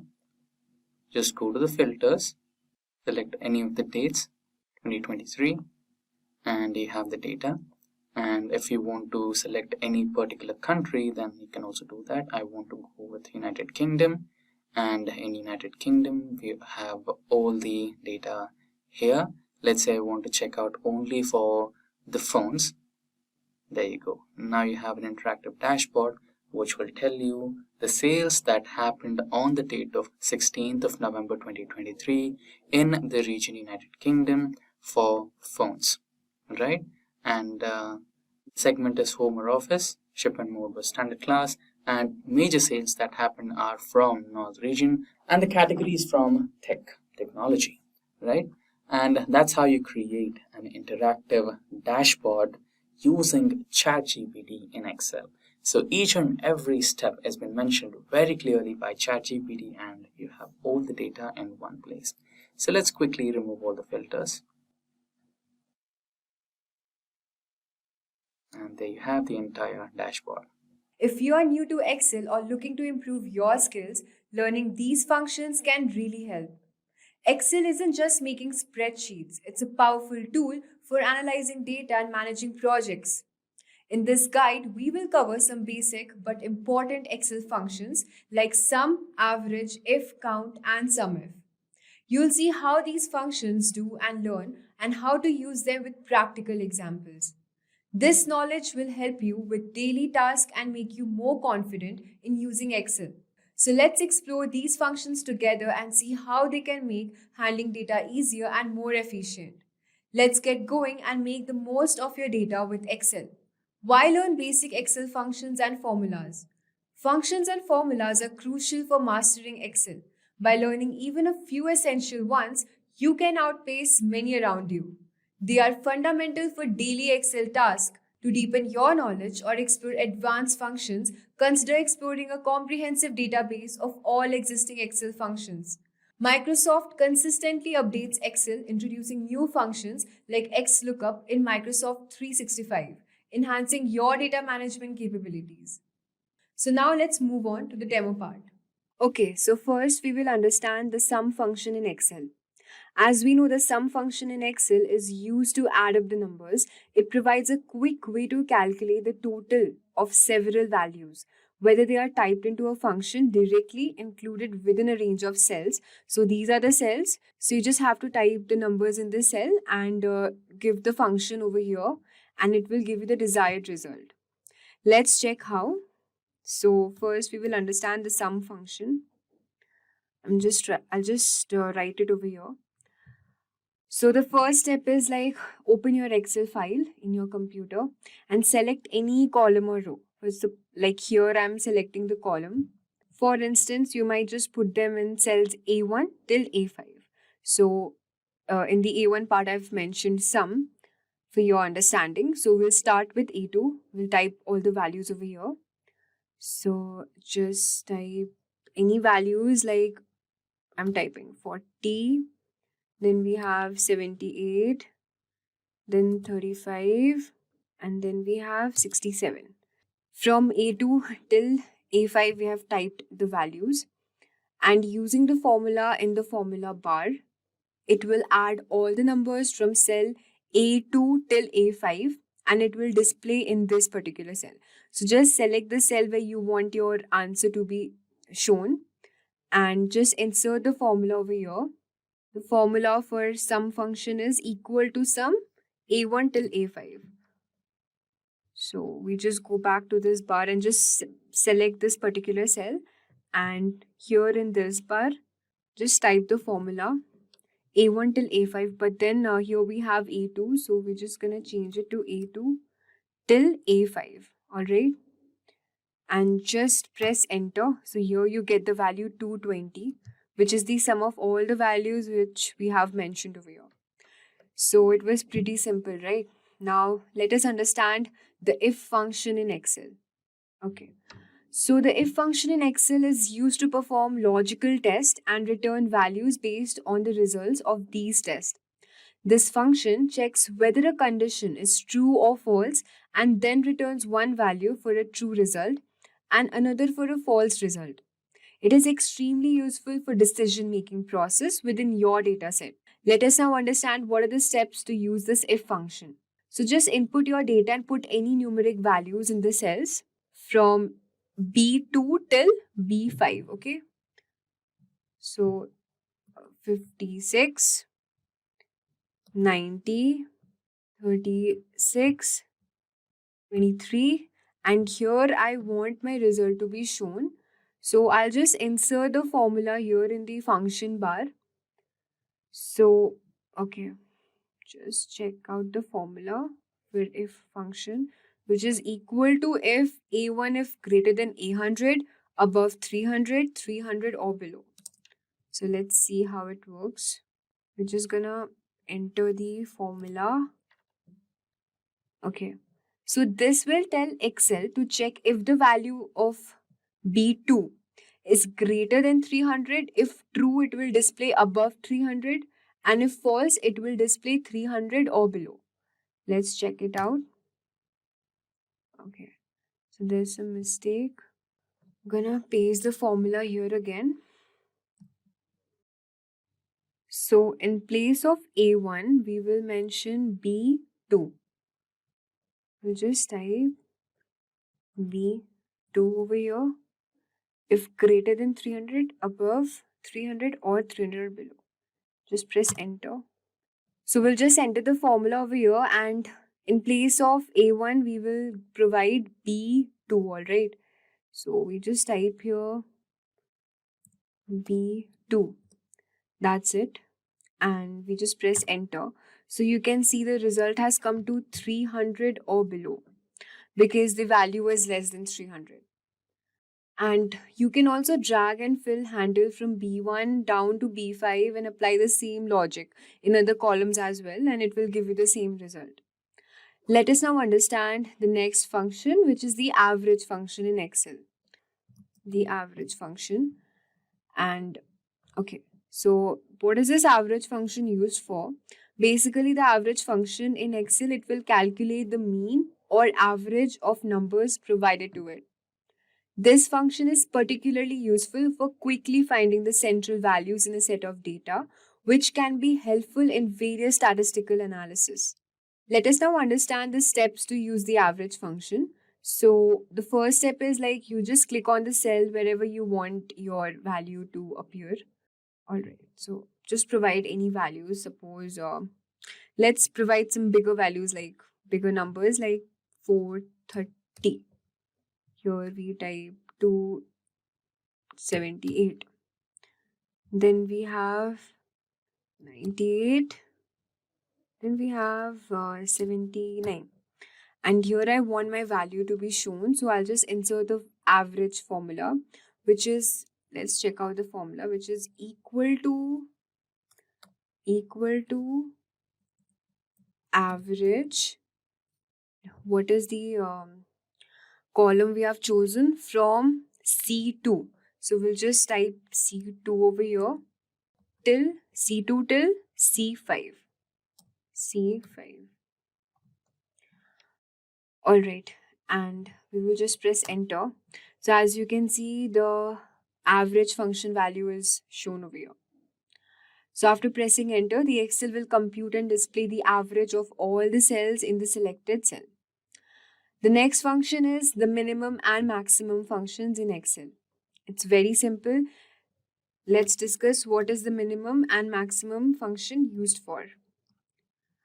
The min and the max functions in Excel are used to find the minimum and maximum values within a given range of data. These functions are useful for quickly identifying the smallest and largest numbers in a data set, helping you to analyze different ranges efficiently. So let us now understand what are the steps to use this formula. It's very simple. Just type any values over here, 500. Next we have 389. Then we have 200, 190, 198. And here I want my value to be shown, the minimum value. So in the function bar, I'll just type the function, which is equal to min, and in the bracket, you just mention the column, which is starting from D2, right? So D2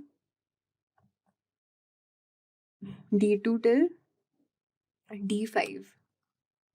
So just type the formula over here. And after pressing enter, you can see the minimum value shown over here is 198. And it's similar for the maximum function as well. So for the max, let's use some different values. And I want my function to be shown here. So same, you have to use the same formula. Just type in place of minimum, we are using the max function. So just type max, and then the column name, which is from, I think, E. So just type, so in place of, we will just write E. Okay, sorry. We just type E2 till, I think it's still E5, right? E5. That's it. And just press enter. So you can see the maximum value shown over here. That is 800. So it's very simple. The Excel will display the largest and the minimum value using min and max functions. The next is to understand the trim function in Excel. Let us now understand the trim function in Excel. So basically, this trim function in Excel is used to remove all the extra spaces from text except for a single space between words. This function is specially used for cleaning up the data that comes from other sources of data that has been entered inconsistently. Let us now understand the steps to use this trim functions. It is same as we have seen for all these functions. The only difference is that this trim function will exclude the spaces. So assume your text data with some extra spaces in cells. Suppose over here I type any sentence, any text, okay, like hello, and then I provide some extra space, everyone. And suppose I want my value to be inserted over here to remove all the extra space, or if you want some bigger text, you can do that. But let us now check how this trim functions work for this text. Just click on the cell where you want your clean text to appear. That is F6. And using the function over here, just write equal to trim. And then in place of, you just have to mention over here, which is F2. Which is F2. Just press enter. Now you can see that I've provided some extra spaces over here, but here using the trim function, it will remove all the extra space and just make it in a clean manner. So you can also drag the fill handle from B1, like from this F2 down to G2 and all of that, and then you can use the trim function in other column as well to clean up the text. The second function is the concatenate function. So let's discuss the concatenate function over here. Okay. So this concatenate function in Excel is used to join two or more text strings into one string. It helps in combining data from different cells, which can be useful for creating full names from first and last names, combining addresses, or any situation where text needs to be merged. So let us now look the steps how to use this concatenate function. So just assume that you have written your name. Suppose I've written Andrew in this column H2, and here I have written Garfield. Now what if I want to combine Andrew Garfield together? So just by using this concatenate function, I can make it happen. Alright, so if I want my result to be shown in this particular cell, I'll just click on this, and then in the function bar, I'll just enter the formula, which is equal to concatenate, and then I have to mention the cell name, which is H. This is H2, right? H2 till, and this one is I2. So I'll just mention the, yeah, and here after mentioning, okay, I have to provide some space over here. So I'll just put comma and then some space, then comma, and then here I'll just I2. Alright, and here I'll just press enter. So you can see in this particular row, Andrew Garfield, both name has been combined, concatenated together into a single name. So this is how we use the concatenate function. And the next function we have is the count function in Excel. Let us now understand how to use this count function. Okay, the count function in Excel is used to specifically count the number of cells that contain numbers in a range. It's a crucial function for quickly assessing the numbers density in a dataset, especially when dealing with mixed data types. We'll just assume that you have added transaction counts in column J, starting from column J2 till J5. So the transaction counts are as follows: 7, 89, 90, 100 till J5. And then click on the cell where you want your count to appear, say J6. And then you just go to the formula bar and just enter the formula over there, which is equal to count bracket. This should be J2 till J5.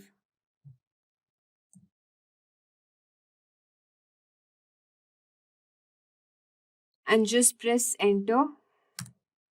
And you can see the Excel will display the number of cells that contain numbers in column J, which is 1, 2, 3, 4. Okay, so this was all for count, concatenate, trim, max, min, average, if, and sum functions. Next we have is the count A function. Let us now understand what is this count A function used for and how is it different from count function. So this count A function in Excel counts the number of cells in a range that are not empty. It is useful for determining the size of data sets that include various types of data, such as numbers, text, or even logical values. So it will just count the number of non-empty cells in a specific column. Just click on the cell where you want the count to appear. Okay, let me just tell you the difference between count and count function is that the count function generally used to count a range of cells containing numbers or dates, excluding blank.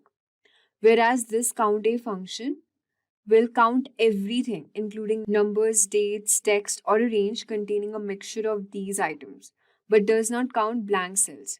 So suppose if I enter 56 and I leave it blank, and then I enter 98, and then again I leave it, okay, and then just enter 56, and I want my formula to be shown over here.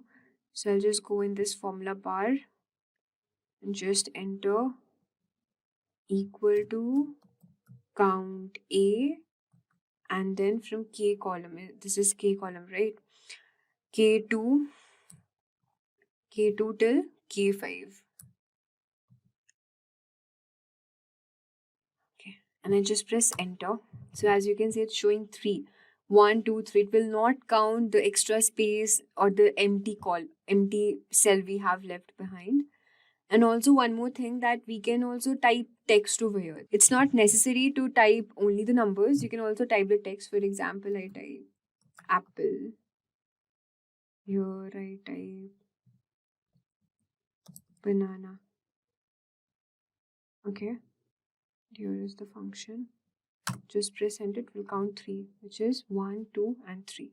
So this count A function is used both for text as well as the dates as well as the numeric values, but the count function is only used for the numeric values and a date. It will not count the text over here. Now let us understand the COUNTIF function in Excel. We have now understood count and COUNTIF function and what is the difference between both of these functions. We will now understand the COUNTIF function over here. So let's understand the COUNTIF function. Okay, so this COUNTIF function is used to count the number of cells in a range that meet a specified criteria. This function is valuable for filtering and analyzing data based on specific conditions. To count the number of transactions that exceeds a certain amount of value, a threshold value, for example 5. Just click on the cell and suppose you want your values to appear in column L2. So suppose I type here 89, 7, 3 and 5. And here I will enter the formula which is equal to COUNTIF, and then from L2 till L5. Okay, just close the bracket.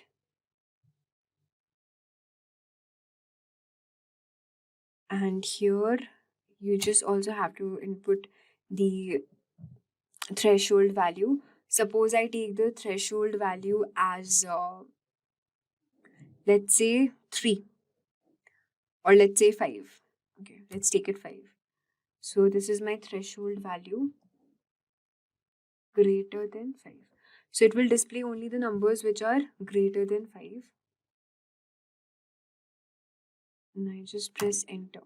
So you can see it's showing 2, okay? Because 7 and 89 are the only two values which are greater than 5. So you can see that using any threshold function, even if I could have written over here, let's say 3, so it will show 3 because the numbers greater than 3 are 5, 7 and 89. So this is how COUNTIF function works. We will now understand the last function, which is the SUMIF function in Excel. So what is the SUMIF function used for? Basically, the SUMIF function in Excel allows you to add up values in a range based on specified criteria. This function is extremely useful for performing conditional sums, where you can want to show the sum numbers that meet certain condition. So to calculate the sum of transactions where the number is greater than 5, click on the cell where you want your total number to appear. Let's say over here I select which is M6, and you just have to enter the formula. Before that, just write any number values like 7, 5, 3 and 10. And over here, just mention the formula which is equal to sum if, and the column name is starting from M2 till M5. Value should be greater than 5, comma, this is M2, right? M2 till M5. That's it. And we'll just press enter. So it's showing 17. So based on this formula bar, the formula will check the values from M2 till M5, and if the number is greater than 5 and sum only those number. So as I've mentioned the value 5, so it will only calculate, it will only sum numbers which are greater than 5, which are 10 and 7, which is equal to 17. So this is how the SUMIF function is used. We have come to the end of our video, and this was all for the top 10 most important basic Excel functions. Hello and welcome to Data Analytics Interview Questions. My name is Richard Kirshner with the Simplilearn team. That's www.simplilearn.com. Get certified, get ahead. Today we're going to jump into some common questions you might see on NumPy arrays and Pandas data frames in the Python, along with some Excel, Tableau, and SQL. Let's start with our first question. What is the difference between data mining and data profiling? It's real important to note that data mining is a process of finding relevant information which has not been found before. It is a way in which raw data is turned into valuable information. You can think of this as anything from the sales stats and from their SQL server all the way to web scraping and Census Bureau information. Where the heck do you mine it from? Where do you get all this data and information? Then we look at data profiling. It is usually done to assess a data set for its uniqueness, consistency, and logic. It cannot identify incorrect or inaccurate data values. So if somebody has a statistical analysis on one side and they're doing you might the wrong data to then program your data setup. So you got to be aware that when you're talking about data mining, you need to look at the integrity of what you're bringing in, where it's coming from. Data profiling is looking at it and saying, hey, how is this going to work? What's the logic? What's the consistency? Is it related to what I'm working with? Define the term data wrangling and data analytics. Data wrangling is a process of cleaning, structuring, and enriching the raw data into a desired usable format for better decision making. And you can see a nice chart here with our Discover It. We structure the data how we want it. We clean it up, get rid of all those null values. We enrich it, so we might take and reformat some of the settings. Instead of having 5 different terms for height of somebody, in American, English, or whatever, we clean some of that up, and we might do a calculation and bring some of them together. And validate. I was just talking about that in the last one. You need to validate your data. Make sure you have a solid data source. And then, of course, it goes into the analysis. Very important to notice here in data wrangling, 80% of data analytics is usually in this whole part of wrangling the data, getting it to fit correctly. And don't confuse that with data cooking, which is actually when you're going into neural networks, cooking the data so it's all between 0 and 1 values. What are common problems that data analysts encounter during analysis? Handling duplicate and missing values, collecting the meaningful right data the right time, making data secure and dealing with compliance issues, handling data purging and storage problems. Again, we're talking about data wrangling here. 80% of most jobs are in wrangling that data and getting it in the right format and making sure it's good data to use. Number 4, what are the various steps involved in any analytics project? Understand the problem. We might spend 80% doing wrangling, but you better be ready to understand the problem, because if you can't, you're going to spend all your time in the wrong direction. This is probably the most important part of the process. Everything after it falls in, and then you can come back to it. 2, data collection, data cleaning. Number 3, 4, data exploration analysis, and 5, interpret the results. Number 5 is a close second for being the most important. If you can't interpret what you bring to the table to your clients, you're in trouble. So when this question comes up, you probably want to focus on those 2, noting that the rest of it does, 80% of the work is in 2, 3, and 4, while 1 and 5 are the most important parts. Which technical tools have you used for analysis and presentation purposes? Being a data analyst, you are expected to have knowledge of the below tools for analysis and presentation purposes. There's a wide variety out there. SQL Server, MySQL, you have your Excel, your SPSS, which is the IBM platform, Tableau, Python. You have all these different tools in here. Now, certainly a lot of jobs are going to be narrowed in on just a few of these tools. Like, you're not going to have a Microsoft SQL Server and MySQL Server, but you better understand how to do basic SQL polls, and also understanding Excel and how the different formats for column and how to get those set up. Number 6, what are the best practices for data cleaning?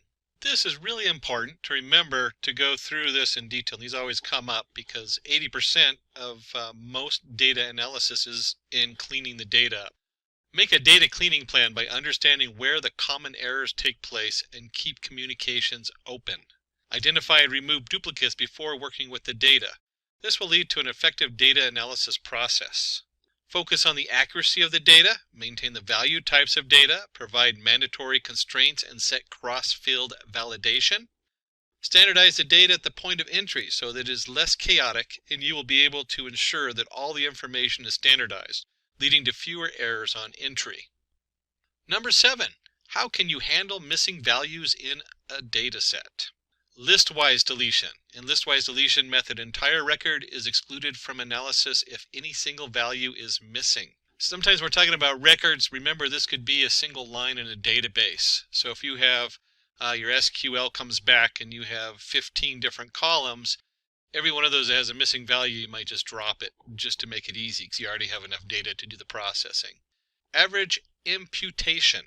Use the average value of the responses from the other participants to fill in the missing value. This is really useful, and they'll ask you why these are useful, I guarantee it.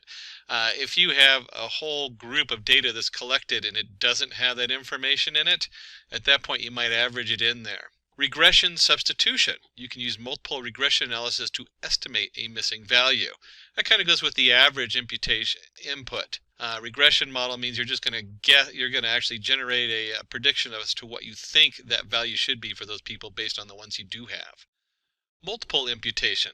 So when we talk about multiple inputs, it creates plausible values based on the correlations for the missing data, and then averages the simulated data sets by incorporating random errors in your predictions.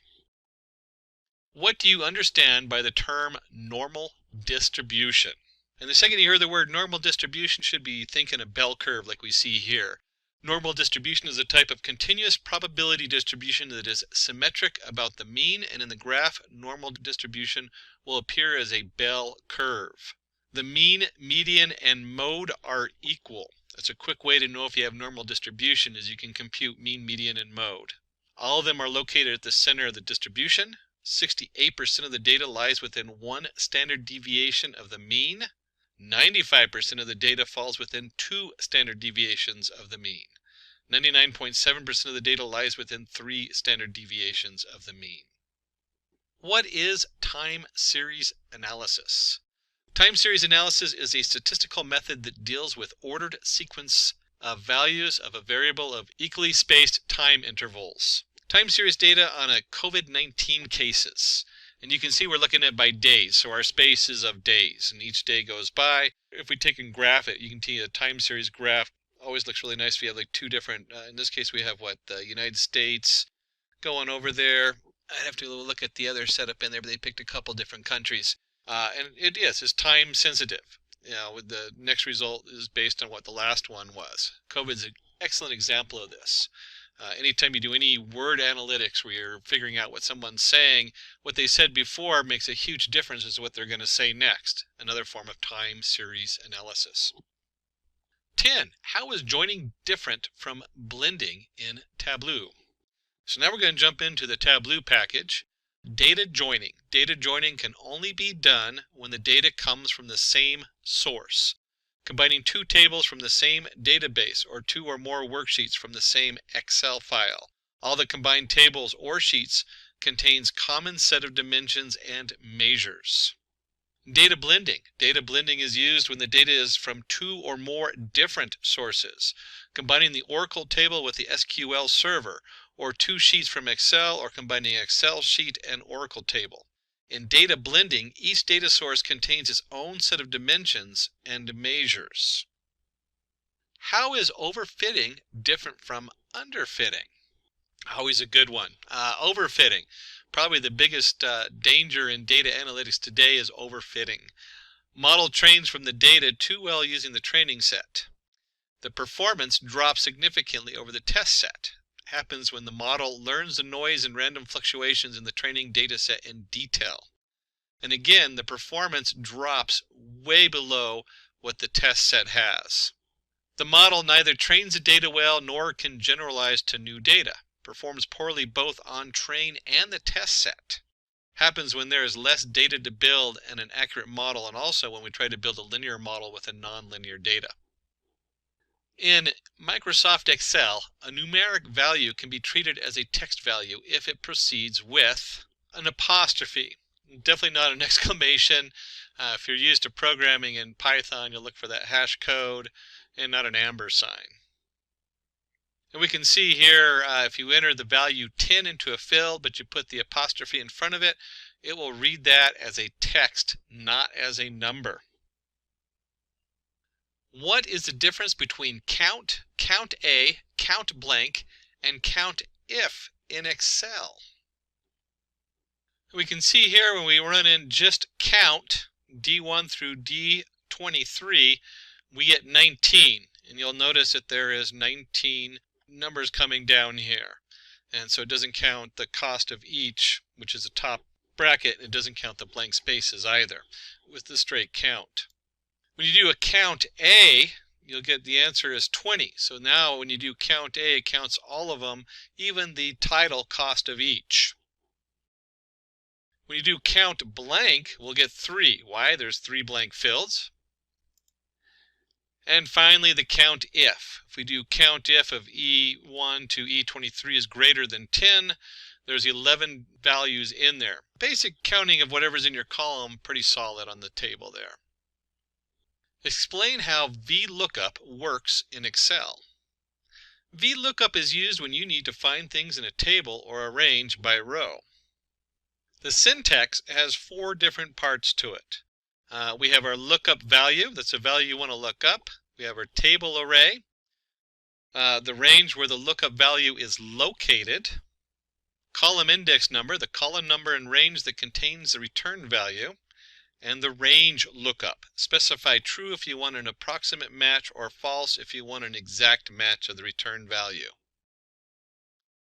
So here we see VLOOKUP F3 A2 to C8 2, 0 for prints.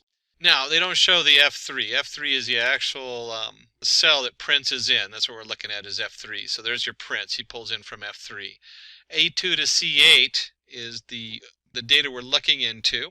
And then number 2 is a column in that data. So in this case, we're looking for age. And we count name as 1, age as 2. Keep in mind this is Excel versus a lot of your Python and programming languages where you start at 0. In Excel, we always look at the cells as 1, 2, 3. So 2 represents the age.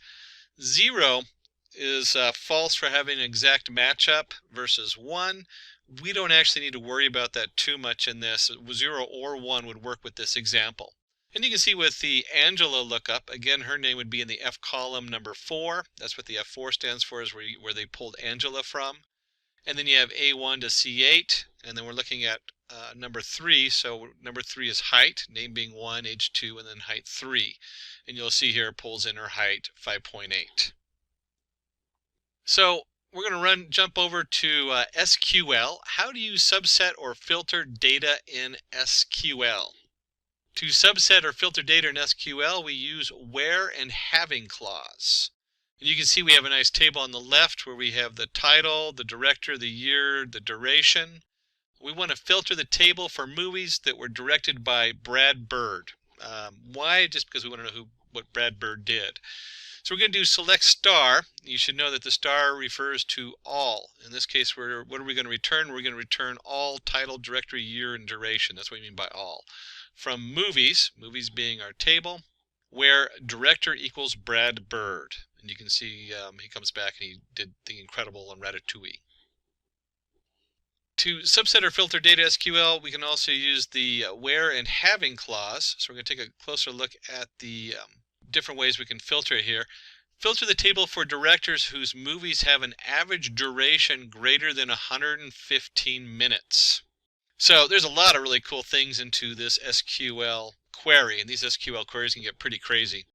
Select director, sum duration as total duration, average duration as average duration from movies, group by director having average duration greater than 115. So again, what are we going to return? We're going to return whatever we put in our select, which in this case is director. We're going to have total duration, and that's going to be the sum of the duration. We're going to have the average duration, average underscore duration, which is going to be the average duration on there. And then we, of course, go ahead and group by director. And we want to make sure we group them by anyone that has having an average duration greater than 115. These SQL queries are so important. I don't know how many times the SQL comes up, and there's so many different other languages, not just MySQL and not Microsoft SQL, but in addition to that, where the SQL language comes in, especially with Hadoop and other areas. So you really should know your basic SQL. Doesn't hurt to get that little cheat sheet and glance over it and double check some of the different features in SQL. What is the difference between where and having clause in SQL? Where clause works on row data. In where clause, the filter occurs before any groupings are made. Aggregate functions cannot be used. So the syntax is select your columns from table where what the condition is. Having clause works on aggregated data. Having is used to filter values from a group. Aggregate functions can be used, and the syntax is select column names from table where the condition is, grouped by, having a condition ordered by column names. What is the correct syntax for reshape function in NumPy? So we're going to jump to the NumPy array program, and what you come up with is you have, in this case it'd be numpy.reshape. A lot of times you do an import numpy as np, reshape, and then your array and the new shape. And you can see here as the actual example comes in, the reshape is A, and we're going to reshape it in 2, 5 setups. And you can see the printout in there that prints in 2 rows with 5 values in each one. What are the different ways to create a data frame in Pandas? Well, we can do it by initializing a list. So you can import your Pandas as PD, very common. Data equals Tom 30, Jerry 20, Angela 35. We'll go ahead and create the data frame, and we'll say pd.dataframe is the data, columns equals name and age. So you can designate your columns. You can also designate index in there. You should always remember that the index, in this case, maybe you want the index instead of 1, 2 to be the date they signed up, or who knows, whatever. And you can see right there, it just generates a nice Pandas data frame with Tom, Jerry, and Angela. Another way you can initialize a data frame is from dictionary. You can see here we have a dictionary where the date equals name, Tom, Jerry, Angela, Mary. Age is 20, 21, 19, 18. And if we do a df pd.dataframe on the data, you'll get the same kind of setup. You get your name, age, Tom, Jerry, Angela, and Mary. Write the Python code to create an employee's data frame from the emp.csv file and display the head and summary of it. To create a data frame in Python, you need to import the Pandas library and use the read CSV function to load the CSV file. And here you can see we have import pandas as PD, employees, or the data frame employees, equals pd.readcsv, and then you have your path to that CSV file. There's a number of settings in the read CSV where you can tell it how many rows are the top index. You can set the columns in there. You can have skip rows. There's all kinds of things. You can also go in there and double check with your read CSV, but the most basic one is just to read a basic CSV. How will you select the department and age columns from an employee's data frame? So we have import pandas as PD. You can see we have created our data. We will go ahead and create our employees PD data frame on the left. And then on the right, to select department and age from the data frame, we just do employees, and then you put the brackets around it. Now, if you're just doing one column, you could do just department. But if you're doing multiple columns, you got to have those in a second set of brackets. So it's got to be a reference with a list within the reference. What is the criteria to say whether a developed data model is good or not? A good model should be intuitive, insightful, and self-explanatory. Follow the old saying, KISS, keep it simple. The model developed should be able to easily consumed by the clients for actionable and profitable results. So if they can't read it, what good is it? A good model should easily adapt to changes according to business requirements. We live in quite a dynamic world nowadays, so that's pretty self-evident. And if the data gets updated, the model should be able to scale accordingly to the new data. So you have a nice data pipeline going where when you get new data coming in, you don't have to go and rewrite the whole code. What is the significance of exploratory data analysis? Exploratory data analysis is an important step in any data analysis process. Exploratory data analysis, EDA, helps to understand the data better. It helps you obtain confidence in your data to a point where you're ready to engage a machine learning algorithm.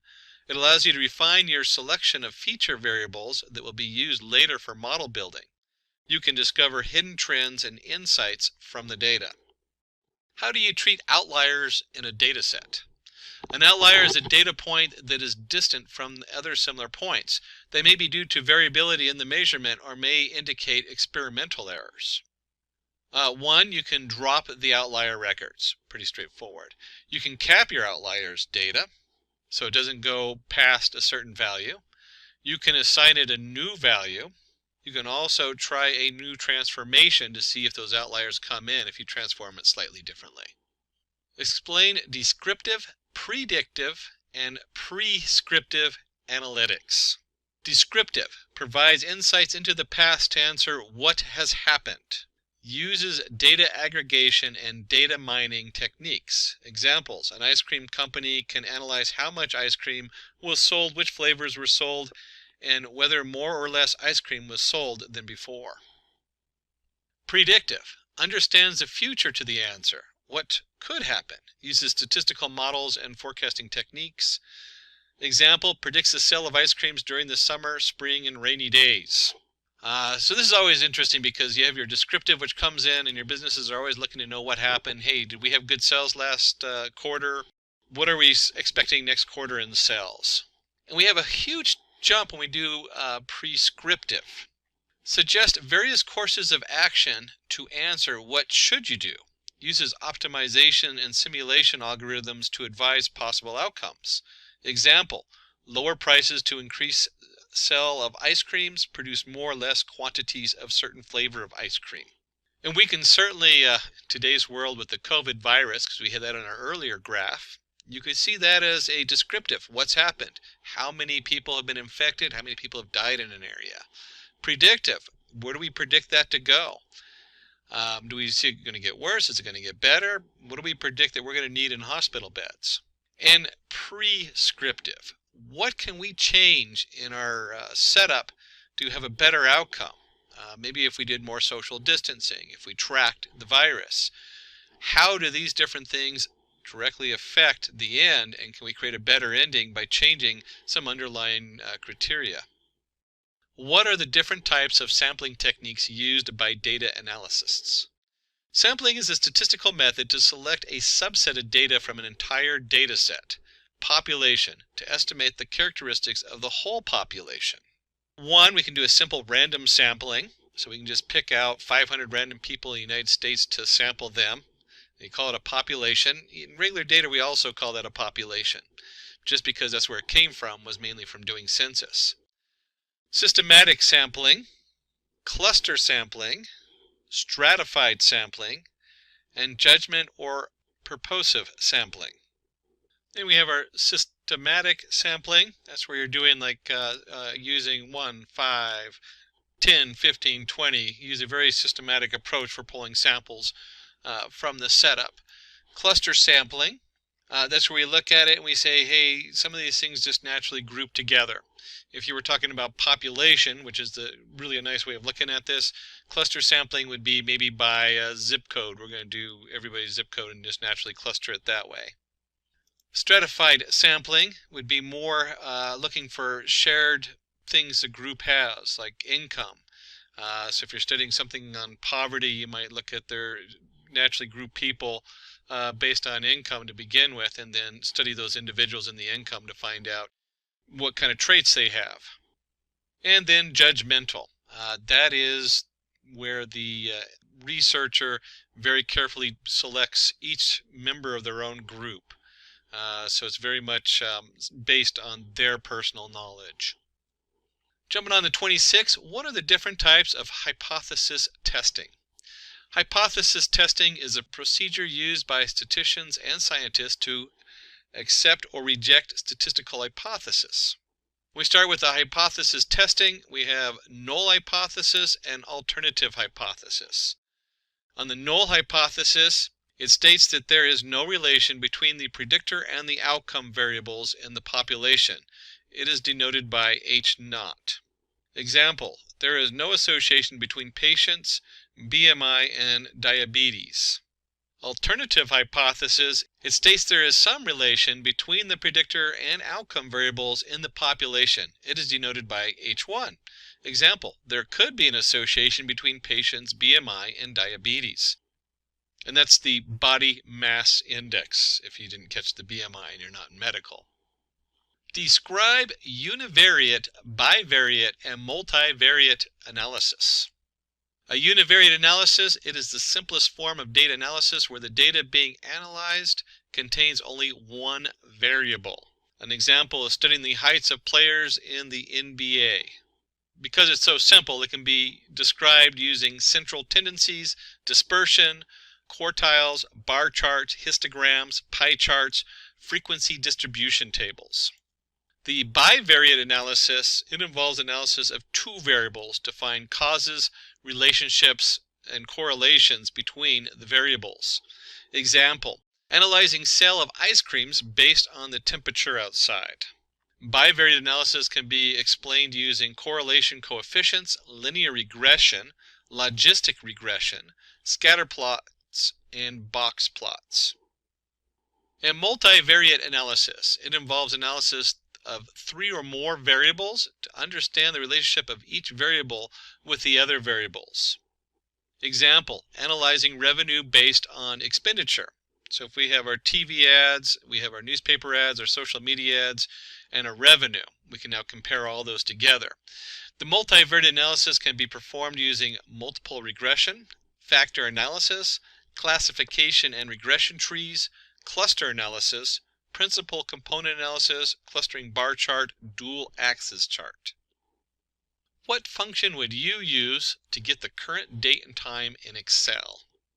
In Excel, you can use the today and now function to get the current date and time. And you can see down here with the two examples where just equals today or equals now.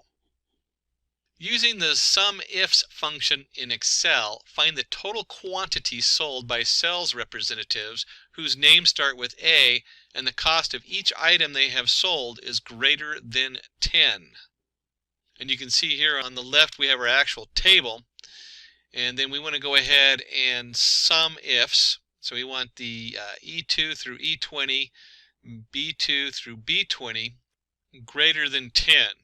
And this basically is just saying, hey, we're going to take everything in the E column and we're going to sum it up, but only those objects where the D column is greater than 10. That's what that means there. Is the below query correct? If not, how will you rectify it? Select customer ID, year, order date as order year from order where order year is greater than or equal to 2016. And hopefully you caught it right there. It's in the devil's in the details. We can't not use the alias name while filtering data using the where clause. So the correct format is all the same except for where it says where the year order date is greater than or equal to 16 versus using the order year, which we assign under the select setup. How are union, intersect, and except used in SQL? The union operator is used to combine the results of two or more select statements. And you can see here we have select star from region 1. We're going to make a union with select star from region 2. And it basically takes both these SQL tables and combines them to form a full new table on there. So that's your union as we bring everything together. When we look at the intersect operator, it returns the common records that are the result of the two or more select statements. So you can see here we select star from region 1, intersect, select star from region 2, and we come up with only those records that are shared, that have the same data in them. And hopefully you jumped ahead to the except. The except operator returns the uncommon records that are the result of two or more select statements. So these are the two records, or the records that are not shared between the two databases. Using the product price table, write an SQL query to find the record with the fourth highest market price. So here we have a little bit of a brain teaser.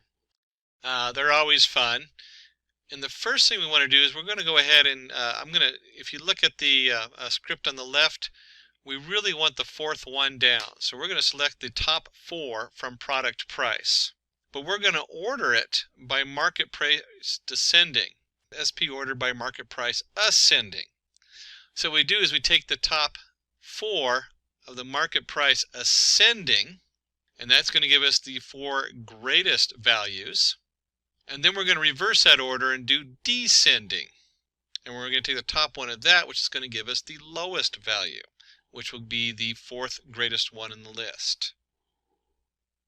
From the product price table, find the total and average market price for each currency where the average market price is greater than 100 and currency is in the INR or the AUD. So INR or AUD, India Rupee or Australia dollar. You can see over here the SQL query. If you had trouble putting this together, you might actually do some of it in reverse. And you can see right here where the average market price is greater than 50. Remember, we use having, not where, at the end because it's part of the group. So group by currency, because we want those 2 currencies. And we want the currency India Rupee, the INR or the AUD. And as you keep going backwards, we're actually going to be selecting the currency, the sum of the market price as total price, and the average market price as average price. So there's our select. It's going to come from the product price, which is just our table over there, and then we have where our currency is in. And like I said, you can put it together however you want, but hopefully you got to the end there. So this question will test your knowledge in Tableau, exploring the different features of Tableau, and creating a suitable graph to solve a business problem. And of course, Tableau is very visual in its use, so it's very hard to test it without actually just getting your hands on. And if you can't visualize some of this and how to do it, then you should go back and refresh yourself. Using the sample superstore dataset, create a view to analyze the sales, profits, and quantities sold across different subcategories of items present under each category. So the first step is to go ahead and load the sample superstore dataset. So make sure you know how to load the sample, the superstore dataset. That's underneath either the connect button in the upper left or the Tableau icon up there, and be able to pull in the dataset. And then once you've done that, you just drag the category and subcategory on rows and salaries onto columns. It will result in a horizontal bar chart. So in this one, we're just going to drag profit onto color and quantity onto label. Sort the sales axes in descending order of sum and sales within each subcategory. And if you're at home doing this, you'll see that chairs under furniture category had the highest sales and profit, while tables had the lowest profit. For office supplies, subcategory binders made the highest profit, even though storage had the highest sales. Under technology category, copiers made the highest profit, though it was the least amount of sales. Let's work to create a dual axis chart in Tableau to present sales and profits across different years using sample superstore dataset. Load the orders sheet from the sample superstore dataset. Drag the order data field from the dimensions onto columns and convert it into continuous month. Drag cells onto rows and profits to the right corner of the view until you see a light green rectangle. One of those things, if you haven't done this hands-on, you don't know what you're doing, you're going to run into a bind because you're going to be just kind of dropping it and wondering what happened. Synchronize the right axes by right-clicking on the profit axis. And then let's finalize it by going under the marks card, change some cells to bar and some profit to line, and adjust the size. And then we have a nice display that we can either print out or save and send off to the shareholders. Let's go ahead and do one more Tableau. Design a view in Tableau to show state-wise sales and profits using the sample superstore dataset. In here, you go ahead and drag the country field onto the view section and expand it to see the states. Drag the states field onto size and profit onto color. Increase the size of the bubbles, add a border and a halo color. States like Washington, California, and New York have the highest sales and profits, while Texas, Pennsylvania, and Ohio have a good amount of sales but the least amount of profits. We'll go ahead and skip back to Python NumPy. Suppose there is an array number equals NP, or NumPy if you're using NumPy, depending on how you set it up, dot array, and we just have 1 to 9 broken up into 3 groups. Extract the value 8 using 2D indexing. So you can see on the left we have our import NumPy as NP, number equals our NP array. If we print the number, we have 1, 2, 3, 4, 5, 6, 7, 8, 9. Since the value 8 is present in the second row and first column, we use the same index position and pass it to the array. And you just have number 2, 1, and you get 8. And remember, we're in Python, so you start at 0, not 1 like you do in Excel. Always gets me if I'm working between Excel and Python, where I just kind of flip, and usually it's the Excel that messes up because I do a lot more programming. Suppose there's an array that has values 0, 1, all the way up to 9. How will you display the following values from the array? 1, 3, 5, 7, 9. So first of all, we go ahead and create the array, np.arange of 10, which goes from 0 to 9, because there's 10 numbers in it, but we don't include the 10. We print it out. The first thing you want to do is, what's going on here with 1, 3, 5, 7, 9? Well, if we divide by 2, there's going to be a remainder equal to 1.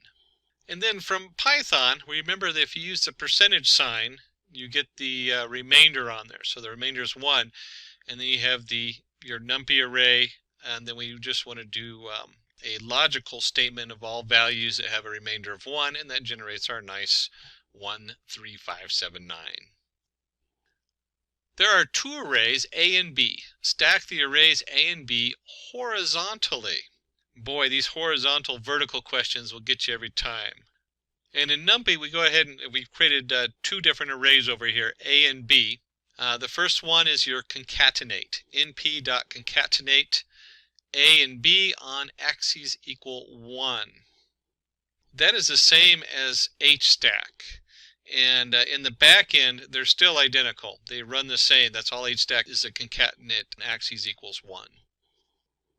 How can you add a column to a pandas data frame? Suppose there's an imp data frame that has information about few employees. Let's add address column to that data frame. And you can see on the left we have our basic data frame. You should know your data frames very well. Basically it looks like an Excel spreadsheet. As you come over here, it's really simple. You just do df of address equals the address once you've assigned values to the address. Using the below given data, create a pivot table to find the total cells made by each cells represented for each item. Display the cells as a percentage of the grand total. So we're back in Tableau. Select the entire table range, click on Insert tab, and choose Pivot Table. Select the table range and the worksheet where you want to place the pivot table. It will return a pivot table where you can analyze your data. Drag the cell total on the values in sales rep and item onto row labels. It will give the sum of the cells made by each representative for each item they have sold. And finally, right-click on Sum of Cell Total and expand Show Values as to select Percentage of Grand Total. Real important just to understand what a pivot table is. We're just pivoting it from rows and columns and switching this direction on there. And finally, we have our final pivot table, and you can see the values, roles, and sum of total sale. So we're going to go ahead and take a product table. This is off of an SQL, so we're going to do some SQL here. And we're going to use the product and sales order detail table. Find the products that have total units sold greater than 1.5 million. And here's our sales order detail table. So we have a product table and a sales order detail table, 2 separate tables in the database. And what we're going to do is put together the SQL query. We want to select PP name, sum, SOD, unit price as cells. And then we have our pp.product ID from production product as pp inner join, cells.sales order detail as SOD on pp product ID equals SOD.product ID, group by pp.name, pp.product ID having a sum of SOD.unit price greater than the 150 million there. That's a mouthful. And again, these SQL queries, they start looking really crazy until you just break them apart and do them step by step. And what we're looking for is the inner join and how did you do the group by. That's really what they know. How do you do this inner join? This comes up so much in SQL. How do you pull in the ID from one chart and the information from another chart and the sum totals on that chart?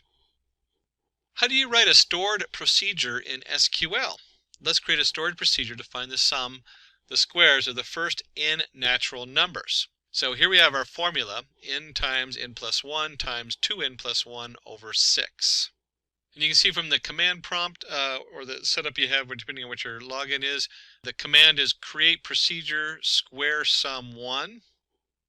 Declare our variable at n of integer as begin, and then we're going to declare the sum of integer, set sum equals n times n plus 1 plus 2 times n plus 1 over 6. And then of course we can go ahead and print those out. Print first cast ampersand n, or our variable, as a variable character 20 natural numbers. Print the sum of the square is cast the at sum as variable character 40 end. And then we do the output, display the sum of the square for first 4 natural numbers. We have execute square sum 1, and then we're going to put in 4, and you can see here where it brings up the first 4 natural numbers. Sum of square is 30. Write a store procedure to find the total even number between two user-given numbers. A couple of things to note here. First, we go ahead and create our procedure. You have your two different variables, the n1, n2. And we go ahead and begin. We're going to declare our variable count as an integer. We're going to set count equal to 0. And then we have while n is less than n2. We're going to begin. And if n1 remainder 2 equals 0, so we're going to divide it by 2, even number, begin. We're going to set the count equal to count plus 1. We're going to print even number plus cast n as a variable character 10 for printing. Count is plus cast variable count as variable character 10 end. Else print odd number plus cast variable number 1 as variable character 10. And then we go ahead and set the increment our variable 1 up 1. So it'll go from n1 all the way to n2. And it'll print the total number of even numbers. And you can see here we went ahead and executed it. We're going to count the even numbers between 30 and 45. And you can just see it goes all the way down to 8. What is the difference between tree maps and heat maps in Tableau? Now, if you've worked in Python and other programmings, you should automatically know what a heat map is. But a tree map are used to display data in nested rectangles. You use dimensions to define the structure of the tree map and measure to define the size or color of individual rectangles. Tree maps are a relatively simple data visualization that can provide insight in a visually attractive format. And again, you can see the squares over here. This is our tree map over here with each block also has its information inside of its different blocks. A heat map helps to visualize measures against the dimensions with the help of colors and size to compare one or more dimensions and up to 2 measures. The layout is similar to a text table with variations in values encoded as colors. In heat map, you can quickly see a wide array of information.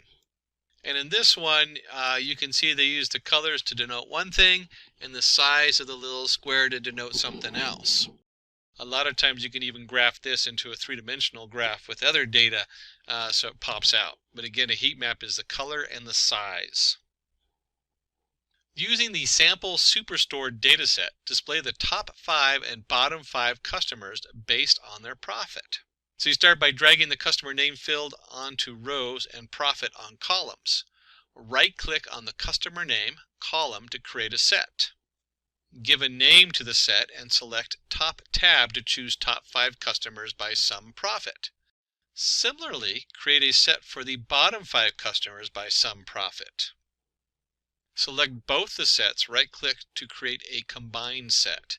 Give a name to the set and choose all members in both sets. And then you can drag top and bottom customer sets onto the filters and profit field onto color to get the desired results. As we get down to the end of our list, we're going to try to keep you on your toes. We're going to skip back to NumPy. how to print 4 random integers between 1 and 15 using NumPy. To generate random numbers using NumPy, we use the random integer function. And you can see here we did the import NumPy as np random arrangement equals np.random integer 1 through 15 of 4. From the below data frame, going to jump again on you, now we're into pandas. How will you find the unique values for each column and subset the data for age less than 35 and height greater than 6? To find the unique values and the number of unique elements, use the unique and the InUnique function. You can see here we just did df height, so we're selecting just the height column, and we want to look for the unique. That returns an array, where InUnique, if we do that on the height or the age, will return just the number of unique values. And then we can do a subset the data for ages less than 35 and height greater than 6. So if we look over here, we have a new df. Remember, this is going to be taking slices of our original data frame. It doesn't actually change the data frame. So our new df equals the data frame, or df, the data frame where age is less than 35 and the height is greater than 6. And in case you're not using Tableau, which has a lot of its own different mapping programs in there, make sure you understand how to use the basics of Matplot library. Plot a sine graph using NumPy and Matplot library in Python. And the way we did this is we went ahead and generated an x. We know our y equals np.sine of x. If you print out x, you'll see a whole value here. Our Matplot library PyPlot as PLT. If you are working in Jupyter Notebook, make sure you understand the Matplot library inline, that little percentage sign Matplot library inline. That prints it on the page in the Jupyter Notebook. The newer version of Jupyter Notebook or Jupyter Labs automatically does that for you, but I usually put it in there just in case I end up on an older version. If you print y, you can see here we have our different y values and our different x values. You simply put in plt.plot xy and do a plot show. And before we go, let's get one more in. We're going to do a pandas using the below pandas data frame. Find the company with the highest average sales, derive the summary statistics for this sales column, and transpose these statistics. That's a mouthful. And just like any of these computer problems, break it apart. So first of all, we're looking for the highest average sales. So group the company column and use the mean function to find the average sales. And you can see here by company equals df.group by company. Once we've done that, using the describe function, we can now go ahead and look at the summary of statistics on here. Use the describe function to find the summary. So by company, those are groups. We're just going to describe them. And you could actually bundle those together if you wanted and just do them all in one line. So here we go, by company.describe. You can see we have a nice breakout. Always good to remember.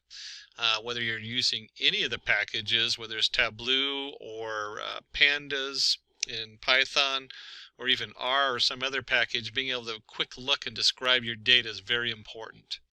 And then we can go ahead and just do a basic apply a transpose function over the describe method to transpose the statistics.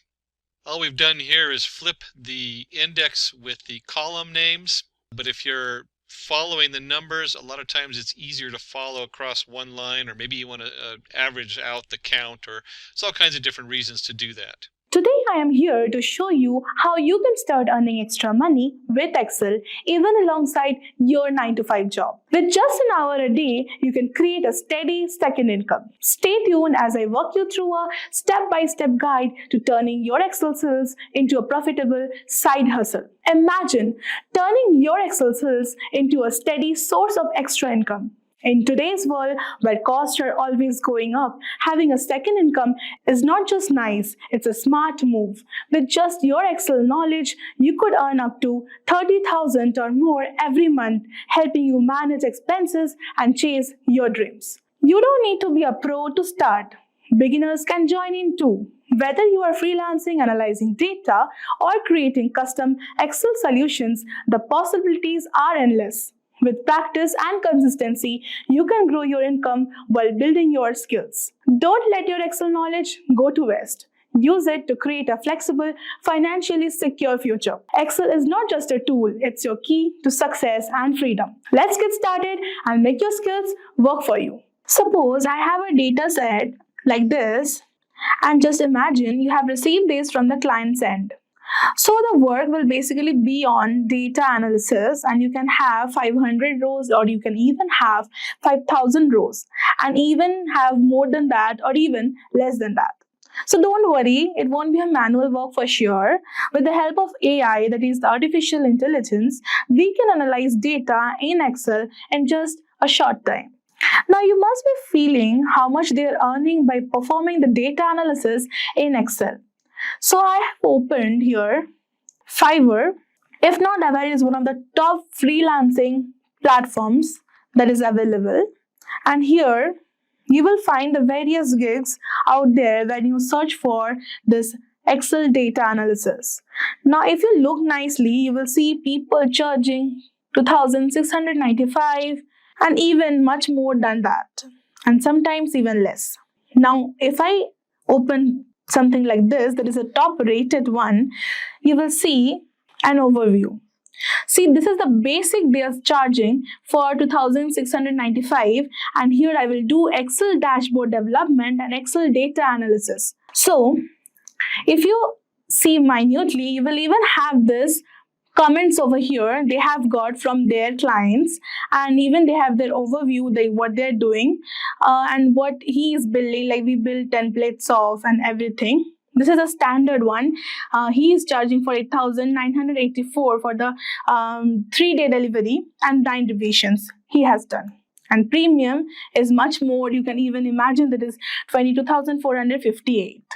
So in a nutshell, on an average, if you see this whole one, you will find that you can earn 1,615 just an hour with your Excel skills. Now, if you open one of the ranking freelancer, any of this, you will get an overview. Now, I will cross this and I will go back to this data set. Now we have columns like cities, population on males, population on person, females, literacy rate females, and everything, and so on.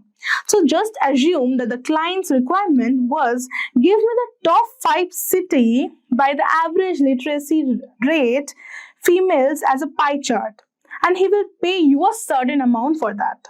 So the basic part is the client may be unaware of how to do it, or maybe having lack of time to do the data analysis in Excel.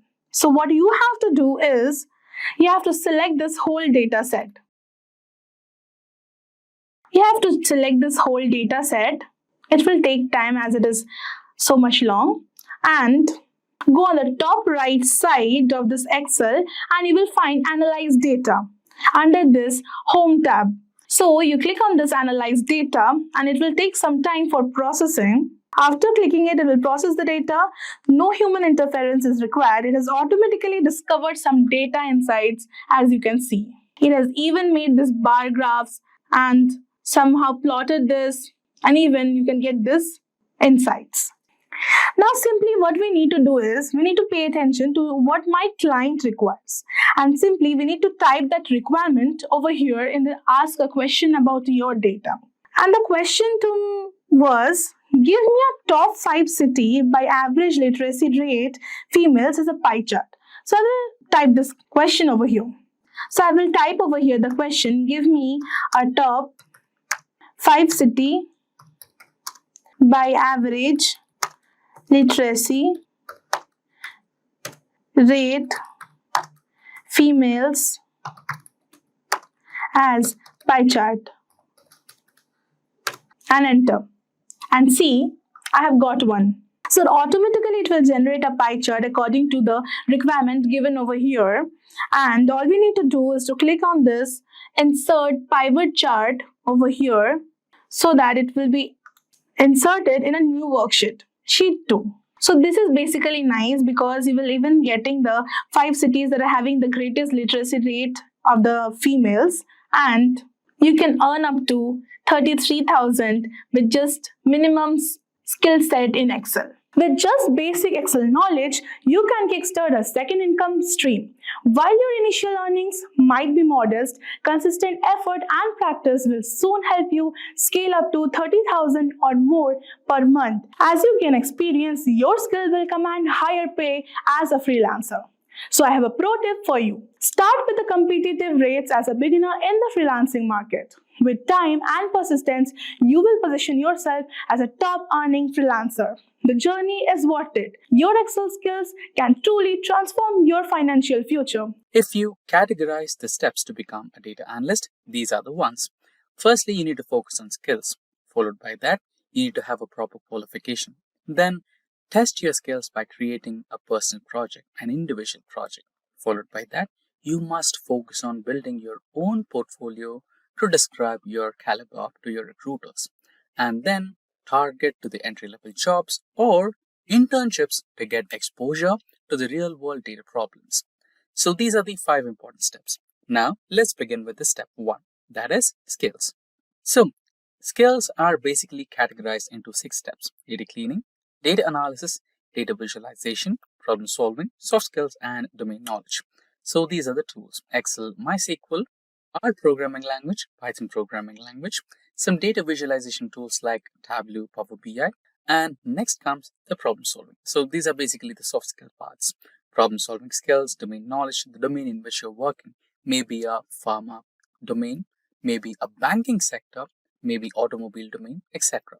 And lastly, you need to be a good team player so that you can actively work along with the team and solve the problem collaboratively. Now, let's move ahead and discuss each and every one of these in a bit more detail. Starting with Microsoft Excel. While advanced tools are prevalent, proficiency in Excel remains vital for data analysts. Excel versatility in data manipulation, visualization, and modeling is unmatched. It serves as a foundational tool for initial data exploration and basic analysis. Data management. Database management skill is indispensable for data analysts. As data volumes soar, efficient management and retrieval from databases is critical. Proficiency in database systems and querying languages like SQL ensures analysts can access and manipulate data seamlessly. Followed by that, we have statistical analysis. Statistical analysis allow analysts to uncover hidden trends, patterns, and correlationships within data, facilitating evidence-based decision making. It empowers analysts to identify the significance of findings, validate hypotheses, and make reliable predictions. Next, after that, we have programming languages. Proficiency in programming languages like Python is essential for data analysts. These languages enable data manipulation, advanced statistical analysis, and machine learning implementations. Next comes data storytelling, or also known as data visualizations. Data storytelling skill is paramount for data analysts. Data storytelling bridges the gap between data analysis and actionable insights, ensuring that the value of data is fully realized in a world where data-driven communication is central to business success. Data visualization skill is a cornerstone for data analysts. As data complexity grows, the ability to present insights clearly and persuasively is paramount. Next is managing your customers and problem solving. Managing all your customers' data and companies' relationships is paramount. Strong problem solving skills are important for data analysts. With complex data challenges and evolving analytical methodologies, analysts must excel in identifying issues, formulating hypotheses, and devising innovative solutions. In addition to the technical skills, data analysts in 2025 will require strong soft skills to excel in their roles. Here are the top ones. Data analysts must effectively communicate their findings to both technical and non-technical stakeholders. This includes presenting complex data in a clear and understandable manner. Next soft skill is teamwork and collaboration. Data analysts often work with multidisciplinary teams alongside data scientists, data engineers, business professionals. Collaborative skills are essential for sharing insights, brainstorming solutions, and working cohesively towards common goals. And last but not least, domain knowledge. Knowledge on domain in which you're currently working is really important. It might be a pharmaceutical domain, it can be an automobile domain, it can be banking sector, and much more. Unless you have a basic foundational domain knowledge, you cannot continue in that domain with accurate results. Now, the next step, which was about the qualification to become a data analyst. Master's courses, online courses, and boot camps provide strong, structured learning that helps you gain in-depth knowledge and specialized skills in data analysis. Master's programs offer comprehensive, academically rigorous training and often include research projects, making sure you're highly competitive in the job market. Online courses allow flexibility to learn at your own pace while covering essential topics, and boot camps offer immersive, hands-on training in a short period focusing on practical skills. All three paths enhance your credibility, keeping you updated on industry trends and make you more attractive to potential employers. If you are looking for a well-curated all-rounder, then we have got you covered. Simplilearn offers a wide range of courses on data science and data analytics, starting from master's, professional certifications, to post-graduations and boot camps from globally reputed and recognized universities. For more details, check out the links in the description box below and comment section. Now, proceeding ahead, we have the projects for data analyst. Data analyst projects demonstrate practical skills in data cleaning, visualization, and analysis. They help build a portfolio showcasing your expertise and problem-solving abilities.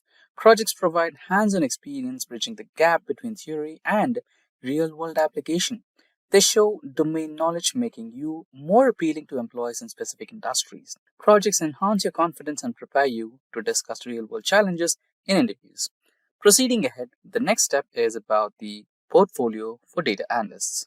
A portfolio is a testament that demonstrates your skill and expertise through real-world projects, showcasing your ability to analyze and interpret data effectively. It provides tangible proof of your capabilities, making you stand out to the employers. Additionally, it highlights your domain knowledge and problem-solving skills, giving you a competitive edge during job applications and interviews. Last but not the least, data analyst internships.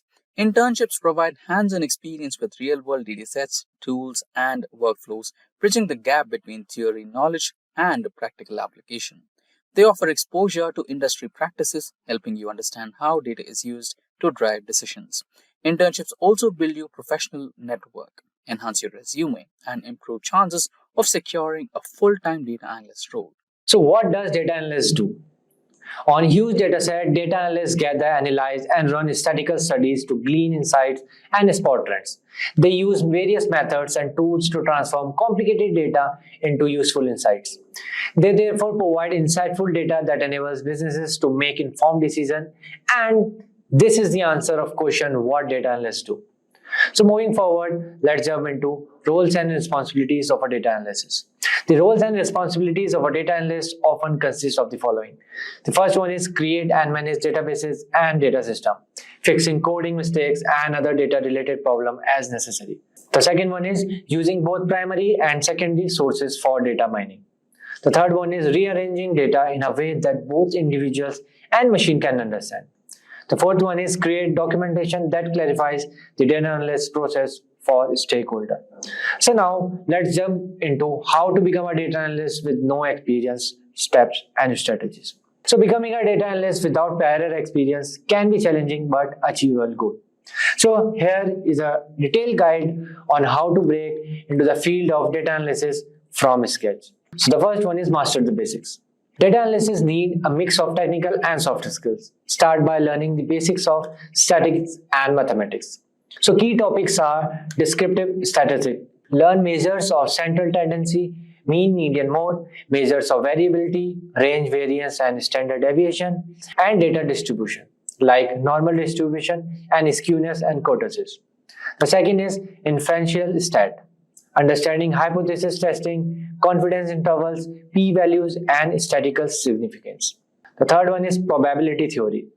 Basic probability concept, conditional probability, and Bayes theorems, and many more. The fourth point is linear algebra and calculus. Fundamental concept that underpin many statistical algorithms. So you guys can learn these topics from our Simplilearn's YouTube channel where each topic is explained in depth by our experts. The second point is programming languages and Python. In Python, learn the basic syntax, data types, and control structures like loops and condition. The second one is libraries for data analysis like NumPy, Pandas, and Matplotlib for data manipulation and visualization. The third one is library for statistical analysis like SciPy and stat models for performing statistical tests and modeling. And in R, like basic syntax like data types and structures. Data manipulation like dplyr, tidyr. The third point is statistical analysis, base R function, and package like ggplot2 for data visualization.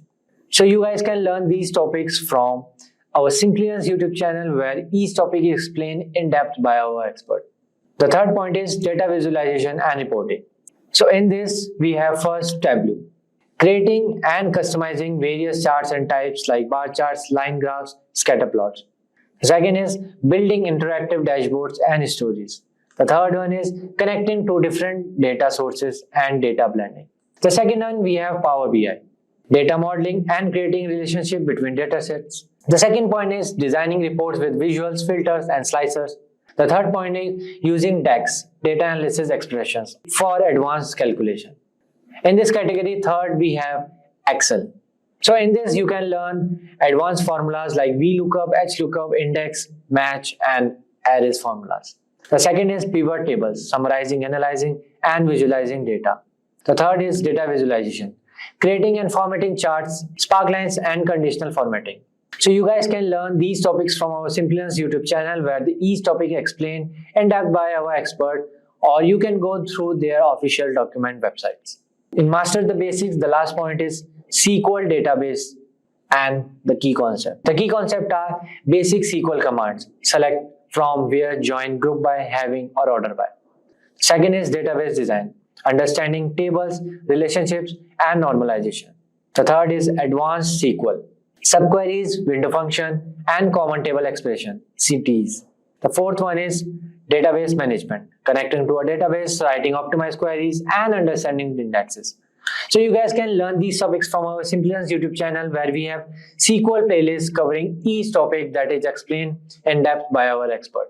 The second point is work on your personal project. Applying your new skills to real world problems is a great way to gain experience. So here are some projects idea to help you get started. The first one is personal project, public data analysis. Choose a public data set that interests you and perform a comprehensive analysis. For example, analyzing COVID-19 trends over time, predicting house prices, or studying climate change impacts. The second is Kaggle competition. Kaggle is a fantastic platform where you can participate in data science competition. These competitions provide real-world data and problems to solve. For example, predicting customer churn, classifying emails, or creating models to improve sales forecasting. The third one is build a dashboard. Create an interactive dashboard using tools like Tableau or Power BI to visualize data insights. For example, a dashboard tracking global financial market or visualizing crime rates in different cities. The third point is get certified. While certification won't replace real-world experience, they can be valuable additional to your resume. So there are numerous data analyst certification available online, such as the Google Data Analytics Certificate, the Data Analyst Program by Simplilearn. This data analyst course by Simplilearn in collaboration with IBM will transform you into a data analytics expert. In this course, you will learn the latest analytics tools and techniques, how to work with SQL, the languages of R and Python, the art of creating data visualization, and how to apply stat and predictive analytics in the business environment. These certifications not only provide you with the solid foundation, but also show potential employers your commitment to learning and growing in the field. The fourth point is build a portfolio. One of the best way to showcase your skills to potential employers is by building a portfolio. This can include personal projects, data analysis on real-world dataset, or even Kaggle competition. The key here is to demonstrate your ability to apply what you have learned to real-world problems. Don't worry if you don't have access to fancy dataset or tools. There are plenty of publicly available dataset on sites like Kaggle or even government website. You guys can make a portfolio like this. So this is an example of one portfolio. So you can distribute your projects like this, or you can take help from this. Okay. The next point is networking and mentorship. Connect with professionals in the field through LinkedIn, local meetups, or professional association. Look for a mentor who can provide guidance, feedback on your projects, and potentially help you with the job referrals. Networking can be invaluable in learning about unadvertised job openings or internship. The next point is internship. Apply for entry-level position or internship. Look for job titles like junior data analyst, data technicians, or analytics assistant. Look for opportunities in local community, reach out to startups or non-profits, or even consider offering your services for free initially. Even customer service or administrator roles that involves data entry or reporting can serve as stepping stones, giving you practical experience with data. The seventh point is prepare for interviews. Be ready to discuss your projects, how you approach problems, and what you have learned. You should also be prepared for technical interviews that may test your knowledge of stat, programming, and data analysis techniques. You can refer to Simplilearn's video on data analysis interview question and answer on YouTube. So to sum it up, master the basics, build a portfolio, get certified, get experience through internship and freelancing, network like crazy, and never stop learning. And most importantly, believe in yourself and your abilities. So that's a wrap on our full course. If you have any doubts or questions, you can ask them in the comment section below. Our team of experts will reply you as soon as possible. Thank you and keep learning. Hi there, if you like this video, subscribe to the Simplilearn YouTube channel and click here to watch similar videos. To nerd up and get certified, click here.